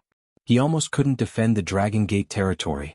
Gu Kan, who seemed to be ready to dig a hole and bury him at any time, was beside him. Count Long, who was a cultivator at the bottleneck of the nascent Soul realm and had wrestled with many top figures of the Aquarius continent, seemed to have returned to the bleak days of the lower 5 realms. When Lu Qiqing and Chai Bofu returned to the Immortal Inn, Lu Qiqing, who was walking with a swagger, was struck by lightning. He asked Chai Bofu to get away. Chai Bofu immediately went out to shop alone and didn't even dare to stay in the inn. Lu Qiqing directly put away the pink Taoist robe and only dared to show up in the appearance of the original owner of this body. He gently knocked on the door. There were 2 people playing chess in the courtyard, but they ignored him. Lu Qiqing braced himself and opened the door. He silently walked behind a man in white and looked down. The person playing chess with the man in white was an old Taoist in a green robe with a solemn face. The man in white smiled and said, "Chui Dong, this is a good move. If Gu Kan can become my disciple, I won't care about your superfluous act of saving a good-for-nothing. If he can become my junior brother, I will agree to your request." Chui Dong nodded and said, "Then it's a promise." Chui Dong moved the chess piece in his hand first, but he didn't put it on the chessboard. Therefore the chessboard was always empty. Lu Qiqing held his breath and concentrated.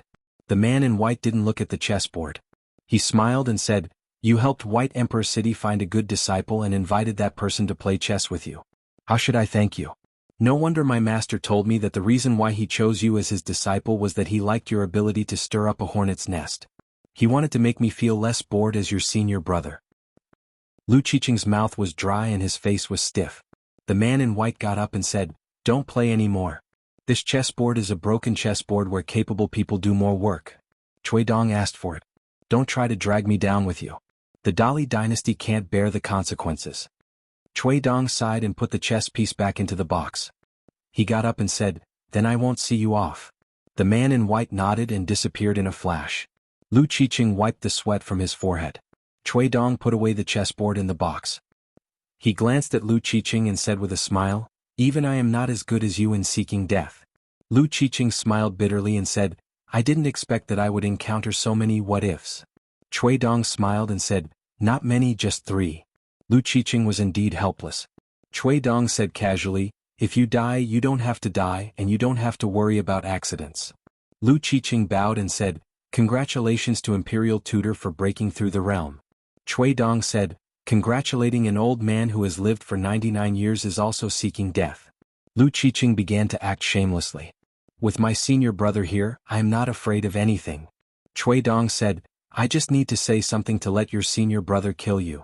Lu Qiqing immediately bowed again and said pitifully, Imperial tutor, please tell me something about a scholar. I am most willing to listen to this now.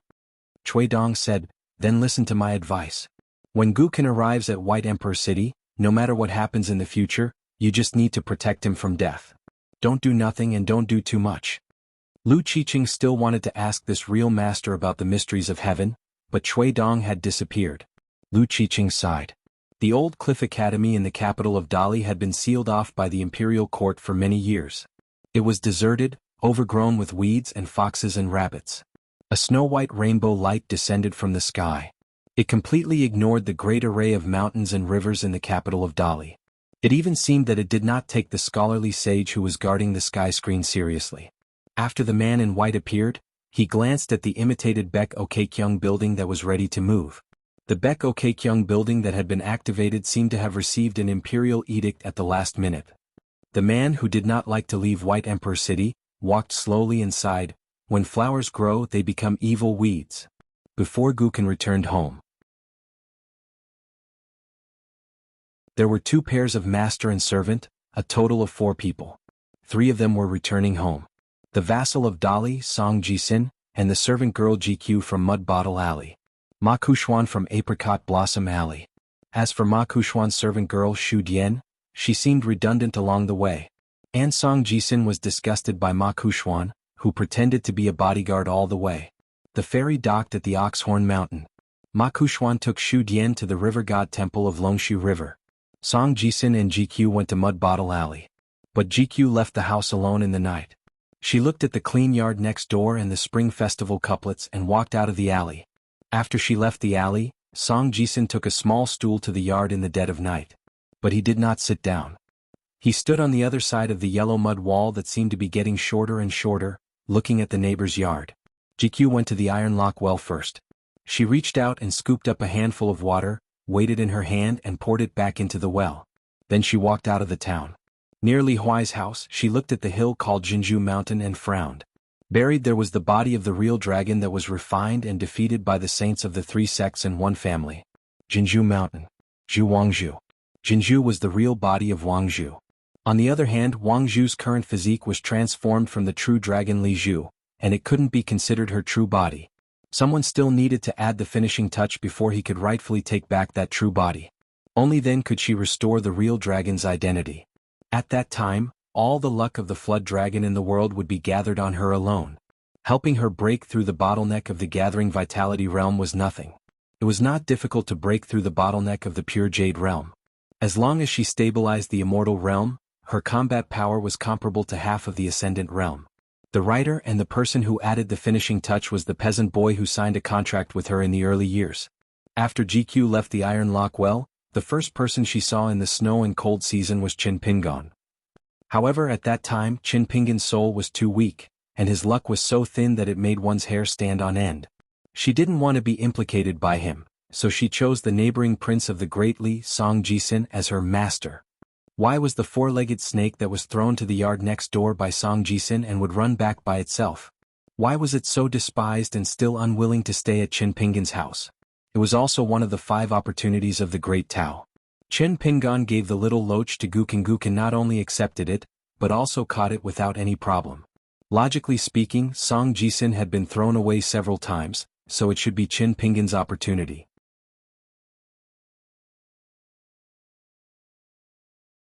However, how could the 4-legged snake with horns on its forehead be on the same level as Wangzhu? Like Wangzhu, it recognized Qin Pingon as its master.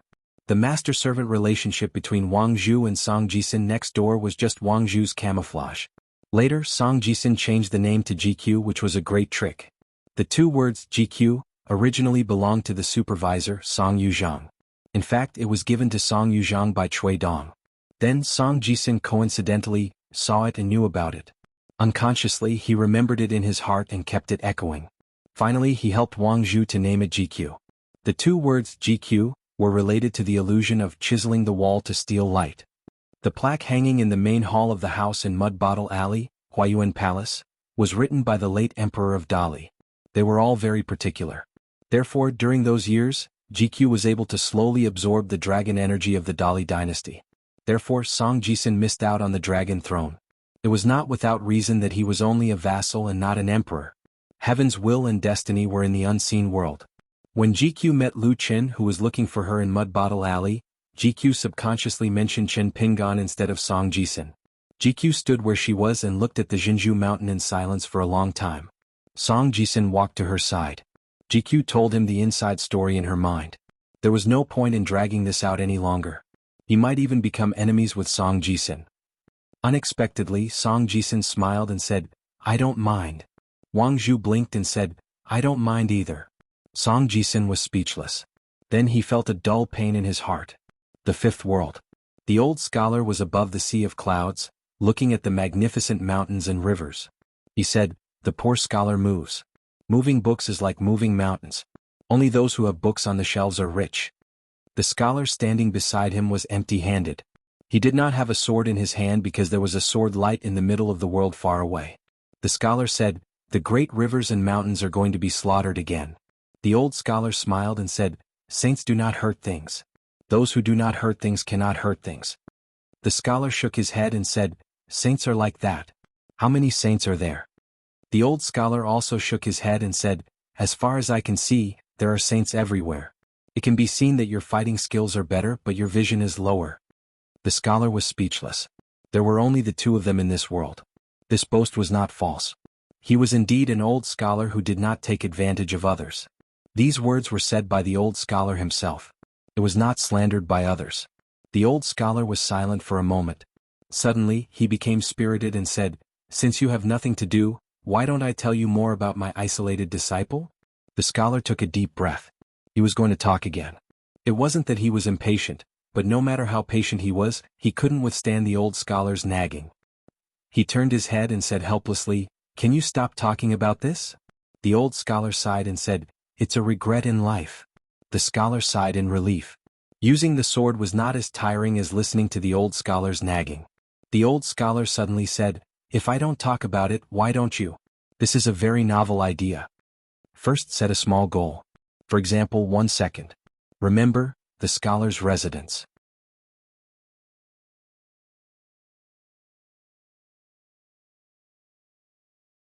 "656. In the scorching summer, the old locust tree that was holding up a big shade umbrella was gone. The iron lock well was privately enclosed. The sweet well water that the old people yearned for could no longer be drunk. There were fewer crickets in the immortal tomb. The old porcelain mountain that creaked when one stepped on it could no longer be climbed up. Fortunately, there were still peach blossoms in the peach leaf alley in spring. The deep red color was lovely and the light red color was also lovely. In life there were gatherings and parting. Fortunately, there were gatherings and gatherings. Today there were many people who had returned home after leaving their hometown gathered at the old school. Before returning to the academy, Li Huai, Lin Shui, Dong Shuijing, and Shi Chuanjia had made an appointment to return to the school together today. There was not much to talk about and they just went there to have a look and sit. Dong Shuijing asked someone to find the county magistrate to get the key to open the door. Normally, people did not know Dong Shuijing's ability, nor did they know Dong Banqing's name. However, the glutinous rice wine that Dong Shuijing sold had long been sold to the capital of Dali. It was said that even the celestial fairies in the white clouds would carry this wine. This was a rolling source of wealth that everyone could see. The 4 schoolmates and friends who used to study here, Li Huai and Dong Shuijing, carried water all the way here. The carrying pole, bucket, and cloth were all taken from Li Huai's ancestral house. Shi Jiachuan held a basket and put it all in it. Lin Shui was a young master of a rich family. He did not have to worry about clothes, so he did not have the opportunity to do such work. Today he also wanted to carry water. However, Dong Shuijing laughed and said, "I am more familiar with the place near Li Huai's house to fetch water." Therefore Lin Shui, who was empty-handed, chatted with Shi Chuanjia, who was close to him all the way. Both of their families had moved to the capital of Dali. Lin Shui's father had been promoted to an official in the capital, while the Shi family was just rich. In the eyes of the locals in the capital, they were just rich people who came from outside the capital. They reeked of mud and blood. In the early years of the Shi family's business, things did not go well.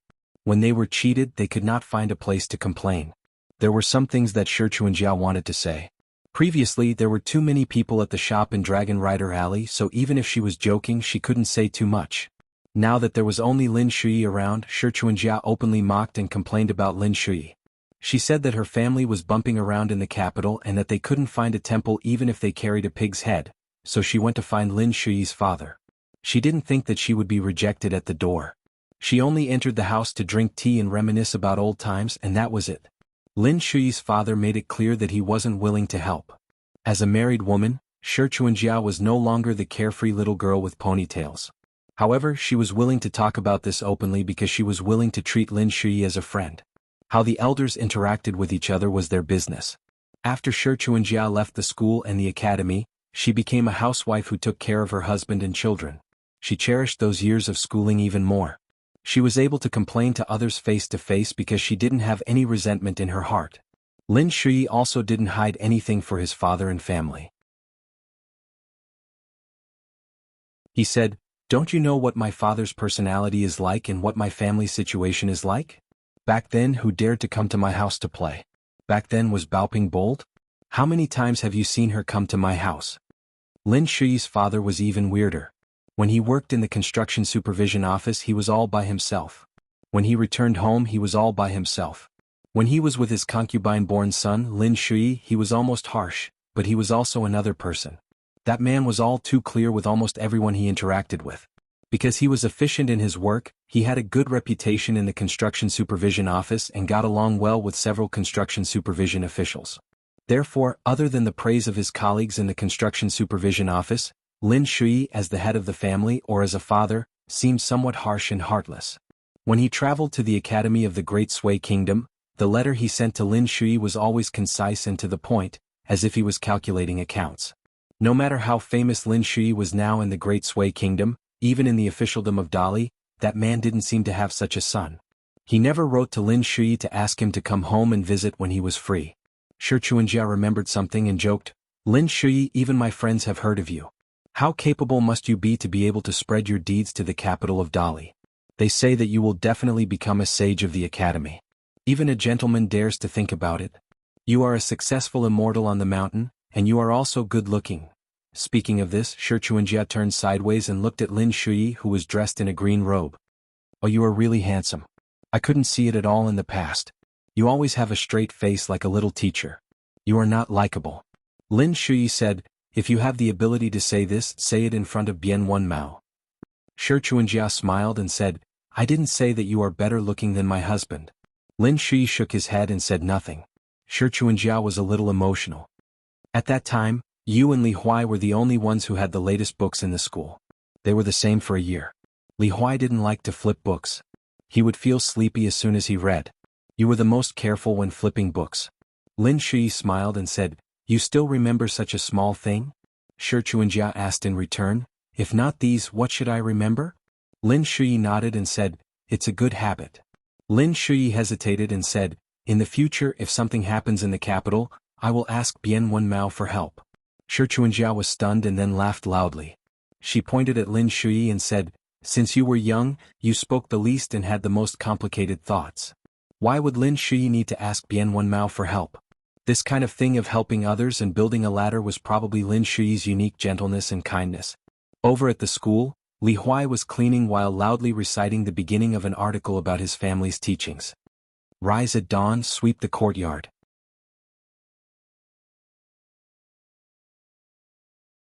Thinking back to the past, every morning Mr. Qi would start cleaning the school early. He would always do these things himself and didn't need Zhao Yao to do it. Dong Shuijing smiled and said, "It has to be clean inside and out." Shi Chuanjia wiped the table. Hearing this, she waved the rag in her hand and said, "Close the door after fainting." Nearby Lin Shui smiled. "I will personally check." Lin Shui wiped the windowsill carefully. Studying at the foot of the mountain, cultivating on the mountain, cultivating the body and the mind. Was this not the same? Shi Chuanjia's husband, Bian Wen Mao, had also returned to Huaihuang County. The town belonged to the prefectural government. Bian Wen Mao had sent a letter of invitation to visit the prefectural government of Baoshi, Fuyu. Fuyu was also the son of an aristocratic family of the capital with quite the status. The Bian family and the Fu family had some ties. They both belonged to the Dali faction. However, the Bian family still paled in comparison to the Fu family. However, the Fu family was not as wealthy as the Chao and Yuan surnames. They were not a surname of the pillar of Shangzhou after all. Fu Yu had once been the secretary of the first district magistrate of Longquan, Wu Yuan. He was very well hidden. After the Longquan commandery was elevated to the Dragon Province, it governed the four commanderies of Qingci, Baoshi, Sanjiang and Burning Incense. The prefectural government of Qingci had been promoted on the spot, while the governors of the other three commanderies were all officials of the capital. They came from both aristocratic and frigid clans. Baoshi commandery had been taken over by Fu Yu. Bian Wenmao was willing to submit to the governor's estate of Baoshi, but he was afraid to visit the government office of Qingci commandery. This was due to the prestige of the surname of the pillar of Shangzhou. In reality, although Fu Yu was of the same rank as the grandson of the Yuan family, both governors of a commandery, whenever he visited the provincial governor's residence in the provincial capital to discuss matters, even the provincial governor, Wei Li, found it difficult to deal with Governor Yuan. It was not just Governor Yuan's background. Governor Yuan's personal integrity and methods of governance were key as well. Yu Lu and Xie Xie visited the Yuan family's ancestral estate first before hurrying over to the school. They chose 2 empty seats. The two of them had once been students from the Old Cliff Academy in Dali, except they were not as close to Mr. Qi as Li Huai and Xie Xie. They had migrated here as descendants of the Lu family, but they had only seen Shui Dongshan. They had not seen Mr. Qi, who had founded the Cliff Academy and the school in the small town. Very coincidentally, Song Jisin and his maidservant, GQ, were also revisiting this place today. They did not go to the school and take their seats. Aside from Zhao Yao, Song Jisin basically had no contact with Lin Shui and the others at the school. Song Jisin took GQ to the back courtyard. He sat by the stone table where Mr. Qi had taught him how to play chess with Zhao Yao. GQ stood outside the wooden door to the north like usual. Song Jisin was dejected. He extended his hand and brushed it across the table. He did not know if Zhao Yao, who had lost to him in chess, was still safe in a foreign land. Song Jisin turned his head and looked at GQ, who was bending a willow branch. She stood on her tiptoes and gently shook the branch. Song Jisin looked at her side profile, which he liked even more. He could not hate her, was unwilling and could not bear to part with her. She turned her head as if she had completely forgotten that day's open discussion. She became the maidservant who depended on Song Jisin for survival again. She let go of his hand and smiled sweetly. "Young master, do you want to play chess?" Song Jisin shook his head slightly. Other than Li Huai and Song Jisin, there were also 2 unexpected big shots from the officialdom who had graced them with their presence. The diligent and pragmatic county chief Yuan and the unruly supervisor Chao. Neither of them brought their retinue. One did not bring his retinue on purpose, and the other did not bring his retinue at all. In fact, the 2 of them were of the same age as Shangzhou State. They were both students of the Old Cliff Academy in Dali's capital city. However, they were similar to the crown prince of the fallen country, Yu Lu. They had never seen Mr. Qi with their own eyes, let alone listen to Mr. Qi's teachings. Supervisor Chao leaned against the window with a vermilion wine gourd hanging from his waist. It was made of ordinary material. The wine gourd had accompanied him for many years since he came to the town. It was shiny from being rubbed and had a pleasant texture. It was Supervisor Chao's beloved item, and he would not exchange it for anything else. Seeing the county chief who had taken off his official robe and put on a green robe, Supervisor Chao said in surprise, "County Chief Yuan is a busy man. Every day you spin like a top, your feet never leave the ground and your butt never touches the chair. You don't get dizzy but others look like they're drunk. A trip to Huaihuang County will delay a lot of official business." County Chief Yuan's expression was indifferent. "Talking to you will delay things." The surnames of Dali, Yuan, and Chao were the most famous surnames of Shangzhou State in the entire Aquarius continent. The reason was simple. Half of the door gods on the map of the continent were their ancestors. In the Confucian Temple on Old Porcelain Mountain and the Martial Temple in the Immortals Graveyard in Huaihuang County, the ancestors of the 2 families were molded into golden bodies and enjoyed incense as companions to the gods. Supervisor Chao took off the wine gourd hanging from his waist and took a sip. He narrowed his eyes as if every time he drank, his life would be complete. County Chief Yuan stood upright, and the difference between him and the mischievous Supervisor Chao was like heaven and earth. This descendant of the Yuan family, who had an excellent reputation in Dali's officialdom, said, "I wonder if Supervisor Yuan will sober up a little every time he wanders home drunk and sees the portrait of his ancestors on the door." Supervisor Chao was famous for not putting on airs. He was addicted to alcohol and did not like to drink too much. He only drank in small sips. therefore he seemed to be drinking all day long.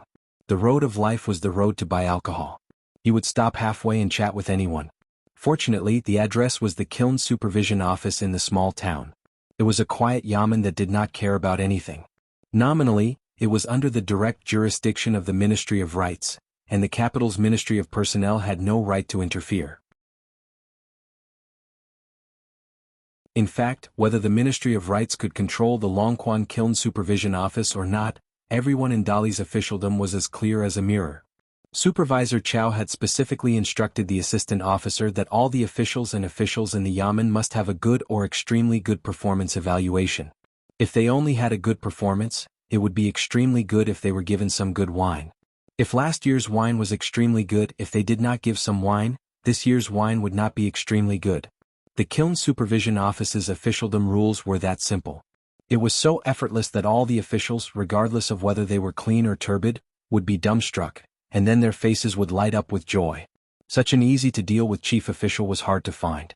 Supervisor Chow himself did not take the title of an official seriously.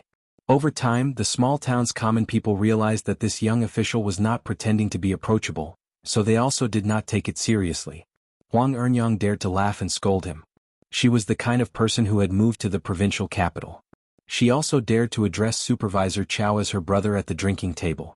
When she returned to the provincial capital, she told everyone that she and Supervisor Chow were good buddies. Even those big kids who wore open crotch pants liked to play with the idle Supervisor Chow. If they complained to their father, it would most likely be useless. If they complained to their mother, as long as the woman was a bit shrewish, she would dare to tear off Supervisor Chow's clothes. Supervisor Chow had long been fluent in the small town's dialect. If he spoke in Dali's official language, he would feel uncomfortable. Supervisor Chow glanced sideways at his familiar peer and replied, "I wonder if County Chief Yuan, who scrupulously abides by etiquette, would kneel and kowtow every time he saw the portrait of the door god." If the two of them had not come to the small town to gain experience, County Chief Yuan Jingding, who had just started his career in officialdom, would never have spoken to the other party. Supervisor Chao Gingxin would most likely have taken the initiative to talk to Yuan Jingding, but he would never have been able to speak in such a graceful manner. Yuan Jingding was silent for a moment. "If you don't attend to your proper duties, will you have the face to go to Lower Street in the future?" Chao Gingxin shook the wine pot in his hand and said with a smile, "Use your face to walk." Lord Yuan's words are very humorous. Next time, if anyone in the capital dares to say that Lord Yuan's only flaw is that he is not humorous enough, I will give him 2 big slaps on the face if I meet him on the road. Yuan Jingding continued to ask, "Do you still remember Guan Yiran and Lu Xuanmei? If I remember correctly, when they were young, these 2 sons of General Seeds liked to follow you around." Although their ranks were still not very high, it was enough for them to sit on equal footing with Yuan Jingding and Chao Gingxin. The key was the trend in officialdom later. It seemed that those 2 sons of General Seeds had broken through a big bottleneck. That was the change in status between civil and military officials. Chao Gingxin smiled and said, "Lord Yuan, since you don't know who I am, don't say things that make you think you know me." Yuan Jingding pretended to be surprised. "Oh, may I ask who you are?" Chao Gingxin drank a mouthful of wine. "Before drinking I am drunkard Chao. After drinking I am drunkard Chao." Yuan Jingding smiled. "Sure enough, you are a hindrance." Chao Gingxin shook his head and said, "I am here to see Mr. Chi's direct disciples, especially to ask Dong Xiong for some glutinous rice wine that does not require credit. Yuan Daren is different. He is here to seek friendship with the prince. The difference between us is obvious."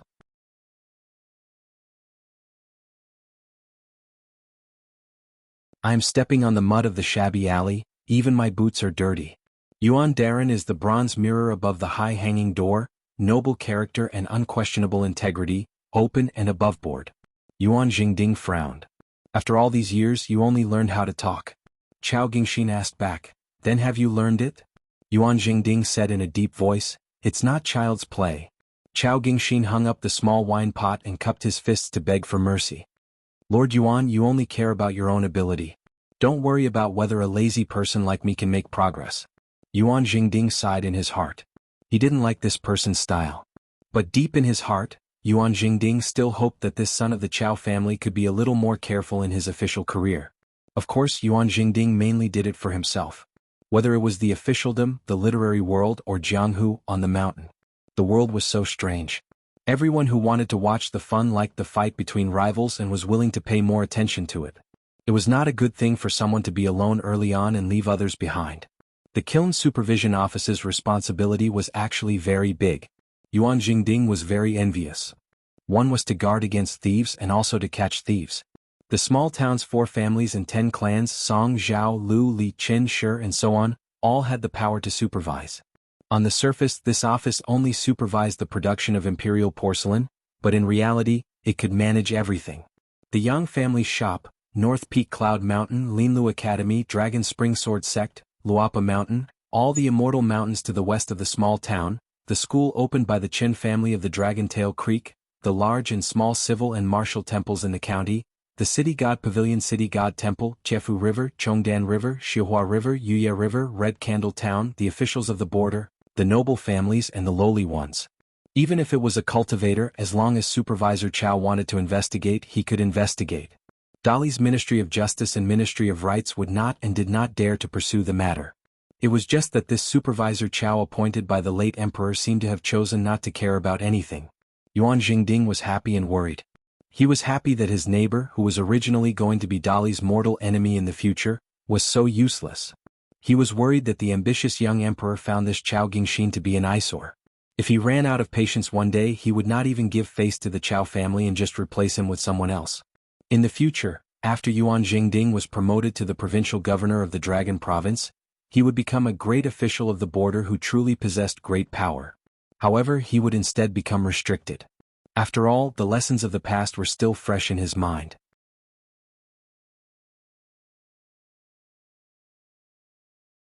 The new supervisor definitely would not be easy to talk to. Near the school, Ma Kuxuan and the maidservant Xu Dian stood there.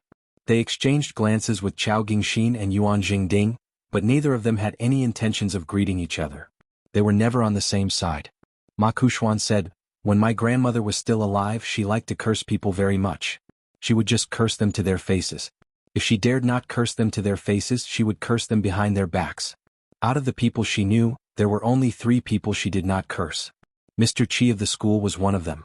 My grandmother said that Mr. Qi was a truly good person." The corner of Ma Kuxuan's lips twitched. He crossed his arms over his chest and leaned back, leaning against a yellow, muddy wall. "In my hometown, people like to shoot their mouths off." Ma Kuxuan smiled before saying something strange. "That's what I deserve." Xu Dian did not understand at all. It was probably a local proverb. Xu Dian only knew one thing. The dialect of the town was mostly flat, which was why it did not have any inflections. It was rare for Ma Kuxuan to say something so harmless to her. Instead, it seemed like he was engaging in some small talk for the first time. He explained with a smile, "It means that when you listen to other people's words, it's like you're carrying a burden. Can you bear that burden?" A young man walked out of his ancestral home in Mud Bottle Alley. When he passed by Qin Pingan's ancestral home, he paused for quite a while. Gukin originally planned on directly going to the provincial capital, but after thinking about it, she still decided to go to the school. At the crossing of Ox Horn Mountain, a tall, large man who was returning to his hometown for the first time alighted from a cross-continent ferry from Old Dragon City to the North Continent. Ruan Xiu greeted him with a smile. "Hello, I'm Lu Xianyang." Lu Xianyang strode over with a resplendent smile. "Miss Ruan." Ruan Xiu nodded and tossed over a sword tablet. With this, he would be able to travel through the Dragon Province on the wind.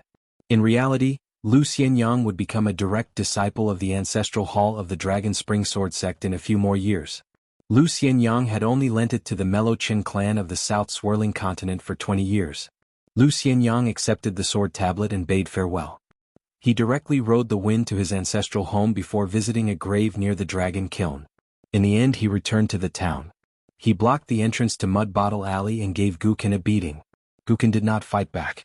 A woman in red who was hurrying through the sea of clouds changed her mind too.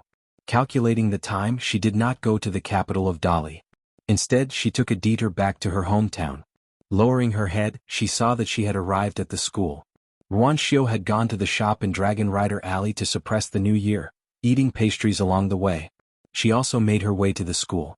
As a result, the school, which was already bustling with activity, became even more crowded. Bien Wen Mao left the governor's estate and took a carriage to the street near the school. He lifted the curtains and looked over. To his surprise, he discovered that Supervisor Chow and Governor Yuan were actually standing together. Bien Wenmao weighed the pros and cons. Since the two descendants of the Pillar of State were both present, there was no need for him to exchange pleasantries with them. He lowered the curtains and reminded the driver to move the carriage. As for the other people near the school, Bien Wenmao either knew them and had already interacted with them before, or they were unfamiliar, so he ignored them. Bien Wenmao only waited for Shi Chuanjia to leave the school before returning to the capital of Dali with her. A guy who seemed like a frail scholar had actually gone back on his word.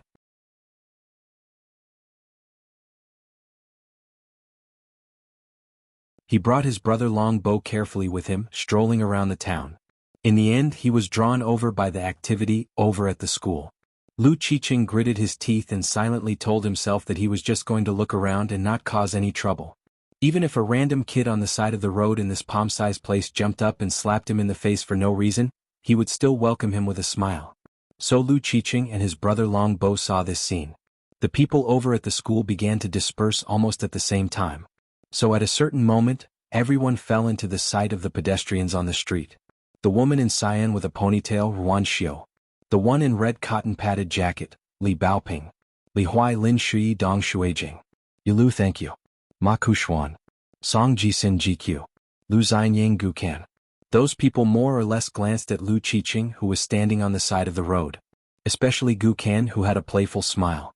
Lu Qiqing's scalp was numb and his intestines were green with regret. I shouldn't have come. I shouldn't have come. If there was no one around, he would have slapped his brother Long Bo in the face. I'm so stupid, but you don't even know how to persuade me. How can you be my best friend? Chai Bofu had lost his realm, but his vision was still there.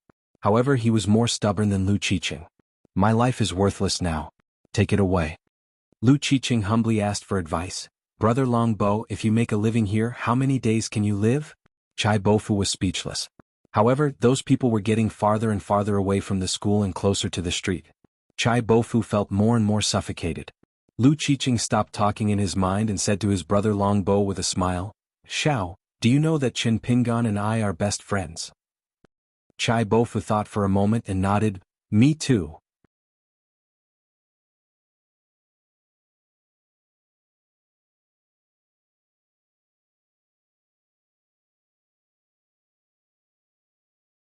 "657. The disciples of the Yang family shop, Li Er Zheng Dafeng Su family shop, and Shiling Mountain had all left one after another. Old Yang was happy to be idle. Yang Xia, who was guarding the shop in front, did not understand the human language. Old Yang was too lazy to say a word. Of course, Yang Xia did not want to have anything to do with that old bastard. That old bastard really thought of himself as someone important. If not for the Yang family ancestors' nostalgia, how much money could the shop earn in a year with such a poor business? If Yang Xia was in charge, he would have settled the score long ago. Wei Pai and Ruan Tong came to visit almost at the same time. Mountain Lord Bei Yu and the presiding saint had arrived quietly. Ruan Tong was more casual. He sat on a bench under the eaves and drank. Xiuxiu had brought some good wine home this time. Normally she could not bear to drink it. Wei Pai stood beside the bench with a serious expression. Many saints had sat on the bench beside him before. Old Yang sat on the steps outside the main house opposite. White fog was everywhere. Ruan Tong put away the wine pot and said directly, if Xiuxiu did not go to the school, I would not have come. Old Yang laughed, I can't control her. Ruan Tong, you have yourself to blame. Ruan Tong nodded. With such an answer, as long as it was not Old Yang's scheme, it was enough. Wei Pai's mood became heavier. Without a natural ally like Ruan Tong, he, as a mere mountain lord, was under a lot of pressure. To be honest, dealing with this old senior was not easy. Old Yang knocked his pipe on the steps and said, the city lord of White Emperor City is in the capital of Dali. He is looking over here. Maybe in the blink of an eye he will visit here. Ruan Tong frowned. Wei Pai asked, what about the imperial tutor? Old Yang laughed, if you guessed that embroidered tiger's thoughts, will it be easy for you as a mountain lord to do things in the future? I don't think so. Since it is so, what is there to think about? Back then, when the Black Pearl Grotto heaven was destroyed, the various fortuitous encounters scattered and left with the people. It was as if a piece of porcelain had fallen from the top of the table and smashed to the ground. Pieces of porcelain, big and small, fell in all directions. The 5 greatest blessings of the Great Tao came from the fire dragon bracelet on the wrist of Saint Ruan Xiong's only daughter, Ruan Xiu. Guqin had taken little Loach from Chen Pingan a long time ago and kept it in her own water tank. After Lu Jimao had taken it away from the town, little Loach had taken on a large amount of nourishment at Book Slip Lake and transformed into a human form. It was named Charcoal Snow. Beside Song Jisin and the maidservant GQ was the 4-legged snake with horns on its forehead. The prince of the Great Sui Kingdom, Gao Xian, bought the golden carp from Li Er. It was a buy-one-get-one free deal, and it came with a high-quality Dragon King basket. There was also Zhao Yao, Qi Jingchuan's errand boy, who had left the town early on an ox cart. Back then, other than the wooden dragon, the boy had also secretly hidden the Chun character seal, which his teacher had given him as a parting gift. On the surface, it seemed that only Zhao Yao was not in his hometown. However, Cui Dong's plan was destined to not miss out on this. The mountain alliance between the Great Sui Kingdom's Gao family and the Song clan was a chess game. Gao Xian, as a hostage, had been studying at the Deer Academy in the Cloud Forest for many years under the protection of the ancestor of the Gao family in Guiyang. The golden carp had been kept in the mountains and streams all these years. The Dali imperial court had obviously secretly instructed the 3 mountain gods, Long Shuhe, Tiefujiang and Song Yuzhang, not to leak this matter to the outside world. Book Slip Lake was another chess game.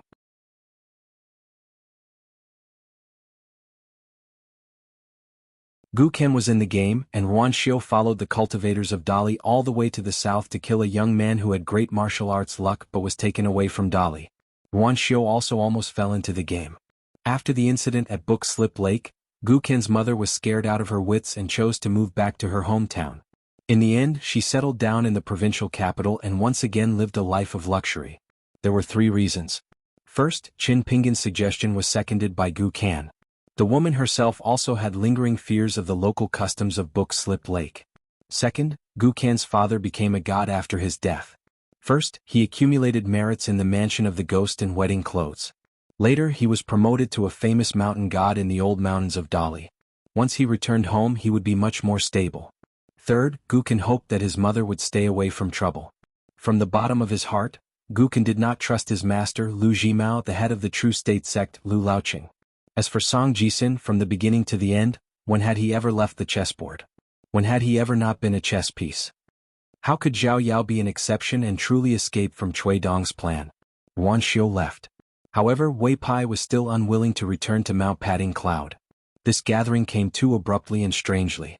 Now that the young mountain master had traveled to the Great Wall of Sword Qi and Zheng Dafeng was not at Luopa Mountain, Wei Pai was afraid that Zheng Dafeng would change his mind and not go to Lotus Root Blessed Land. This was all arranged by this old senior.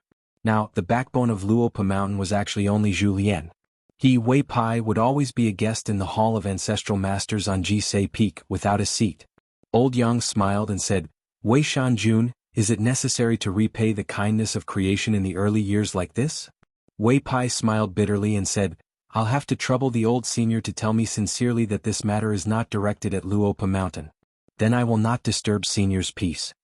Old Yang thought for a while, there are some implications but it is not directed at Luopa Mountain. There is no need for Cui Dong to do this. Besides, even if you don't trust Cui Dong, you should at least trust Cui Dong. Wei Pai's expression was helpless. He really did not trust the strange white-clothed youth. Old Yang finally said, then you should at least trust the 3 portraits hanging in the Hall of Ancestral Masters on Jisei Peak. Wei Pai seemed to have eaten a calming pill all of a sudden. He was suddenly enlightened and bowed in thanks. Old Yang said, living in the mountains and rivers and white clouds for a long time, you seem to be a carefree immortal. In fact, the clouds and water are all obstructions. Wei Shanjun, you must be aware.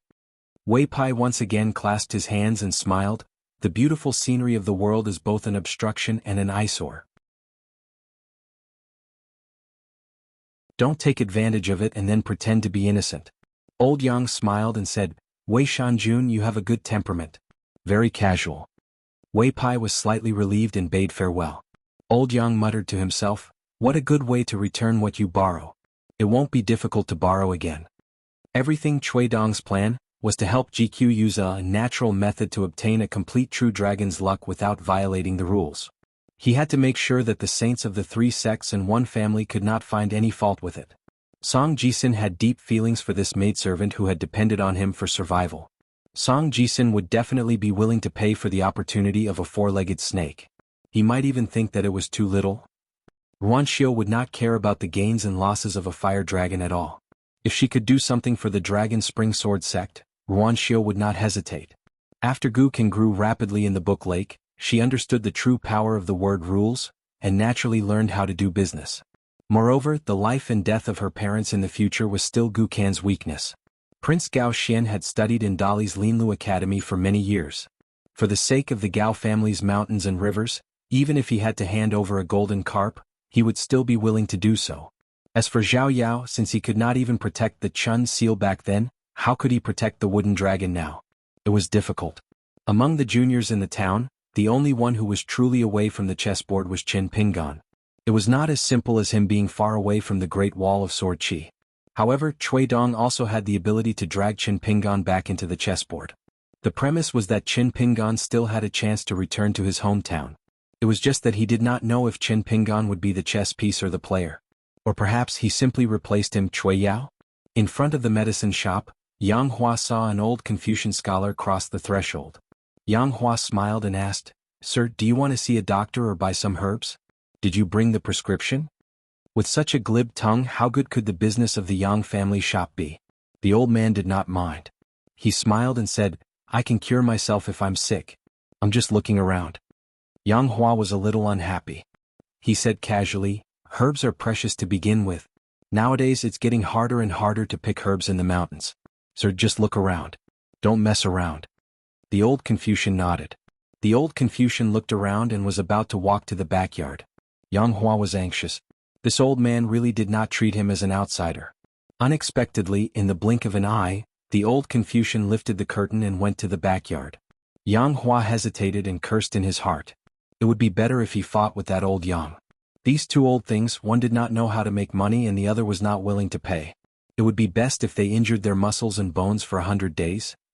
Old Yang smiled and said, "What a rare guest." Cui Dong stood near the bench and did not sit down.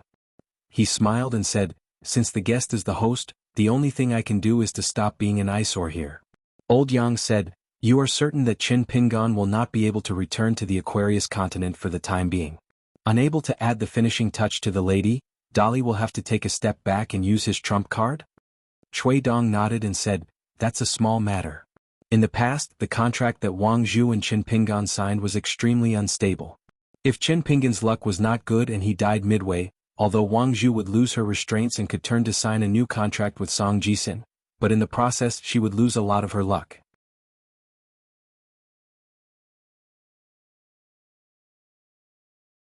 Therefore in those years Wang Zhu, who had not fully awakened her spiritual wisdom, treated Qin Pingan's life and death. Many of Wang Zhu's actions were contradictory. For the sake of the overall situation, she hoped that Qin Pingan would grow up healthily. As master and servant, they would prosper together. But in Mud Bottle Alley as neighbors, she also hoped that Qin Pingan would die young. That way she would be able to make up her mind early and focus on seizing Dali's dragon vein and the fate of the Song clan. She spent many years like this awkwardly. She did not dare to act rashly and break the rules to kill Qin Pingan. After all, she was afraid of being suppressed by the saint. She also did not want to waste her time with a pitiful worm whose natal porcelain was shattered. She was even more unwilling to pray for the mercy of the heavens and earth. The relationship between Song Jisun and Qin Pingan, who were of the same age, also became a mess. From the moment Qin Pingan's longevity bridge was broken, Wang Zhu actually had the intention to kill him. Therefore the deal between Song Jisun and Fu Nanhua was filled with killing intent. But what happened later made Wang Zhu restrain herself a lot and did not dare to act rashly. To ask a true dragon to be merciful and pity others was like asking Emperor Dali to be a morally perfect person. But whether it was Ruan Teng or Wei Pai who visited this place previously, they did not see or think far ahead. Now that the situation was here, the opportunity would not come again. Cui Dong had to let Wang Zhu condense the true dragon's fate in advance and try to recover to the peak. But Cui Dong did not just arrange for everyone to gather at the small town school. Old Yang smiled and said, "As a guest you have to pay attention when visiting. As a host you have to treat your guests well. The more neighbors like this the better." Cui Dong said, "According to the agreement, as long as I am alive, I will not let the battle between fire and water repeat the same mistake in the vast world." Old Yang asked, "What if you die?" Does Chui Dongshan count as you? Will the agreement between you and me still be in effect? Chui Dong smiled and said, Senior, you have to ask him. Old Yang clicked his tongue and said, Scholars who wholeheartedly do business are really shrewd. Chui Dong said, I hope you will keep your promise. Old Yang nodded and said, Of course, fairness in business has always been my foundation. Ruan Xiu was born in the Wind Snow Temple, but followed her father to the Pearl Grotto Heaven to cultivate. Li Luxing was in the Pearl Grotto Heaven, but followed his parents to the Lion Peak of the North Continent. Both sides would occasionally meet, but they would not be neighbors for long. Around Ruanxiu, there was Li Baoping who hit it off and Pei Qian, the first disciple of the Luopa Mountain. Lu Xianyang, the direct disciple of the Dragon Spring Sword sect, and Gu Qin who did not have many friends left in the world.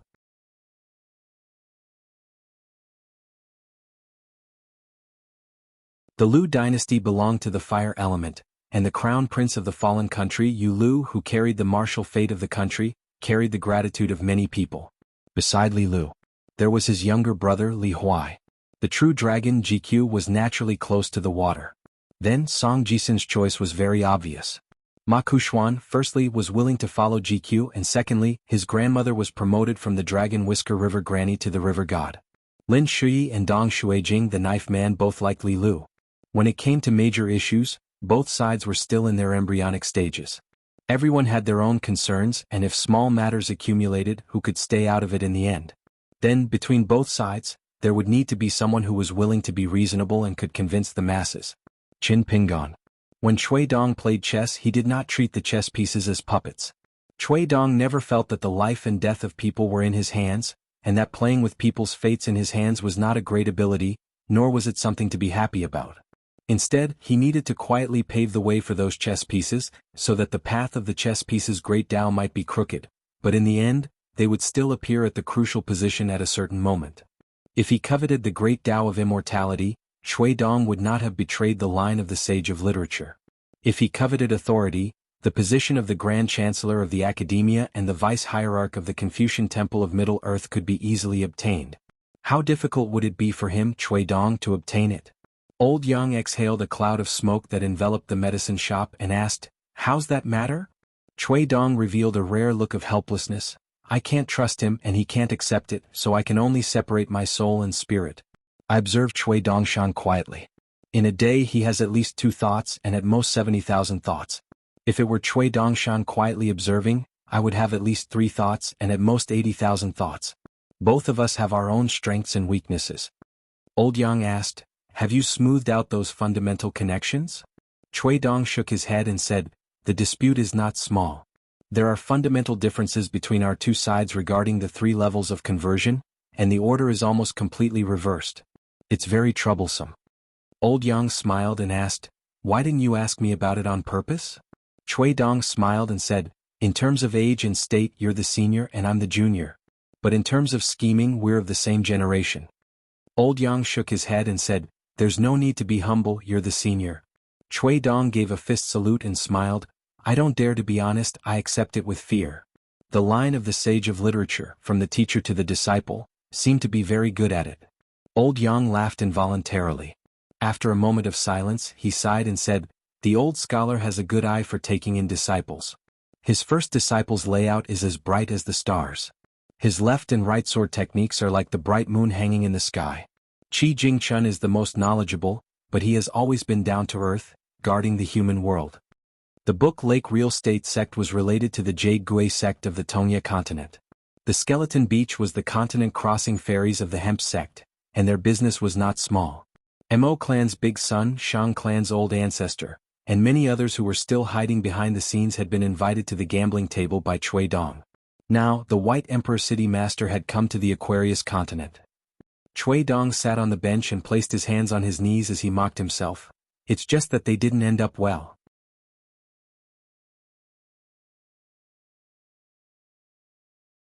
Old Yang smiled and said, Cultivating the Tao and having a long life is important for one's life, but writing and learning are bad for one's life. Chui Dong smiled and said, Senior's words are comforting. Lu Qiqing brought old brother Long Bo to travel with Gu Kan to the continent's capital. Huaihuang County was now well connected, and there were many big and small roads. As soon as the young people in the school dispersed, they went their separate ways and returned to their own homes. The overwhelming pressure in Chai Bofu's heart was suddenly reduced, and he couldn't explain it clearly. Lu Qiqing sensed the change in Chai Bofu's state of mind and patted the white-haired youth's shoulder. "Old brother Longbo, I didn't expect you to be so intelligent." Chai Bofu said, "Thank you, senior, for your auspicious words." Shi Chuanjia got on the carriage and returned to Dali's capital with her husband, Bian Wenmao. Li Baoping said that she would find a horse to ride and would catch up with the carriage soon.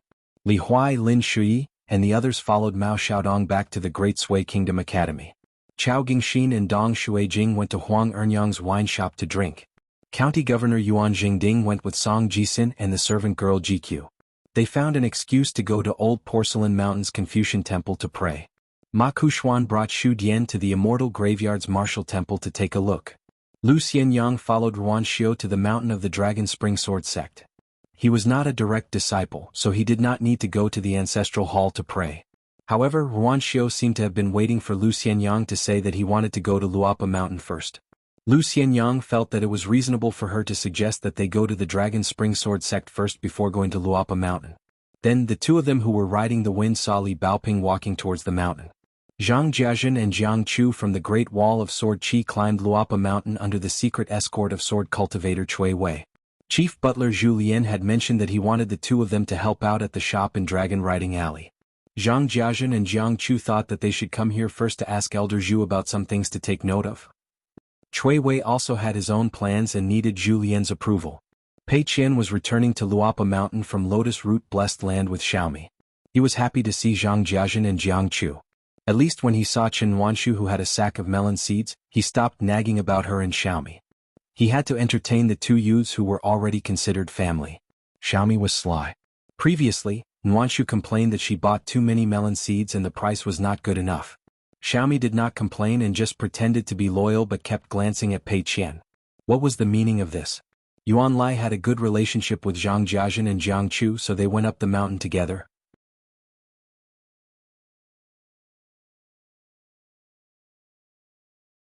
As for that silly Yuan Bao, he was probably sparring with the silly Tsin Yuanji at the top of the mountain again.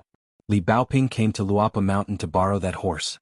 Her martial uncle had brought it back from Bookslip Lake and had been raising it in Luapa Mountain all these years. Her martial uncle was always so nostalgic. When Pei Qian heard that Sister Baoping had arrived at the mountain gate, he immediately ran over with Xiaomi, who was rubbing her ears. More than 100 steps away, Pei Qian stomped on the ground and leaped up high. He floated down and stood in front of Li Baoping. Zhou Xiaomi carried a Shaojin pole on her shoulder and held a walking stick in her hand. She imitated him and suddenly stopped, squatted slightly and shouted softly. However, she did not expect to use too much strength and ended up squeaking in midair. She directly crashed towards the mountain gate at the foot of the mountain. Pei Qian reached out and grabbed her back to his side. The little girl in black stood up shakily and laughed. Li Baoping pinched Xiaomi's cheeks when she saw Pei Qian's quick reaction. Then she bent down and patted Xiaomi's cheeks with both of her hands.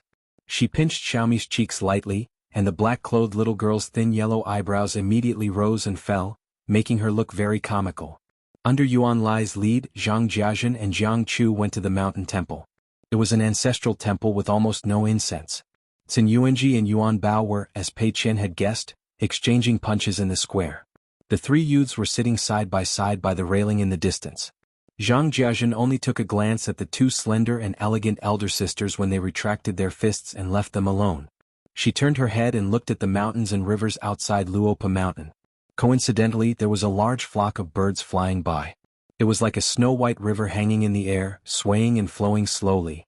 When Zhang Jiajun was working as a waiter at the Great Wall of Sword Qi wine shop, she had asked Mr. Chen a question in private. Mr. Chen's knowledge was so great. Was Mr. Chen's knowledge personally taught by the sage of literature from the beginning? The storyteller who had finished telling the story of the mountains and rivers and carried a wooden stool and a bamboo stick walked side by side with the youth in the streets. He smiled and shook his head, saying that it was not like that. In the beginning there was a school in my hometown. The teacher's surname was Mr. Qi.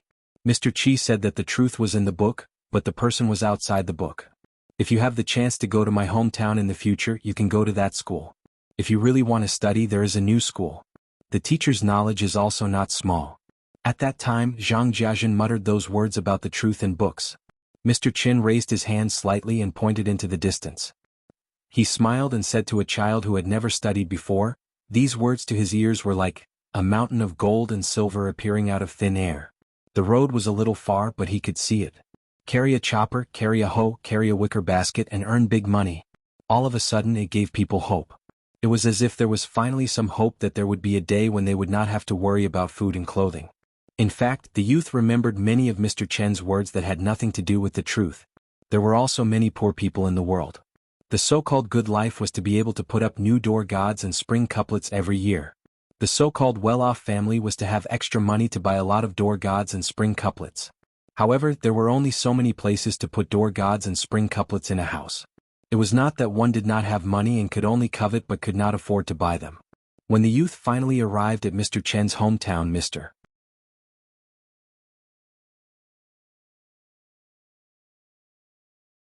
Chen was still far away in the youth's hometown, on the second floor of the bamboo building. Li Baoping brought the young girl, Pei Qian, and the two young girls, Chen Wanshu and Zhou Mili, to lean against the railing and look at the scenery. The tall ones did not need to stand on their feet. The shortest one, Zhou Mili, was hanging on the railing. It was as if in the next moment, they might suddenly see a returnee with a walking stick and a bamboo box on his back. Then when he looked up he would smile and wave at them. Pei Qian asked softly, "Today the moon shines on the river. Tomorrow the stars shine on the plains. Then will master return home the day after tomorrow?" Li Baoping said, "Youngest uncle seems to be busy working for someone else. From the first day he left his hometown he has not stopped. It's good to stay at the Great Wall of Sword Qi for a few more days. Just treat it as a rest." Chen Wanshu smiled and said, "I heard that there is a wine shop there, melon seeds and a big bowl of Yangchun noodles." Zhou Mili swung her feet in the air and nodded vigorously. "Yangchun noodles are delicious. The bigger the bowl the better." At the wine shop of the Great Wall of Sword Qi, Chen Pingon, who had left the city for the second time and returned to the city, had changed into a clean set of clothes and was sitting at the table. He ordered a pot of wine and ate a bowl of Yangchun noodles alone. Although he had told the child's father not to add chopped green onions, he still added a small handful of chopped green onions in the end. It was rare for the second shopkeeper to come here, so the bowl was not big. However, the portion of Yangchun noodles was enough, and it was more appropriate to add more chopped green onions. The two children, Feng Kangel and Taoban, were sitting at the table next to him. They looked at the second shopkeeper's back as he bent over to drink. Chen Pingon turned his head and raised the empty bowl in his hand. He smiled and said, "One more bowl. Remember not to add chopped green onions. It's not necessary."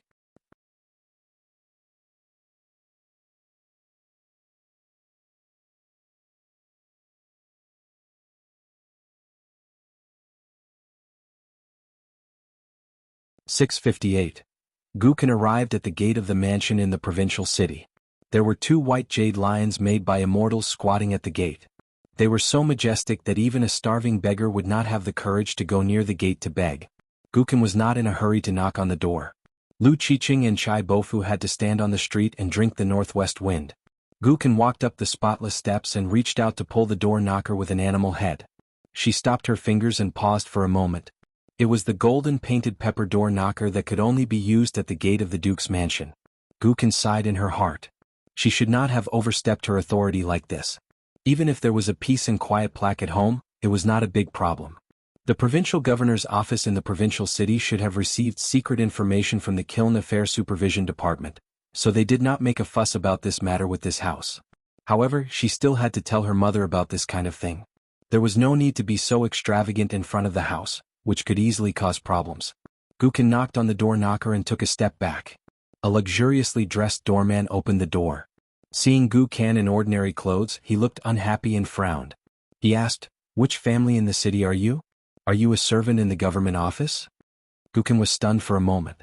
Then she remembered that her appearance had changed a little. The doorman was not an old man in the Verdant Canyon Island. It was normal that he did not recognize her. The personal maidservants that her mother took with her when she left the Book Lake had also cultivated well these years. They had become qi cultivators in the middle 5 states. Their realms were not high, but they would not get involved in the chores of the mansion. Regarding their cultivation, Gukin had given detailed instructions in the letters she exchanged with her mother in the early years. She also helped them to choose several treasures on the mountain. They only needed to cultivate step by step, refine the natal item and break through the realms. The gatekeeper quickly glanced at the two people at the bottom of the stairs behind the young man. One was a weak scholar and the other was a young man with white hair. He immediately thought that he had figured out the family background of these three people. The gatekeeper was a pure martial artist who had concealed his strength. He was in the 5 states, which was indeed a good skill in ordinary Jianghu. In any small vassal state he was more than qualified to establish a school. Being a gatekeeper and a guard was a condescending act. Perhaps it was because money made the world go round, or he was a coward who had caused trouble and came here to seek refuge. The worst result was that he had ulterior motives and was casting a long line to catch a big fish. He had colluded with the cultivators in the mountains and lakes and coveted the rich property of this mansion. Gukin had been used to Jianghu over the years and had seen a lot of Jianghu scams. He had even deliberately watched from afar. From the beginning to the end, he had witnessed 2 Jianghu games. A rich but heartless family was ruined. Gukin showed up when the bandits got their share of the booty and asked them for some advice. The bandits were secretive and did not speak frankly, so Gukin asked Zheng Yi to perform magic and take over the nest. The other family seemed to have a good family background, so Gukin casually helped them out. Gukin smiled and said, "My name is Gu Kan. This is my home." The gatekeeper's expression immediately changed. He bowed and made way. "Greetings, young master. I'll go and report to madam." Gukin stepped over the threshold and waved his hand. "No need. It's just a few steps away. You don't have to report."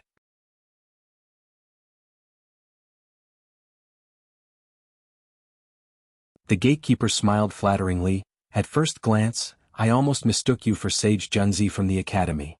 The gatekeeper had already figured out the family background of this family. The head of the family was a Taoist who had been traveling for many years and had not returned. This matter was not mentioned in detail in the residence. It was estimated that the family was shady. The young master was a scholar who was studying abroad. Therefore there was only a wealthy woman who was dressed in gold and jade. Every time the madam mentioned her son, she was very proud. If not for the fact that the 2 personal maids of the madam were chi cultivators, they would have already taken action. Such a huge sum of money could not be spent in a few lifetimes. So, in the past year they had specially invited a friend from the Jianghu to join them and let him spend time on one of the maids. Gukin smiled and said, "Good taste." Lu Qiqing nodded and said, "It's really good." Chai Bofu glanced at the pure martial artist. Pitiful, really pitiful. There were so many ways to get rich, but he just had to run into this family. A nest of foxes who thought they were smart, running into a dragon's pool and a tiger's den. If they were not looking for death, what were they? Lu Qiqing slapped Chai Bofu's head. "Brother Longbo, what's wrong? You're not saying anything. Do you think our young Master Gu is not worthy of being a gentleman?" Chai Bofu felt as if he had been struck by lightning.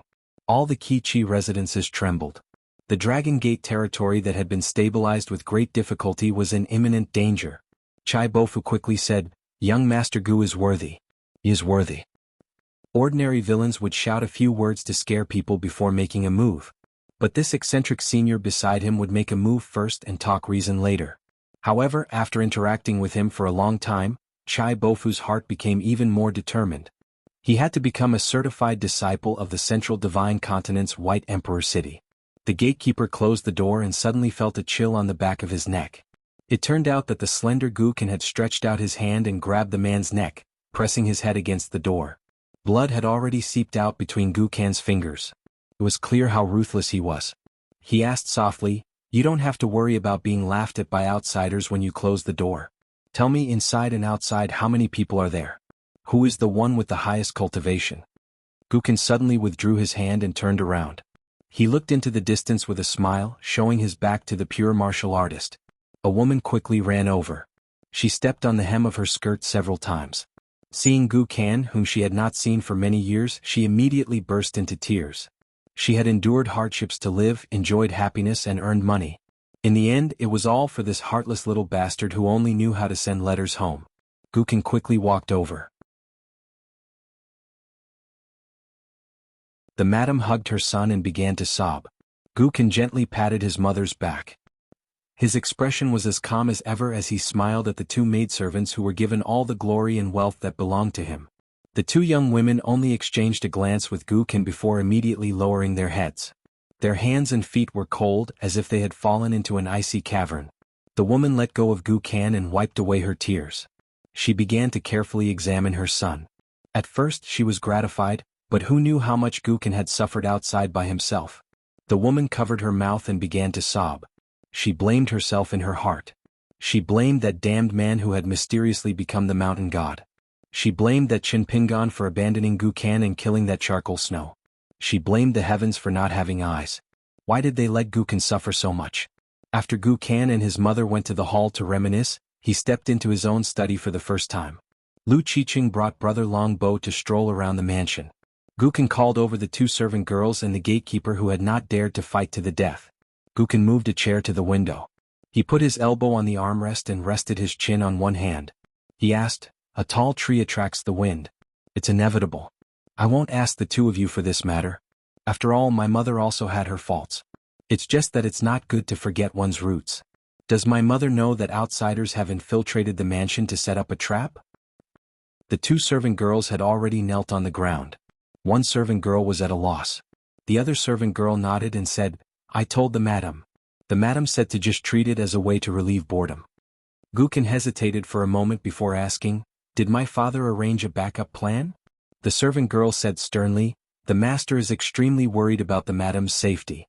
Not only did he contact the master of the Xingwang Pavilion, but he even used an ability on the door god of a courtyard. There's an elderly 7th realm martial artist in the estate. He was once from the frontier army, and his hometown is in the territory of the old mountains of Dali. As a result, he got to know the master and was invited here by the master. He's now living in seclusion, taking on the role of a guard. He's been keeping an eye on the people at the gatekeeper the entire time." The gatekeeper's mind blanked out. A cultivator, who could befriend the Xingwang of the Dragon Province and make a 7th realm grandmaster take on the role of a guard? Why was he being scolded by that narrow-minded woman for being a useless ghost? Gukin was helpless. What relationship? What 7th realm martial artist in Dali? They were all recorded down. The imperial government was keeping a close eye on him. He was probably in existence on par with the mountain god of the fallen mountain Song Yuzhang. Protecting the Gu estate was true, but it was more of an open surveillance. The father of the mountain god that Gukin had no impression of would obviously not tell her about this and make her worry for nothing. Gukin looked at the pure martial artist who was still thinking about how to survive and said without rhyme or reason, "The person behind all this might really be a master. As for you, forget about it. You probably still don't know who's behind all this and whether they're behind it or not." Gukin muttered to herself, "Men die for wealth and birds die for food. Why are there so many idiots in the world?" A smiling voice rang out. "Isn't that a good thing? In a game of chess, how can you talk about making the first move if you throw pieces around carelessly? Only the younger, smarter people can rise above their peers and surpass those who come after them." Gukin stood up sternly. There was no one else in the room, but Gukin remained polite, clasping her fist and bowing. A man in white appeared beside Gukin. "Pack up. Come to White Emperor City with me. Before you set off, go to Yellow Lake Mountain with Lu Qiqing first and see the old Taoist priest called Jia Cheng in this life. If he's willing to show up, you'll be my junior brother. If he doesn't want to see you, you can just be my unofficial disciple." The man in white held a scroll in his hand. It was a tattered mountain search map. He handed it to Gukin. "Take this and go to Yellow Lake Mountain." Before coming to this mansion, the man had taken this map from Lin Shui. As a return gift, he had helped Lin Shui complete the Cloud Gem book from White Emperor City and gifted him the second and second volumes. Although Lin Shui was a student of the academy, he had been very fast on the path of cultivation. He had reached the cave realm very quickly in his early years and had specialized in the first volume of the Cloud Gem book, which was the 5 lower realms. The thunder technique recorded in the secret book was the authentic 5 thunders technique, but that wasn't the greatest essence of the Cloud Gem book. The fundamental purpose of the Cloud Gem book was to open up the great Tao and cultivate without hindrance. The person who wrote this book was the city lord of White Emperor City, who had experienced the thunder technique of Mount Longhu. He had personally edited and perfected many of the complicated branches and leaves. Where was the highest cloud in the world? Naturally, it was White Emperor City. As for why the first volume of the Taoist book had fallen into Lin Shui's hands, it was naturally Alliance's handiwork. When scholars borrowed books, they didn't return them. Therefore, when Lin Shui saw this book at first glance, it could be said that his Tao fate was extremely good. Since it was a gift from Alliance, White Emperor City didn't care about Lin Shui's unintentional act of stealing from others on the mountain. However, Lin Shui was still unwilling to say anything about the origin of the mountain search map after he had announced his name. This was the reason why the city lord of White Emperor City was willing to gift the last volume of the Cloud Gem book. If he had given the second volume, Lin Shui should have been reduced to a chess piece and suffered a calamity. Gu Qian was expressionless after hearing this, but his heart was shaken. He knew that Jia Qing, Luapa Mountain's honorary consecrator, a blind old Taoist who was lucky enough to eat and drink in Dragon Rider Alley, had taken in 2 obedient disciples. The lame young man Zhao Dengao was a demon and Tianjiu blood was the best talisman material. It was said that Jia Qing had moved to Yellow Lake Mountain a few years ago to cultivate. Luapa Mountain actually had such a person hibernating, but Zhu Lian and Wei Pai didn't recognize him at all? If I didn't come here, no one in Luapa Mountain would know that there was such a person in their lifetime. That Jia Qing would be Jia Qing until he died. Perhaps in the middle of Jia Qing's cultivation he would logically go to the 5th world. Whichever day I die, I'll change my skin. This cycle goes on and on, I'll never get tired. The white-clothed man smiled and said, "There's no need to think too much. It's just that he's always been playing around. After he put away his sword in his early years, he completely changed. He was good at deceiving himself and didn't like to bully others. He died many times on the mountain and at the foot of the mountain, but I didn't see him protect himself once. In the vast world there are 9 continents. They will stay for hundreds of years. Moreover, although I am his disciple in name, White Emperor City was founded by me. It has nothing to do with him." Gukin suddenly said, "Then I don't need to visit Yellow Lake Mountain. I won't disturb Senior's cultivation. I'll just follow the city lord to the central divine continent." The white-clothed man smiled and said, "If you can say that, then you really should go and see him." Gukin asked, "How should we deal with the 3 people in the room?" 2 maidservants and a gatekeeper. The 3 of them didn't move at all. The white-robed man glanced at the 3 of them and stretched out his hand. The 3 of them, including the pure martial artist, were forced to leave their own spirits. They were in a daze and were in a daze. Their feet left the ground and they slowly swayed to the white-robed man before stopping in front of him. He stretched out his hand and casually tapped the space between their eyebrows twice. The 3 spirits returned to their bodies one after another. Gukin focused his gaze and realized that the space between the 3 people's eyebrows was the starting point for threads to spread out. Then the 3 of them suddenly woke up. As a pure martial artist, the gatekeeper suddenly burst into tears and knelt on the ground. "Young master." A maidservant kowtowed with all her strength. "This servant greets the sect master." The other maidservant prostrated on the ground and said in grief, "Master, please forgive us." The white-clothed man flicked his sleeve and the 3 of them fainted on the spot. He explained with a smile, "It's like you've been sleeping for a long time. When you wake up you're still the same person.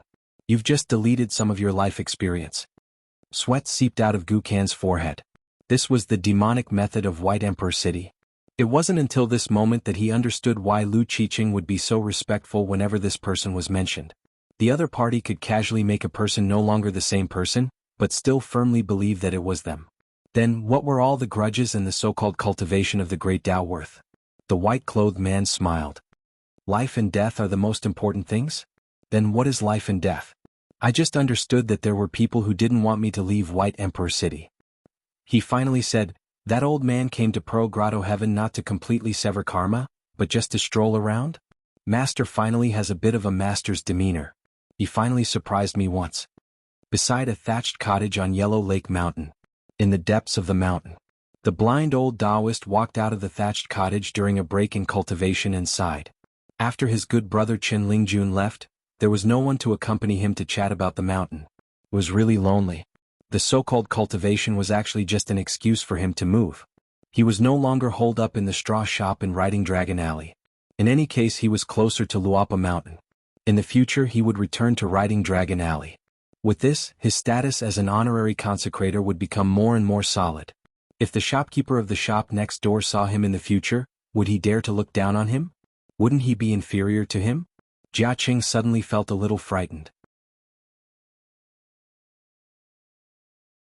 He vaguely sensed ripples in front of him. It seemed that guests had arrived.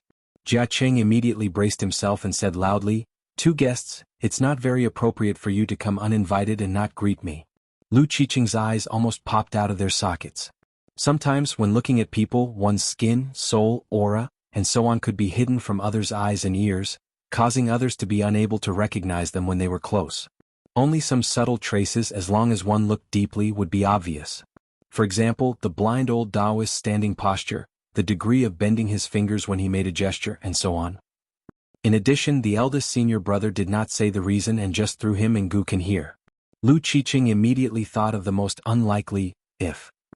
He prostrated himself on the ground and said in a trembling voice, "Disciple greets master." Jia Qing felt a little guilty. Where did this wild disciple come from? Lu Qiqing's head was on the ground and he said in an extremely wrong tone, "Master, eldest senior brother bullied me miserably. First, because of a small matter, he expelled me from White Emperor City. Then, he let me be chased by the great celestial master of Longhu Mountain with a sword. As a result, poor disciple has been trapped in this small Aquarius continent for 1,000 years with no one caring about him. Master, you must uphold justice." Lu Qiqing was really not messing around. His master had always doted on him as his last disciple. Many senior brothers and sisters had deep hostility towards him because of this. The old Taoist almost jumped up and cursed. What White Emperor City? What great celestial master of Longhu Mountain? Is there a fellow Taoist like you in the world? Your words are so unreliable. If I, Jia Qing, was really your master, I would be blind to take you as my disciple. Jia Qing was suddenly stunned. I was really blind. Gu Can admired Lu Qiqing's shamelessness. When he met an expert, he brought up his senior brother, the mayor of White Emperor City. When he met his eldest senior brother, he began to bring up his master. Gu Can raised the mountain search painting in his hand and said in a deep voice, "Senior, return it to its rightful owner." Jia Qing naturally opened his eyes and saw the scroll. He sighed and said, "I really didn't turn the page to take in such a big disciple." Then Jia Qing was stunned again. He shook his head slightly. What kind of weird thought was that? The old Taoist blinked hard. The world was clear and everything was in his eyes. Back then he cultivated the strange thunder method of his own mountain. It was an unorthodox method and the price was great. First, his organs were injured and then his eyes were blinded. He had not been able to see for many years. After a moment of absent-mindedness, the old Taoist, Jia Qing, shrank back. His mind was focused like a mustard seed and he fell into a deep sleep. The old man lowered his head and tugged at his Taoist robe. Then he turned his head and glanced at the Scholar Square of Huaihuang County. Then he shifted his gaze and saw the Pearl Mountain and all the dragon kills. The old man's expression was complicated. Then he ignored Lu Qiqing and Gu Can and began to ponder. The old man opened his palm and stared at the lines on his palm for a moment. Finally he muttered, "This life is just a small dream. When I wake up, Lu Qin has wronged me a lot." The old man took a step forward. The blind old Taoist, Jia Qing, stood in the same place and was still sleeping. The old man regained his true appearance. He was a tall and thin old man. One could vaguely see that when he was young, he must have been a handsome man with an extraordinary temperament. The old man's cultivation path was like a dazzling shooting star in the vast world. Compared to the long river of time, he rose quickly and fell even faster. Even the city lord of White Emperor City was his first disciple. The number of people in the world who knew of such a big matter could be counted on one's fingers. The old man was Jia Qing, but he was far from being Jia Qing. It was just Jia Qing behind him. In the future he would only be Jia Qing. In his life he would only do one thing and the entire world would know of it. When the long sword was wielded, the flood dragon was slain. Only the last true dragon was left in the world. An old almanac of the vast world had several pages torn off just because one person attacked with his sword. When the old man appeared, the huge python that had once lost to Gu Can and the little loach in the Yellow Mountain Lake seemed to have been suppressed by the heavens. It suddenly sank to the bottom of the lake. It trembled in fear and wanted nothing more than to smash its head into the roots of the mountain. The old man glanced at Gu Can and reached out to take the scroll. He put it in his sleeve and patted Gu Can's shoulder. Then he nodded and smiled, "You have a strong foundation. Good seedling. Then I will accept you as my disciple on behalf of my master." Lu Qiqing sat on the ground blankly as if he had been struck by lightning. He no longer howled. It shouldn't be like this. It shouldn't be like this. Once Gu Can had this identity, perhaps he, Lu Qiqing, would be one step ahead of Brother Longbo in the next moment. The white-clothed man appeared out of thin air. The old man squinted and said, "I am now half a cripple. I can't beat you, the first disciple. After all, we are still master and disciple in name. What? Are you not convinced? Do you want to deceive your master and destroy your ancestors? It's the same as swordsmanship. I didn't teach you this." The white-clothed man was silent, but there was a faint murderous intent. He didn't expect the old man to go overboard. He didn't care about the murderous intent of a white emperor city lord at all. Instead he asked, "What are you waiting for? Call me young martial uncle." The white-clothed man didn't care about the seniority between master and disciple. He only asked, "Are you sure it's for Gukan's good?" Gukan knelt on the ground and lowered his head, saying in a low voice, "Gukan greets Grandmaster." The old man laughed heartily. He turned into a sword light and instantly flew thousands of miles away. He wanted to go to the North Continent and find his good brother Chen Lingjun to play with. However, the next time they met he wouldn't know him and Chen Lingjun wouldn't know him either. The white-clothed man looked up at the sword light heading north and said with a smile, "You have to treat your last disciple better." Lu Qiqing heaved a sigh of relief. Fortunately, Gukan was only his junior. Otherwise, with his high seniority, with Gukan's temper of not caring about old friendships, he would do anything that went against his conscience. Lin Shuyi sat in his ancestral residence. No matter how he held his breath and concentrated, he still felt uneasy. He could only go to the ancestral hall in Dali's capital city where the deity position had been moved. Only then did he feel more at ease. Lin Shuyi took out 3 incense sticks and worshipped his ancestors from afar.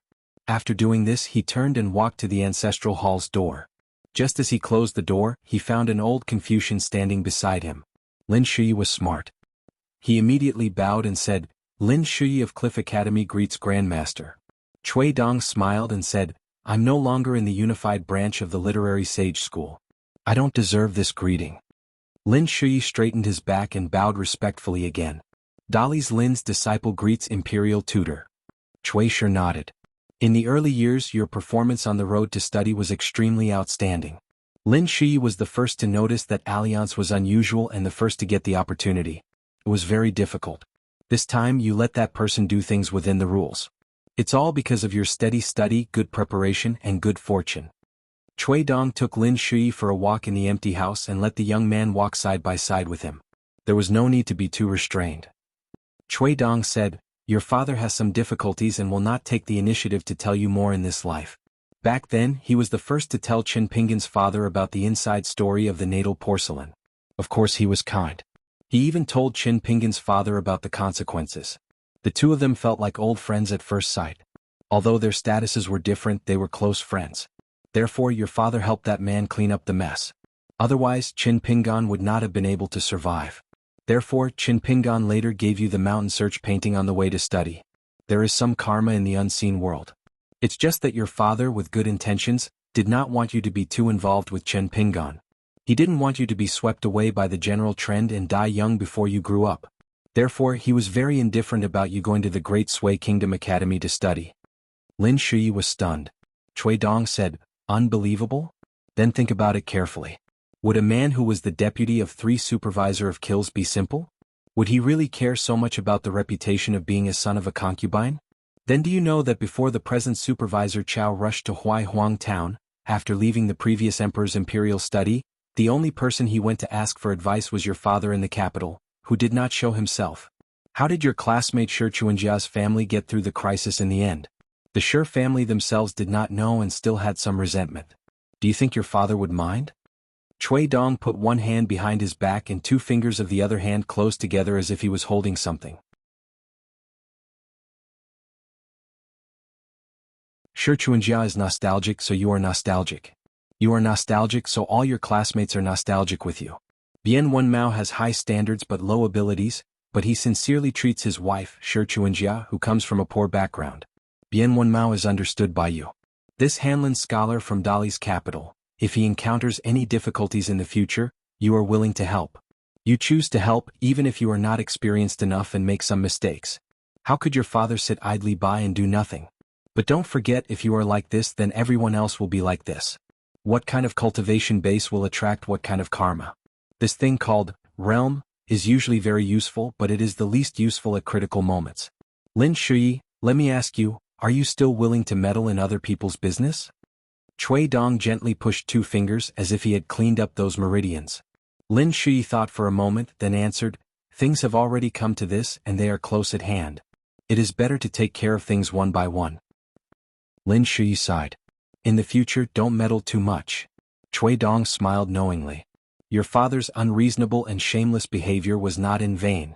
He had me give you such a good name. Lin Shui suddenly stopped and bowed again.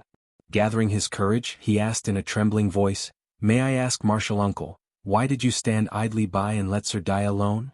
This question really made Lin Shui feel aggrieved, and he had to get it out of his mouth. Even if he angered this imperial tutor, who was unwilling to acknowledge his status as martial uncle, Lin Shui still had to ask him today. Cui Dong didn't mind. He clearly wasn't angry that this young man didn't know what was good for him. Instead, he was somewhat gratified. He said, "If you speak of great principles, you don't have to pay a great price. What's so valuable about that? If you can't speak of it, then what's the point of studying? Of course I won't give in. If you don't study, you won't be able to do this kind of stupid thing. It's just that books are divided into inside and outside. With Confucian teachings, where isn't there an open book of sages?" Cui Dong lightly patted the young man's shoulder and laughed. "That's why in life, you should curse half-baked scholars more and curse less sages." Cui Dong looked around. "In the early years, when you were traveling to study, Qin Pingan traveled with you and remembered your terrible impression of your father. So even though Qin Pingan later had enough confidence to dig up old scores, including many old almanacs about the Ma family in Apricot Blossom Lane, Lord Lin of the Kiln Supervision Department stopped. Because he trusted you, he was afraid of those rumors, and he didn't trust the hearts of people he hadn't seen with his own eyes. He was most afraid that once the inside story was revealed, it would cause his friend Lin Shui to be drenched in blood. This is called once bitten, twice shy. After suffering at Bookslip Lake, he really didn't want to go through it again in his hometown." Cui Dong laughed. "Although it was Qin Pingan who thought wrongly, it's a good thing. Otherwise, with his temper, once he got serious, even if he found out the truth, he could relax and smoothly bypass you and your father. Luopa Mountain would have been badly beaten by the Song clan. Then he would definitely still stay in his hometown to investigate this matter, making enemies everywhere and greatly damaging his vitality. Naturally, he wouldn't be able to be the hidden official of the Great Wall of Sword Qi. The Su family of Qingfeng City, Xinjiang Mountain, and many other forces would spare no effort to hit Luopa Mountain when they were down." Cui Dong said, "You don't have to go back to Cliff Academy for the time being. Ask Li Baoping, Li Huai and the others again, who still has the Qi character from the early years. Together with yours, collect all the ones that still have it.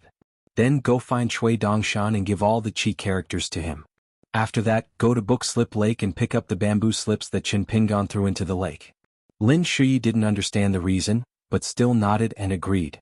Cui Dong looked up at the magnificent sword light that flashed and disappeared. It was easy to invite the devil in, but difficult to send it away. Finally it left. The matter of the Great Li dynasty excavating great desecration was like a raging fire. The tycoon Gongsun Guanyuran, together with his younger brother Lu Xuanmei, had suddenly become the newest influential figures in Great Li that no one dared to approach. As for the former county chief of Qingwan country, Lu Qingfeng, who had appeared out of nowhere, once the liveliness of the Great Li capital's officialdom had passed, and in addition to some deliberate arrangements behind the scenes, Lu Qingfeng quickly became uninteresting. He came from a scholarly family in a remote country and was not a Qi cultivator. He was destined not to live long. In his early years in Qingwan country, his political achievements were good, but his reputation was bad. Therefore he sat in this position. He had a bright future, but it was difficult to have a great future. After all, he was not an official in Dali's capital. As for how he could suddenly rise to the top and gain power, only God knew. In Dali's capital, there were speculations that this person was a puppet supported by the Yunlin Jiang family. After all, the estuary of the latest great blasphemy was in front of the Jiang family's door. An extremely handsome young man in white squatted in the ridge of the field, watching a fight between local clans in the distance with great interest. Beside him squatted a thin child with a dull expression. Lu Qingfeng sat on the ridge of the field. His squire Wang Yifu and the young man Lu Suo stood in the distance. Lu Suo was not afraid of the strange young man who he had dealt with in the early years. Other than being a little confused, there was nothing worth mentioning. However, Wang Yifu reminded Lu Suo not to get close to the young man. Lu Qingfeng turned to look at the young man who was chewing a weed and asked, "The excavation of the great blasphemy is nothing more than a step-by-step process. Mr. Cui, you don't have to watch here." Cui Dongshan was still looking at the other side. Many of the people fighting were uncles and nephews. They were fighting for real. After the fight, they would still be relatives. They might even have to fork out money to buy medicine for the other party. They were all sincere and came from the bottom of their hearts. Hearing Lu Qingfeng's question, he did not look away and said casually, "The great blasphemy is the reason." Lu Qingfeng nodded with a smile, indicating that he understood. A carriage stopped on the country road. Li Baozhen got out of the carriage and walked over. He bowed and said, "Mr. Cui." Cui Dongshan did not respond. Li Baozhen stood up and looked at Lu Qingfeng. He smiled and said, "Mr. Lu." Lu Qingfeng smiled and gestured for him to sit down. Li Baozhen sat beside Lu Qingfeng. Cui Dongshan turned his head and joked, "It's hard to meet each other. After all, it's Jianghu. I won't disturb you two from catching up. I'm going to have some fun." Cui Dongshan stood up, grabbed the child's collar and left with the wind. Cui Dongshan quietly landed in a city at the foot of a mountain hundreds of miles away. He and Brother Gao sat side by side in the shade of a tree. There were many people around. They watched a game of wild chess on the roadside for half an hour. It was not Go. The chessboard was simpler. Otherwise, how could it attract so many onlookers when the common people had not even touched half a book of Go? When the wild chess player who set up the game won a pile of copper coins and silver pieces, the crowd also dispersed. They planned to call it a day. This was called eating the whole world with one move. However, when he saw that the young man in white was still unwilling to move, he looked at him and saw that he was a young master from a rich family. He smiled and asked, "Do you like to play chess?" Cui Dongshan was eager to try. He rubbed his hands and said, "Yes, yes. I can even play Go, let alone Go. It's just that I left home in a hurry and did not bring many copper coins with me. I know something about your game. I'm sure I can beat you." The player smiled. This was one of the top 10 games in Jianghu, the earthworm luring the dragon. He was not afraid that others would see through it. The more the better. But he was afraid that the other party would think that there was no solution and would not be willing to take the bait. Cui Dongshan patted the head of the child next to him and said, "Hurry up and play Go to make money." The man laughed and closed the stall quickly. He was too lazy to be entangled with the boy. Cui Dongshan did not stop him. He moved little by little and squatted opposite the boy. Cui Dongshan stretched his neck and stared at the boy. Then he raised his hands and pulled the boy's cheeks. "How can I tell that you are a master of Go? I didn't tell that person your surname is Gao." The boy was expressionless. Cui Dongshan talked for a long time and felt bored. He stood up and wandered around the city with the boy.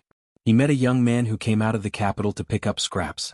Most of them were apprentices who were trusted by the shopkeeper of the antique shop. They were sent from the capital to various places to search for rare treasures, antiques, calligraphy, and paintings. In this line of work, one had to have sharp eyes and a strong character. Otherwise, once they got a valuable treasure, they would run away and start their own business. Cui Dongshan followed that Jing Liuzi as he strolled around the street stall. Whatever that man weighed and quietly paid attention to, Cui Dongshan also weighed and measured, and stared hard at it several times. That Jing Liuzi was so angry that he had no choice but to stop at a secluded place. He said helplessly, "You, this youngster, if you lack money to spend, I'll give you some. You think it's fun, but you want to destroy my job." Cui Dongshan looked at the young man's eyes and face and felt a little familiar. Cui Dongshan suddenly smiled and said, "Don't worry. I promise I won't make trouble." The young man was skeptical, but it was not good to chase him away. Fortunately, as he walked around, the young man was indeed quiet. However, this made the young man worried again. Could it be that the Jianghu was dangerous and the young man was here for him? There were many ways in Jianghu and it was impossible to guard against them. However, the boy casually bought a porcelain bowl and put it on the child's head. Then he said goodbye to him, saying that he was going to take his silly brother back to the school to eat. Otherwise, the teacher would be worried if the student did not return for a long time. The young Jing Liuzi felt relieved. The boy took the white bowl from the child's head and threw it to the young man. He smiled brightly and said, "I learned some new tricks for buying old things from you. There is no need to thank me. This bowl is for you." The young man wanted to refuse. It was just a broken bowl. Why would he want it? It also took up a lot of space. Besides, the boy was studying abroad and was dressed in rich clothes. When he took out money, he counted the copper coins one by one. He did not look like a rich person. But before the young man could say anything, the boy dragged the child's arm and ran away. He ran so fast. The child looked a little pitiful. The sun was setting in the west. On a yellow mud road outside the city, there was a village of houses squatting next to a river. Cui Dongshan said to himself, the teacher was influenced by something when he was young. He was a little afraid of helping people when he saw injustice on the road. In addition, my teacher always thought that he could be so thorough even though he did not study much. He thought that most of the experienced people in Jianghu should be like that. In fact, of course, it was my teacher who was harsh on the people in Jianghu. Doing something wrong out of kindness or having a bad heart, which is more terrible? There must be a choice. It's just that my teacher is precocious and works hard in everything. As a student, how can I bear to talk about these things? While Cui Dongshan was rambling to himself, Yi Zichen looked at Cui Dongshan. There was a child who came home from herding cows riding on the back of a cow. Cui Dongshan was not bad either. He rode on the child's back. Cui Dongshan shook his shoulders. The poor child staggered with his footsteps. Cui Dongshan said, "The clouds on the horizon, the willows on the roadside, the sound of apricot flower peddling in the streets." Then Cui Dongshan patted the child's cheeks with both hands. "Brother Gao, I am in the mood for poetry. Follow me." The child blinked his eyes. Cui Dongshan increased his strength and threatened, "Aren't you going to give me face?" The child said vaguely, "Smoke from the chimneys of the countryside, a shepherd boy riding a cow, the bamboo flute playing the song of peace." "Brother Gao, you are really a talent." Cui Dongshan wrapped one hand around the child's neck and used the other to pat the latter's head. He laughed and said, "What did I do to deserve to know you?" The shepherd boy riding the cow turned his head to look at the two. He was so frightened that he hurriedly made his mount speed up. Cui Dongshan covered the child's eyes with both hands. "Run with all your might."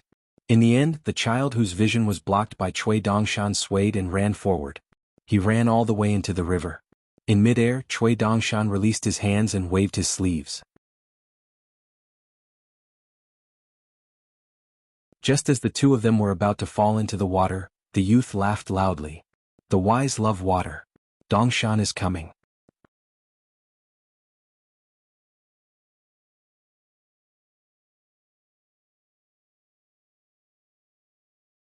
(659) Lu Xianyang was really just going back to his hometown to take a look. After that, he took the dragon boat named Flipping Ink from Luapa Mountain. He couldn't go straight to Old Dragon City, so he had to transit at an immortal ferry near Shushui country in the middle of the Aquarius continent and go south along the Dragon Path. All the direct disciples of the ancestral hall on Pearl Hairpin Island had already moved from Book Slip Lake to the back of the anchovies. It was considered the earliest immortal force to form an alliance with Luapa Mountain. Her Highness Princess Royal, the current island master Lu Zhongruan, was temporarily in charge of the ferry. It was hard to be at ease without an Earth Immortal Realm cultivator on board. Ruan Xiu saw Lu Xianyang off at the ferry of Oxhorn Mountain. The dragon boat was huge and looked like a mountain of gold and silver. Lu Xianyang sighed with emotion. Among the three of them, the one who wanted to make money the most was not Gu Kan but Qin Pingan. However, Qin Pingan was different from Gu Kan, who had already thought of how to spend her money. Qin Pingan was afraid of being poor. Only by being able to earn money every day no matter how much it was, and even if it was just a copper coin more than yesterday, would he be able to make his unstable life become stable, and make his stable life even more stable. When he returned to his hometown this time, Lu Xianying mostly visited the houses and chatted with those old neighbors who had stayed in the small town. The number of old people decreased year by year. The children who used to wear diapers grew up year by year. They all had their own marriages. Even if they saw Lu Xianying, they might not know him. Those people of his age were busy doing business in the provincial capital. Therefore, Lu Xianying didn't have many opportunities to talk with them. Moreover, it was destined to be less and less in the future. Lu Xianying was a bit surprised. Now, when he chatted with the old people, Ma Kushuan, who had become an immortal in Apricot Blossom Lane, Qin Pingan, who had bought many mountains in his hometown, Song Jisin, who had inexplicably become a dragon's descendant, and Dong Shuijing, who was doing business with the officials in the city, were the most popular people in the town. Moreover, these old people who had survived the hardships seemed to especially like to praise the feng shui of Apricot Blossom Lane and Mud Bottle Lane, saying that they were no worse than Fulu Street and Peach Leaf Lane. Lu Xianyang liked to listen to the old people talking about family affairs, especially those who were not familiar with Mud Bottle Alley. When they talked about Qin Pingan, they talked about him as if he was their junior who grew up every day, which made Lu Xianyang very happy. Indeed, Qin Pingan was good at dealing with people, especially with the elders, since he was a child. He usually did not talk much, but when he saw people on the road, he would take the initiative to greet them. He would never mess up the seniority. Even if the other party ignored him and did not give him a sideways glance, the next time they met, the teenager of Mud Bottle Alley would still respectfully greet them. Some fortunes and sudden riches depended on one's luck. There was no point in being envious. However, there were some things that relied on the accumulation of little bits and pieces over a long period of time. It seemed like it could be learned casually, but it also seemed like it couldn't be learned. Lu Xianyang waited for the dragon boat ferry to dock. He still needed to unload and load the goods. Nowadays, the dragon boat business was related to the linen sect in Spring Dew Garden in the North Continent. This was something that many people in the small town could not imagine.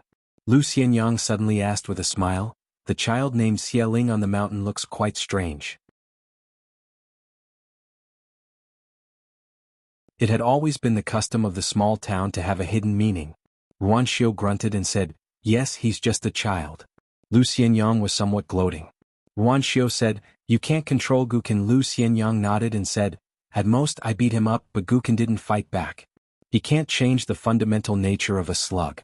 I've known this for a long time, so I didn't think about how to control him. This little bastard finally has some conscience and knows who is really good to him." Ruan Xiu and Lu Xianyang were old friends. In fact, Lu Xianyang had entered the sword-forging shop by the Dragon Whisker River earlier than Qin Pingan. Moreover, he was an apprentice, not a temporary worker like Qin Pingan. Whether it was making porcelain, forging swords, or forging iron, it seemed that Lu Xianying was faster than Qin Pingan. When in Rome, do as the Romans do. Lu Xianying was like paving the way. Whenever there was a path to follow, he liked to drag Qin Pingan along.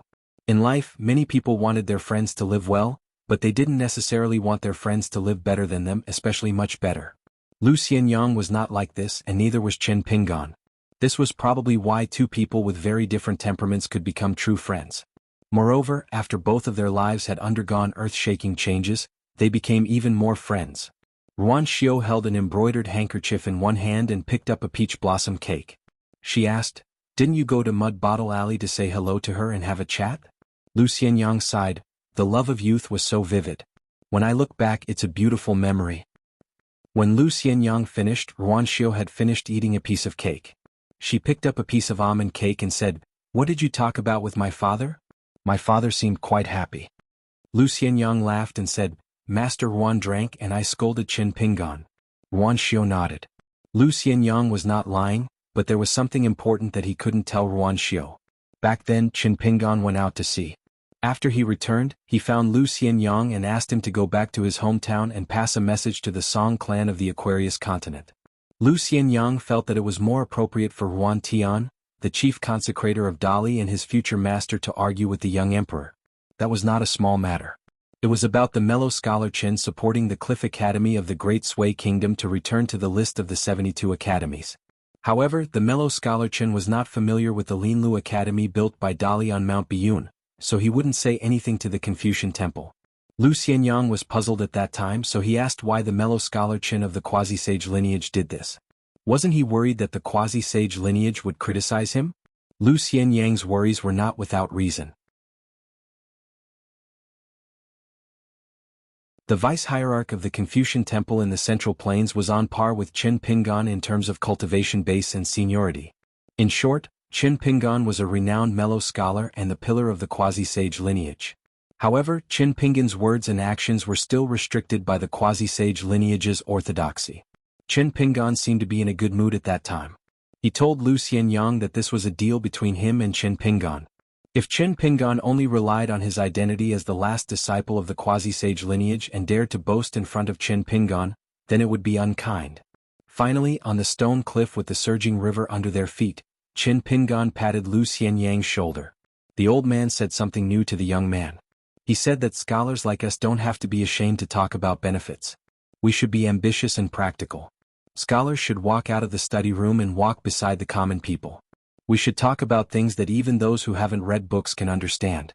At that time, Lu Xianyang had blurted out, "We scholars should not only be scholars." The old man was very pleased.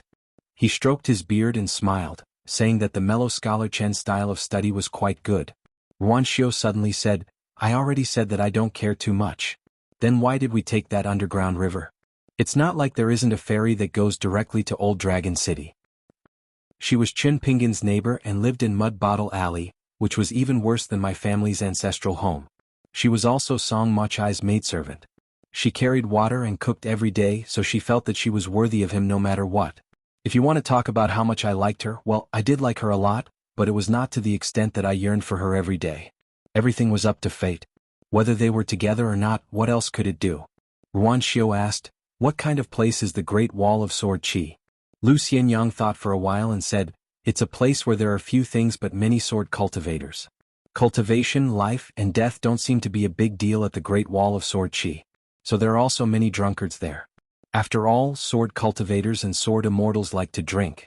It can even be said that the Great Wall of Sword Qi is the place where experts are least likely to be experts outside of my hometown. Ruan Xiao nodded. Lu Xianyang's expression was awkward. After hesitating for a long time, he finally couldn't help but say, Ruan Xiao, we've known each other for a long time, right? We have a good relationship, right? But there are some things that I really can't say. Qin Pingan and you are both my friends. So I can only try my best not to say things that you might want to hear on certain matters. Ruan Xiao raised her head and looked at Lu Xianyang. She shook her head and said, I don't want to hear things that you think I want to hear. For example, things like Ruan Xiao is better than Ning Yao, and you and I are better friends than Ning Yao. Lu Xianyang felt relieved and smiled. Miss Ruan is Miss Ruan after all. Ruan Xiao said, other than being curious about the current state of the Great Wall of Sword Qi, I also want to know if he's doing well over there. If he's doing well over there because of Ning Yao, then I'll naturally be very happy to be his friend. Lu Xianyang was just about to follow Ruan Xiao's words and say a few more words about how Qin Pingan was like a fish in water at the Great Wall of Sword Qi.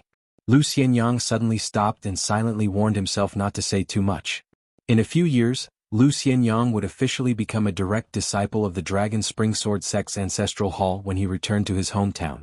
Regarding this matter, after Lu Xianyang ascended the mountain, Ruan Xiao explained it to the direct disciples and in-name disciples. It was just that Lu Xianyang's ranking in the ancestral hall was after the first disciple, Donggu, or directly after Xiaoling. Ruan Xiao didn't say and Lu Xianyang didn't ask. It became an interesting topic for the in-name disciples of the Dragon Spring Sword sect. Everyone in the sect was now familiar with the sect master's temper. As long as one was sincere in practicing the sword, there weren't many taboos. There were also many guesses about Lu Xianyang's cultivation realm. After all, there weren't many sword cultivators who were true Confucian disciples. Ruan Xiao asked curiously, why are you still willing to return here and practice the sword cultivation in the Dragon Spring Sword sect? My father actually can't teach you anything. Lu Xianyang said helplessly, Qin Pingan is too good at taking care of others. He's not very good at taking care of himself. I'm too far away so I'm worried. I'm worried about Qin Pingan. Ruan Xiao softly muttered Lu Xianyang's heartfelt words. She laughed and kept the embroidered handkerchief in her sleeve. Her fingers that were stained with pastry crumbs gently twisted the corner of her sleeve. Lu Xianyang, not everyone has the right to say such words. It might be fine in the past but it will be very very difficult in the future. Lu Xianyang chuckled and said, I'm worried about Qin Pingan. Ruan Xiao smiled and narrowed her eyes, playing dumb. Old Dragon City, Vassal Manor, study room. There were some orthodox history books of different dynasties on the study table. There were books of literature and calligraphy. There were no immortal items as decorations. There were 4 screens behind the study table. One was the map of Dali, one was the map of the Aquarius continent, and the other 2 were the maps of the immortal sects in the Tongyi continent and the North continent. Song Jisin, who had just returned from his hometown in the north, sat alone in the study room. He moved his chair and sat facing the 4 screens. Song Jisin's hands were wrapped around a small and exquisite heart-nourishing pot. He spun it gently. The small pot had the words Mountain Elf written on it. Song Jisin gently twisted the small teapot in his hand. This item had been lost and recovered. It could be considered as returning it to its rightful owner. It was just that the method used was not too glorious. However, Song Jisin did not care what Yunanhua thought. When Fu Nanhua entered Liju Grotto Heaven, he bought this small pot from Song Jisin with a bag of gold coins and an old dragon's rain pendant. This transaction was actually quite fair. Of course, Fu Nanhua still picked up a big bargain with his own ability. It was different from many magic treasures on the mountain, which only had a grade but were of little value to earth immortals. This heart-nourishing lake was a rare magic treasure with a very high grade. It was most suitable for earth immortals to cultivate their Taoist heart and moisten their Qi palace.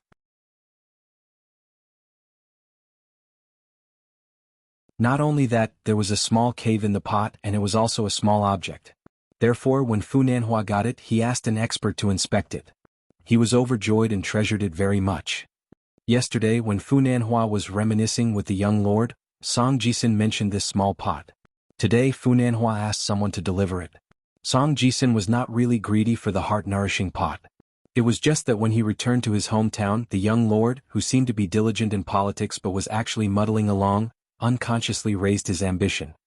He finally began to consider himself as the lord of Dali, Song Mu. Therefore, when the small pot fell into his hands again, Song Jisun loosened his hand and gently waited. This was the weight of the power at the foot of the mountain. Since ancient times, immortals had always looked down on nobles. However, the current Great Li dynasty was different. It had long suppressed, restrained, and intimidated all the forces on the continent to the point that they could not breathe. Even if you were a colossus like the Divine Grandeur sect or the True Boundary sect that had the word sect in their names and even had a great backer from another continent, when you arrived at the small court meeting in the imperial study of the Emperor of Great Li Song He, you still had to consider yourself as half a subject and act according to his wishes. You had to sit down and stand up obediently. Song Jisun casually tossed the priceless small pot and caught it with both hands. There were 2 secret files on the table behind him. They were the information that Song Jisun asked the bronze statue to collect. Song Jisun did not trust the spies of the Green Wave Pavilion at all. After all, the original owner of the Green Wave Pavilion was the Dali Empress. The current Empress Dowager was also Song Jisun's biological mother. Although the Green Wave Pavilion and the cow and horse pens belonged to the imperial tutor, Song Jisun knew very well that many of the old people in the Green Wave Pavilion who were not kicked out knew what to do. Between the Emperor, the Empress Dowager, and the weak Lord, Song Mu, even a fool knew how to choose. On the other hand, the Green Wave Pavilion was the exclusive spy agency of the Dali army. It only listened to the orders of the imperial uncle, Song Jianqiang. All along, even the imperial tutor, Cui Dong, did not interfere. Song Jisun turned his head and glanced at the 2 files. One was a list of the cultivators of the upper 5 realms in the North Continent. It was very detailed. The other was a file about the young Cui Dong Shan. It was very simple. Venerable Huolong of the Lying Ground Peak. Li Yu of the Tai Xia lineage had already passed away. Yingshan Peak's Yuanling Hall. There were also the 2 lineages of the White Cloud and Peach Mountain. Fortunately, one of them was only in the nascent soul realm. Otherwise, Venerable Huolong's lineage would be too terrifying. Heavenly Lord Xiesher. Skeleton Beach's Hemp Sect. Sect Master Zhu Quan. 2 old Grandmasters. Ghost Valley's Jingguan City. Gaoqing. There were Taoist temples and temples hidden in the Peach Forest. The specific details were unknown for the time being. Floating Duckweed Sword Lake. Female Sword Immortal Li Kai. She had already traveled far to the Great Wall of Sword Qi. Taihui Sword Sect. Sect Master Han Huizi. Old Grandmaster Huang Tong. New Jade Realm Sword Immortal Lu Jinglong. Han Huizi had also been in the Great Wall of Sword Qi for many years. The number 1 Sword Immortal of the North, by Shang Su Xian's mentor. Ape Chatter Mountain's Ji Yu had died in battle. He exchanged his life with the 10th realm martial artist, Gu Yu. This was a great loss to the entire North Continent. Water Dragon Sect. North Sect Sun Jia. South Sect Xiao Jingji. Qianglin Sect Master. The Yuan Dynasty's Chongshen Bureau's Cloud Palace. Yang Family's Master. Qingliang Sect's He Xiaoyang. Huang Jing, an immortal realm wild cultivator whose fate was unknown. Other than that, there were many other existences similar to the Taoist temples and temples in the Peach Forest. There were also experts who rarely appeared in the world and quietly lived in seclusion. It was difficult for the Dali dynasty spies to truly penetrate the hinterland of the North Continent and find out the truth that had been covered in dust for a long time. There were also some secret records of all living and dead sword immortals' trips to the Great Wall of Sword Qi. As for Cui Dongshan, he was only given a blank piece of paper by the balcony. However, there were 2 pieces of paper that had been transferred from the Ministry of Justice to this study. One of them briefly described where this person had appeared, stayed, and what he had said and done. He had spent the most time studying in the academy. He had first appeared in the Lizhu Grotto heaven that had yet to shatter. Later, he had brought the young crown prince of the Lu family, Yu Lu, and the young girl who had changed her name to Xie to the Academy of the Great Sui Kingdom. There, he had a conflict with Kai Jingshan, a consecrator of the Gao family of the Great Sui Kingdom. A dazzling rain of Dharma treasures fell in the capital. Later, he had pursued a nascent soul realm sword immortal from the Zhuang dynasty with Ruan Xiu and successfully killed him on the border of the Zhuang dynasty. The ending of the first page of the Ministry of Justice's file was that this person had broken through the realm extremely quickly, had many Dharma treasures, and had an extremely strange temperament. The second page was densely packed with introductions of those Dharma treasures. Song Jisun retracted his gaze and turned his head to continue staring at the 4 screens. Nowadays there were all kinds of people who went in and out of the king's mansion. Many of them had hidden identities. If the other party did not take the initiative to reveal them, Song Jisun would never have guessed that there was the consecrator of the ancestral hall of the Tongyi sect who had been hiding in the Aquarius continent for many years, and the business manager of the Cheonglin sect of the North continent in the Aquarius continent. At first, Song Jisun was like a fool. He could only try his best to say some appropriate words. However, after reviewing the situation, Song Jisun suddenly realized that the words that he thought were appropriate were actually the most inappropriate. He reckoned that many otherworldly experts who did not hesitate to reveal their identity would feel that chatting with him, a young king, was simply playing the lute to a cow. This was because Song Jisun had never figured out what he wanted all this time. Change back to Song He's original name? Fight with his younger brother for the dragon throne? Song Jisun was not interested. Or it could be said that Song Jisun was afraid of repeating the same mistakes. Anyone who had read a few history books would know that when brothers of the emperor's family fought against each other, many people would die. Whether it was the current emperor or the empress dowager, they were all his close relatives. Song Jisun realized that his life had always been so sloppy. It was hard to love anyone purely and he could not hate anyone thoroughly. In the end he had to repay his debts one by one. Supervisor Song Yuzhang, neighbor Qin Pingon made GQ? He could not go on like this. Song Jisun clenched the heart-nourishing pot in his hand and suddenly stood up. GQ, who was at the door of the study, had actually been quietly standing there for a long time. She then opened her mouth and said, "Young master, someone wants to see you. She has been waiting for a long time. She is the Yun Lin Jiang family's daughter, Funanhua's wife in name. And that lady looks a little plump. But it is an expert who used a camouflage technique. Her real appearance is all right." Song Jisun smiled and walked to the door. While walking beside her, Song Jisun asked softly, "Snake gallstones, gold essence, copper coins, how much do you need?" GQ's eyes lit up and smiled. "Young master, of course it is the same as the silver in the past. The more the better. But these resources are now under the strict control of the imperial court. The imperial treasury will not casually take them out." Song Jisun smiled. "Don't worry, it is just a small matter. I can make a deal with Nanyu Mountain Monarch and use Fan Junmao as a cover. I will try to get half of it for you." GQ seemed surprised. She secretly glanced at Song Jisun. Young master was somewhat different now. She continued to look around but did not reveal any secrets. There were only a few people in the Aquarius continent that could make her feel apprehensive. Coincidentally, there was one there, and he was someone she did not want to provoke. After Song Jisun left the study, a white-clothed youth walked out from behind the 4 screens. There was also a wooden child who did not breathe from head to toe squatting at the corner of the room. Cui Dongshan held a folding fan in one hand and gently knocked on his back. He flipped his wrist and produced a brush. He drew circles on one of the screens. Using the resources of the North Continent, he helped to write the names of the cultivators of the upper 5 realms. Then he leaned on the table and flipped through the 3 pages that were related to him. First, on the 2 pages of the Ministry of Justice's files, he added the names of many unknown artifacts. Finally, on the blank page of the cow and horse pen he wrote, "Cui Dong is an old bastard. Ask him if you don't believe me." After he finished writing he was quite satisfied. Cui Dongshan beckoned for Brother Gao to come to his side. He bent down and drew on the child's face with the brush. Then without raising his head he smiled, "Ma Kuxuan, you are used to not following the rules. One day you will suffer greatly." Ma Kuxuan appeared and leaned against the door of the study. "How much suffering? Death and Tao vanishing? Entanglement of karma? Lord Imperial Tutor, it's fine if others don't know. They are like frogs at the bottom of a well. But how can you not know that I am not afraid of this?" Cui Dongshan was still drawing a turtle on Brother Gao's face. "On the way here I saw a scholar who was full of righteousness.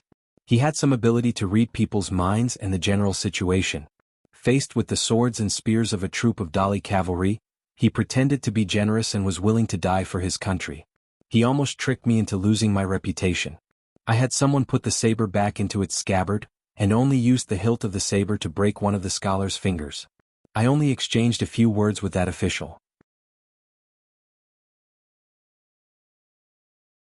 Life in this world is not only about life and death. Between life and death there are many calamities. As long as he could endure the pain of his 10 fingers being broken, he could rest assured that he would be able to live in that vassal state for the rest of his life. He could be the leader of the literary world when he was alive, and he could still be called Wenjin after he died. Guess what happened? Ma Kuxuan frowned. Cui Dongshan finished painting and nodded his head. Every stroke was a stroke of genius. It was indeed the manifestation of a lifetime's skill. He then turned his head and smiled. You said that you are not afraid of death. I believe you. However, you don't even understand the power of karma. You are like a frog at the bottom of a well. What right do you have to tell me that you are not afraid? Speaking of the Ma Lanhua incident, whose arrangement was it? I'm not trying to scare you. Just by relying on my high realm, how many people can kill me? Even if you reach the heavens in the future, I will still make you worry for thousands of years. So, be smart and save me some trouble. Otherwise, when the day comes when you are truly afraid, what good will it do for me? One of the fundamental principles of the meritorious doctrine is to try not to let people make stupid mistakes. Those who seek benefits will obtain benefits. Ma Kuxuan nodded. That makes sense. Cui Dongshan sat on a chair and twirled the fan in his hand. He laughed. After a few days of not being beaten, I will beat up a poor beggar. Don't you think it is fun? Ma Kuxuan laughed. If you can beat up a poor beggar today, you might be able to beat up a rich man tomorrow. You have to have something to live for. Otherwise, you might as well be a beggar for the rest of your life. Cui Dongshan suddenly understood and nodded vigorously. That makes sense. Ma Kuxuan cupped his fists. I hope I can still listen to Imperial Tutor's teachings in the future. After Ma Kuxuan left, Cui Dongshan waved his fan leisurely. There were 4 large semi-cursive characters written on the fan. Cui Dongshan stretched out a finger and casually made a gesture. You seem to be writing. He said complacently, 3 inches vertically, 1,000 feet high. A line flying white, a rainbow soaring into the sky. Cui Dongshan turned his head and looked at the child standing silently beside the writing desk. Which child is so handsome? The child whose face was covered in scribbles suddenly said, Teacher, I want to learn chess. Cui Dongshan rolled his eyes. If I teach you martial arts and footwork, I'll starve to death. If I teach you how to play chess, what benefit do I have? The child said, I can play chess with you. Cui Dongshan shook his head and did not give an answer. He only said a few strange words that did not make sense. The hairpin and the sword will eventually return. Carving the boat to seek the sword was not a fool. Worrying for nothing was not laughable. Cui Dongshan closed his eyes and rested. The child began to stare blankly. After an hour, Song Jisun returned to the study alone. GQ said she wanted to go out for a stroll. Song Jisun saw the white-clothed youth who had taken over the nest. He stopped and then continued walking. He picked a chair and sat down. He smiled. Teacher Cui really is not an outsider. Old Dragon City was not a place where cultivators could enter as if there was no one around. Cui Dongshan opened his eyes and asked, You know who I am? Song Jisun nodded. I have some guesses. Cui Dongshan tapped his shoulder with his fan. Brother Gao, tell him who I am. I'm afraid he'll guess wrongly. The child said methodically, My teacher is Dongshan. Cui Dongshan closed his fan and suddenly burst into laughter. The whole chair swayed with his laughter. Cui Dongshan suddenly restrained his expression and stood up. Song Jisun could not help but stand up. He was intimidated by Cui Dongshan's aura and invisible force. Cui Dongshan said in a low voice, Now that things have come to this, I won't mess with you. My name is Cui Dongshan.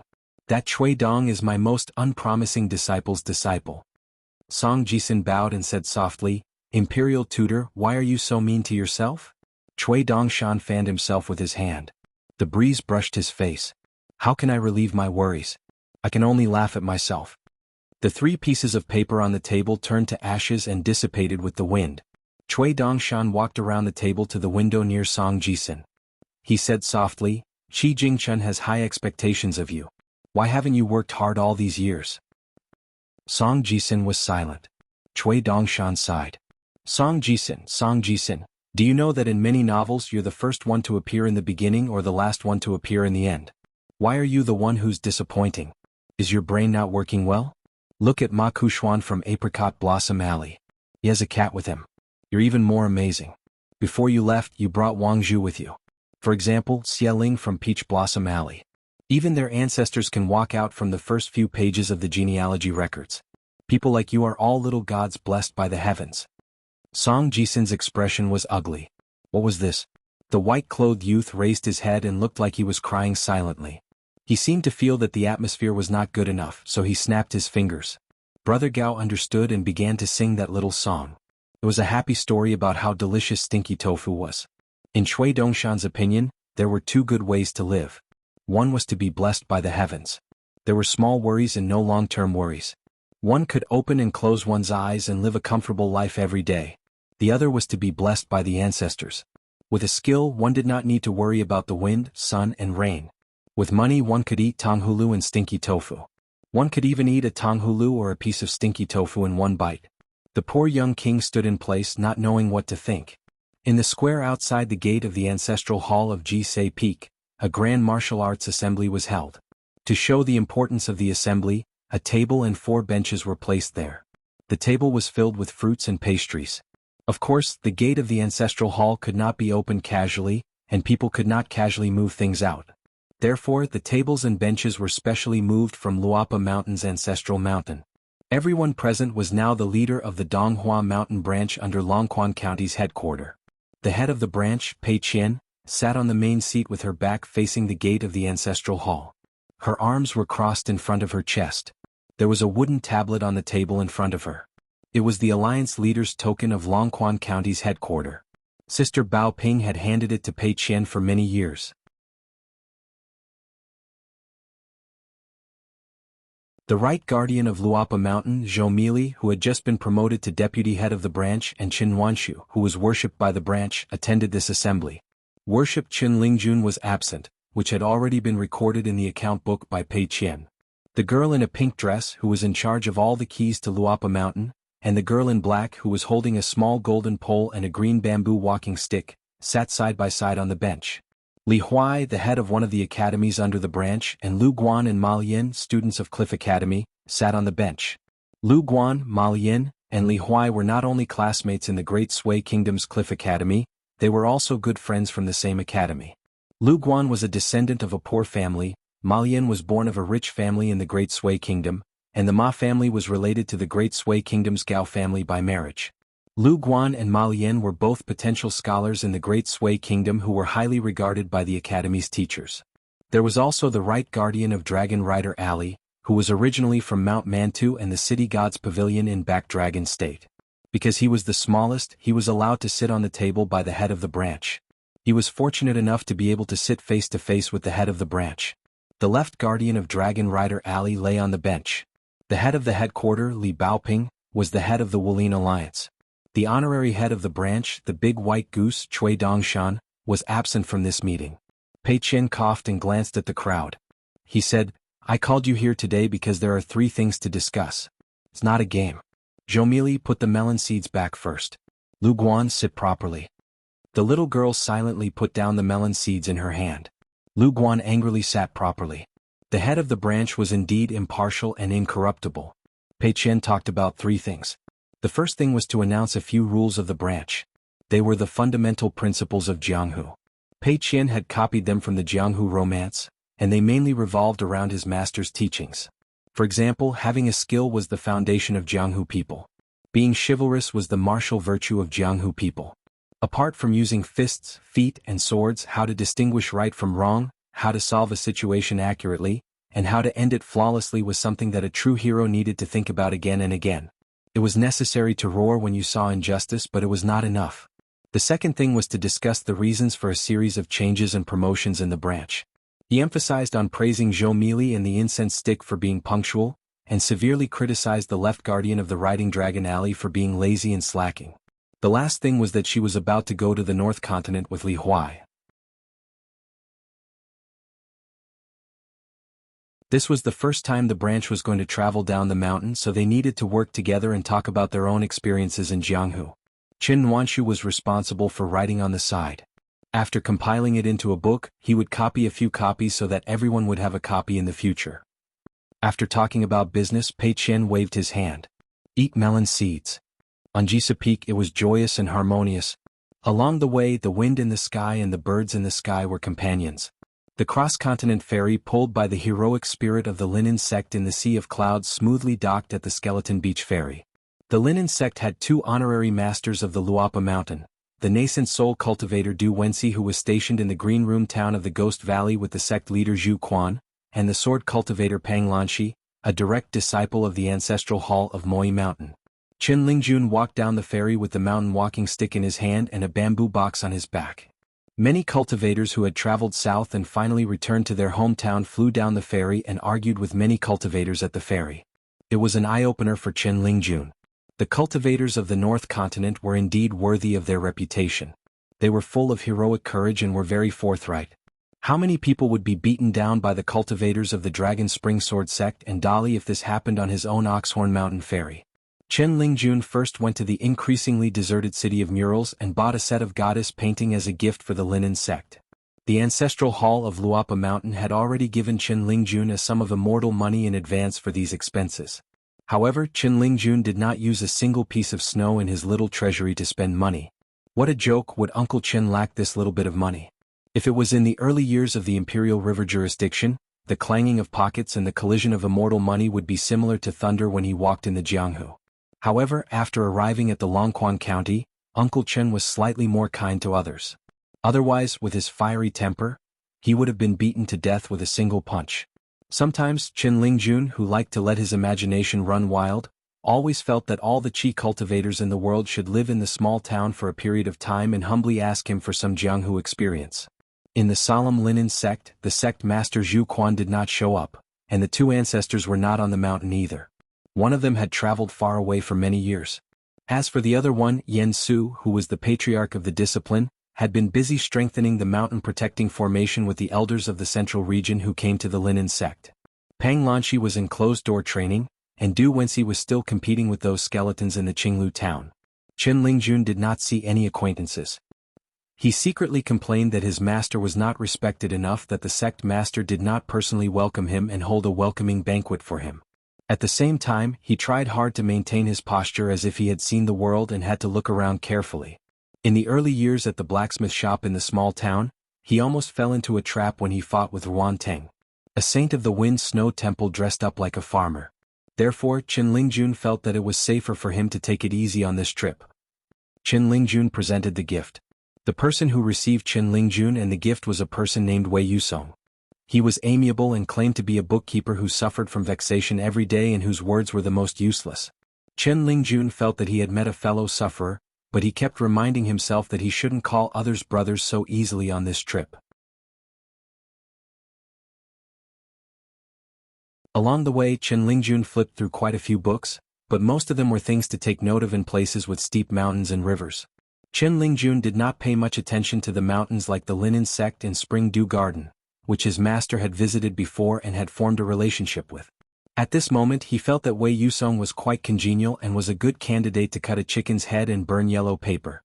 Chen Lingjun hurriedly made a last-minute effort and found an opportunity to secretly take out one of his master's booklets. He flipped to the Linen sect and found this Wei Yusong. His master had specifically mentioned him a few times in the booklets, saying that he was a senior who was extremely adept at doing business and could be considered the Linen sect's god of wealth. He reminded Chen Lingjun that if he saw him in the future, he must be more respectful and speak less nonsense. Since he knew that the other party was an important figure in charge of the sect's finances, Chen Lingjun immediately understood. On an immortal mountain there were 3 types of people who could not be provoked. Those who were in charge of the sect's rules were definitely tough fists. Those who were in charge of the sect's finances were definitely not easy to deal with and were definitely ruthless. The last type was the extremely young direct disciples of the ancestral hall. After bidding farewell to Wei Yusong, Chen Lingjun tactfully declined the other party's invitation to stay and did not dare to trouble the other party to send him to the mountain gate. When Chen Lingjun went down the mountain alone, he met an average-looking woman who seemed to be looking at him with a strange gaze. Chen Lingjun felt a bit awkward. "I'm not that way, Pai, what am I looking at?" That woman really did not have good eyesight. She actually sneakily followed Chen Lingjun all the way to the mountain gate. Chen Lingjun was a bit scared and decided to change his mind. He planned to climb the mountain again and stay in the Linen sect for a few days. In any case, it would not be too late to leave after shaking off that woman. At the mountain gate, when the woman with a saber at her waist called herself Zhu Quan, Qin Lingjuan's knees went weak and his body swayed. It took him a lot of effort to stabilize himself. Zhu Quan smiled and said, Wei Pai has already sent a flying sword message to Muyi Mountain. In the future, if there are any problems when traveling the river, you can use the name of Lin Insects Zhu Quan.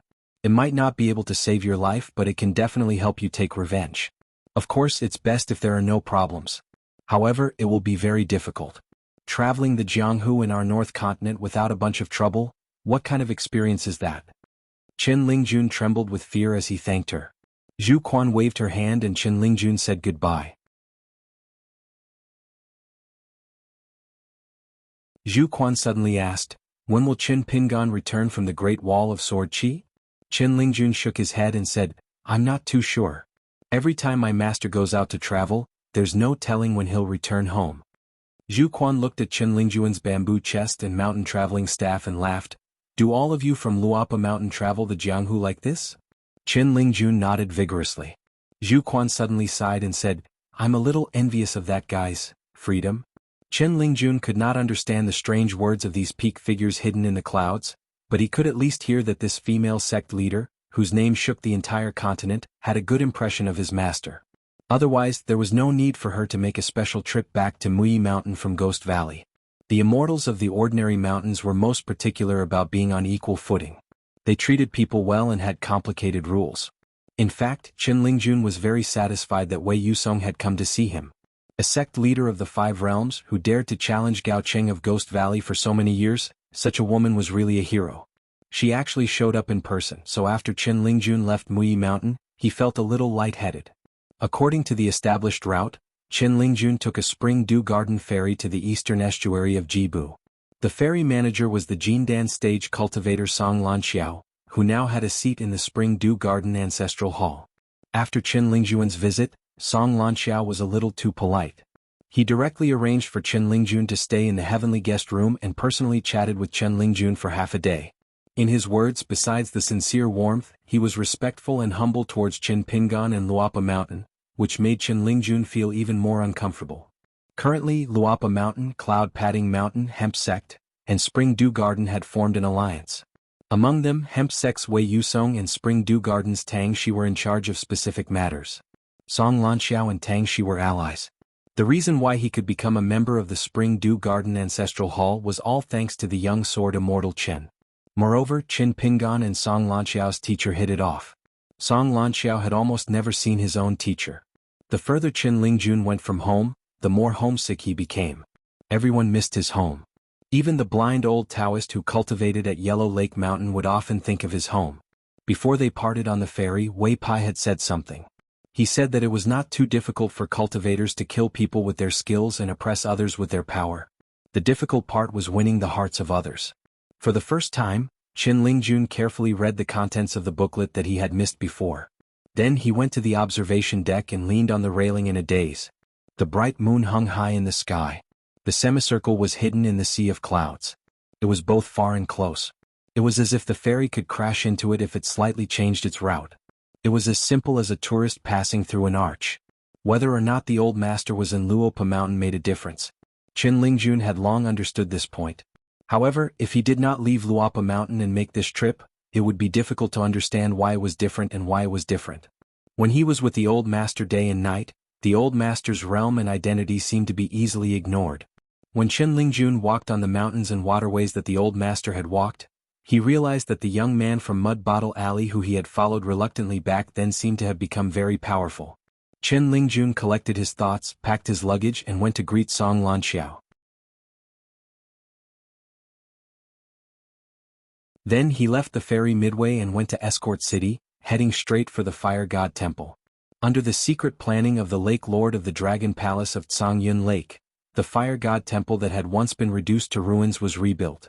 The local government spent a lot of money to reconstruct a colorful statue. Qin Lingjun chose a late night and respectfully knocked on the door to visit. When he saw the man who did not seem to have a high realm, Qin Lingjun took out a lot of immortal wine. The man who had revealed his true body was very happy. However, the man did not ask anything about Qin Pingan's current situation. Qin Lingjun felt that this old brother was very much to his liking. Just like him, he had the most Jianghu aura. Therefore, both parties drank without any persuasion. Not only did the old master write about it in books and booklets, but he also specially reminded Chen Lingjun verbally that this local god was his Qin Pingan's friend and owed him a drink. At the Dragon Palace of Tsangyun Lake, after receiving the report from the Fire God Temple, the Lord of the Lake Yin Ho immediately rushed over in the middle of the night. He did not bring any trusted subordinates with him. For a Lord of the Lake who had the entire escort city under his jurisdiction, the distance of 800 miles was just a walk in his own courtyard. Marquis of the Lake was taken aback by the sight of the little boy in green robes, whose face was flushed red and whose limbs were swaying wildly. Why would Sword Immortal Chen have such a friend? It was just a drink, but he drank to his heart's content. However, the man from the Fire God Temple only treated him politely after Yin Ho's arrival. He was not friendly, but he drank to his heart's content with Chen Lingjun. In the morning, Chen Lingjun left the Fire God Temple and went to the Golden Crow Palace to visit the sword cultivator at the Golden Core Bottleneck, Lu Jiqing. He was also treated as a guest and respectfully sent to the mountain peak where Lu Jiqing was cultivating in seclusion. Chen Lingjun met Lu Jiqing. The handsome young man had the looks of an immortal. He wore a golden hairpin and a snow-white robe. It made people feel as if all the famous mountains and rivers in the world were waiting for this kind of cultivator to come. Lu Jiqing smiled and asked if Chen Lingjun wanted to drink tea. Chen Lingjun said no, and Lu Jiqing did not force him. In fact, both parties had nothing to talk about. Lu Jiqing was not the kind of cultivator who was good at socializing. Both parties were just being polite. When Chen Lingjun had nothing to say, Lu Jiqing did not ask him to stay. Chen Lingjun stood up and bid farewell. Lu Jiqing wanted to send him to the foot of the mountain. Chen Lingjun knew that he was cultivating in seclusion and hurriedly rejected him. He flew down the mountain and left the Golden Crow Palace. As for the Golden Crow Palace lord who was waiting at the foot of the mountain, Chen Lingjun also rejected his invitation to a banquet. Chen Lingjun became more and more familiar with the process. After that, he went to the Spring Dew Garden and did not take the Immortal Ferry anymore. In the end, Chen Lingjun was naturally fond of water. He picked an ordinary boat and sailed through the mountains amidst the sounds of apes on both sides of the river. When he arrived at the boundary of the Spring Dew Garden, Chen Lingjun was not in a hurry to chat with Song Lanxiao, who was already an old acquaintance. Instead, he followed the map and first toured the mountains and rivers on both sides of the Great Blasphemy Estuary. Then he went to the Spring Dew Garden and toured the Jade Cliff. Finally, he went to the Swan and Eye shop built by his master. With a temporary shopkeeper in charge, business was very good. Chen Lingjun worked as a shop assistant for 2 days. On this night, there was a sudden sword sacrifice. The entire Spring Dew Garden was lit up in an instant. Chen Lingjun hurriedly opened the shop and looked up. The streets were bustling with activity. It was said that a sword immortal had died in the Great Wall of Sword Qi. Chen Lingjun, who was thousands of miles away from his hometown, thought of his master who was even further away from his hometown. He sat at the doorstep and rested his chin on his hands with a gloomy expression. On the southern battlefield of the Great Wall of Sword Qi, the Golden River appeared for the 3rd time. A young man carried a sword case on his back, which was filled with borrowed swords from the sword workshop. Chen Pingan stood on the city wall and looked at the battlefield for a moment. He took a step forward and his body fell to the ground rapidly. In the process of falling, his hands had already rolled up his sleeves. When he was about to land, he bent his knees slightly and stepped on the void. His entire body suddenly rushed forward and a huge pit appeared on the ground behind him. Deep in the ground, muffled thunder rumbled. He did not ride the sword but the wind. Like an arrow, he instantly moved more than 1,000 feet away from the city wall. His hands pressed on the heads of 2 demon cultivators and with a gentle push, the 2 corpses with smashed heads were thrown out. When Chen Pingan landed on the ground, all the sword cultivators around the battlefield subconsciously distanced themselves from this place and automatically made way for the young hidden official who had left the city for the 3rd time to fight. Now the Great Wall of Sword Qi no longer had any resentment. This was because the young hidden official was a sword cultivator and could kill more people. A demon cultivator from the military school was wearing heavy armor and wielded a halberd. He stabbed straight at him. The young hidden official moved forward in a straight line and casually smashed the halberd with his head. He punched his opponent and scattered his body. When he stomped heavily on the ground, he released his fistful before he even raised his fist. With Chen Pingan as the center, the fistful within 100 feet of the battlefield poured out without restraint. Not only that, a second larger fist aura appeared in the distance again. It surged endlessly. Layer after layer of fist aura, layer after layer of divine will. They were like layers of lunar halos. The martial artist in the middle was like the sun in the sky.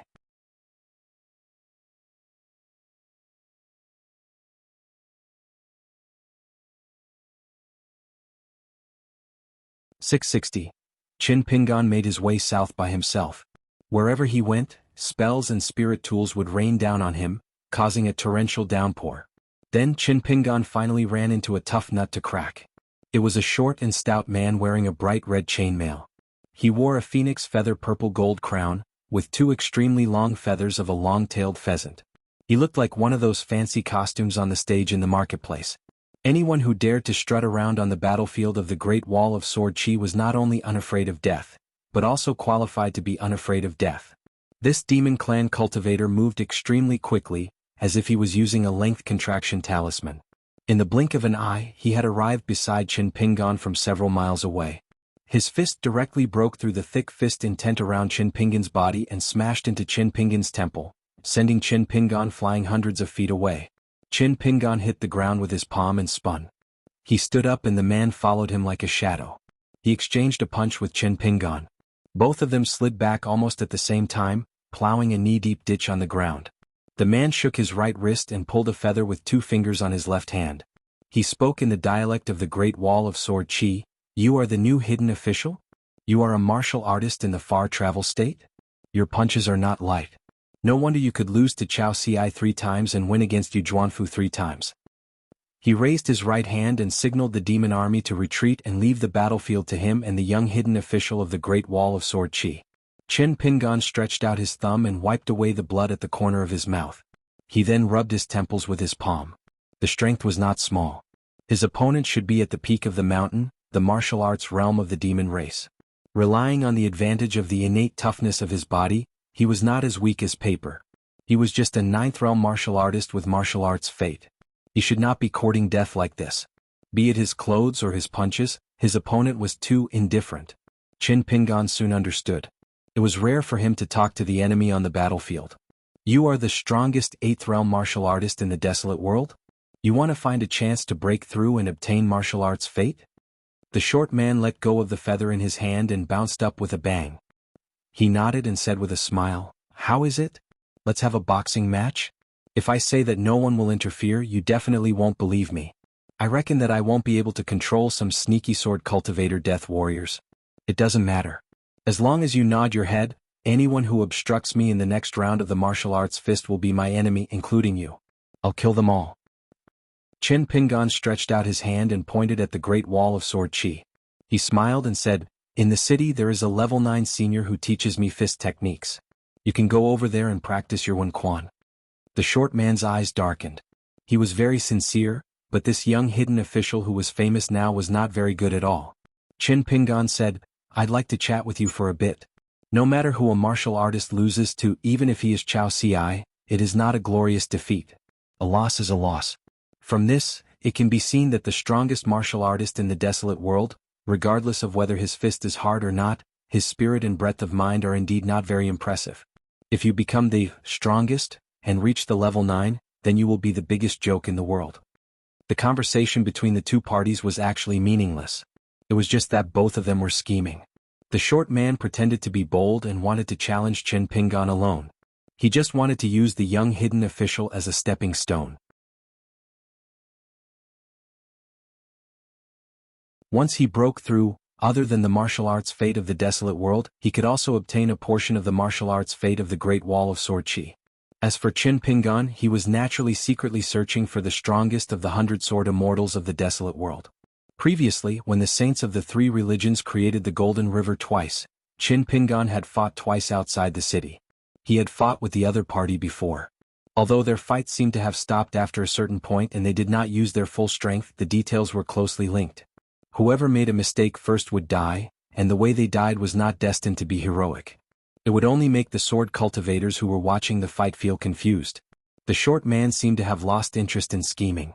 He used his boots to lightly stir the sand on the ground. "If you're done standing, I'll give you a chance to lie down and talk later. Right, I'm called Ho Kue Men." Qin Pingan put his hands behind his back and turned his head slightly.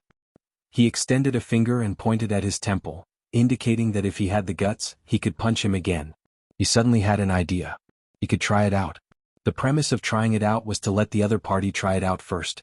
Hokuei men naturally did not hold back. After punching, Hokuei men hesitated for a moment and did not follow up with another attack. He just stood where he was, looking at the young man who was sent flying by his punch. The young man, who did not dodge or fight back, stomped his foot heavily on the ground and stopped himself. He looked at Hokuei men with a smile, and there was a hint of mockery in his eyes. Hokuei men was worried that it was a trap, so he held back a little. A young hidden official who was known for his scheming in the number 60 camp should not be stupid enough to stand there and let him kill him. Therefore, after punching successfully, he felt a trace of regret. If he had not punched with all his strength, would the young man still be standing? But why did the young man take his punch head-on? Qin Pingan pointed at his chest and said, "Another punch." Hokuei men raised his arms and gripped the 2 feathers with 2 fingers. His outfit, the bright red chain mail, the purple golden crown, and the pair of shining feathers, were not some ordinary treasures. Instead, they were a whole set of ancient treasures. The only difference was that they had changed their appearances after being strengthened. It was a half-immortal weapon, good for both offense and defense. It was called a sword cage, and it could restrain a sword immortal's flying sword for a moment. Once a sword immortal without a flying sword got close to him, he would have to compete with Hokuei men in terms of physical strength. Hokuei men let go of the 2 feathers. His body flashed, and he came in front of the martial artist of the same generation who wanted to die.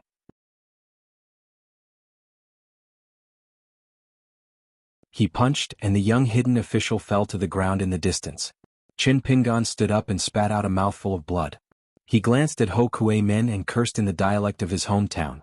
He had planned to let this peak-level 8th realm martial artist help him break through the bottleneck of the 7th realm, but he didn't expect this Hokuei men to be so slow after punching twice. This made Qin Pingan, who was used to the power of Li Er's fists in the Lion Peak of the North Continent, feel like he had been scratched in the face twice for nothing. There was a fair saying in the Great Wall of Sword Aura nowadays. It was pleasing to see an official hit someone or to see him get hit. Hokuei men's expression was complicated. Qin Pingan asked in the language of the savage world, "Do you want to kill the hidden official to gain merit, or do you want to break through with this martial artist?" Hokuei men took a deep breath and knocked his fists lightly. He said in a deep voice, "This is the last punch. If you don't die, I lose." Qin Pingan, I know you also have something to ask. It doesn't matter. Let's see whose fist technique is better. For this punch, you only need to fight back. Qin Pingan frowned. Vaguely, Hokuei men's magnificent fist intent condensed into a vague image around him, like a small world guarded by a saint. In the early years at Book Slip Lake, when he traveled with Zhang Yi of Green Gorge Island, Qin Pingan found that he could vaguely see some signs. Qin Pingan shook his sleeves, rolled them up, and gently spread them out. In an instant, on the battlefield where the young hidden official and Hokuei men were, dust flew up, covering the sky and the sun. The wind and sand were mixed with fine fist intent that shot out in all directions, like thousands of tiny flying swords. After a moment, the earth trembled and the wind and sand scattered. Hokuei men covered his neck with one hand, blood oozing out from between his fingers. He clenched his fist and looked around. At last, Hokuei men saw that behind a monster cultivator, the young hidden official stabbed the dagger in his left hand into the sword cultivator's back, then gently wiped his neck with the dagger in his right hand. Hokuei men couldn't even speak fluently anymore. Qin Pingan, as a hidden official, I've seen your power myself. But, as a pure warrior, you're so disappointing, so disappointing. Hokuei men mumbled. It turned out that when the young hidden official took Hokuei men's punch, he pulled out the dagger from his sleeve and directly pierced it into Hokuei men's neck. Not only that, he patted the dagger with his left hand. If Hokuei men didn't step heavily on the ground, raise his body, and then take a few steps back, his lips and tongue would have been crushed by the sharp dagger, and his head would have been punctured right on the spot. If Hokuei men were a pure warrior in the world, without a strong body, he or she would definitely not be able to say a word after suffering such a serious injury. Qin Pingan gently pushed away the dead body of the sword cultivator in front of him, then said to Hokuei men with his voice, "You've punched 3 times, but which one of your punches fit your identity as a pure warrior? If your first punch was pure enough, I wouldn't mind exchanging 3 punches with you. Perhaps we could both make breakthroughs. That would be a real battle, and the only thing that matters is the power of the punches." When Qin Pingan showed up, the battlefield automatically cleared a large area. The young hidden official held the dagger with both hands, gently loosening it and gently holding it again. This was a small habit he learned from Yu Lu. As for the way he held the dagger, It was a way he saw in the sword water villa of Combe country. In fact, in the martial world below the mountain, assassins and swordsmen also did this. However, in Qin Pingan's eyes, it wasn't meaningful enough. Ho Kuei men only knew about the young hidden official, and he didn't know about Qin Pingan's fighting habits. When he started to hesitate, he must have been chasing after a backup plan. Otherwise, all the words would only be spoken after the outcome of the battle. Ho Kuei men didn't retreat just like that. His fist intent didn't decrease but increased instead. Very good. Qin Pingan put away the pair of daggers he got from the Deer Mountain assassin in the North Continent, and stood still. Ho Kuei men used some kind of secret technique, and the blood around his neck stopped flowing. His arms hung down and he didn't move at all. This was the state of mind that a true martial artist should have. After that, wherever the two figures went, they would inevitably bring disaster to a large number of bystanders. The two pure martial artists who were at the bottleneck of martial arts were like two flying swords of sword immortals, wantonly cutting the battlefield, and the ground was full of broken limbs and bones. Ho Kuei men's punches became more and more light, but the fist intent became heavier and heavier. Every punch had the embryonic form of a martial artist of the ninth realm. This was a great opportunity to break through. For some reason, the young hidden official was already recognized as a sword cultivator, but he didn't take out his flying sword. He didn't even use any of the long swords in the sword case on his back. Far away from the battlefield, a middle-aged man, who was the same as the young hidden official, seemed to be surrounded by the demon army, rushing towards the Great Wall of Sword Qi. He had been paying attention to the battle between Qin Pingan and Ho Kuei men, and he had roughly seen some clues. He was hesitating whether to disrupt Qin Pingan's plan. However, when his gaze swept across a few directions, and the distance between them wasn't close, he gave up on making a move after some consideration. He didn't want to compete with the geniuses of the Jiaxin tent. Ho Kuei men's body was badly mutilated. He was a peak martial artist of the 8th realm, and he had a lot of treasures on him. He was clearly a martial artist of a lower realm than a martial artist of the 8th realm, but he was reduced to such a miserable state after a single punch. It was unbelievable. Ho Kuei men, whose face was covered in blood, suddenly stood still. He lowered his head and chuckled, feeling very satisfied. He raised his head and stared at the young man who had also suddenly retracted his fist. Ho Kuei's gait seemed to be saying, "When I reach the 9th level and have the fortune of martial arts, I will come and break this unreasonable bottleneck of the golden body stage. By then, it will be my Ho Kuei's gait's turn to be unreasonable. No matter how messy your plan is, how can it succeed? Will you be able to leave this battlefield alive? If you have the ability, Qin Pingan, break through as well."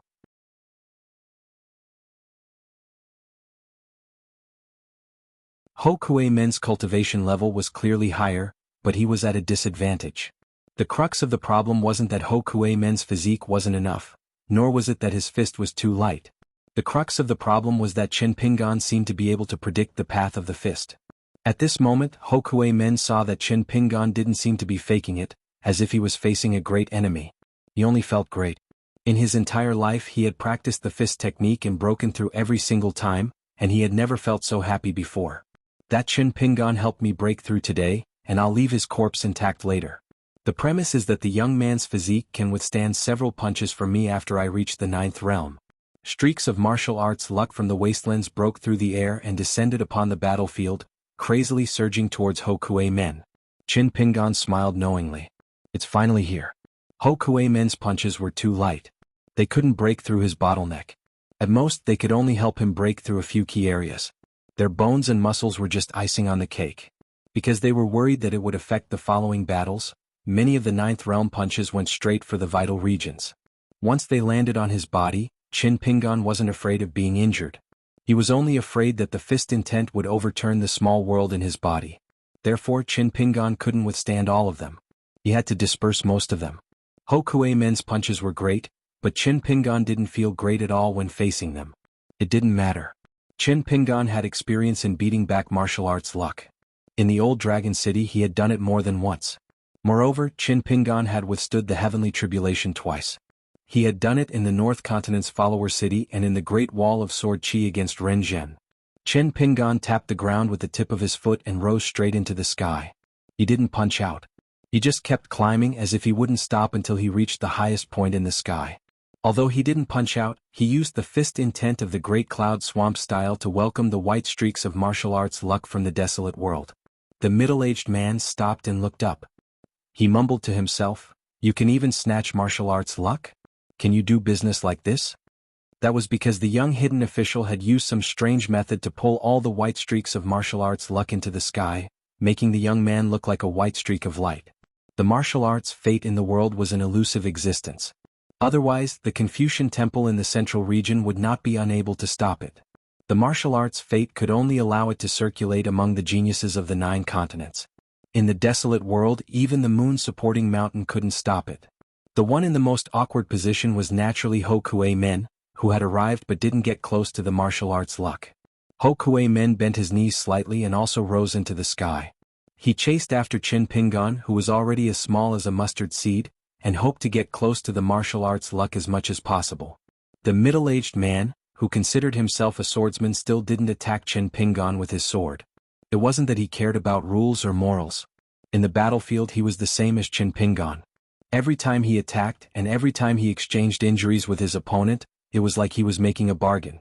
This young swordsman, who had defeated Li Zhen, Zhu Gong, and all the other geniuses in the 100 Sword Immortals record, somehow felt a trace of the true meaning of the Great Tao.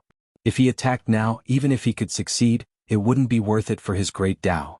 This was because in this world he would attract the invisible pressure of the martial arts luck in the world.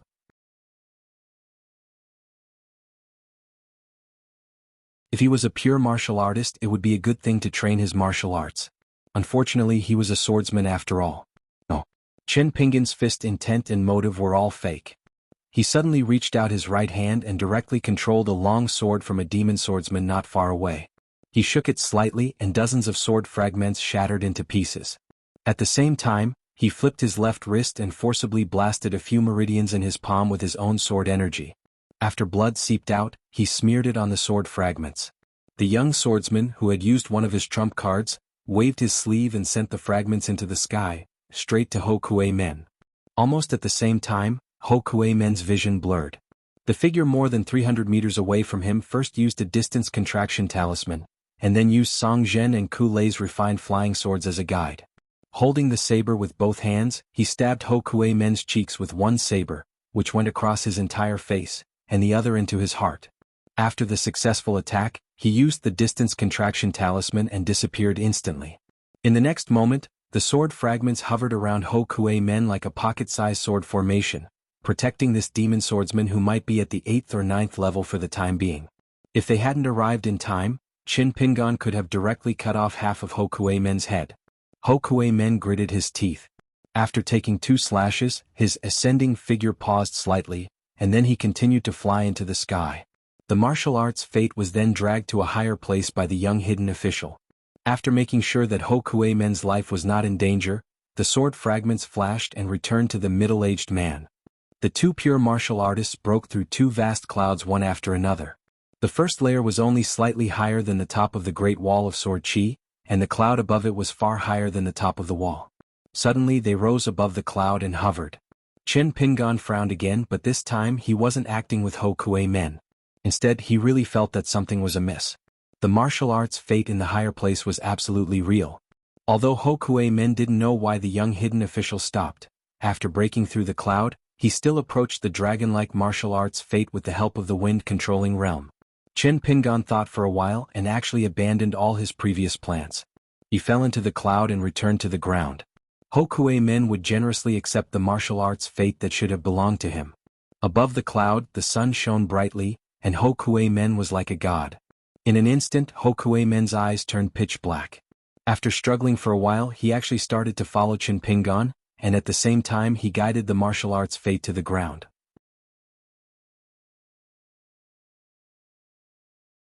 The martial arts fate crashed into Ho Kuei Men's body, and Ho Kuei Men, who had reached the 9th level, rushed towards Qin Pingon.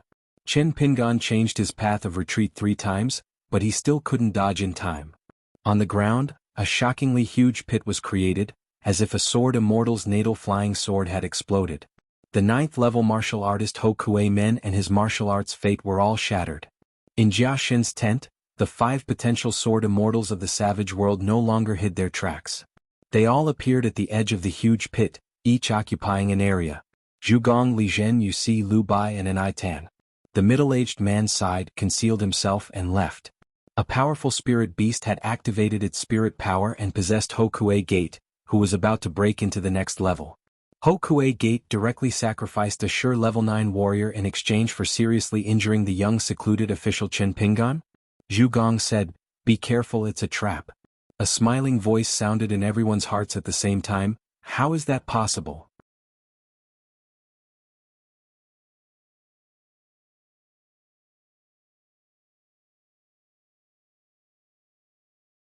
"661. They could only hear the voice but not see the person." Lu Bai had been paying attention to the battle situation around them.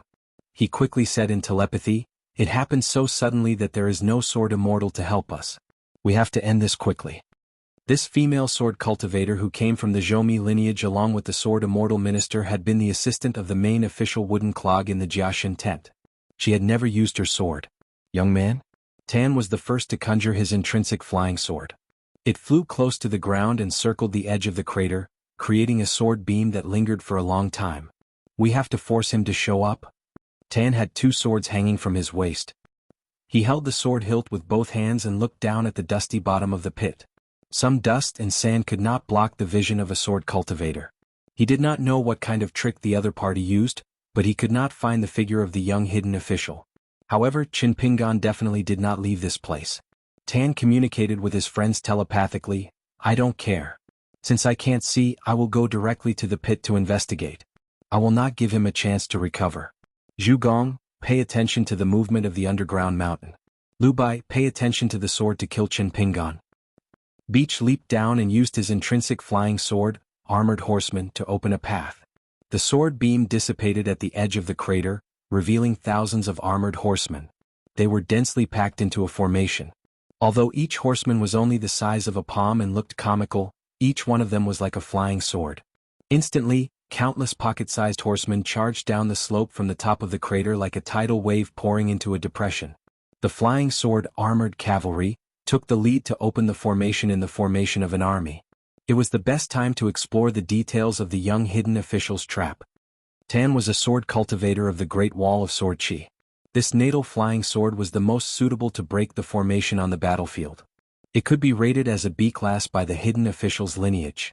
It was on par with Yu Qing's 1,000 feet spring, Skylark in the sky and Qi Shou's jumping pearl. If this life-bound flying sword possessed even more profundity, then perhaps it could be ranked on the same level as Wu Qingpei's Sweet Rain. Zhu Gong was Lu Cha's first disciple. If Lu Cha did not take in a group of nominal disciples in this battle, he would be the only direct disciple.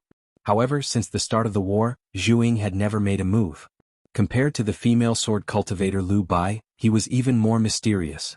Other than Zhu Ying having a master that everyone knew, the number of other flying swords he had, his original supernatural powers, and the way he practiced the sword were all unknown. He carried a huge sword rack on his back. At this moment, 6 of the swords left the rack and circled around the pit. Finally, the tips of the swords turned and sank into the ground. They formed a formation deep underground, not giving the injured young hidden official any chance to escape. Even if he still had the strength to break the formation, he would still be exposed. At that time, what awaited the young hidden official would be the interception of the swift and fierce flying swords, and there would definitely be more than one. Yu Si wore a black robe. His hair was tied up with a piece of white silk. He looked like a handsome and elegant young master. With a thought in his mind, the few broken weapons on the ground nearby immediately flew away in different directions and eventually landed on the ground. Wherever they passed, there was not the slightest ripple, which meant that there were no traps. Logically speaking, from the moment Qin Pingan fought with Ho Kuei Men who acted as the bait, to the moment Ho Kuei Men was possessed by the sovereign stage great demon, holding the fishing rod, and in the end Ho Kuei Men was willing to sacrifice themselves together with Qin Pingan due to the martial arts fate, Qin Pingan had been caught in one accident after another. Even though he was wearing the immortal artifact robe gold wine, he should have at least lost a few layers of skin if he didn't die. However, Yu Si still felt that something was wrong. Li Zhen had already squatted down. He picked up a handful of soil and twisted it. The soil was scattered. There was a trace of sword intent attached to it. Li Zhen looked around and smiled. It is indeed strange. This is a forbidden place similar to a small world. Last time when you fought with me you did not show this ability. Good, very good. I can finally accept my loss. It turned out that when the soil drifted 100 feet away, it was as if a wick had been ignited and turned into ashes. You see, once again controlled some of the broken weapons on the ground and the broken limbs of the monsters to fly away. As expected, they all fell to the ground as if they had hit a wall. That young hidden official was both a sword cultivator and a pure martial artist. It was very troublesome to kill him. Even if he used up a mouthful of pure chi, he could switch to controlling his sword to kill. Once he needed to replenish his chi, he would switch to using his fist. The chi of a martial artist and the chi of a sword cultivator would take turns. Therefore, when the sword cultivator left the city for the second battle, Jia Ying counted the military merits of both sides. He had participated in the entire battle from the beginning to the end. The young hidden official's military merits were at the top of the list of sword cultivators who left the Great Wall of Sword Chi. Of course, this was related to the fact that the sword cultivator had to guard the Golden River. The sword cultivator guarding the city wall would either guard an area or hold down the fort for the young sword cultivator. There would not be many opportunities for the sword cultivator to use his sword. In that battle, the young hidden official had been hiding his identity and changing his aura. He had endless methods. It was completely different from the first battle when he left the city.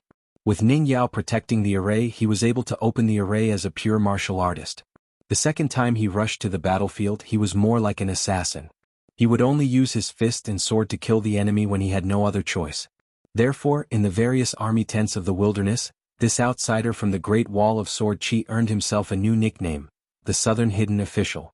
It was already very difficult to find Chen Pingan on the battlefield. Once he found him, it was even harder to injure him.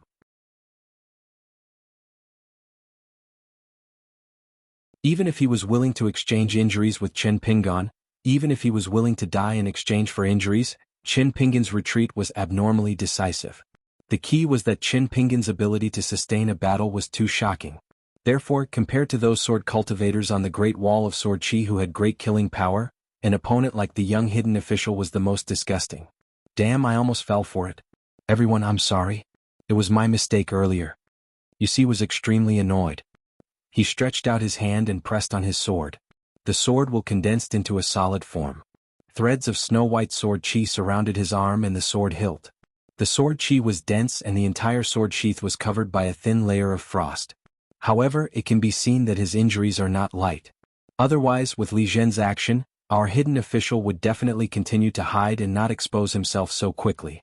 As an apology, I'll be the last one to attack. Those who were not part of the Great Wall of Sword Chi would definitely feel that Yu Xi's last words were too ridiculous. Zhu Gong frowned and asked, Li Zhen, where did this small world come from? Did you borrow it from the saint? Can a small world be borrowed? Among the crowd, Li was truly the first person in terms of familiarity with the small world. Li Zhen had already started to stroll. It was just like when he first fought Chen Pingan. Every few steps he took, he would throw out a treasure of the mountain. There was no other way. As the last disciple of the moon-bearing mountain, he did not lack treasures. And Li Zhen's attainment in the art of setting up formations was extremely high. Li Zhen did not trust Zhu Gong's underground sword formation. He had to set up another formation personally to be at ease. It could not only prevent Chen Pingan from breaking out of the formation, but also slightly obstruct the sword immortal from rescuing him.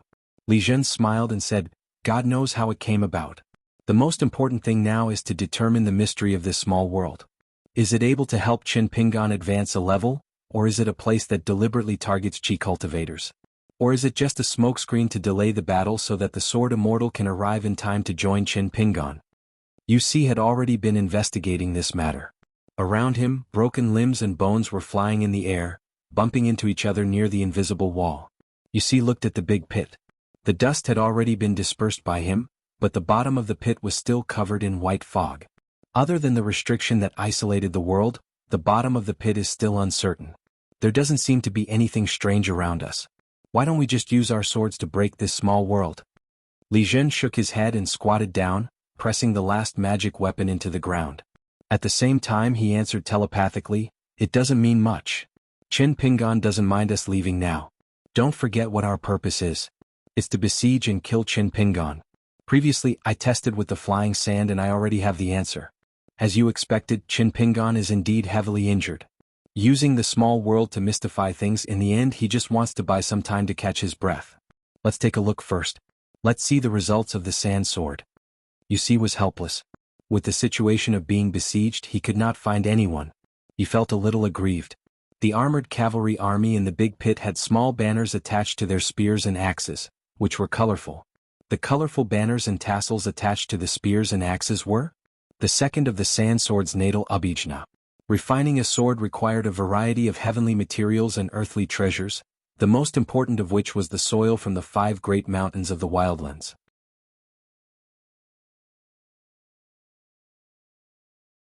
It was not as simple as making the cavalry army, materialized by the flying sword, look like it was just for show. Sand's mind was unsteady. When he looked again, he realized that he was hovering above a sea of clouds. He could vaguely see a few mountain peaks that were as high as islands. The world was huge. Sand immediately stopped riding the wind and hovered in the air. Looking down, the ground was like a battlefield. The armored cavalry were charging like headless flies. The geographical situation did not follow common sense at all. Many armored cavalry that were originally far apart ended up colliding with each other in an instant.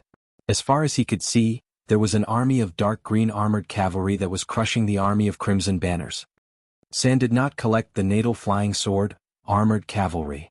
As long as the armored cavalry stepped on the ground, even in the illusory small world, the armored cavalry army with spears and banners would not be damaged at all. In fact, the battlefield was like that. The armored cavalry was constantly being crushed and regenerated. They did not know fatigue and continued to charge again and again. Tan quickly discovered the mysteries of the battlefield. It was as if the pages of a book were as thin as white paper. Time and time again, the person behind the scenes folded them delicately, beyond the reach of the naked eye. Therefore, the marching route of the steel cavalry was completely under the control of the opponent. Sand realized that he could no longer communicate with Bamboo Box and the others. Although he was in a difficult situation, the young man's sword heart was still clear. He pulled out 2 swords and disappeared in a flash. After the sword disappeared, lightning intertwined into a net in the sky. It surged crazily and constantly bloomed into shocking scrolls. The sword turned into a rainbow and hurriedly flew to the farthest place. He wanted to explore the size of the small world. Sand reached out and grabbed. The second sword that should have been thousands of feet away actually pierced towards his back. The young man held it in his hand. Sand sneered, "Sneaky. Relying on these fancy tricks, you want to waste time with me?" On the peak of a mountain, a mustard seed figure suddenly grew as big as a mountain. The towering green-robed visitor carried a sword box on his back. The Fa Xiang stood on the peak. It was like a person standing on a stone by the roadside. Qin Pingan smiled and looked down at the sword-wielding young man. He raised his hand and a jade bamboo folding fan given by a student appeared in his hand. He slammed it down violently. The surrounding sea of clouds was pulled by the majestic atmosphere and rolled like boiling water. There was a faint sound of thunder. Sand did not move at all. He allowed the huge fan to slam down on his head and finally pass through. Sand sneered, "Your real body is indeed heavily injured. You can only rely on these illusions to delay." Qin Pingan raised his hand again. There was a seal in his palm. He flipped his palm. The seal was as big as a mountain. It went towards the Fa Xiang again. Sand swung his sword and cut the Shan seal in half. There was no ripple of qi. There was only the light of the sword. It was the illusion formed by the mind again. Sand shook his long sword and hooked his finger at the young hidden official who was pretending to be mysterious. That Qin Pingan smiled and took out a golden talisman. Because the Fa Xiang was holding a talisman in the young man's hand? Because the eye of the beach was too large, a talisman gallbladder that was like a golden pool of lightning floated towards the young sword Xiao with a menacing aura. At the same time, Qin Pingan's Fa Xiang raised his left hand. On the ground, a mountain was directly uprooted. From the bottom to the top, it covered the young man's head. Sand's golden talisman flew through the air and smashed towards the young man. Sand's finger touched the body of the long sword. His finger pressed against the tip of the sword. The tip of the sword emitted a bright light. Finally, with the young swordsman as the center, a circle of sword light was produced. It collided with the talisman and the mountain. This time, the young hidden official's attacks were all real? With a stroke of luck, Tan abruptly leaned back and formed a mudra with 2 fingers. The robe on his body shone with a dazzling 7-colored light. Musicians of the heavens with colorful ribbons appeared one after another. They were extremely small and cute, and immediately protected all of the young man's natal acupuncture points. Sand rode his sword away from the original spot. The next moment, when he stopped, a golden figure appeared behind the young man. It was a beautiful fairy. She bent down slightly and held the young man's body with both hands. A long string of blood beads slowly seeped out from Sand's neck. The long sword under the young man's feet trembled slowly, as if it was being suppressed by the Tao of heaven and earth. The golden figure of the female god protecting the young man also began to show signs of peeling off inch by inch. The originally flawless golden figure was being corroded extremely quickly. Sand rode his sword in one hand and wiped away the blood on his neck with the other. It was obviously a place of no return, that targeted all the chi cultivators in the world. He even almost had his head cut off by that fellow. The young man finally experienced the feelings of those who fought against the young hidden official. Falsehood and falsehood, truth and falsehood, it was all part of a scheme. On the city wall of the Great Wall of Sword Aura, Wei Jin and the old swordsman asked, "You really don't need me to help you out?" Qin Shengdu laughed and said, "Help? Who should we save? Qin Pingan or you, Wei Jin? Do you think the other party doesn't have a backup plan? If we only talk about the 5 excellent sword immortal embryos, who will be responsible for guiding them away? If any one of them dies, the 60-year camp will be heartbroken." Wei Jin said, "With Lu Ji's help I can try." Qin Shengdu shook his head, "Just wait. Whoever makes a move later will have the advantage." Qin Shengdu looked at the many demon tents in the south. Even if Zhou made a move, it would still be fine.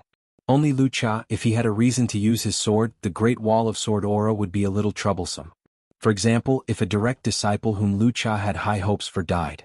At that time, it would be inconvenient for Qin Shengdu to use his sword. Then who would stop him? Dong San was pinned down by the Golden River. Lu Ji? It was far from enough. Even if the jailer, Old Deaf, had a reason to use his sword, it was still not enough. Distance? At the foot of a mountain far away from the beach, Qin Pingan, who had left and returned in the blink of an eye, was now standing on a relatively thin mountain range.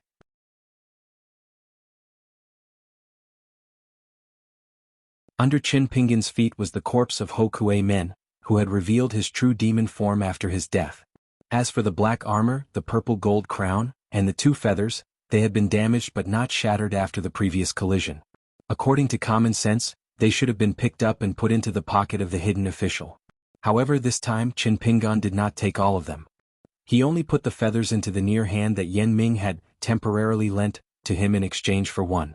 Not only that, the things stored in the near hand had been emptied. As for Ho Kuei Men's armor and purple gold crown, they were placed far away from Ho Kuei Men's corpse by Qin Pingan using the mountain moving spell. Qin Pingan was severely injured at this moment. His face was pale, to the point that his entire right arm was already trembling uncontrollably. For Qin Pingan this was an extremely rare thing.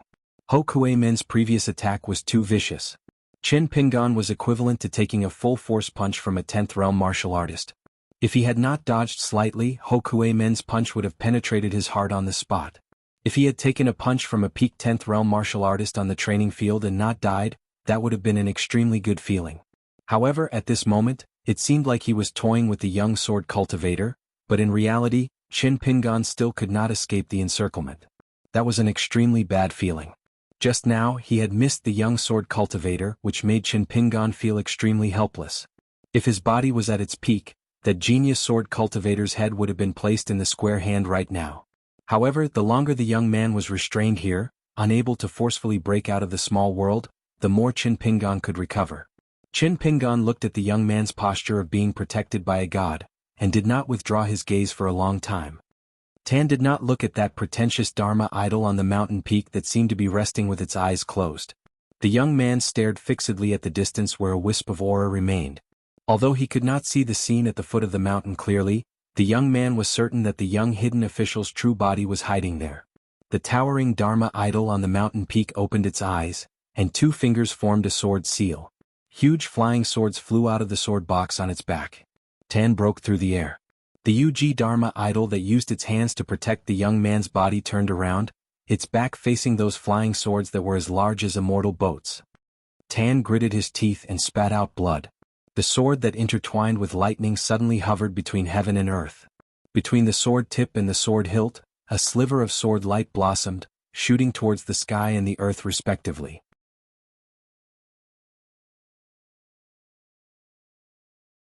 Qin Pingan wantonly used his ability to fold the mountains and rivers to change the trajectories of the two sword lights as much as possible.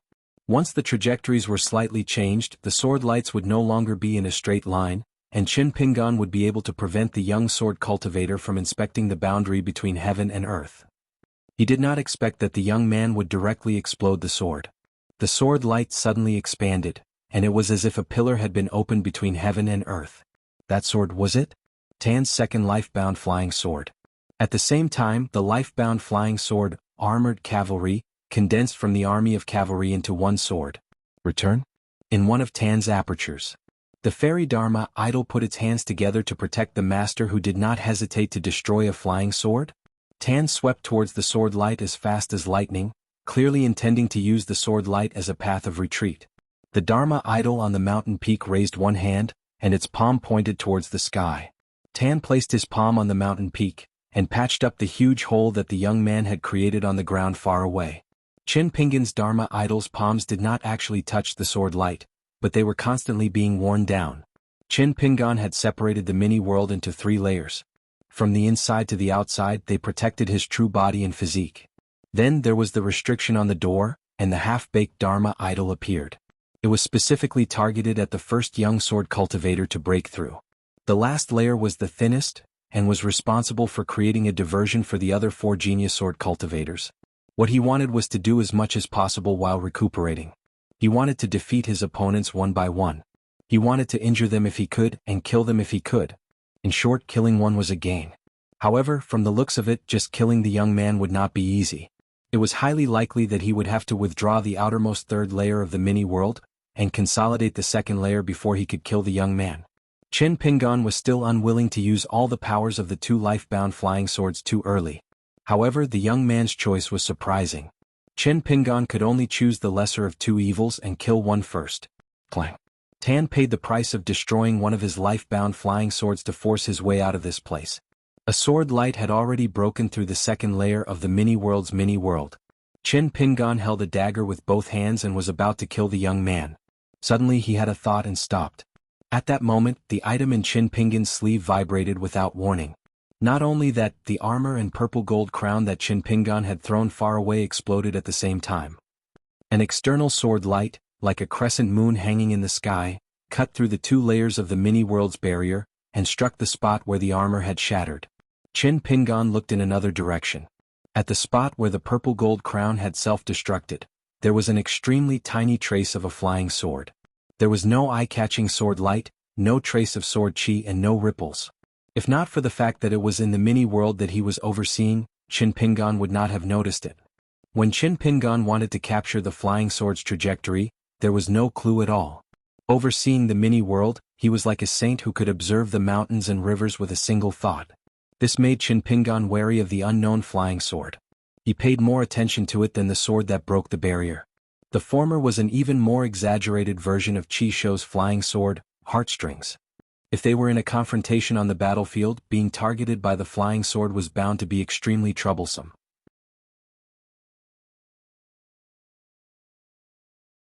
If it was not Yu Si, Li Zhen, or Zhu Gong who had already sent out a sharp sword, then it should be the female sword cultivator that the young man called Lu Bai.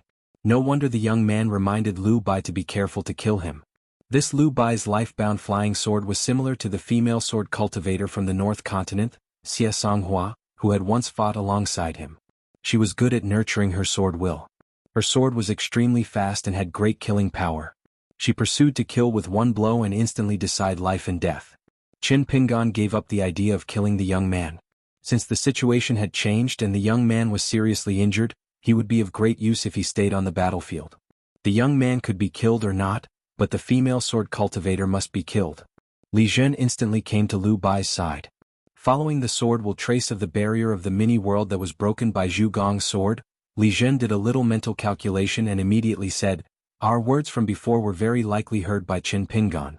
This mini-world was not borrowed from him, it is his mini-world." Lu Bai suddenly reminded, "It's Yu Si who stayed above." After Lu Bai spoke, the young man that Zhu Gong protected? Tan and Lu Bai, who was protected by Li Zhen, were originally very far away from each other and were both suspended above the sea of clouds. At this moment they were inexplicably standing at the bottom of the huge pit a few feet away. During this period, the four most outstanding young sword cultivators in the wild world felt like a breeze was blowing on their faces. It was a clue of the three mini-worlds transformation. Suddenly, the two sides returned to their original situation. Two groups of four sword cultivators were separated above the sea of clouds. Zhu Gong said, "Li Zhen, don't hide anymore. Outside the formation, create a bigger mini-world and then keep shrinking." Li Zhen nodded and took out 7 natal items that he had just refined not long ago. They suddenly rose into the air and eventually connected with each other like stars hanging in the sky. Then, they complemented each other with the earth formation that Li Zhen had previously set up.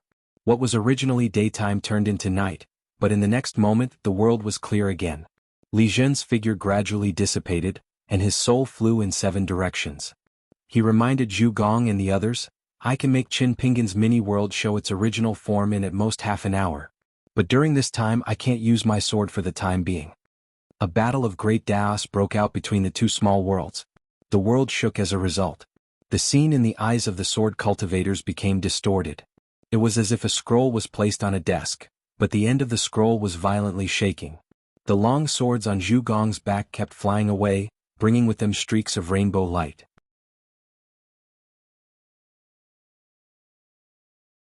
All the sea of clouds and mountains in the mini-world were destroyed by the long swords. Outside the sword light, sword chi bloomed. Some of the mountains and rivers that the flying swords passed by wanted to create illusions again, but they were destroyed by the remaining sword chi again. Zhu Gong seemed to want to fill the whole mini-world with endless sword intent. Even if Qin Pingan was the saint here, he could only stand on the awl and could not move his body as he wished. There was no long sword on Zhu Gong's back. Zhu Gong held the long sword and landed on the ground. With the tip of the sword against the ground, the sword slowly sank into the ground. Circles of ripples spread out in all directions at an extremely fast speed. Among the ripples on the ground, drops of water condensed from the essence of sword intent were suspended. They followed those circles of ripples and kept growing, like a curtain of rain hanging over the ground. Obviously, Zhu Gong was no longer willing to wait for Li Zhen. The young man? Tan sat cross-legged. Lu Bai had replaced Li Zhen and stood on the ground. The defense formation beside Tan. It was Yu Si who promised that he would be the last to attack. A miserable figure covered in blood and holding a long sword suddenly slid out from the sea of clouds. It was as if he was kicked in the abdomen by someone. Then Yu Si forcefully broke through the barrier of heaven and earth. Finally, he was able to crash into Lu Bai not far away. Lu Bai directly took out his life origin flying sword and pierced through the back of Yu Si. Tan also took out the Dharma form of the goddess of origin again. It hung behind him and Lu Bai, each of them protected by the Dharma form. This ancient Yuji Dharma form was not ordinary.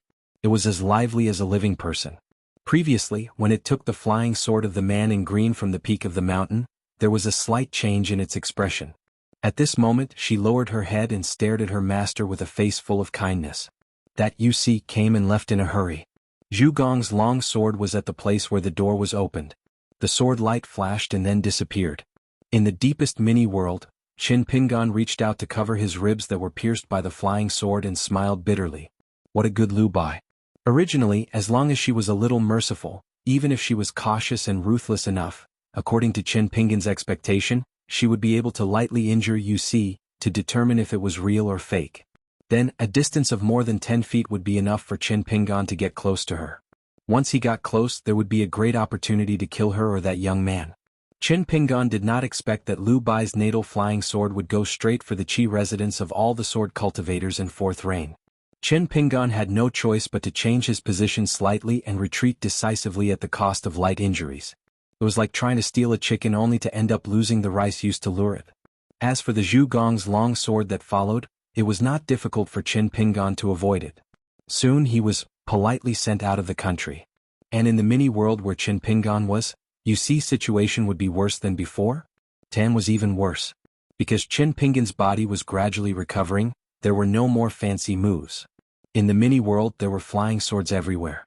Jiaxin Tent, sword cultivator Yu Si. The secret files in the Summer Palace were more detailed than those of Zhu Gong and Lu Bai. Waterfall, a spirit flying sword. After Yu Si sent out the flying sword, he was wearing a whirlwind coat in the freezing cold. Therefore, even though he was besieged by those flying swords, he was still able to hold on. If Lu Bai and Yu Si switched places, Lu Bai should be dead already.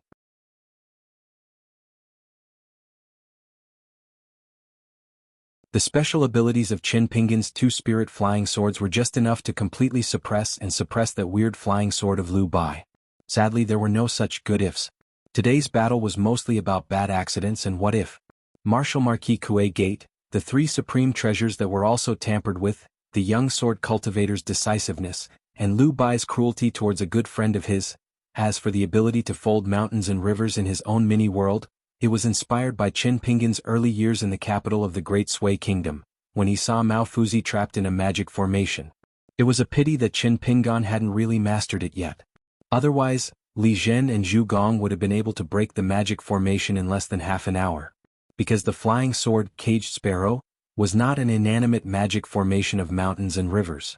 It was different from the magic formation of the Saints' Academy, Taoist Temple, or battlefield. The magic formation of the Saints' Academy was almost fixed. However, Qin Pingan's Caged Sparrow was able to travel between heaven and earth. It was also because Qin Pingan was a hidden official, and couldn't really concentrate on cultivating Dao and sword. Otherwise, the division of heaven and earth in the cage would be more flexible and seamless. The world had always been like this. There were endless advantages. If he wasn't a hidden official of the Great Wall of Sword Qi, Qin Pingan wouldn't have been able to make these two spirit flying swords that were compatible with the Great Wall of Sword Qi. Yu Si could guarantee that he wouldn't die for the time being, but he definitely wouldn't feel good. Other than using the flying sword to kill the enemy, the young hidden official would also suppress the opponent's flying sword in this lawless place where his own flying sword would flow more smoothly. He would use pure martial arts to punch out, holding the blade with both hands, appearing and disappearing unpredictably. A large piece of flesh on Yu Si's cheek was cut off by Qin Pingan's blade, and his body was covered with wounds. Fortunately, the sword aura didn't linger in his vital Qi residence, nor did the fist aura surged in his acupuncture points. Yu Si was a sword cultivator after all, so there weren't any fatal injuries. However, compared to the handsome Yu Si when he appeared, there was a world of difference. Suddenly, a sword slashed through the sky. The long sword was sent out of heaven and earth, and Zhu Gong found this place with the remnants of the sword will. Qin Pingan's figure disappeared, and he operated heaven and earth. He was waiting for this sword, so he purposely left behind the sword will. Liu Bai's life-flying sword was hard to track, and in Qin Pingan's eyes, Zhu Gong's sword will was no different from fireflies in the night sky.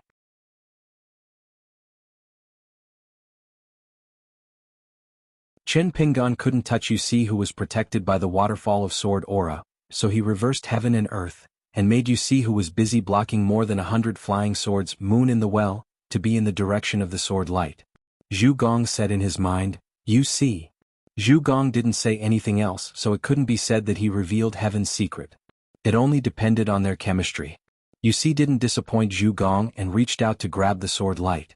The sword light was curved like a rope, and Zhu Gong controlled his mind and sword will to pull, and was about to drag Yu Si, who was holding the sword light, out of the small heaven and earth that was like a big cage. To prevent Qin Pingan from taking the chance to act, and to prevent him from being killed by Qin Pingan instead of saving him, Yu Si, who had a traceable escape route, didn't need Zhu Gong to remind him, and took out the life-flying sword that didn't seem to exist in this world. When Zhu Gong took out his sword, he was standing on the shoulder of the goddess. Qin Pingan sighed slightly and allowed Zhu Gong to save Yu Si, and he went to kill the young man. Originally there was no delay. You save your people and I kill your people. It was fair to do business. Since Zhu Gong had expected it, then he could only settle for the second best. The flying swords number 1 and number 15 that had gone through thousands of mountains and rivers with Qin Pingan finally appeared at the same time. Then behind the goddess, an even more majestic and huge green-robed Dharma appeared, and the 10 fingers of both hands intertwined into a fist, and smashed towards her head. Zhu Gong, who was holding the sword in his hands, swept towards the sky. The crescent sword light appeared out of thin air again, and directly cut off Qin Pingan's Dharma that was clenched into a fist. Since he couldn't kill the few weak points of the sword cultivator, then he would give the other party a surprise and kill the strongest one. Qin Pingan forcefully changed the thickness of heaven and earth, and placed himself in the folded mountains and rivers. He was even faster than Song Zhen's thunder and the contraction talisman, and arrived behind Zhu Gong in an instant. Zhu Gong was punched in the back and fell off the shoulder of the goddess and smashed into the ground far away. Qin Pingan was stabbed by Zhu Gong's backhand, and his abdomen took a solid hit. Zhu Gong could have dodged, but he didn't. It was clear that he wanted to exchange injuries with Qin Pingan. Number 1 and number 15 had already clashed with Lu Bai's life source flying sword no less than 100 times. That wasn't all. 2 long rivers of talismans appeared between heaven and earth, sparkling with golden light. They rushed majestically towards Yu Ci's direction. Even if Zhu Gong was sent flying by a punch, he still guided the sword light, drawing a large arc in the air, and tried to pull Yu Ci towards himself. Lu Bai grabbed? She continued to control her life source flying sword to block number 1 and number 15, while she brought Yu Ci along. She flew far away on her sword, not giving Qin Pingan a chance to fight in close range. Sure enough, the young hidden official followed Yu Ci. Yu Ci roared, "Lu Bai!" The female sword cultivator's mind was blank, and she instinctively threw away the young man in her hand. She was going to destroy her own golden core, and then control her life source flying sword to stab herself in the heart, hoping to kill herself first, and then kill the young hidden official. But the other party's 5 fingers grabbed her neck and pulled her back, leaving the place. Then Qin Pingan twisted heavily, and directly broke Lu Bai's neck. There was also a punch that heavily hit Lu Bai's spine, and the fist aura seeped into his body, causing Lu Bai's chi to collapse, and even his mind was affected.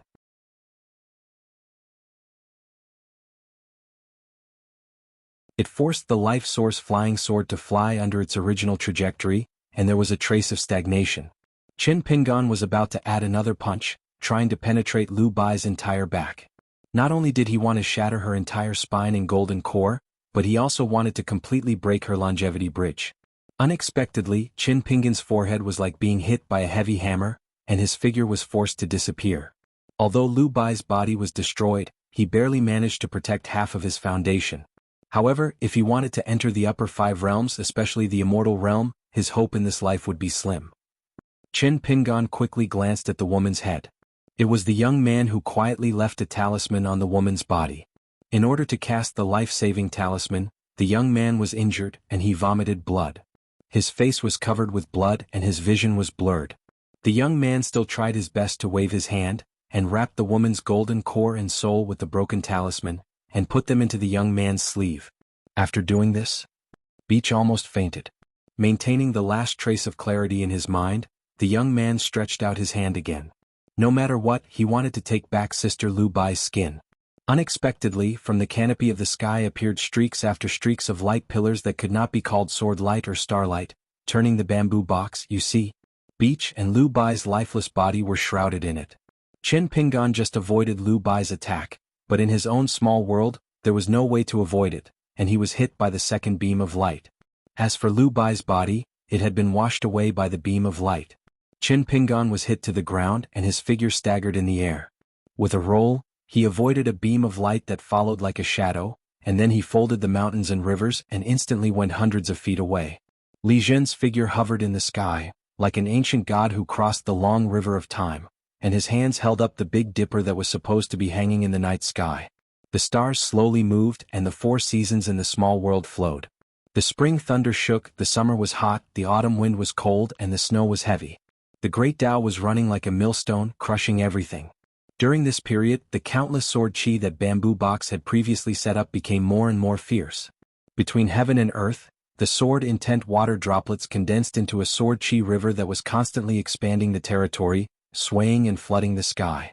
Qin Pingan either put away the flying sword, the caged sparrow's magical power, or he would be caught in a tough battle with Li Zhen in terms of divine will consumption. Qin Pingan's figure appeared and disappeared in the small world again and again. Qin Pingan slid out more than 100 feet and stood still in an instant. The caged sparrow that turned into a small world condensed into a sword and plunged into his life aperture.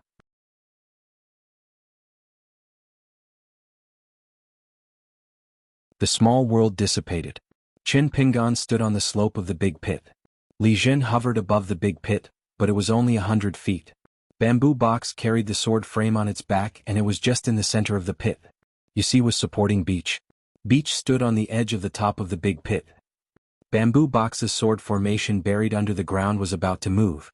The world changed again. This time the small world, compared to the previous vast and boundless world, was much more narrow. It was only a dozen miles in radius. There was a strange scene of tombs everywhere, but there were willows around the tombs. Was this the true state of mind of the young hidden official? Bamboo Box, who had always been calm, showed a hint of anger for the first time. Yu Ci used the flying sword waterfall, to protect himself and Beach. Beach gritted his teeth and his heart was full of hatred. Was this Qin Pingan so hard to kill? Li Zhen casually raised a hand and could touch the sky curtain. He laughed and said, "The hidden official who cherishes his life the most, is not planning to escape this time? What Qin Pingan could kill next at most take away. Tan was left with half a life plus you see." As for Li Zhen himself and Bamboo Box, in this messy and murky siege, they did not lack the killing power of the flying sword, but they lacked the strength to use the sword. Qin Pingan was surrounded, his body swaying.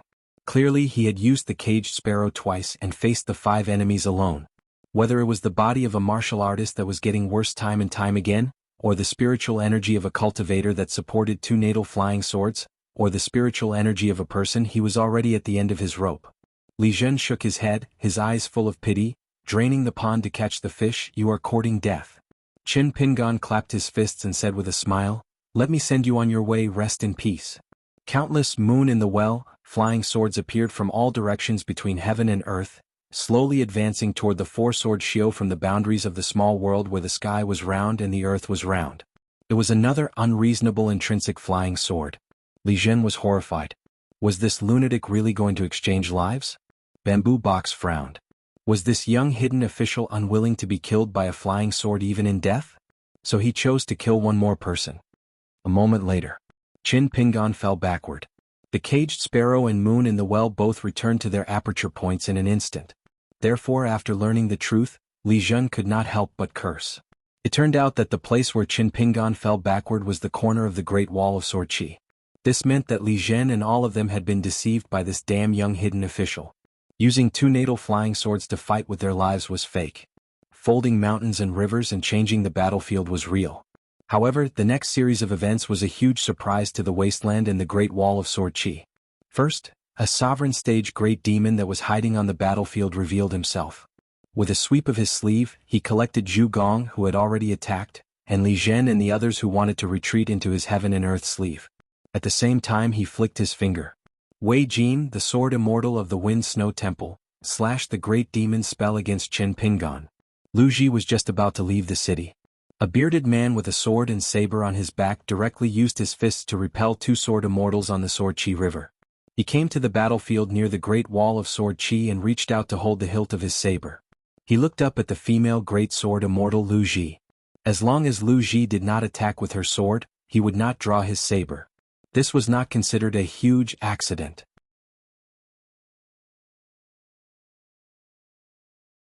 Qin Qingdou looked up and smiled. The gray-robed elder in the Jiazi tent walked out of the military tent as if he wanted to witness a certain scene with his own eyes. In the sky of the wasteland and the Great Wall of Sword Qi, a beam of rainbow light as large as a mountain smashed through the magnificent restrictions of the entire world and landed on the battlefield. It did not go near the Great Wall of Sword Qi. Instead, it directly chose the hinterland of the demon race army north of the Golden River. On the huge battlefield with a radius of hundreds of kilometers, the ground instantly cracked.